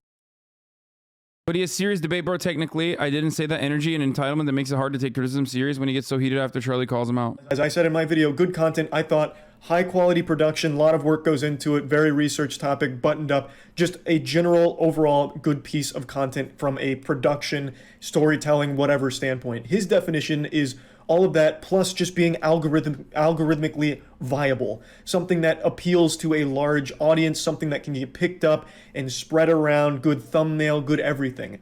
That is not how I worked under the impression of good content. He also states that there's a I like that he was like, well, my understanding of good is different than what the common colloquial understanding of good is. What are words? Do words mean anything? No, I'm just going to use that as an opportunity to fucking continue inappropriately wailing on you, despite the fact that, you know, my original criticism of you was like actually completely unacceptable. Of reasons why that high quality production that I considered good content may never go anywhere. He says that in his definition, good content that does all of these things right, that can get picked up by the algorithm, does the thumbnail perfectly, all of that will eventually get exposure. And I am inclined to agree with that. Ludwig in his video also did prove that to a certain extent as well. If you have a deep understanding of what makes content algorithmically viable and make it something that can be picked up, you stand a good chance of naturally getting exposure without someone reacting to the content. That is a point that I do agree with him on. But it is not something that I could pick up from the pages here because the good content wasn't defined for me, so I imposed my own definition of it, which doesn't work here because no content is guaranteed impressions. Even content that is algorithmically viable, is good content by his definitions, is still not guaranteed impressions either, but it stands a much better chance of naturally getting that exposure. Again, it was just me not knowing what his definition of good content was that he was working under. Nowhere in this document do I use small creators anywhere. Anywhere! The impressions logically would go to other people. If a person uses React content on Twitch to keep people from going to YouTube, that is the same thing. I'm not talking about YouTube specifically, Twitch specifically, TikTok specifically, Instagram specifically, the entire online creator marketplace. Which is something I didn't pick up on at all. He's right, he didn't discriminate. It wasn't just on YouTube and it wasn't just about small creators, which is how I interpreted his initial tweet, because he's talking about it stopped thousands of creators from having a career. To me that says small creators, because I mean, Dark Viper is not going to lose his career because there's an influx of React content somewhere on the site. So to me, the only people that that's referring to are going to be the small creators that might be affected by not being able to get in on those eyeballs somehow. So I interpreted it incorrectly then if it's not about small creators, which it clearly isn't. And the entire point isn't just about YouTube, which I thought it was. He's talking about the broader creator sphere, which was lost on me because I went in there with the incorrect perceived notion of what the actual full subject was and the scope of it. I focused too closely on what I thought his point was based on an extremely hostile opening statement on Twitter, as well as some rants in the comment section with his community. So I went in there incorrectly digesting the information, which he's right, would have been an issue solved had I waited for the video. But again, why put these names in this script out there? You knew that your community would probably reach out to the people on there and tell them some crazy... That's the other part. It's like, I love when fucking people make themselves out to be like the real layman here, like the real proletarian on fucking YouTube. Dog, you have 900,000 subscribers and a fucking psychotic fan base that's absolutely gonna come in here and ass blast me non-fucking stop, as they've been doing. All my moderators have been fucking banning your dipshit fucking fan base all day for the past 2 fucking days. Just because I don't cry about it and turn around and go, oh me, look how much of a fucking victim I am, like Dark Side Viper or whatever the fuck his name is, and JX Machina, doesn't change the reality that like you're fucking absolutely weaponizing your pretty sizable fan base. Okay, you're doing that. You're doing that same shit. Shut the fuck up. Be happy that I don't do the same back to you, if we're being fucking real. At least I have some decency, okay, to like avoid your fucking shitty content for the most part. Holy fuck. shit and say some horrible things, which is what got my attention to look at the document in the first place, and it seemed like something I needed to talk about right now because of how many people were bringing it to my attention, which I see was a mistake, and I should have waited for the video because then I would have actually understood past what was on this page. There's still a ton left in his video, but the point is still the same, that I misunderstood from the very get-go, and it changed my perspective of what he was actually saying. As he reiterates multiple times throughout the next parts, the point wasn't that it's going to small creators or that this is only about small creators or that all the impressions stay on YouTube. It's the entire creator atmosphere where without React content specifically... If you had your mods link the videos that you watch, this would all blow over. You're so fucking wrong because they do already. And I literally mention it in the chat when I watch videos all the time, except for that one instance where I was fucking cooking and I fucked up and I admitted that I fucked up. But you're still talking about it because you're a fucking idiot. If that was the case, then you would have shut the fuck up. You never would have had that criticism. You literally never would have had that criticism. My mods actually fucking spam links whenever we have people on the stream. My mods actually fucking spam YouTube videos when people ask for what the YouTube video is. I spam the YouTube videos. I show the YouTube videos. I give props to the fucking content creator. A lot of the content creators I watch, if not nearly all of them, are friends of mine, or at least in the fucking circle of content creators I'm familiar with that I know would not have a hard time or a problem with me watching their shit. Some of the content creators that I watch without consent come into the chat while I'm watching their shit and go, that's awesome. Thank you so much for watching my shit. Okay? Not only that, Philip DeFranco is another great example of this. Philip DeFranco will add me to farm fucking engagement, will add me on to clickbait titles with me, knowing full well that I will fucking pause his videos, will literally fucking make jokes about how much I pause his videos. Same with Casually Explained. So many people in the YouTube sphere has made jokes about how much I fucking pause videos and how much context I add on the bullshit. I'm doing it right now. This is a 30-minute video from my friend Charlie who made a video, right? 30 fucking minute video. I've been talking about this for an hour. I do this every fucking day. So it's additionally ridiculous that like people who have clearly never watched a fucking video, they all enjoy the bump they get from us watching next. if this is about not linking the vid, the URL and the video title on stream nonstop, just put it in the YouTube search bar, Lamar. Yeah, exactly. It's fucking bullshit. It's just totally bullshit. It's total nonsense. It's people trying to make yeah, I mean, here, look at this. 24-minute Jubilee video triggers Hasanabi for 2 hours. Liberal teens versus conservative parrots. Really? You think I just sit there? You think it's just, what is it? You think it's like 24 hours in a loop?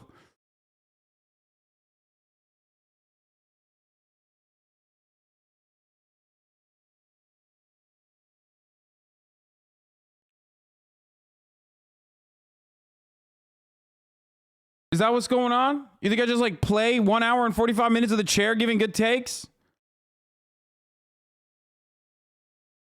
I mainly watch your stream clips on YouTube, and my biggest complaint is all the pausing you do. And it's fucking bullshit. Like, it's just so stupid. It's so stupid. Look what the TikToker said about you. No, I have seen this. The Moist Critical meetup shit. That's really funny.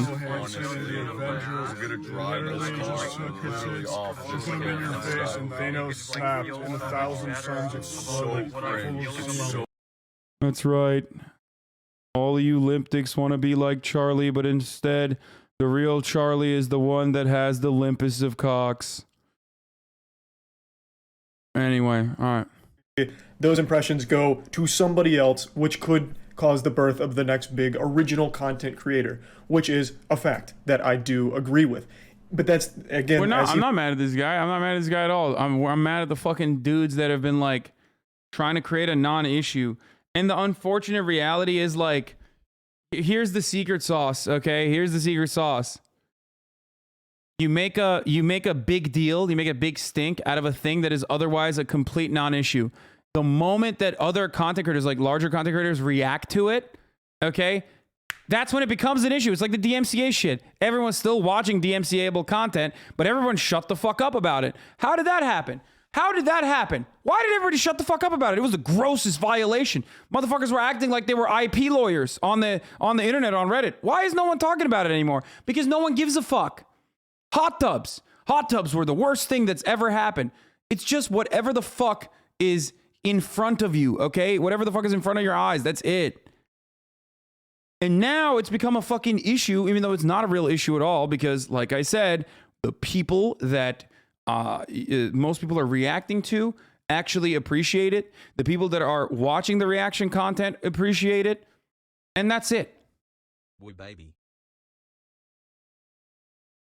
He mentions the same with everyone. If every big content creator right now disappeared, all of those impressions that are now homeless, out in the cold, the rain, you know, shit in their diapers or whatever, they now have to go to somebody else because they're already on that platform. Those impressions will be distributed to somebody, and it will be the other creators that now have all that vacancy to occupy. And he's right. But when I came into this document from that first tweet, and I guess maybe I was also going in there already hostile from the emails I'd received and the comparison to the sexual abuse thing, I went in there with a distorted view, and to me, everything I tried to spin back to him talking about how it's guaranteed to help small content creators making good content, which, as he reiterates multiple times, is not what the goal of the post or the video was.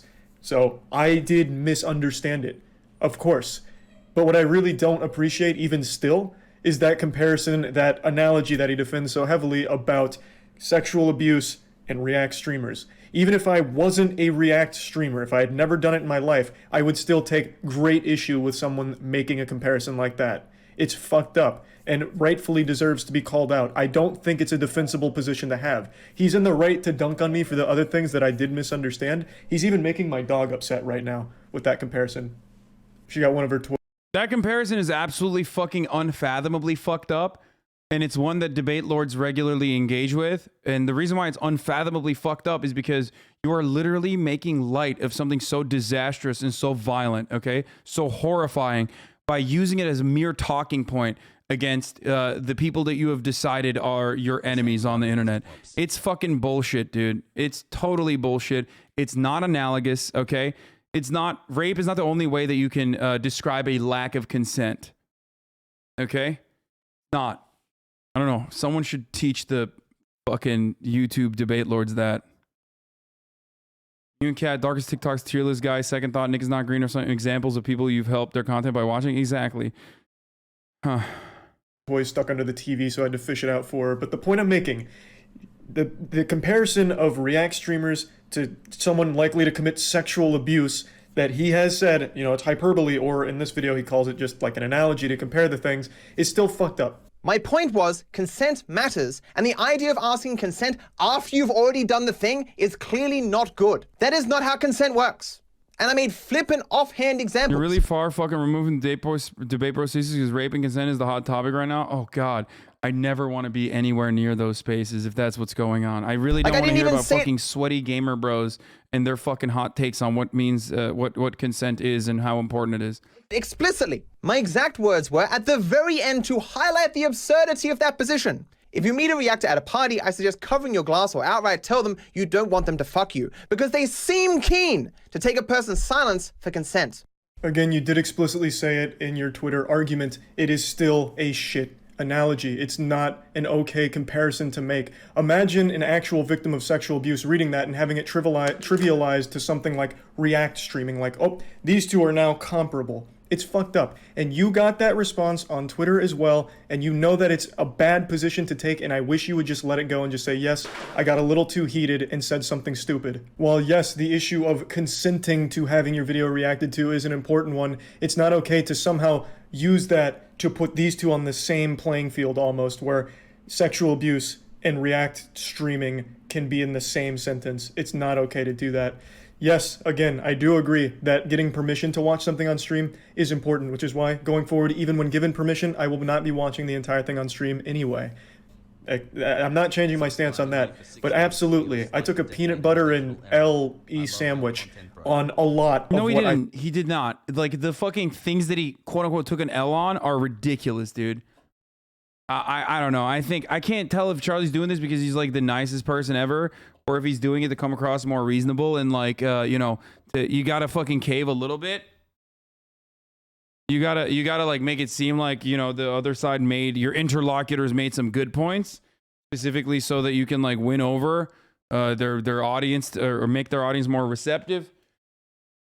I don't know. I think my honest assumption here, or my honest take on this is that like he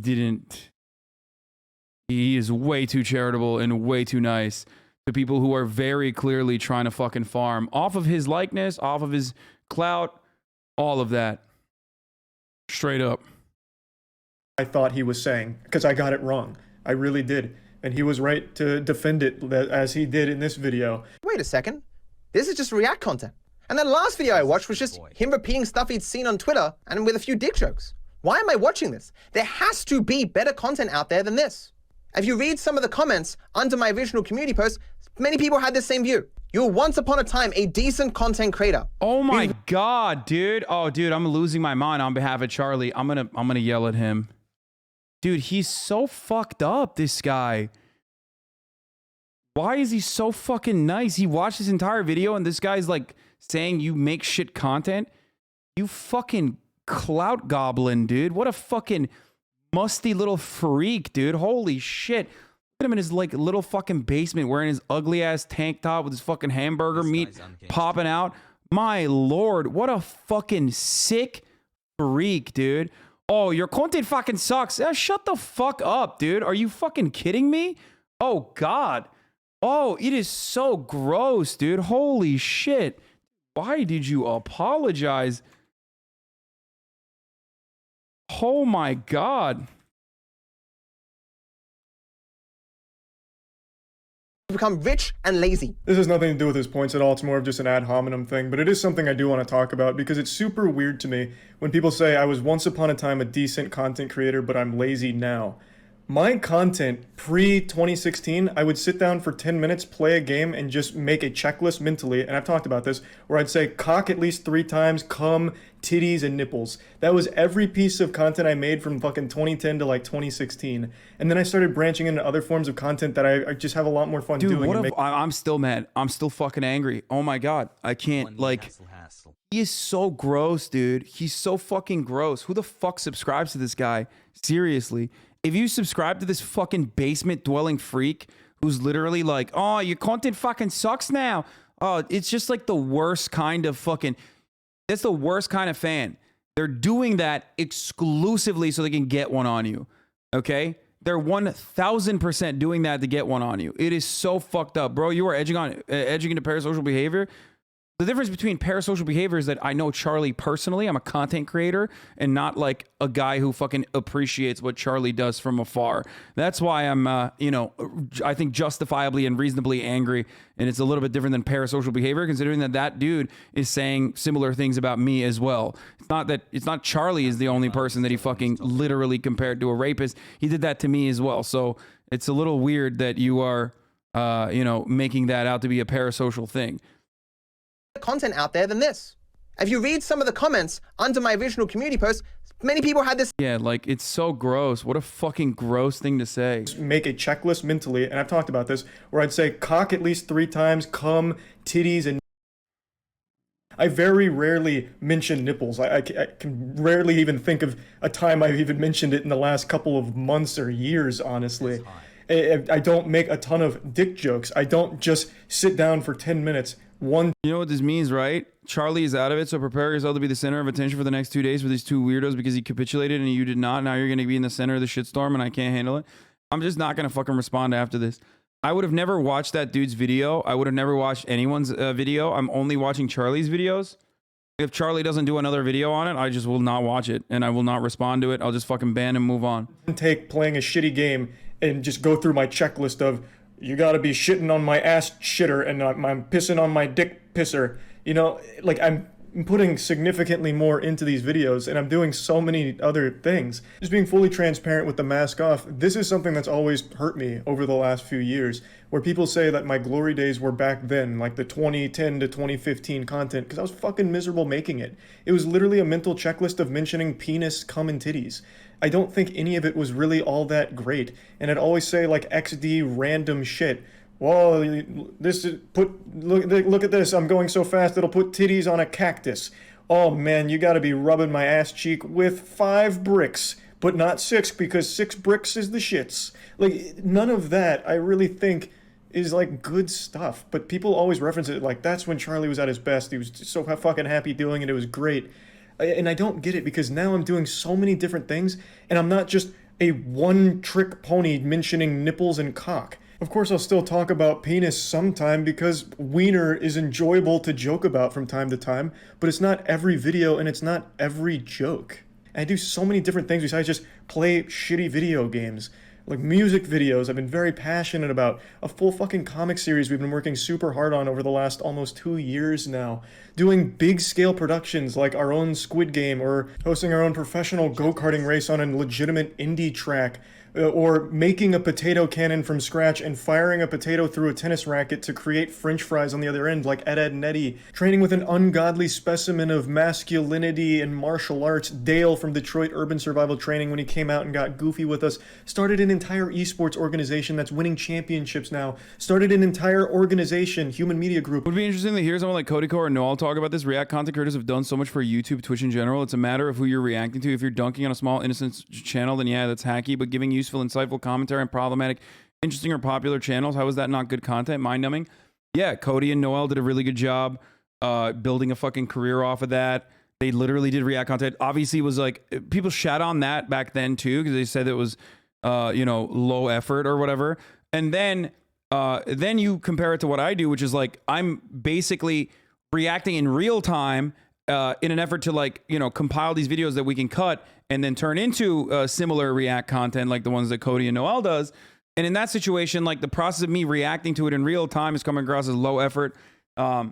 And basically none of it still matters because like the fucking content creators themselves, for the most part, with the exception of this one guy, Dark Viper, who is no one is reacting to, and also the other guy, Jay, who both me and Charlie reacted to one fucking time. Unfortunately, and I'm so sorry that I did that. Like I've apologized a year ago, and then said he was right a year ago. You know, that's it's ridiculous to continuously bring that up over and over again. It's not like I fucking murdered someone. Chill out, dude. Like I literally apologized for it, and you're still trying to farm content off of it. It's very weird. It's very strange behavior. That is aimed at helping creators not get fucked by MCNs and shady sponsors and shit, bringing them deals and helping them with their channels. Like when Nux wasn't getting paid by YouTube, getting that situation solved, being in a position to help creators that I really have always wanted to be in, making all kinds of different content that I'm so proud of. Charlie liking the J video is weird. They spent a decent amount of time just shitting on you.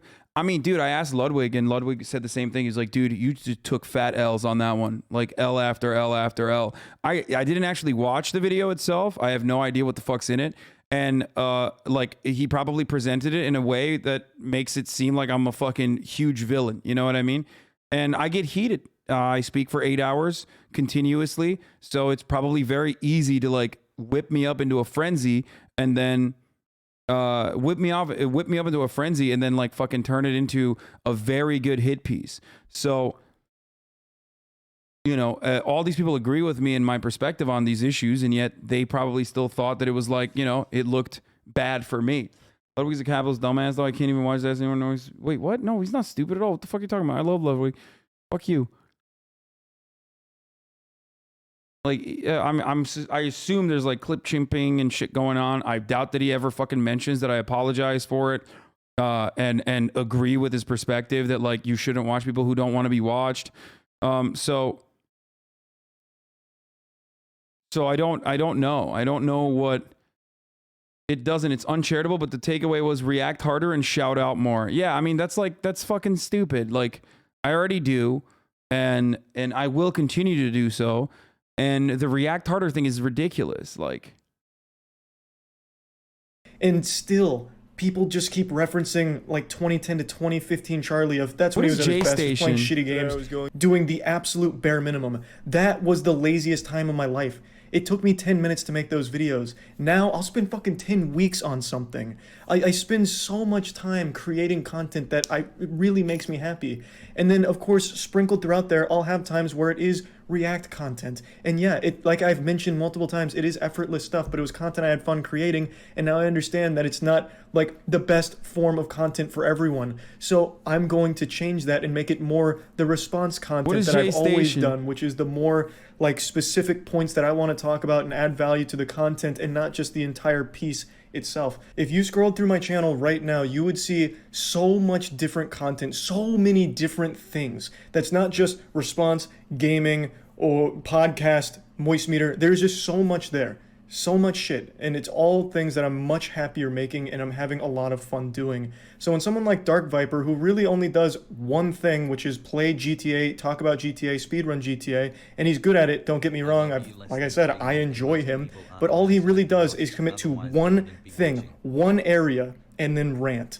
That's it. You're not some beacon of incredible creativity, man. You live in one single bubble, the rock star bosom that you continue to suckle on, and then still have the audacity to say shit like, I'm only a React streamer. All Moist Critical is a React streamer now. He doesn't do anything else. It fucking sucks. And yeah, it absolutely does hurt. You mention many times throughout your streams, at least in the past from when I've watched, how like actually miserable you are. Like you are pretty much a loner who is committed 100% to the grind. And really, there's nothing wrong with the grind like that.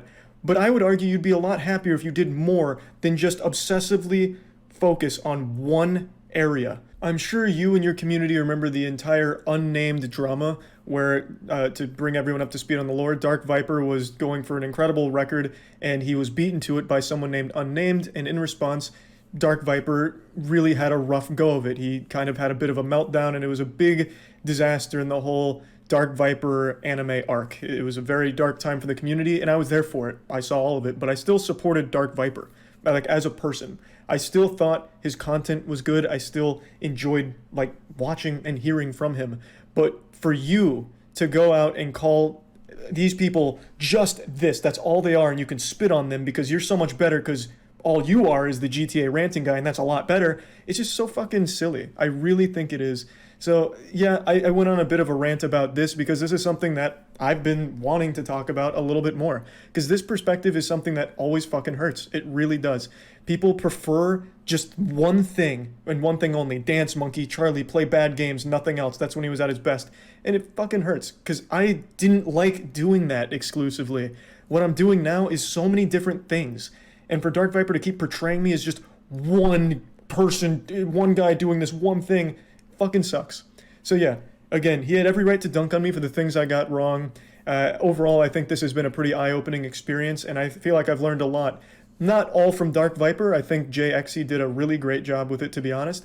But yeah, it's something I don't think JXE did a good job. I haven't seen that fucking video, but there's 0% chance that that person legitimately made themselves look charitable, other than just as an opportunity to make it seem as though this was actually regular charitable criticism, especially considering that that person, one, got mad about me watching their video a year ago, okay? At the time, I literally immediately apologized and agreed with them, and then they tried to fucking immediately come on my show. They were like, let me out, let me on, and Hasan, stop talking about a video you didn't watch. It doesn't matter.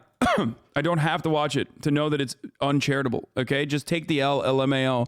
Exactly. This is the type of fucking idiot that comes in here as a consequence of this person fucking still consistently fucking, farming engagements, like hate engagements, okay? It's really fucking gross. It's really disgusting. One, not only did I fucking apologize for it 1 year ago for a 5-minute video that I watched, okay? That he thought I wasn't actually watching, even though I was watching it on my phone, okay? He went and straight up made an entire fucking video back then, despite me apologizing for it and saying I agree with him, because I did not have him on my broadcast. He wanted to come on the broadcast, and I was like, no. At that point, I was like, no shot. The reason why he figured out I watched his video to begin with, as I'm sure if he hasn't deleted those tweets from way back when, because I still remember it, okay? The reason why he even knew that I was watching it is because he posted his analytics. He posted his metrics showing a major fucking bump in his view counts on that video. And he posted it on his fucking Twitter. He was like, I wonder who's watching this now. And then found out that it was me, turned around and got very upset because I wasn't reacting hard enough. Okay. And then turned around and made a video a year ago. Then he multiple times throughout the past year, despite the fact that I already apologized for it and agreed with him and said I'm never going to watch his videos ever again. Okay. Because I did not have him on my broadcast immediately. Okay. Because I did not have him on my broadcast immediately, he literally fucking made multiple videos, went on podcasts with like actual fucking Nazis and Sargon of Akkad, 8-hour-long reactions to my fucking stream, which I don't even have a problem with. Go ahead. Have fun. Okay? And no, it's not they, them. They use any and all pronouns, from what I understand. I hope I'm not misgendering them.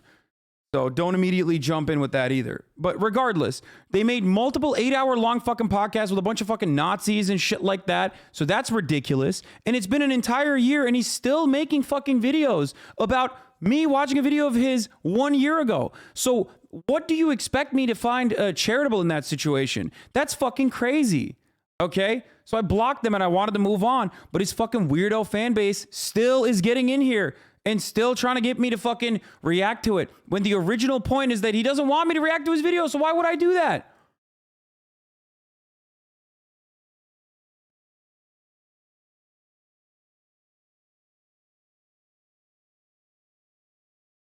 Okay? So you turn someone into a Nazi because you didn't react hard enough, LeMaFao? I don't think that person is actually a fucking Nazi or whatever. But I do think that that person does not have a problem, you know, hanging out with Nazis as long as those Nazis are fucking shitting on me. You know what I mean?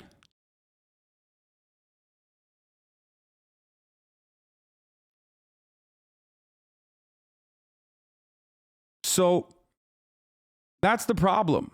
That's the issue. It's like, you spit on my face and expect me to say thank you. I can't believe it's raining.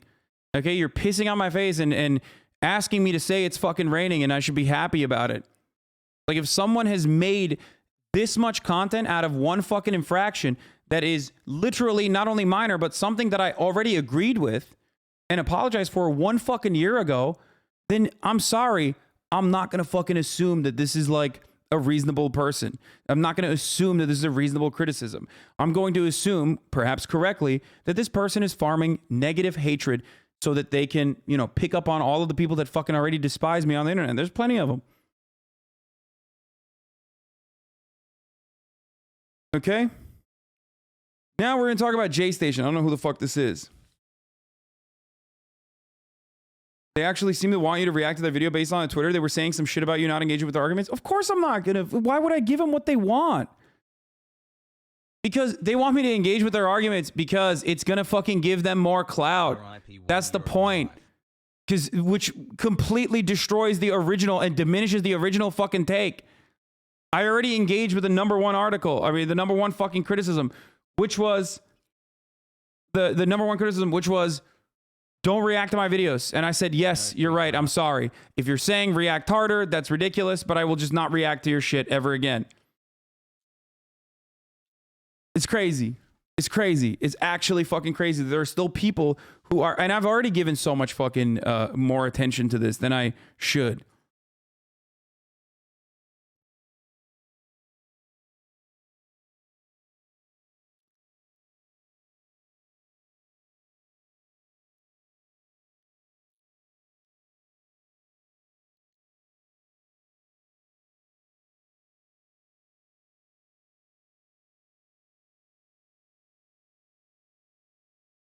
No, I don't think, like, I don't even need to fucking see I don't even need to see the actual video to assume that the video is like good faith.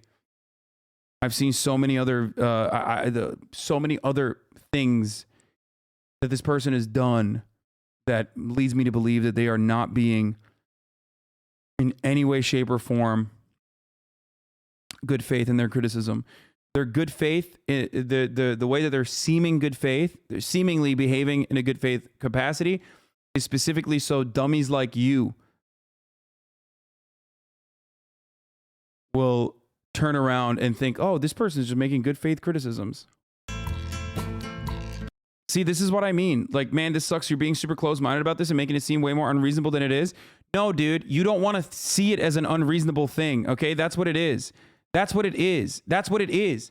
I'm not talking about react harder. I'm not talking about, like, why haven't you fucking addressed that you shouldn't watch people's content without consent? Why haven't you addressed that, whatever? Like, you're doing this. You're doing this right now. You are the reason why it's, like, impossible for me to ever fucking, to ever respond to something. Normally, dude. You fucking weirdo. How do you not understand, random guy? Literally random guy. If someone has made videos about you over the course of the past fucking year for a thing that you're apologized for, then that person is not being serious and sincere. I want you to fucking understand, dude. I want you to understand. I want you to fucking respond to me. Go ahead, random guy. You're on the fucking docket. Let's hear it. Making it seem way more unreasonable than it is. It hurts how to see arguments you make about other things because you are literally making assumptions of calling bad faith with no engagement. Just weak, bro. Go ahead. Go ahead. Instead of banning you, I'm putting you on the fucking spot. I get that, dude, but it isn't an apology he's after. Yeah, I know what he's after, dumbass. He's after me reacting to his video, just like he wanted to come on the stream. I know that already, okay? I know that. He just wants clout. That's what he's after, and you're giving it for him. I'm moving. I'm banning, and I'm moving on. I've already given so much. He wants attention. That's it.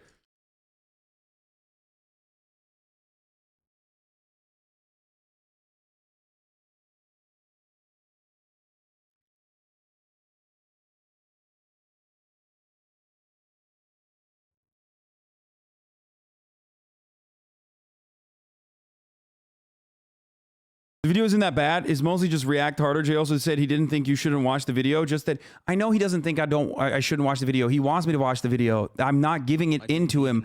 I'm not giving into that demand because it's farming. You're not a content creator, so you don't understand how this works. I feel like since he hooked you once, he owns the incident. The only way he'd let that go, that year ago incident, is if you gave him a new incident to make more content on. The only way to win is not to play. Exactly. That's it. So I don't want to play. I don't want to play anymore. So these fucking weirdo fans need to shut the fuck up and leave, okay? From a haunted mansion, a YouTube channel grows. What the fuck? Riddled with cancer and a concept not his own. Don't watch Nerd City. They hate YouTube. Whoever linked this knows. Wait, really? Nerd City hates me? Why? I've watched some of their videos. They're fucking really good. They hate me? Are you sure? Okay, I won't watch their video then.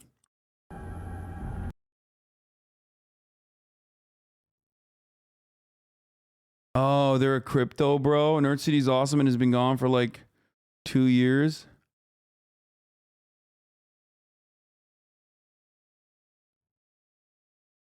Not to start drama, but I'm pretty sure Nerd City has tweeted weird shit about you in the past.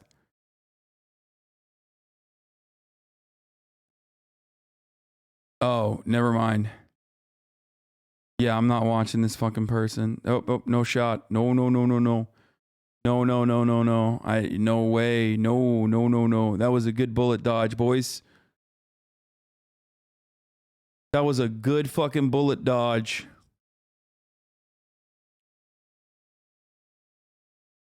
They memed when you trended, but I don't know. No. I already saw some shit that oh, no way. I'm not trying to see that at all. Okay.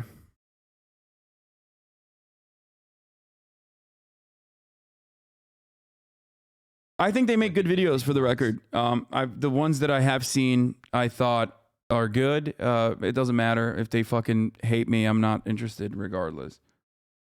What is this? Consider collaborating with RSTYCG on this.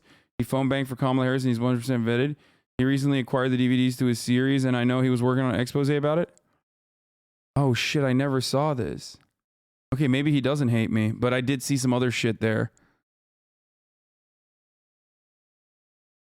I did see some other stuff on his timeline that made me a little worried.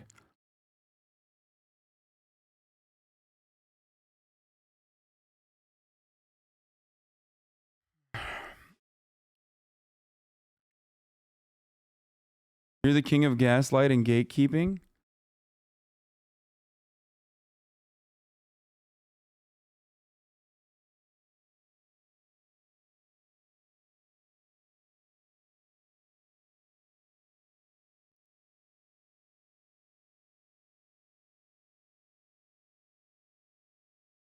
I watched the streams to unwind. These fucking J fans are ruining. Oh my god.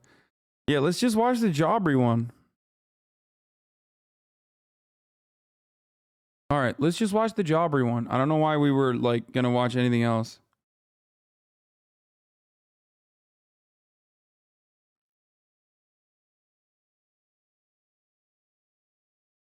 My cousin who downloaded the Twitch leak told me Hasan once had his stomach pumped at the hospital and there was a gallon of cum. Oh, this is a common fucking meme. I didn't know what this was.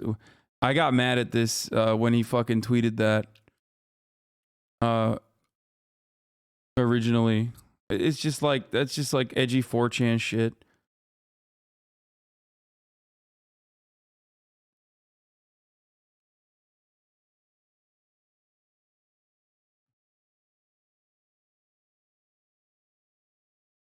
I skipped a bit ahead. You don't need to watch the whole video since it's an hour long. Jay uploaded a monetized video. I wanna watch the dude. Hit me with the motherfucking Jobbery one. Let's watch the Jobbery one. It's the most recent. Let's do it. Through some shitty YouTube content as I like to do, and I decided to check in on a classic. Our old friend I'm J Station. I've done videos in the past about people who will make these like scary videos where they'll get attacked by killer clowns. There are kids that actually believe this shit is real. They were going to do an EVP session to try to communicate with Mac Miller. See if we I have no idea who this person is. see if we can actually communicate with him. Maybe he has Bro, why does he look like fucking... Oh, dude. Dude. Okay, you know how we've talked about corporate Memphis? You know how I know 28 seconds in, I'm already pausing. I'm sorry, okay? But, you know how it is here. You know how I've always talked about fucking corporate Memphis, like a type of speech pattern that I call corporate Memphis speak that people on TikTok use all the time? This is the YouTuber version of that. This is like a very specific type of way that YouTubers talk, especially when they have like children-facing content. That person who said, now you're overcompensating and reacting too hard, you're literally a fucking psycho if you think this is new. message for you guys. We're gonna light up the candles. This helps the spirits get That's right, guys. We're trying to contact XXX Tentacion. Bro, I'm sad too, bro. If you didn't feel like Etika did, you don't got depression, my dude.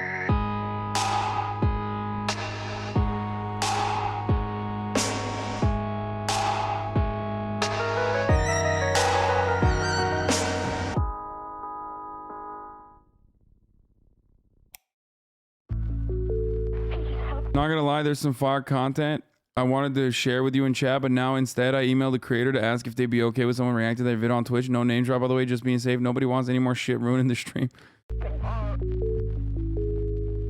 In today's climate, one must look no further than YouTube to find some of the most wretched yet prominent manipulators of the past decade. In terms of YouTubers themselves, it's often the ones blinded by ego and self-importance that wield the most influence.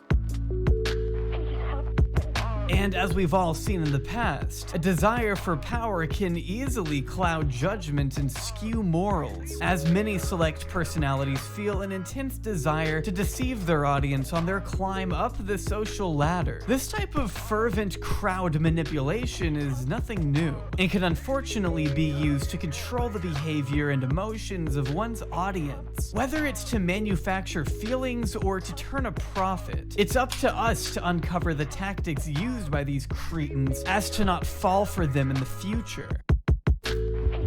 With one of the more infamous online manipulators going by the name of I'm J Station.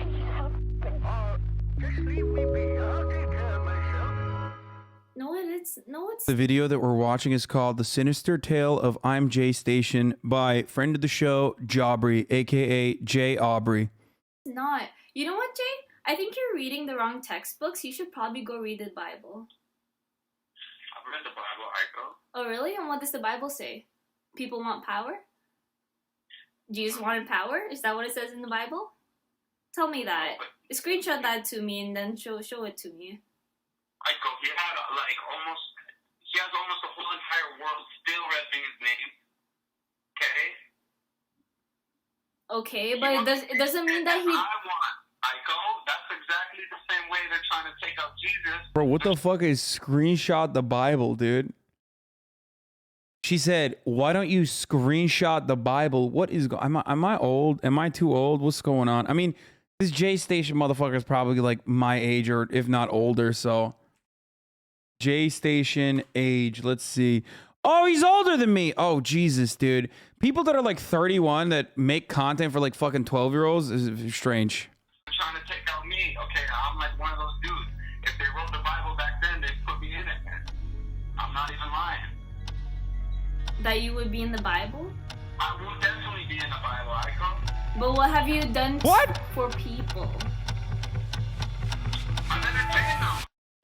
New developments tonight in the viral video prank known as the 24-hour challenge. The man at the center of it says he's getting rich. The police, watching his online antics, say he's getting charged. In his latest challenge, J Station, as he calls himself, claims to break into a house and spend the night there with a friend. While police believe this video is a hoax, his actions elsewhere are not. If I get caught, he's not gonna call the police, all right? So. He's getting a lot of attention again online. I don't think that chatter was farming, but Nerd City might fucking despise me, so I saw some people that he runs with. I'm not interested. Like, you know, unless there's further clarification on whether or not he's like, it's okay for me to react to their content, I'm not gonna do that. There's no reason to risk it. Well, that he is. You know, he spent the night in the Bay, at TD Place, even a bowling alley. His antics are frustrating police, but making him money. He posted shit 3 days ago about you parking in a handicapped parking spot. Yeah, that's what I'm saying. Like, that's the...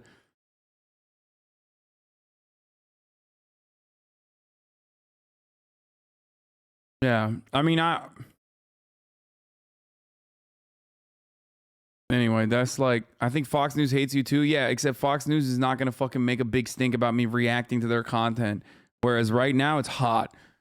Right now it's hot to just be like, dude, I'm a fucking content creator and I hate when Hasan watches my shit. So right now there is, you know, it doesn't matter. Even if I'm like literally dissecting it piece by piece, the kind of content they're making, dissecting it piece by piece, they'll make an argument that it's not fair use. They wouldn't agree to an interview, but over the phone told me I was going to stop doing them, but I'm getting payments. I've gotten rich off this.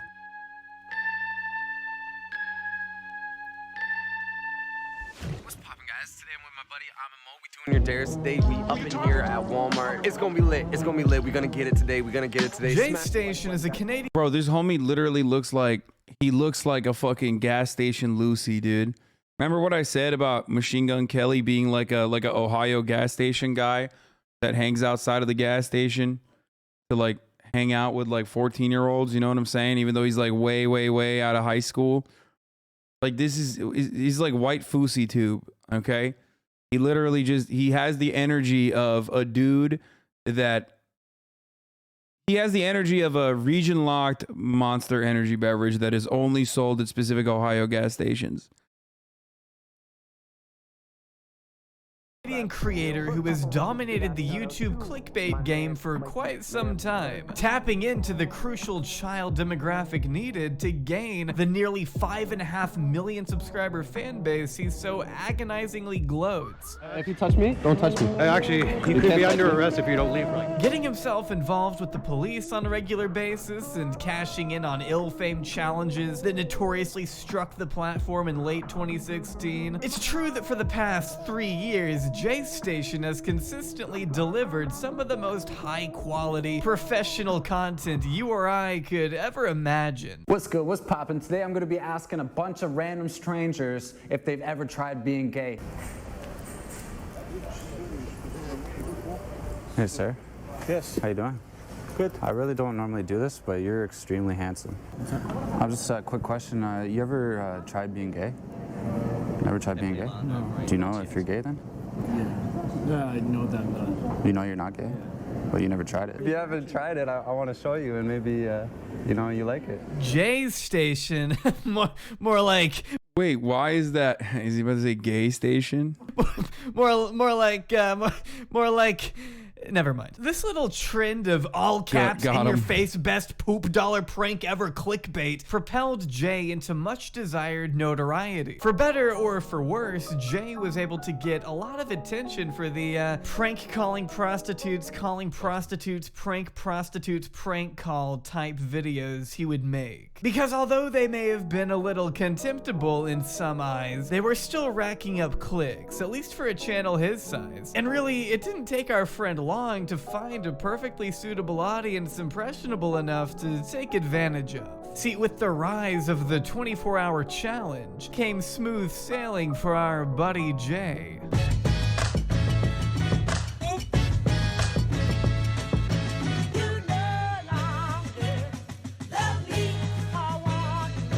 800,000 views, 1 million views, 4 million views, 5 million views. It was apparent to not only Jay that he had stumbled upon a gold mine. By clickbaiting the fuck out of his content, Jay was able to get the views he always desired. And with views came money. Lots of it, too.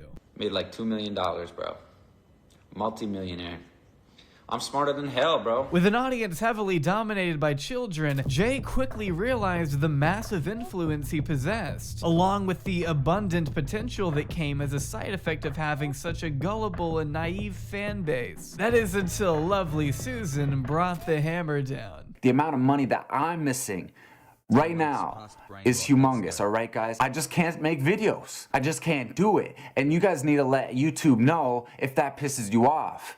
Because it pisses me off, guys. That week suspension, it hurt me, man. Financially, that friggin' hurt me, man. I quit my job. I'm getting fined. YouTube won't let me monetize anything. I don't even know what's going on. It's like a whole conspiracy to like shut Jay down. Why, man? Yo, this YouTuber has great music taste. I think I'll go watch his videos now. Pog, thank you, Hasan. If you didn't react to this, I wouldn't have found this guy. Hustle. Good one. Yeah, keep those up, boys.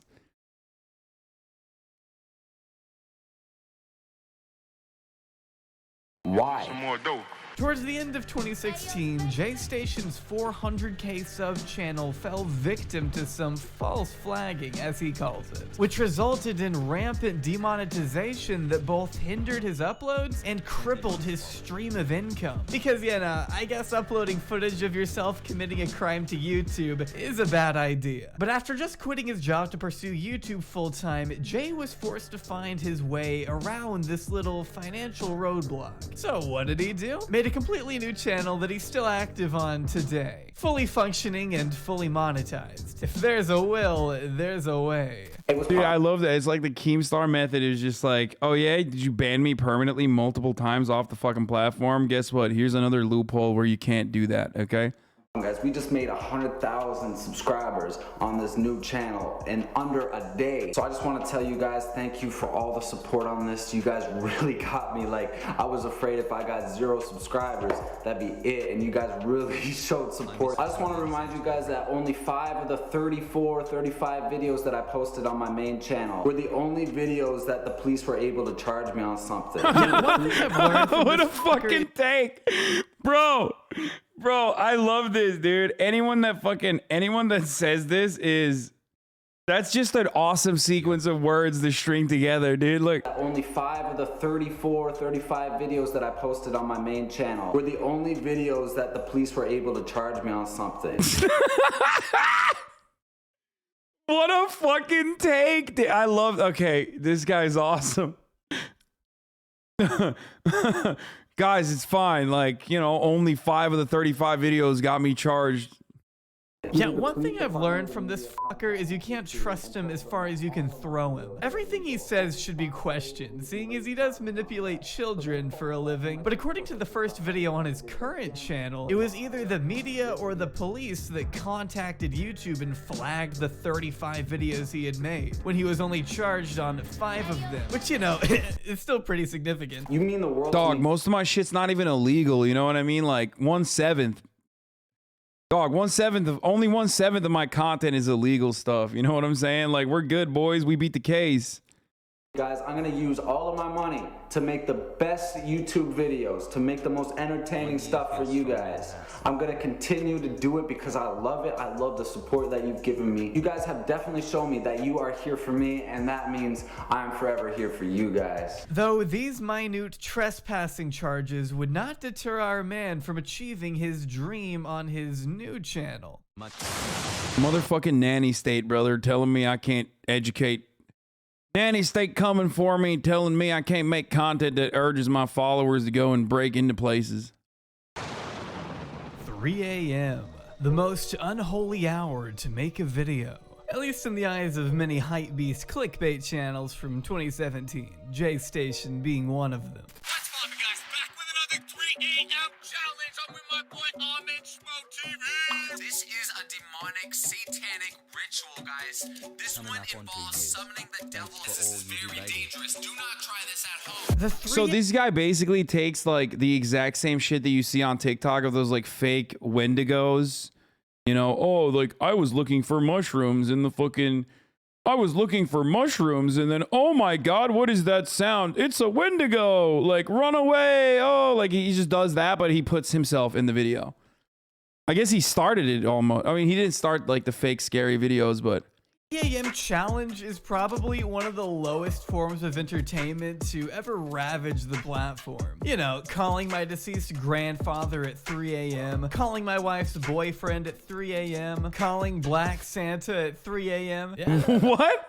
Wait. Wife's boyfriend What? at 3 a.m., calling... I got Dookie. DM me.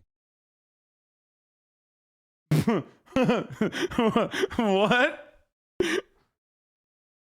Bro, what is going on? Is this like performance art? Are you fucking serious?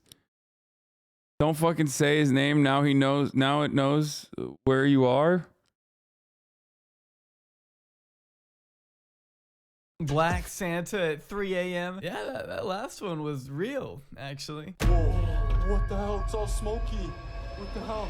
I see someone. Whoa, whoa. Ho, ho, ho, nigga. It's shit, okay? It's really, really shit. But not to children. Kids love these videos like you wouldn't believe. The Black Santa video is everything you think it is? Dude, what the fuck?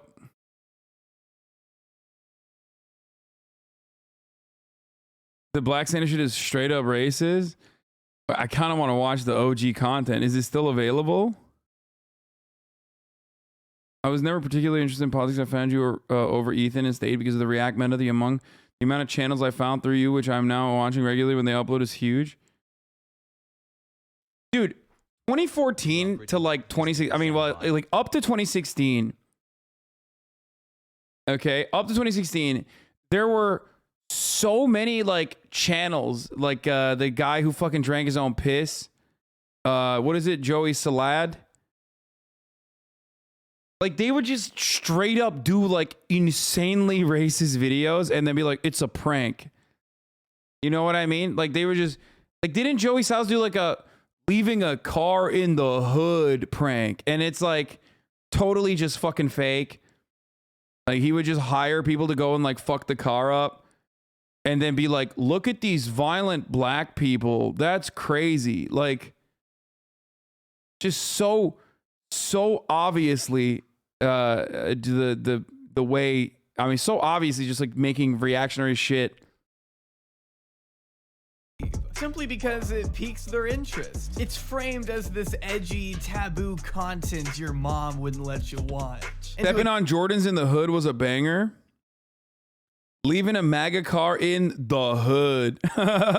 Kid, that shit is gnarly, man. I remember binging those totally real ghost sighting videos as a kid, thinking it was just the coolest thing in the world. Hell, I'd probably be watching J Station 2 if I were 9. Wait, what is this? Do not call Black Santa on FaceTime at 3 a.m. Calling Santa Claus on FaceTime actually work. Wait, J Nation 2. Hey guy, hope you like. Make sure you subscribe for more videos like this.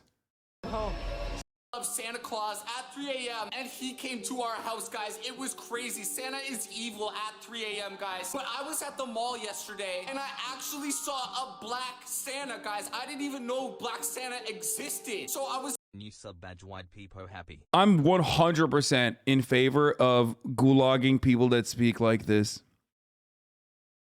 Like, I think 100% work camp for this guy, straight up. You know what I mean? Like, he needs to, like, take out every fucking non-violent offender in prison and make this guy build license plates.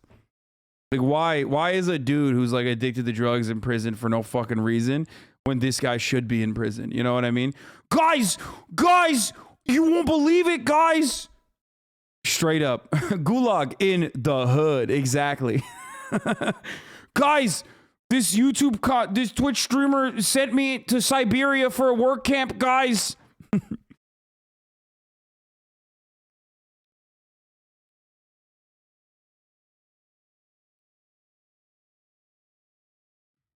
gonna tell my boy Stromedy and J Hills. Whoa, like, why is he talking like that? What's up with people like this? Why are they like this?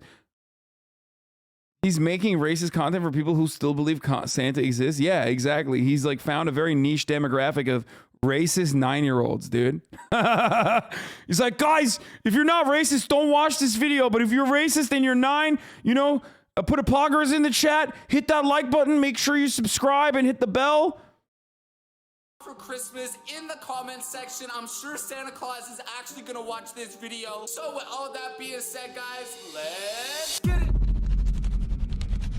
White one goes to the white kids or what? That could possibly make sense. Like, that's the only thing I could think. Is there like a Chinese Santa for the Asian people, or I don't even know. The entire continent of Asia, okay, billions of people, they all get Chinese Santa. Oh, what do you think, bro? Is there just a black Santa and a white one, or is there a Chinese one too? Bro, I think the black Santa does go to the black people, and like you said, bro, the white one goes to the white people. Guys, I don't even like dwarfs and stuff. Is there a dwarf Santa for dwarfs? Maybe there's a black dwarf. Oh, like on that movie, Bad Santa. Yeah, like Hobbit style. Yeah, dude. I mean, guys, how crazy would it be if don't know if he's actually real or not? Yeah, you gotta make sure, you gotta verify to see if he's actually, you know, even willing to FaceTime me. He could be busy, right? He's Santa. Yeah, he's probably gonna preparing have time for just us, right? That's right, yeah, and we're white, like exactly. Like maybe we will call him and he'll refer us to the white Santa line. Yeah, maybe. All right, guys. So I'm texting him the first message. What should I say, bro? Like, I should just be like. Well, first we want to see if he's actually there. So I would say like, Black Santa, are you there? Oh, okay. Okay. Right now, guys, I'm gonna say Black Santa, are you there? All right, perfect, guys. Hopefully he answers. Oh my God, I just sent him the message. What the hell, guys? Okay, Black Santa. Why, dude, my favorite type of, like, okay, this is fucking awesome.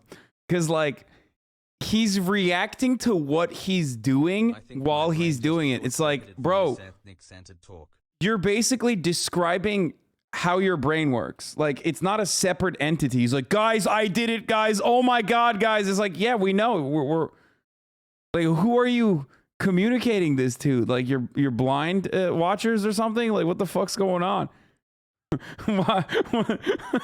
He's like, yeah, guys, oh my God, guys, I'm doing it, guys. I'm doing it. I'm actually narrating the thing that I'm doing for you. It's very weird. Are you there? I'm freaking scared, dude. Like, seriously. Whoa. Guys, it's like having problems. It's not even loading. It's not loading. Maybe this is a bad number, guys, but why would it actually have his face on there, guys? Whoa. Guys, it just says it's delivered. Look at that. Oh my God, bro. It says it's freaking delivered. You think he's gonna respond? I don't know. I'm freaking out right now. Yo, Santa, are you there? Oh my God, guys. Whoa! Yo, he's typing. Guys, he's typing. He's freaking typing, guys. What? Hello? What the hell? He knows my name. I don't know. Oh my God. What the hell, guys? Yeah, he must know everything, guys. I'm thinking this is a real Santa. He knows my name, guys. Well, dude, it makes sense because you know the song. He knows when you are sleeping. He knows when you're awake. Like, he'll obviously know your name. Yeah. All right, guys, I'm gonna ask him. Santa, how do you know my name? Okay. Okay, this is Sleeper. I want to see Black Santa. Wait, what? They're just like texting? The entire video is just him texting someone? He's typing, guys. He's freaking typing. I'm so freaking nervous, What? guys. This is it? Black Santa is way cooler than the white one. I don't know, guys. The white one last year, he says I was In fact, I can see what Jay Hill's in Stromedy right now. naughty. But hopefully this year I'm good to go, guys. Oh my god. It says, the white Santa said that all 3 of you are on the naughty list. Oh my freaking god. What? How did we get on the naughty? No, not the naughty list, dude. Wait, what? Yeah. Oh my god, guys. Santa said he wants fried chicken. He actually swore at me. He said if we don't have it for him, he's gonna be pissed. Oh my god. Okay, I'm gonna log in right now, guys, and order KFC. Guys, we're at the KFC website. It's not working. Like, we're trying to order chicken right now, and it's not actually working. He said he's gonna be pissed if we don't have chicken. Oh my god, dude. Bro. I'm sorry, what? What? What is he doing? What? Bro.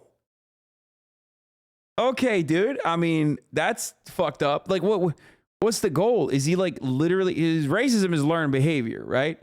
So he's actually like, you know, teaching like 9-year-olds to do racism. Like, come on, guys, Black Santa, right? I mean, this is like old school ass racism too. Comedy is when racist. What the fuck?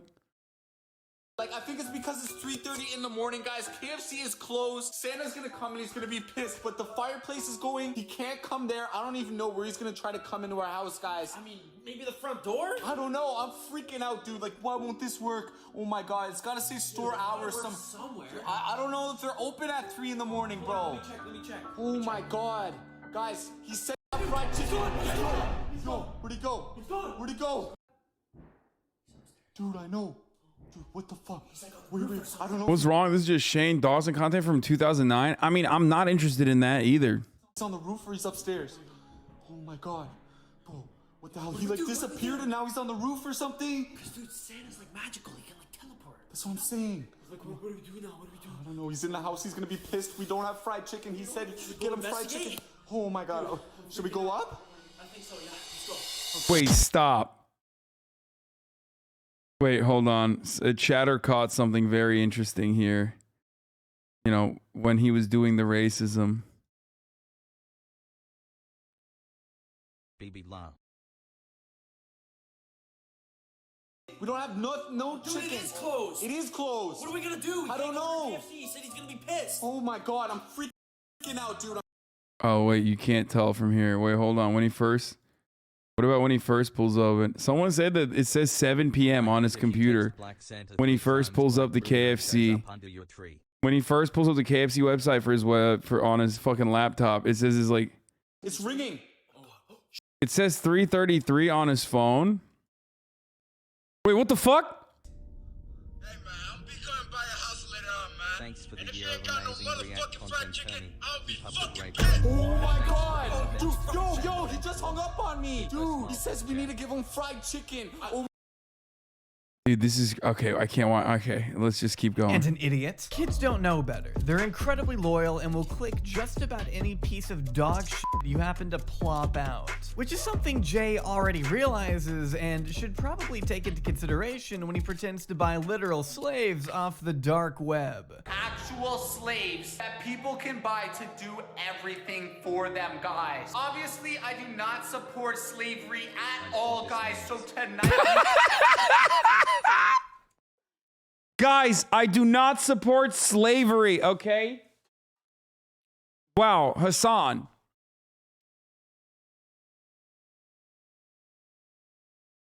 You claim to fucking, you know, you want to criticize J Station, but when Nestle takes advantage of slave labor in the third world, then it's okay. You know, he's better than Nestle. We are going to buy one of these slaves. Yeah, I mean, Jay hates slavery so much, he's willing to funnel pools of money into human trafficking so he can have his very own family. An entirely normal thing to put on the internet, wouldn't you say? Oh my god, guys, this is freaking insane. He's grinning. Oh, and he's black. Oh my God, Ahmed, this is insane. Hello, Hassan. The idea of Jay asking his only black friend to play a slave in his stupid-ass YouTube video really does help me sleep at night. Jay's pattern of manipulation far outreaches shallow clickbait meant to fool the most gullible of children, however. You see, Jay is completely deprived of any creative abilities whatsoever. He is a talentless shill in every— Guys, I don't understand. He said he doesn't like slavery. Like, what's the problem? Like, clearly, he didn't say he likes slavery. sense of the word. So to make up for it, he's forced to rely on nonsensical stories to gain even a sliver of support from his audience. Which I guess would be fine had it not been for his shameless attempts at passing it off as reality. This is not a joke for YouTube. I wish it was. But I really felt fear for my life. Let me tell you guys what happened. They come in the house, I was sitting here, they run up on me, they just punch me in the face, they choke me out, push me against this wall, I struggle around, I end up on here, look at this blood all up on here, they're beating the fuck out of me right there. Wait, for real? Eventually, I went unconscious, tried to escape, I ran over here, there's blood all on my couch. I guess somehow in the midst of this little struggle, all three guys happened to beat Jay perfectly asymmetrically on the left side of his head, knocking him out unconscious a slew of times, which, you know, totally happens in real fights. They fucked me up again. Start going unconscious and shit. They're fucking me up here, they're holding a knife on me. Where's the knife? Anyway, they held a knife on me. Here's the knife. They held this shit on me.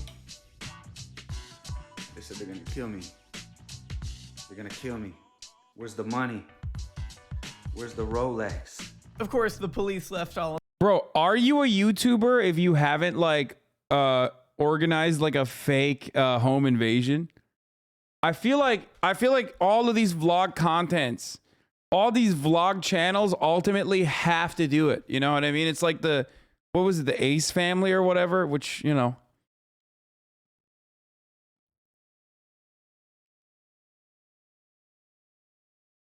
Knife Ispalas, yeah.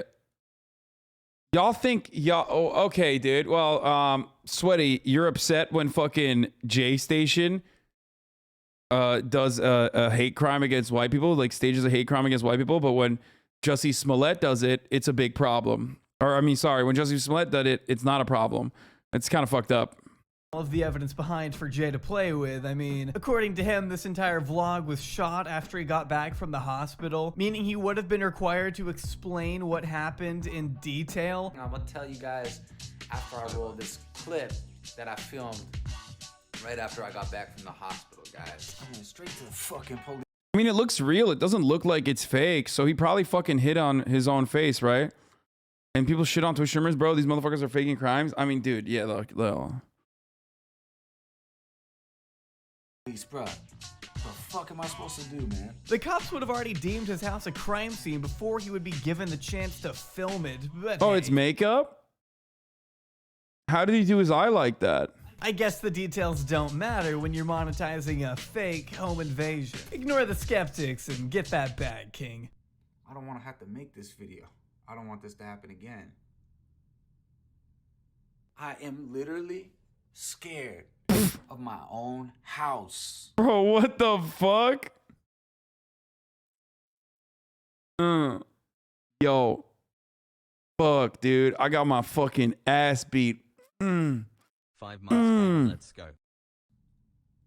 My guess is that he either got involved in a real accident whilst filming another Oscar-winning piece of cinema and just decided to turn it into content, or he's wearing makeup and lied about the entire thing, which again is perfectly in reason for someone who literally lies as a career. No, it doesn't look like makeup, man. His eye fucking bleeding like that doesn't.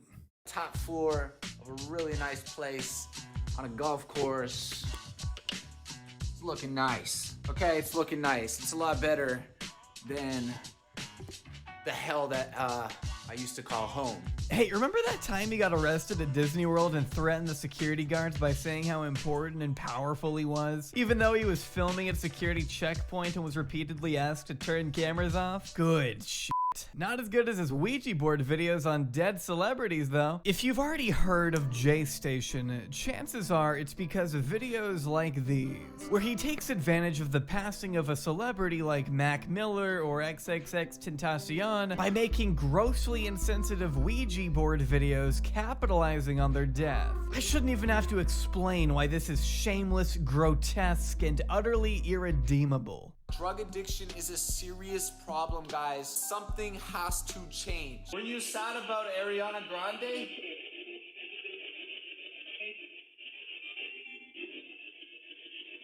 I don't know if that's Mac Miller. Yeah, you have to be fucking kidding me, man. J Station is all of YouTube's worst traits just balled up into one person. Oh my god. What the hell? What a fucking monster, dude.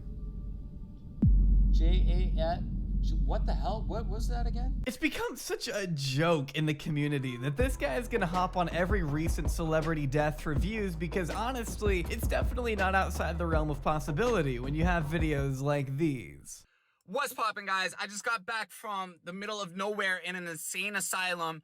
I checked Twitter right now, and I saw the most horrific news I've ever seen, man.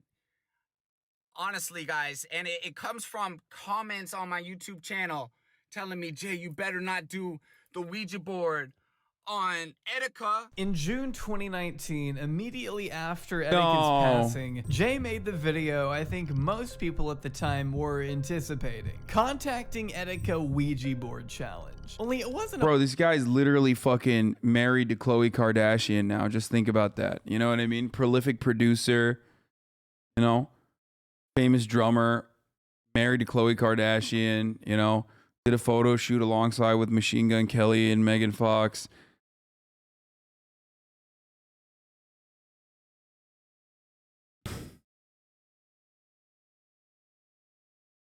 Courtney, fuck, not Khloe Kardashian. Also, he just looks a lot like Travis Barker. He just straight up looks like Travis Barker before he got fully tatted up.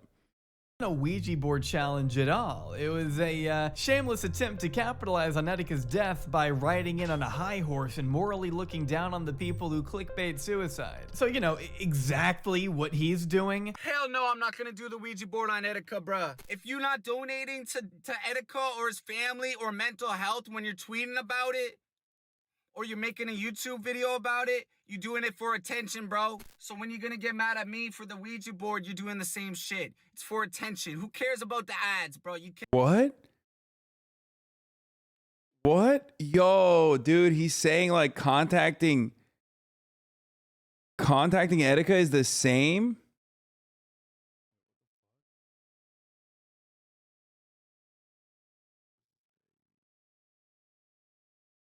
Bro, this dude is... Bro, the demons don't even want this guy when he gets to hell. Yeah. You think this YouTuber with 4 million subscribers care about $500 from a YouTube video? You don't really care, though. You're just doing it for attention, bro. Look, man, I almost died like a week ago, bro. I don't even think he had a coherent goal for this one either. I think he just wanted to take advantage of Etika's passing in a way that didn't seem so insufferable, only he failed miserably. Etika really jumped off a bridge, bro. This is not for no YouTube. It wasn't part of his act, bro. It was a real deal, bro. This happens to people. Not only just big YouTubers, it happens to everybody. These YouTubers are doing this, making 5 different videos about being depressed. Bro, I'm sad too, bro. But I'm not about to say I got depression, dude. Because you know what, man? If you didn't feel like Etika did... Yo, I'm gonna be honest with you. I feel like he's... I can't believe I'm about to say this, but I feel like he's too stupid to be depressed. Like, I think he's like lacking like cognitive functioning that would allow him to even like feel shame, guilt. His brain is not even pumping any chemicals. You know what I mean? Like there isn't any hormones to begin with for there to be like an imbalance. Like, I think that's what it is. Like, he's like, yeah, bro, I just fucking, By the way, thank God I didn't get the red seatbelts, by the way. You know what I mean? Holy shit, that looks terrible. Got depression, my dude. You don't got depression. You're doing it for attention. So next time you sad, suck it up, bruh. I can't even give him the benefit Zoomer of the Twitter about to cancel you? Wait, what? People are going to get mad at me because I said, like, he's too stupid to be depressed? Who's going to get mad at that? Hope you're having a sweet day. Heart, hungry face. doubt by donating $2,500 to charity because the video is still Zoomer fully Twitter be like, actually, no, I'm stupid and I'm depressed. Fuck you.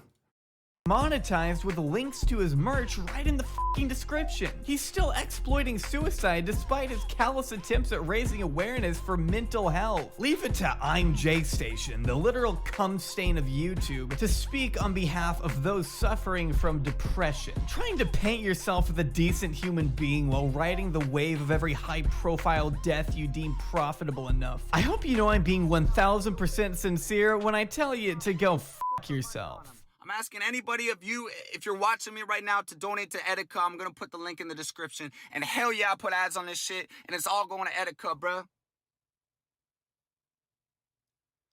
Hashtag no bitch niggas. But speaking of monetized, this video definitely isn't, which is why we're sponsored by Raycon. I've been using these stylish yet seamlessly discreet earbuds consistently for the past few months, and they still Thank you for the Raycon sponsor. Go to buyraycon.com/JAubry.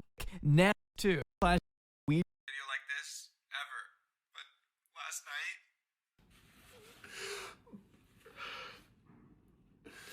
last night we lost Alexia. On January 26th. But why does he always have that fucking, he has that mummy thing? Like, what's up with that? Why does he have a crypt that he like takes everywhere with him? And also, he is not good at all. He is not even remotely good at fucking acting. He sleeps in it. Bro, this is worse than the Travis Scott apology, dude. I mean, he's literally a Satanist. Wait, really? I mean, Satanists are just like mostly just cringe libertarians. You know what I mean? They're like debate lord atheists that decided to, I don't know. It's just, they're not like, it's whatever. I don't know how to describe it. Like, sarcophagusy? Oh no, stop it. Stop it. Stop. What the fuck is going on in this goddamn audience, dude? This is, y'all are wrong. Yeah, welcome to the jungle, XQC refugees. Time to get served a fucking 60-second ad break. That's right, at the top of the hour. There's a 60-second ad break. Ah! Destroyed, I think. I think I got him. I totally forgot to run the ad break earlier, so I'm running it now. If you no longer want to see those ads, all you need to do is subscribe. You can do that for $5. You can do that for free with a Twitch Prime. You can do that by connecting your Amazon Prime account to your Twitch account to get one free subscription. Or you can get gifted a sub if you're lucky. Here's the 1 minute ad break now. All right, let's continue. 2020, Jay found himself embroiled in criticism after publicly admitting to faking his girlfriend's death and attempting to contact her from beyond the grave, lazily conducting a seance for views and money. You guys know my girlfriend Alexia just passed away in a tragic accident, guys. J Station isn't the brightest crayon in the box, so the stunt itself was hardly convincing to anyone with a half-functioning brainstem. But that didn't stop him from exploiting the emotions of naive fans in an attempt to promote his garbage second channel dream team that he shared with his girlfriend Alexia. Their conjoined channel featured videos the two had made together, vlogs, challenges, I don't even really know, seeing that the entire channel has since been completely wiped. But regardless, this little prank probably would have gone a little smoother if Jay's relationship hadn't been crumbling behind the scenes, as the couple would insinuate over the course of about 5 or 6 separate videos. I don't even know at this point, I've lost count. But before we go too deep, let's take it from the top. Last night around 11 p.m., I got a call from her parents. Last night we lost Alexia. Why did he think this was acceptable? Thank you, Allard. Allard is not there. Is not here. Thank you for the fire. Get the subs. To a drunk driver, guys. Now, why he had to make it a drunk driving accident, I have no idea. Maybe just because it sounds more real, though, going for... Except that's like easily traceable. If he just like fucking said she like passed away from I don't know, an aneurysm or something. Like, she got myocarditis from the fucking vaccine. This is before the vaccines, though. Oh, I wonder if he's done vaccine videos. Does this guy still make videos?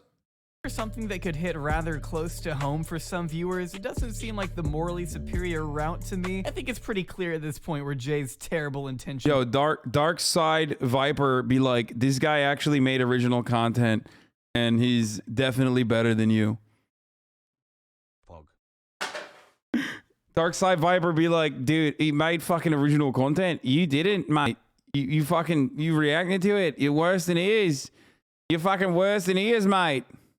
Lie. He pretty much just pretends to cry for the duration of the video, wiping tears from his eyebrows before uploading a second video only a day later, visiting the supposed memorial site for Alexia. Now, this video is just stupid, because at this point, he's still trying to pass the incident off as real. You'd think he'd be smarter than to reveal the location of the accident, which would allow room for internet detectives like Critical and some ordinary gamer to swoop in and disprove whatever idiotic claim he saying my last goodbye to my girlfriend. My girlfriend died. Rest in paradise.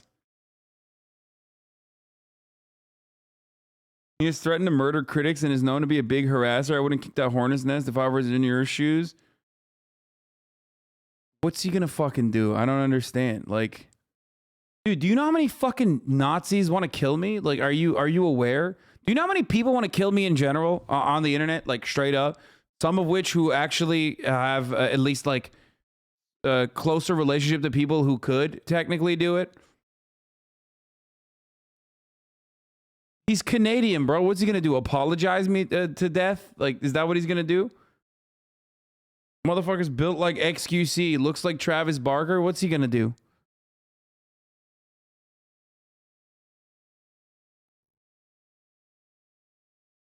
Plus, if he kills me, he can make a YouTube video about it. Like, you guys, I murdered Hasanabi, you guys. And then he can make another video and be like, we're connecting to Hasanabi through the Ouija board, you guys. Yeah, he's going to do a land acknowledgement after he kills me. You guys, I killed Hasanabi on stolen land from the First Nations. he's trying to make. But this is the guy who plastered mud to the bottom of his shoe and started stamping it around the room to construct a crudely planned home invasion. So I guess I'm expecting too much. Oh my god, she must have crashed into the sign. You're the boyfriend. You would know every detail of the accident if it ever happened. You're not even trying. Look at this, she loved animals. But we still didn't have confirmation that any of this was fake. Maybe she did die, and maybe he really is this insensitive. God knows it hasn't stopped him before. But the fact that all of this did turn out to be orchestrated for you guys, we're currently watching The Sinister Tale of I'm Jay Station by Jay Aubrey, friend of the show Jaubrey, aka Jay Aubrey. Okay. I'm gonna go pee real quick, but you know, the video will keep playing while I do that. I hope that to all my haters, you know, the bodily function that I have to complete. I know that you're like, well, you're an Amazon employee, like you should be peeing in a bottle, but like I'm gonna pee in the bathroom instead, you guys. Okay, just letting you guys know. I know the Twitter users, you know, this is put this in the compilation, I guess, of me stepping outside or getting up while the video is playing. I'm just playing, you guys. This is the 1 minute and 20 second piss challenge. It's happening right now. It almost makes it even worse, in my opinion. A ton of you guys actually been commenting on my videos to talk to her on the Ouija board, guys. A lot of you guys just want to hear one last thing from her, guys. So do I. What? What is it? Bro, what? Is that a kiss? No. Bro, I swear on my life you have a kiss What on your is- cheek right now. No. I swear on my life, Jay. I'm not even tripping. Come check in the mirror right now. Jay ended up taking the 3 videos down, not because he wanted to, not because he realized the intense gravity of what he was peddling to children, but because he had to. Or else Alexia's parents were going to the news and telling everyone that their daughter was alive and well, and that this slimeball was merely capitalizing off the idea that she had been murdered by a drunk driver. She woke up at around 8 a.m. when I just posted the video, and she said she just got off the phone with her dad, and her dad's yelling at her. He wants me to say to the world that it was just a prank, Alexia's not really dead, or he was gonna go to the news and tell everybody that Alexia wasn't dead. There also appeared to be a warrant for his arrest, so, you know, you could say his hands were a little tied. I expected all this to stay on YouTube. Alexia was never dead at all. Now, this was the point where he admitted that he and Alexia were not together anymore. And being the woman who had been there for him to help make just about every video for the past 5 months, that was a pretty big deal. The story, though, it does get a little hard to follow, so please just try and stick with me here. After Alexia filed the assault claim against her boyfriend, she fled to Ottawa with her mother and uncle in an attempt to get as far away as possible from Jay. He retaliated that night with a video that I guess was meant to expose Alexia. Wasn't really defending himself in any way, wasn't really owning up to any of his mistakes, but rather saying everything he could to try and smear Alexia up, down, and center. By the way, guys, like, she was down to make these videos with me. Like, she was nervous. Well, I told her it didn't matter. I go onto my laptop, she deleted videos that we recorded together on my laptop. She did all that when I was sleeping. I was just kissing this girl. I woke up. She said she would be there. She's gone. I delete the videos. Then she go into the police and tell her I assaulted her with a weapon and now have warrants on my arrest. I try to help her build a career for herself, make hundreds of thousands of dollars, if not millions of dollars. Why did I deserve this? Why did I deserve this? I don't care what kind of idiotic... My favorite type of person is also like the one that is perpetually a fucking victim. You know what I mean? He's just like... He's like... He did tweet about the vaccine, by the way. Wait, really?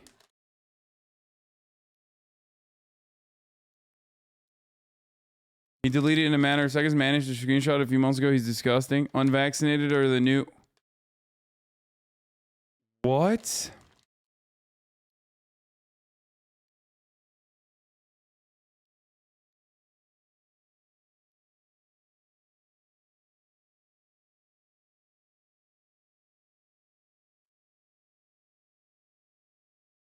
I mean, let's be real. Is that surprising?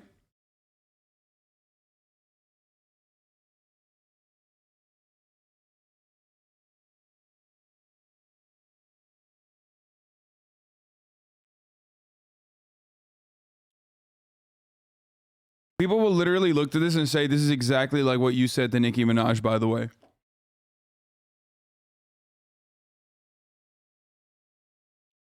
Straight up.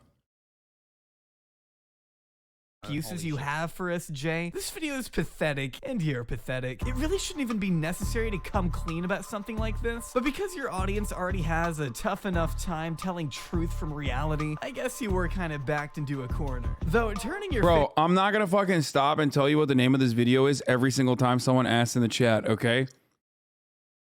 I talked about it already. It's called The Sinister Tale of I'm Jay Station. I'm doing it right now.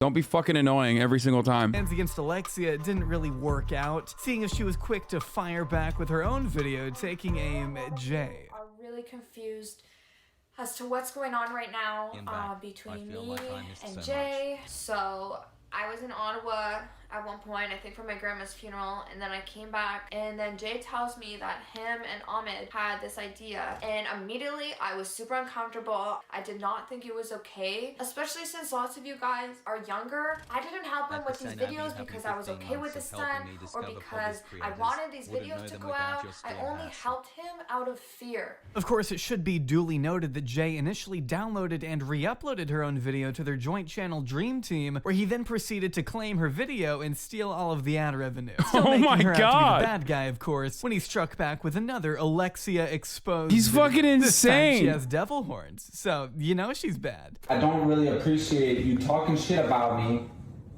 to my fans after I try to help you succeed. Except young kids who are delusional. If it wasn't for my fans, she wouldn't have any subscribers at all, and she completely disrespects my fans. She calls them delusional, stupid, everything. I mean, is she wrong or? Alexia is literally trying to ruin my life right now, guys. Imagine waking up in the morning and your girlfriend is just gone. She breaks up with you, not only with... I'm so happy that I just don't know, like, any of this side of YouTube. Like, I guess I was like, I was duking it out with like half of you motherfuckers probably in the chat right now when you were like Sargon of Akkad fans at this stage of YouTube. I was like in the fucking content trenches, like making videos about Black Lives Matter and stuff like that. With half the chat engaging, half the chat who loves me now, unironically doing like mass downvoting campaigns led by some of their favorite fucking weirdo alt-right neckbeard commentators. Without even telling you, but without even texting you about it. Oh yeah, you mean like the time you made a video about her dying and didn't tell her or her family until you absolutely had to? If anything, this video just incriminates him more. He confirms that he hasn't been paying Alexia to help him with videos, despite shoveling money to this meatball for doing the exact same job. According to Alexia, she even helped him with some of the editing, so the tired justification of... Like if I had a successful restaurant business and then I get a girlfriend, I'm not gonna give them 50% of the restaurant's money it makes. She's just supposed to be my girlfriend. A girlfriend is supposed to help her boyfriend succeed and want them to do well. And just boils down to a lame attempt at an excuse, doesn't it? I have this one fan that's been my fan for like ever. Her name is J Angel on Instagram. She was actually jealous of me talking to this girl. I said, why are you jealous of a 14-year-old girl who's been my fan for the last 3 years? What? So you're talking to... Wait, what? That's a self-report. Jail. Jail. Wee woo, wee woo, wee woo. Arrest this man. Officers right here. We got him, boys. Oh my fucking God, dude. Are you kidding me? 14-year-old for 3 years? 11? So you're talking to 11-year-old girls on the internet? Homie, what is this? What is this, bro? You can't be looking like this and talking to 11-year-olds. Dude, you can't look the part of a pedophile and then definitely do pedophilia, okay? Like, you should be extra careful if you look that way to never be around people under the age. Like, if you have a child, you should not be around them at that stage because it's like someone's gonna think you're a pedo. Meanwhile, this dude is literally talking to fucking 11-year-olds on the internet, bro. Years. All of her pictures on her Instagram are of me. She's a real fan of me. She likes me a lot. And I appreciate my fans. I don't think it's right for this girl to tell me to unfollow my fans. Wow, here's a thought. Maybe she didn't want you talking to a literal child. Because you did fly out to Texas in 2017 to meet a fan a decade younger than you. You let her stay in your hotel even though she was forced to stay up the whole night in fear of what you might do to her while she was asleep. Originally, I had met him through, like I mentioned, Scrubs on Ahmed, and basically we I was fans of them with their collabing videos and all the videos they did about like jokes and stuff. Hey yo, dude. I was like, you're really gonna come and see me? He's like, yeah, like we bonded over text, like you're my friend. And I'm like, oh, I guess I was just really Bro, this dude took parasocial relationships to his maximum level, dude. How was he not in jail? I just don't understand. Am I draconian? Like, maybe on YouTubers I am. I'm like, if you're fucking annoying, jail. Meanwhile, I'm over here talking about rehabilitation, not incarceration. really starstruck. The 3 videos we did were in like a 2-day span. So I did spend the night that one night. Speaking of fucking content creators and pedophilia, I don't know if you guys heard of this, but isn't there like one of those TikTok kids? He's in trouble right now too. I saw my friend, I hate to say this, but one of my friends sent me a drama alert DM, and I cannot believe I'm fucking saying this. Taylor Holder, is that what his name is? Yeah, Taylor Holder. Yo, what's up with TikTokers, bro? You can't just like not fuck like underage girls. What's going on?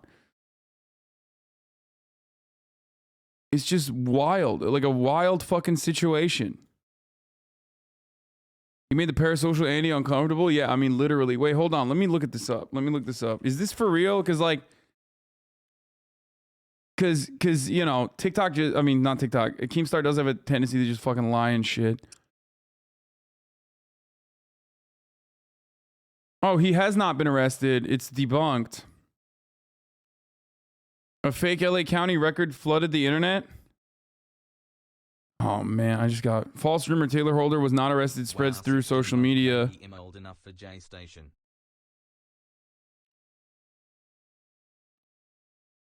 Rumors are on Taylor arrested after Keemstar shared a new drama alert video. He got arrested. Taylor Holder tells me everything. Jake Paul declines KSI Mr. Beast versus PewDiePie. At the same time, social media user who goes by Charlie Forever shared screenshots of fake LA County records. People who have unfollowed Taylor Holder, as reported by Dexerto, influencers such as Lauren Gray, Bryce Hall, and Daisy Keach are among the ones who unfollowed him on social media. Along with them, Charlie, dude, all of this stuff. Bro, this just sounds fake. Okay, these names sound so fake. What is a Lauren Gray, Bryce Hall, Daisy Keach, Charlie Jordan, who dated Taylor, has also jumped on this bandwagon due to this. Many suspected there was an ongoing TikTok drama that people had not been talking about openly. While fans were left with many questions in their mind due to the recent unfollowing, Taylor decided to come on the BFF's podcast, share a few words. He did not emphasize all the real drama. However, he said, "We know how the internet works. Cancel culture is a thing. Everyone gossips. Everyone talks." Lauren Gray is almost as big as Charlie D'Amelio. You just got Keemstarred. Yeah. Your name is Hasan Piker, lol. I know my name is weird, man. I mean, it's normal for Turkey, but it's like super weird for America. But it's just, these aren't normal American names either. It just sounds made up. Bryce Hall wants to fight Ethan like Keem. Wait, Bryce Hall wants to fight Ethan Klein? Wait, why? What the fuck? Yo, stay away from... Hey, listen, motherfucker. You stay away from Ethan Klein. You know, you hear me? What is this? What is this cockatoo-looking hair motherfucker trying to fight my boy, dude? Hey! Stay in your fucking lane, all right? You stay the fuck away from Ethan Klein. You hear me? Wait, for real, though? Why is he trying to fight Ethan Klein? Dude, anyone that says they want to fight Ethan Klein, like, what are you doing?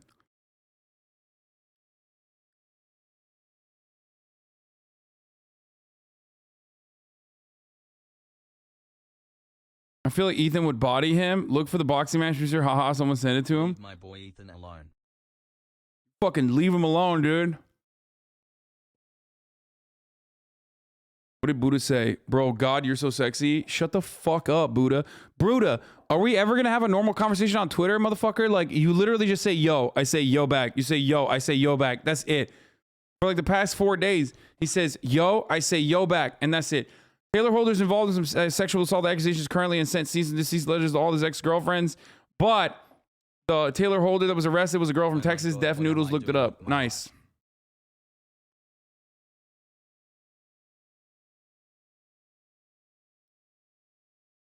Bro, Lauren Gray wants to fight you, bro. Who the fuck is Lauren Gray? What the fuck? Who? Lauren Gray. Wait, that's a woman. But not even just a girl.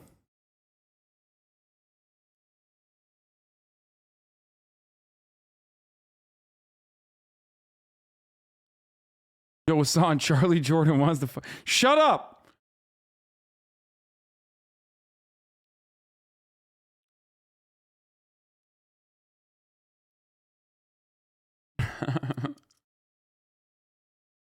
Why she look like that? I don't know, bro. All right, let's continue.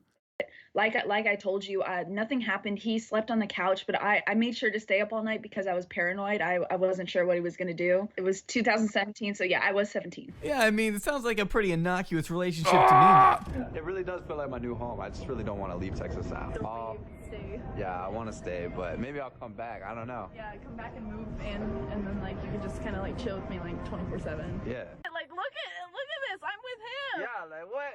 Kayla, I'll be back. Oh my god. I'll be back. Oh my god. When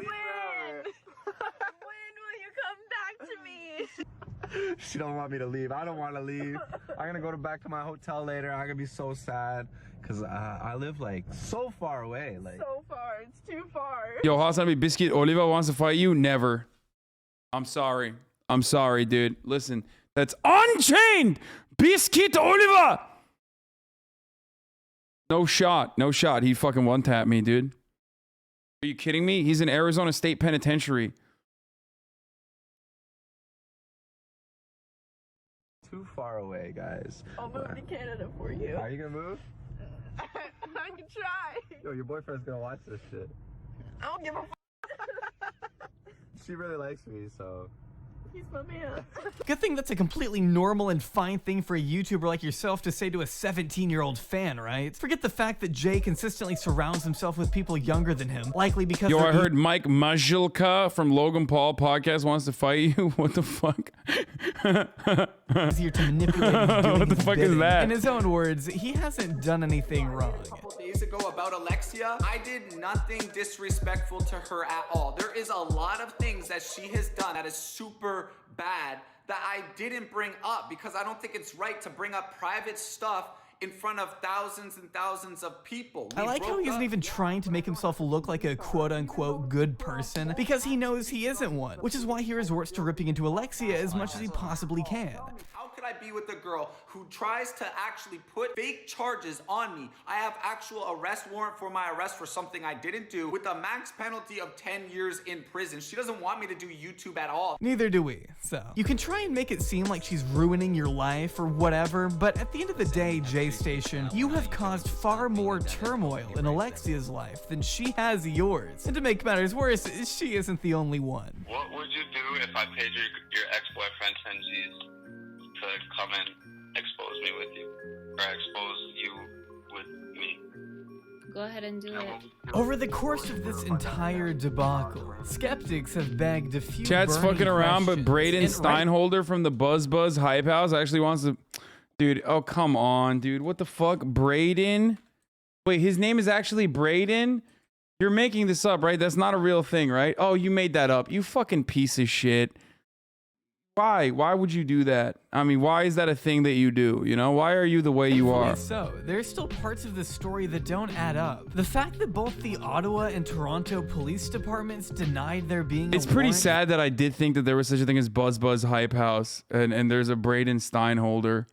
for Jay's arrest, despite Jay and Alexia both claiming otherwise. The notion has been thrown around that perhaps Jay and Alexia planned this entire fallout for views, just so they could promote each other's brands. But given the information that we have at the time of me recording this, I don't think that's the case. Partly because I don't think either of them are smart enough to concoct something this complicated on their own. This Jay But Aubrey maybe- guy knows how to make some good fucking background music, you know? Knows how to put some good music in the background. Arrested and charged with assault, which we'll get into in a second. But even if he were devious enough to manufacture views and outrage at this level, the parallels between Alexia's claims and the claims of another one of his ex-girlfriends, Aiko, are just too striking to write off. He made assumptions saying that I don't know, just everything to him meant cheating. I wasn't allowed to see my family. I wasn't allowed to come back to Toronto. He actually told me that I could live with him in Toronto if I wanted to. My dad is really sick right now, so the thought of being decently far away from him made me really nervous. But I was like, okay, it's fine. It's only a 4-hour train or a 4-hour drive or like an hour plane. Am I allowed to come home weekly, at least on the weekends, to come see my family? He said, no, that seems like you're cheating. And because Jay has no friends, he wanted me to have no friends. He deleted all my contacts in my phone, wouldn't even allow me to talk to my very best friend since I was a child. He didn't like it when I would talk to my family and never even let me go home to see my family. I'm sorry that you don't understand how much I love my family and how much I'm willing to be there for them. One of the first warning signs of a manipulative partner in a relationship is when the party in question begins their attempts at isolating you from the rest of your loved ones. This is a pattern that remains consistent in both Alexia and Aiko's stories. Despite some initial trepidation, Jay eventually convinced Alexia to move cross-country with him, away from her sickly father, who was and still is, to my knowledge, in desperate need of a kidney transplant, in the same way that Aiko wasn't allowed to go home to see her family. This gives the abuser more leverage over the entire relationship. Someone who may possess a thirst for power would be quicker to exhibit this type of behavior. And as we've already established, Jay doesn't take kindly to his influence being questioned. Controlling partners tend to come equipped with a slew of paranoid-induced insecurities. The unreasonable fear of their partner cheating on them can only do so much as to fuel these fears and perpetuate the unhealthy behaviors said partner seeks to escape. Jay was always on edge, according to both Alexia and Aiko. They were going to cheat on him, that they were going to do something to betray his trust. These worries didn't appear to be grounded in reality either, which is what would lead to more irrational rules set by Jay in the future. Jay decided to take my phone and look through every single message I had on my text, every single message on my Instagram, on my Twitter. Even though these messages weren't even bad and were from years before I even met Jay, Jay still thought that because of these messages, I was gonna cheat on him. Jay told me that he does not want me to have Instagram. He does not want me to have Facebook. He does not want me to have Snapchat. He wanted to completely erase all of my social media. Yeah, I don't know, man. Trust is such a vital part of a relationship. And if you can't trust your partner to even own a social media account, I think that says way more about you than your partner. Oh yeah, he also leaked Aiko's number and asked everyone to dislike her video on Twitter. What the fuck? Dude, this is like... I mean, this guy's just like the absolute fucking worst person. Like, there's so many people like this. Like Keemstar being one of them, you know what I mean? He's just another one of those people. That's just so bad and so relentlessly bad and like almost impossible to fucking stop. And you're just like, bro, just be normal. Just like, please stop doing this weird shit. And he's like, no, I'm not. I will literally never stop. You will never get me to stop. Fuck you. I don't know what the fucking... Like, what do you do about people like this? How do you stop motherfuckers like this?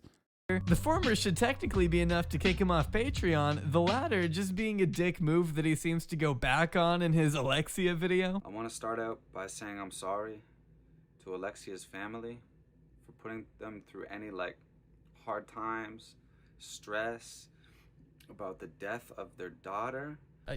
Good, I guess. People don't realize just how hard it is for someone to simply walk away from an abuser, especially when their worth is being diminished every single day. Maybe they stick around. Bro, I'm vibing too hard.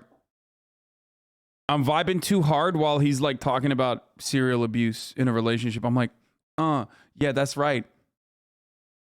Serial abuser basically fucking kidnapping his girlfriend. Fuck, dude, that shit. Okay, domestic violence. It's fucked up. Out of fear, or maybe it's because they've simply grown accustomed to the way things are, which is perhaps even more tragic to consider. But regardless, Jay would have you believe otherwise, that Alexia was on board for all of the videos they worked on, specifically the ones where they faked her death. She tries to trick you guys into thinking that she wanted nothing to do with her dying, the Ouija board videos, none of that. That is the furthest from the truth. We heard a voice while we were playing with the Ouija board. Bro, I'm super freaked out by this. Wait, what do you want to ask her this time? Here's the video of her actually giving me her voice to use in that video. You just whisper it? How many titties you packing on that mile-wide chest it's on? Too many titties, you know what I'm saying? I'm not. Sure. Can you whisper it? This is the last thing I have to do.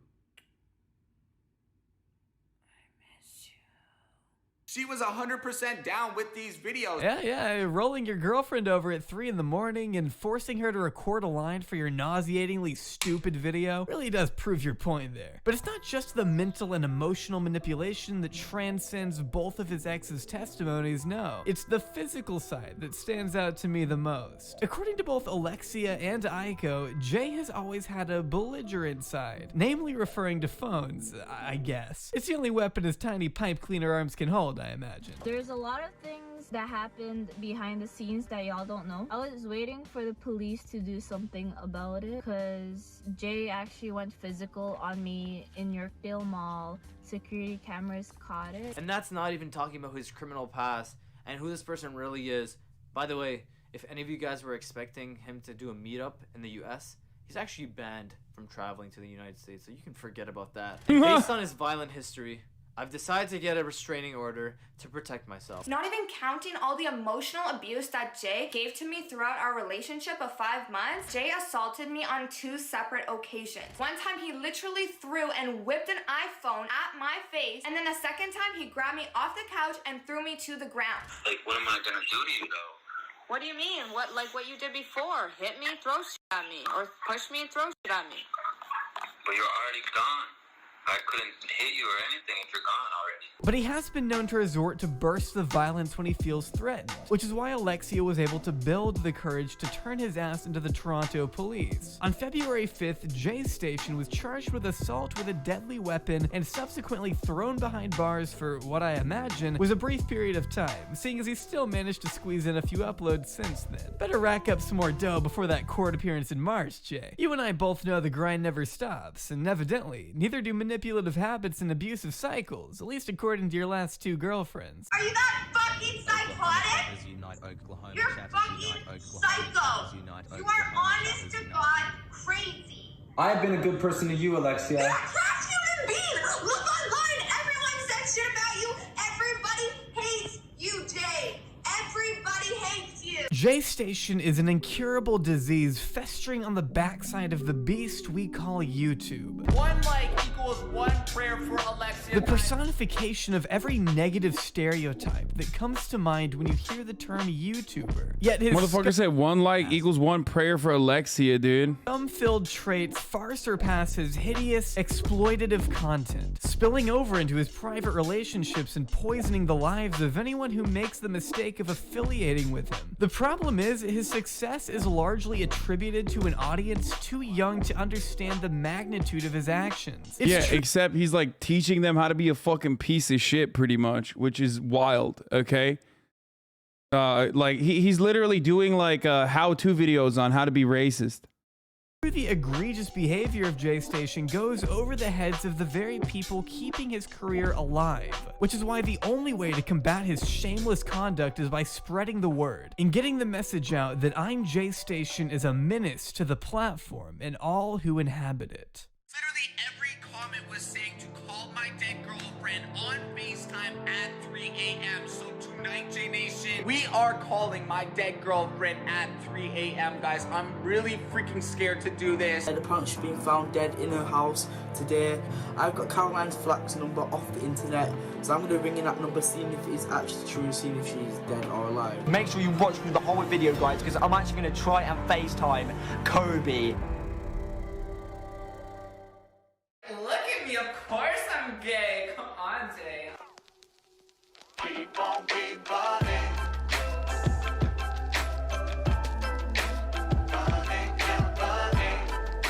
Jesus fucking Christ, dude. We kissed ordering gay potion from the dark web at 3 a.m.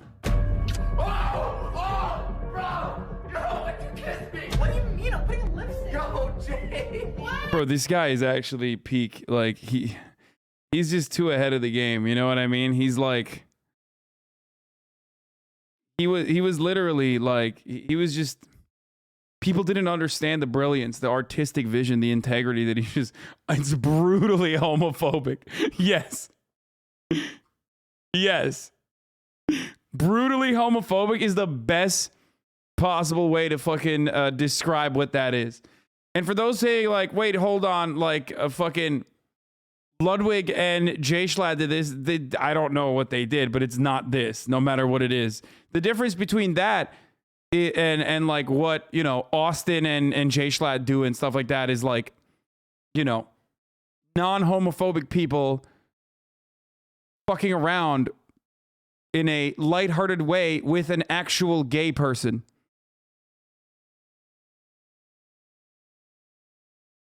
Jay Schlatt ordered a gay potion at 3 a.m.? I doubt it.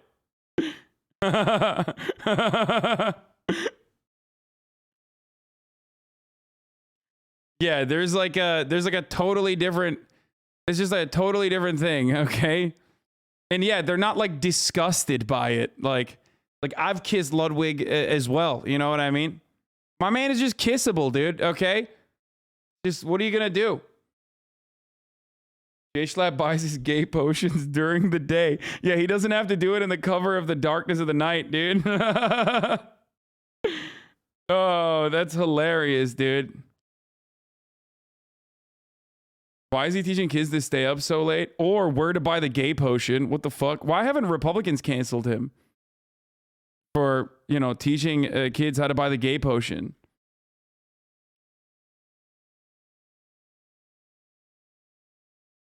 Anyway, what is this? This is the truth? Fuck out of here. First question comes from Ami's GFs. Is it true you have a small dick? I love you. Cut that one out, Jared. It's in. Why did Josie unfollow you some bit ago? I'm gonna face. No, I'm not stopping. What is it? This is the guy who allegedly did something? Demon while she was in another room and somehow still. Wait, so it's not even real. This is not a real thing. Queer people getting more offended than actual queer people like me is very haha to me.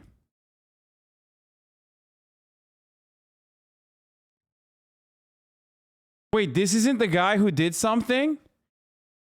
Wait. This isn't the fucking guy who did the potential accusations? What's the guy's name? What is it? Bryson Taylor? What is this is Bryce Hall. Okay, this is Bryce Hall. What's the other guy? Taylor Holder? Bro, that's the same guy. This is the same guy. Are you fucking kidding me? This is literally the same guy. This is an identical human to what you're... It's the same person, chat. What are you talking about? Wait, hold on. Are you telling me that this human being, this one right here, is different than the other human being on screen? Like, this is two of the same photo, chat. 3 months, Pog. What the fuck are you talking about?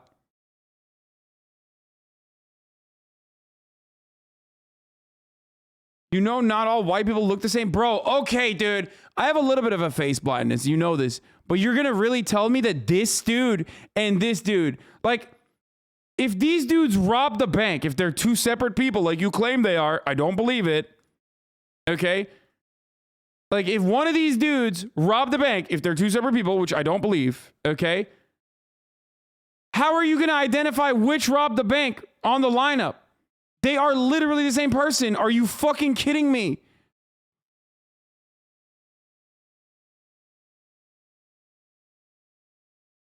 Pretty much the same guy, but one of them took the gay potion. Dude, I love the... Oh, fuck. I'm definitely going to make jokes about the gay potion thing.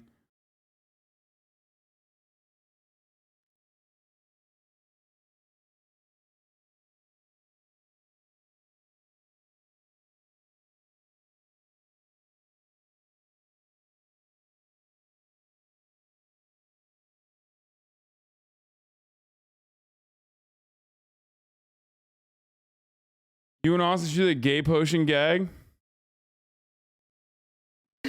Okay, we're... Dual toes. I don't think I've singly, like, sucked on, like, the pinky toe or anything, or the big toe. 15 to 20. Go die in a hole. Okay. Giving me J-Rod style on my... Already, they lost the clout. If I don't fight the Island Boy. Okay, I'm done. I can't figure out what it was going on there. Would you take the gay potion? 100%. 100%. I would take it. In a heartbeat. Like that, dude. You should rate Ed Lyle forever the therapy gecko. Gay as hell tomorrow. I'd be doing this. This is the gay potion. Me and the gay potion.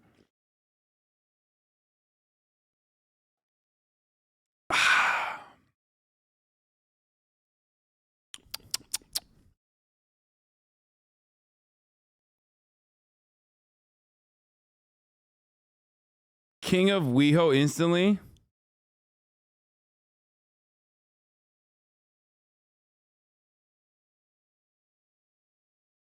But then you'll crash your Porsche. Oh, fuck. Cough the gay potion out. I need to be able to drive. You're right. Okay. The only potion that you need to take is the top of the hour cure, which is, of course, a $5 a month subscription or a free one. Actually, just kidding. I'm probably going to end it here. You know, we did it 7, did 8 hours. Austin's coming over. Speaking of the gay potion, yes, he's in LA again. I did not know this. We're gonna be hanging out. So I'm gonna hit the 3-minute ad break here and the last one. Joe Lonsdale, founder, Austin University, made a conservative JRPG. Wait, what?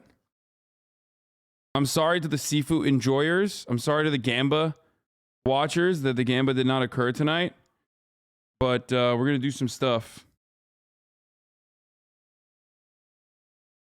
Okay, that's why.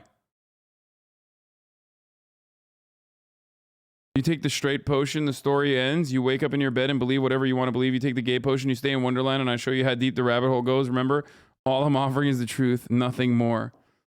How about you take a potion that gets you more bitches? I would love that. That would be sick.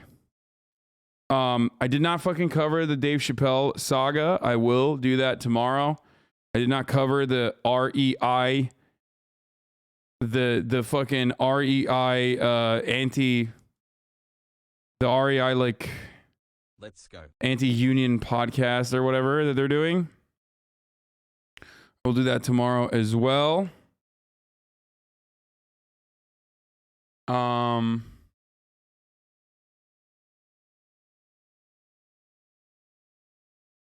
So this is all I got for today. All right. All right, folks. All the chatter's trickling in. Hasan people, hey. Seattle concrete workers 3 months now with their strike. Yeah, well, we covered that already today, but we'll cover it further tomorrow. Sorry that no Sifu occurred today, but it will. Okay, it will. Just believe. Gaming is alive and well. You know what I'm saying? Like.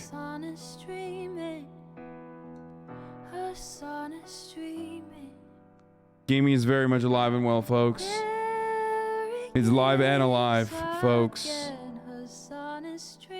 2 months past them. Anyway, I'll see you guys tomorrow. I love you all. Peace.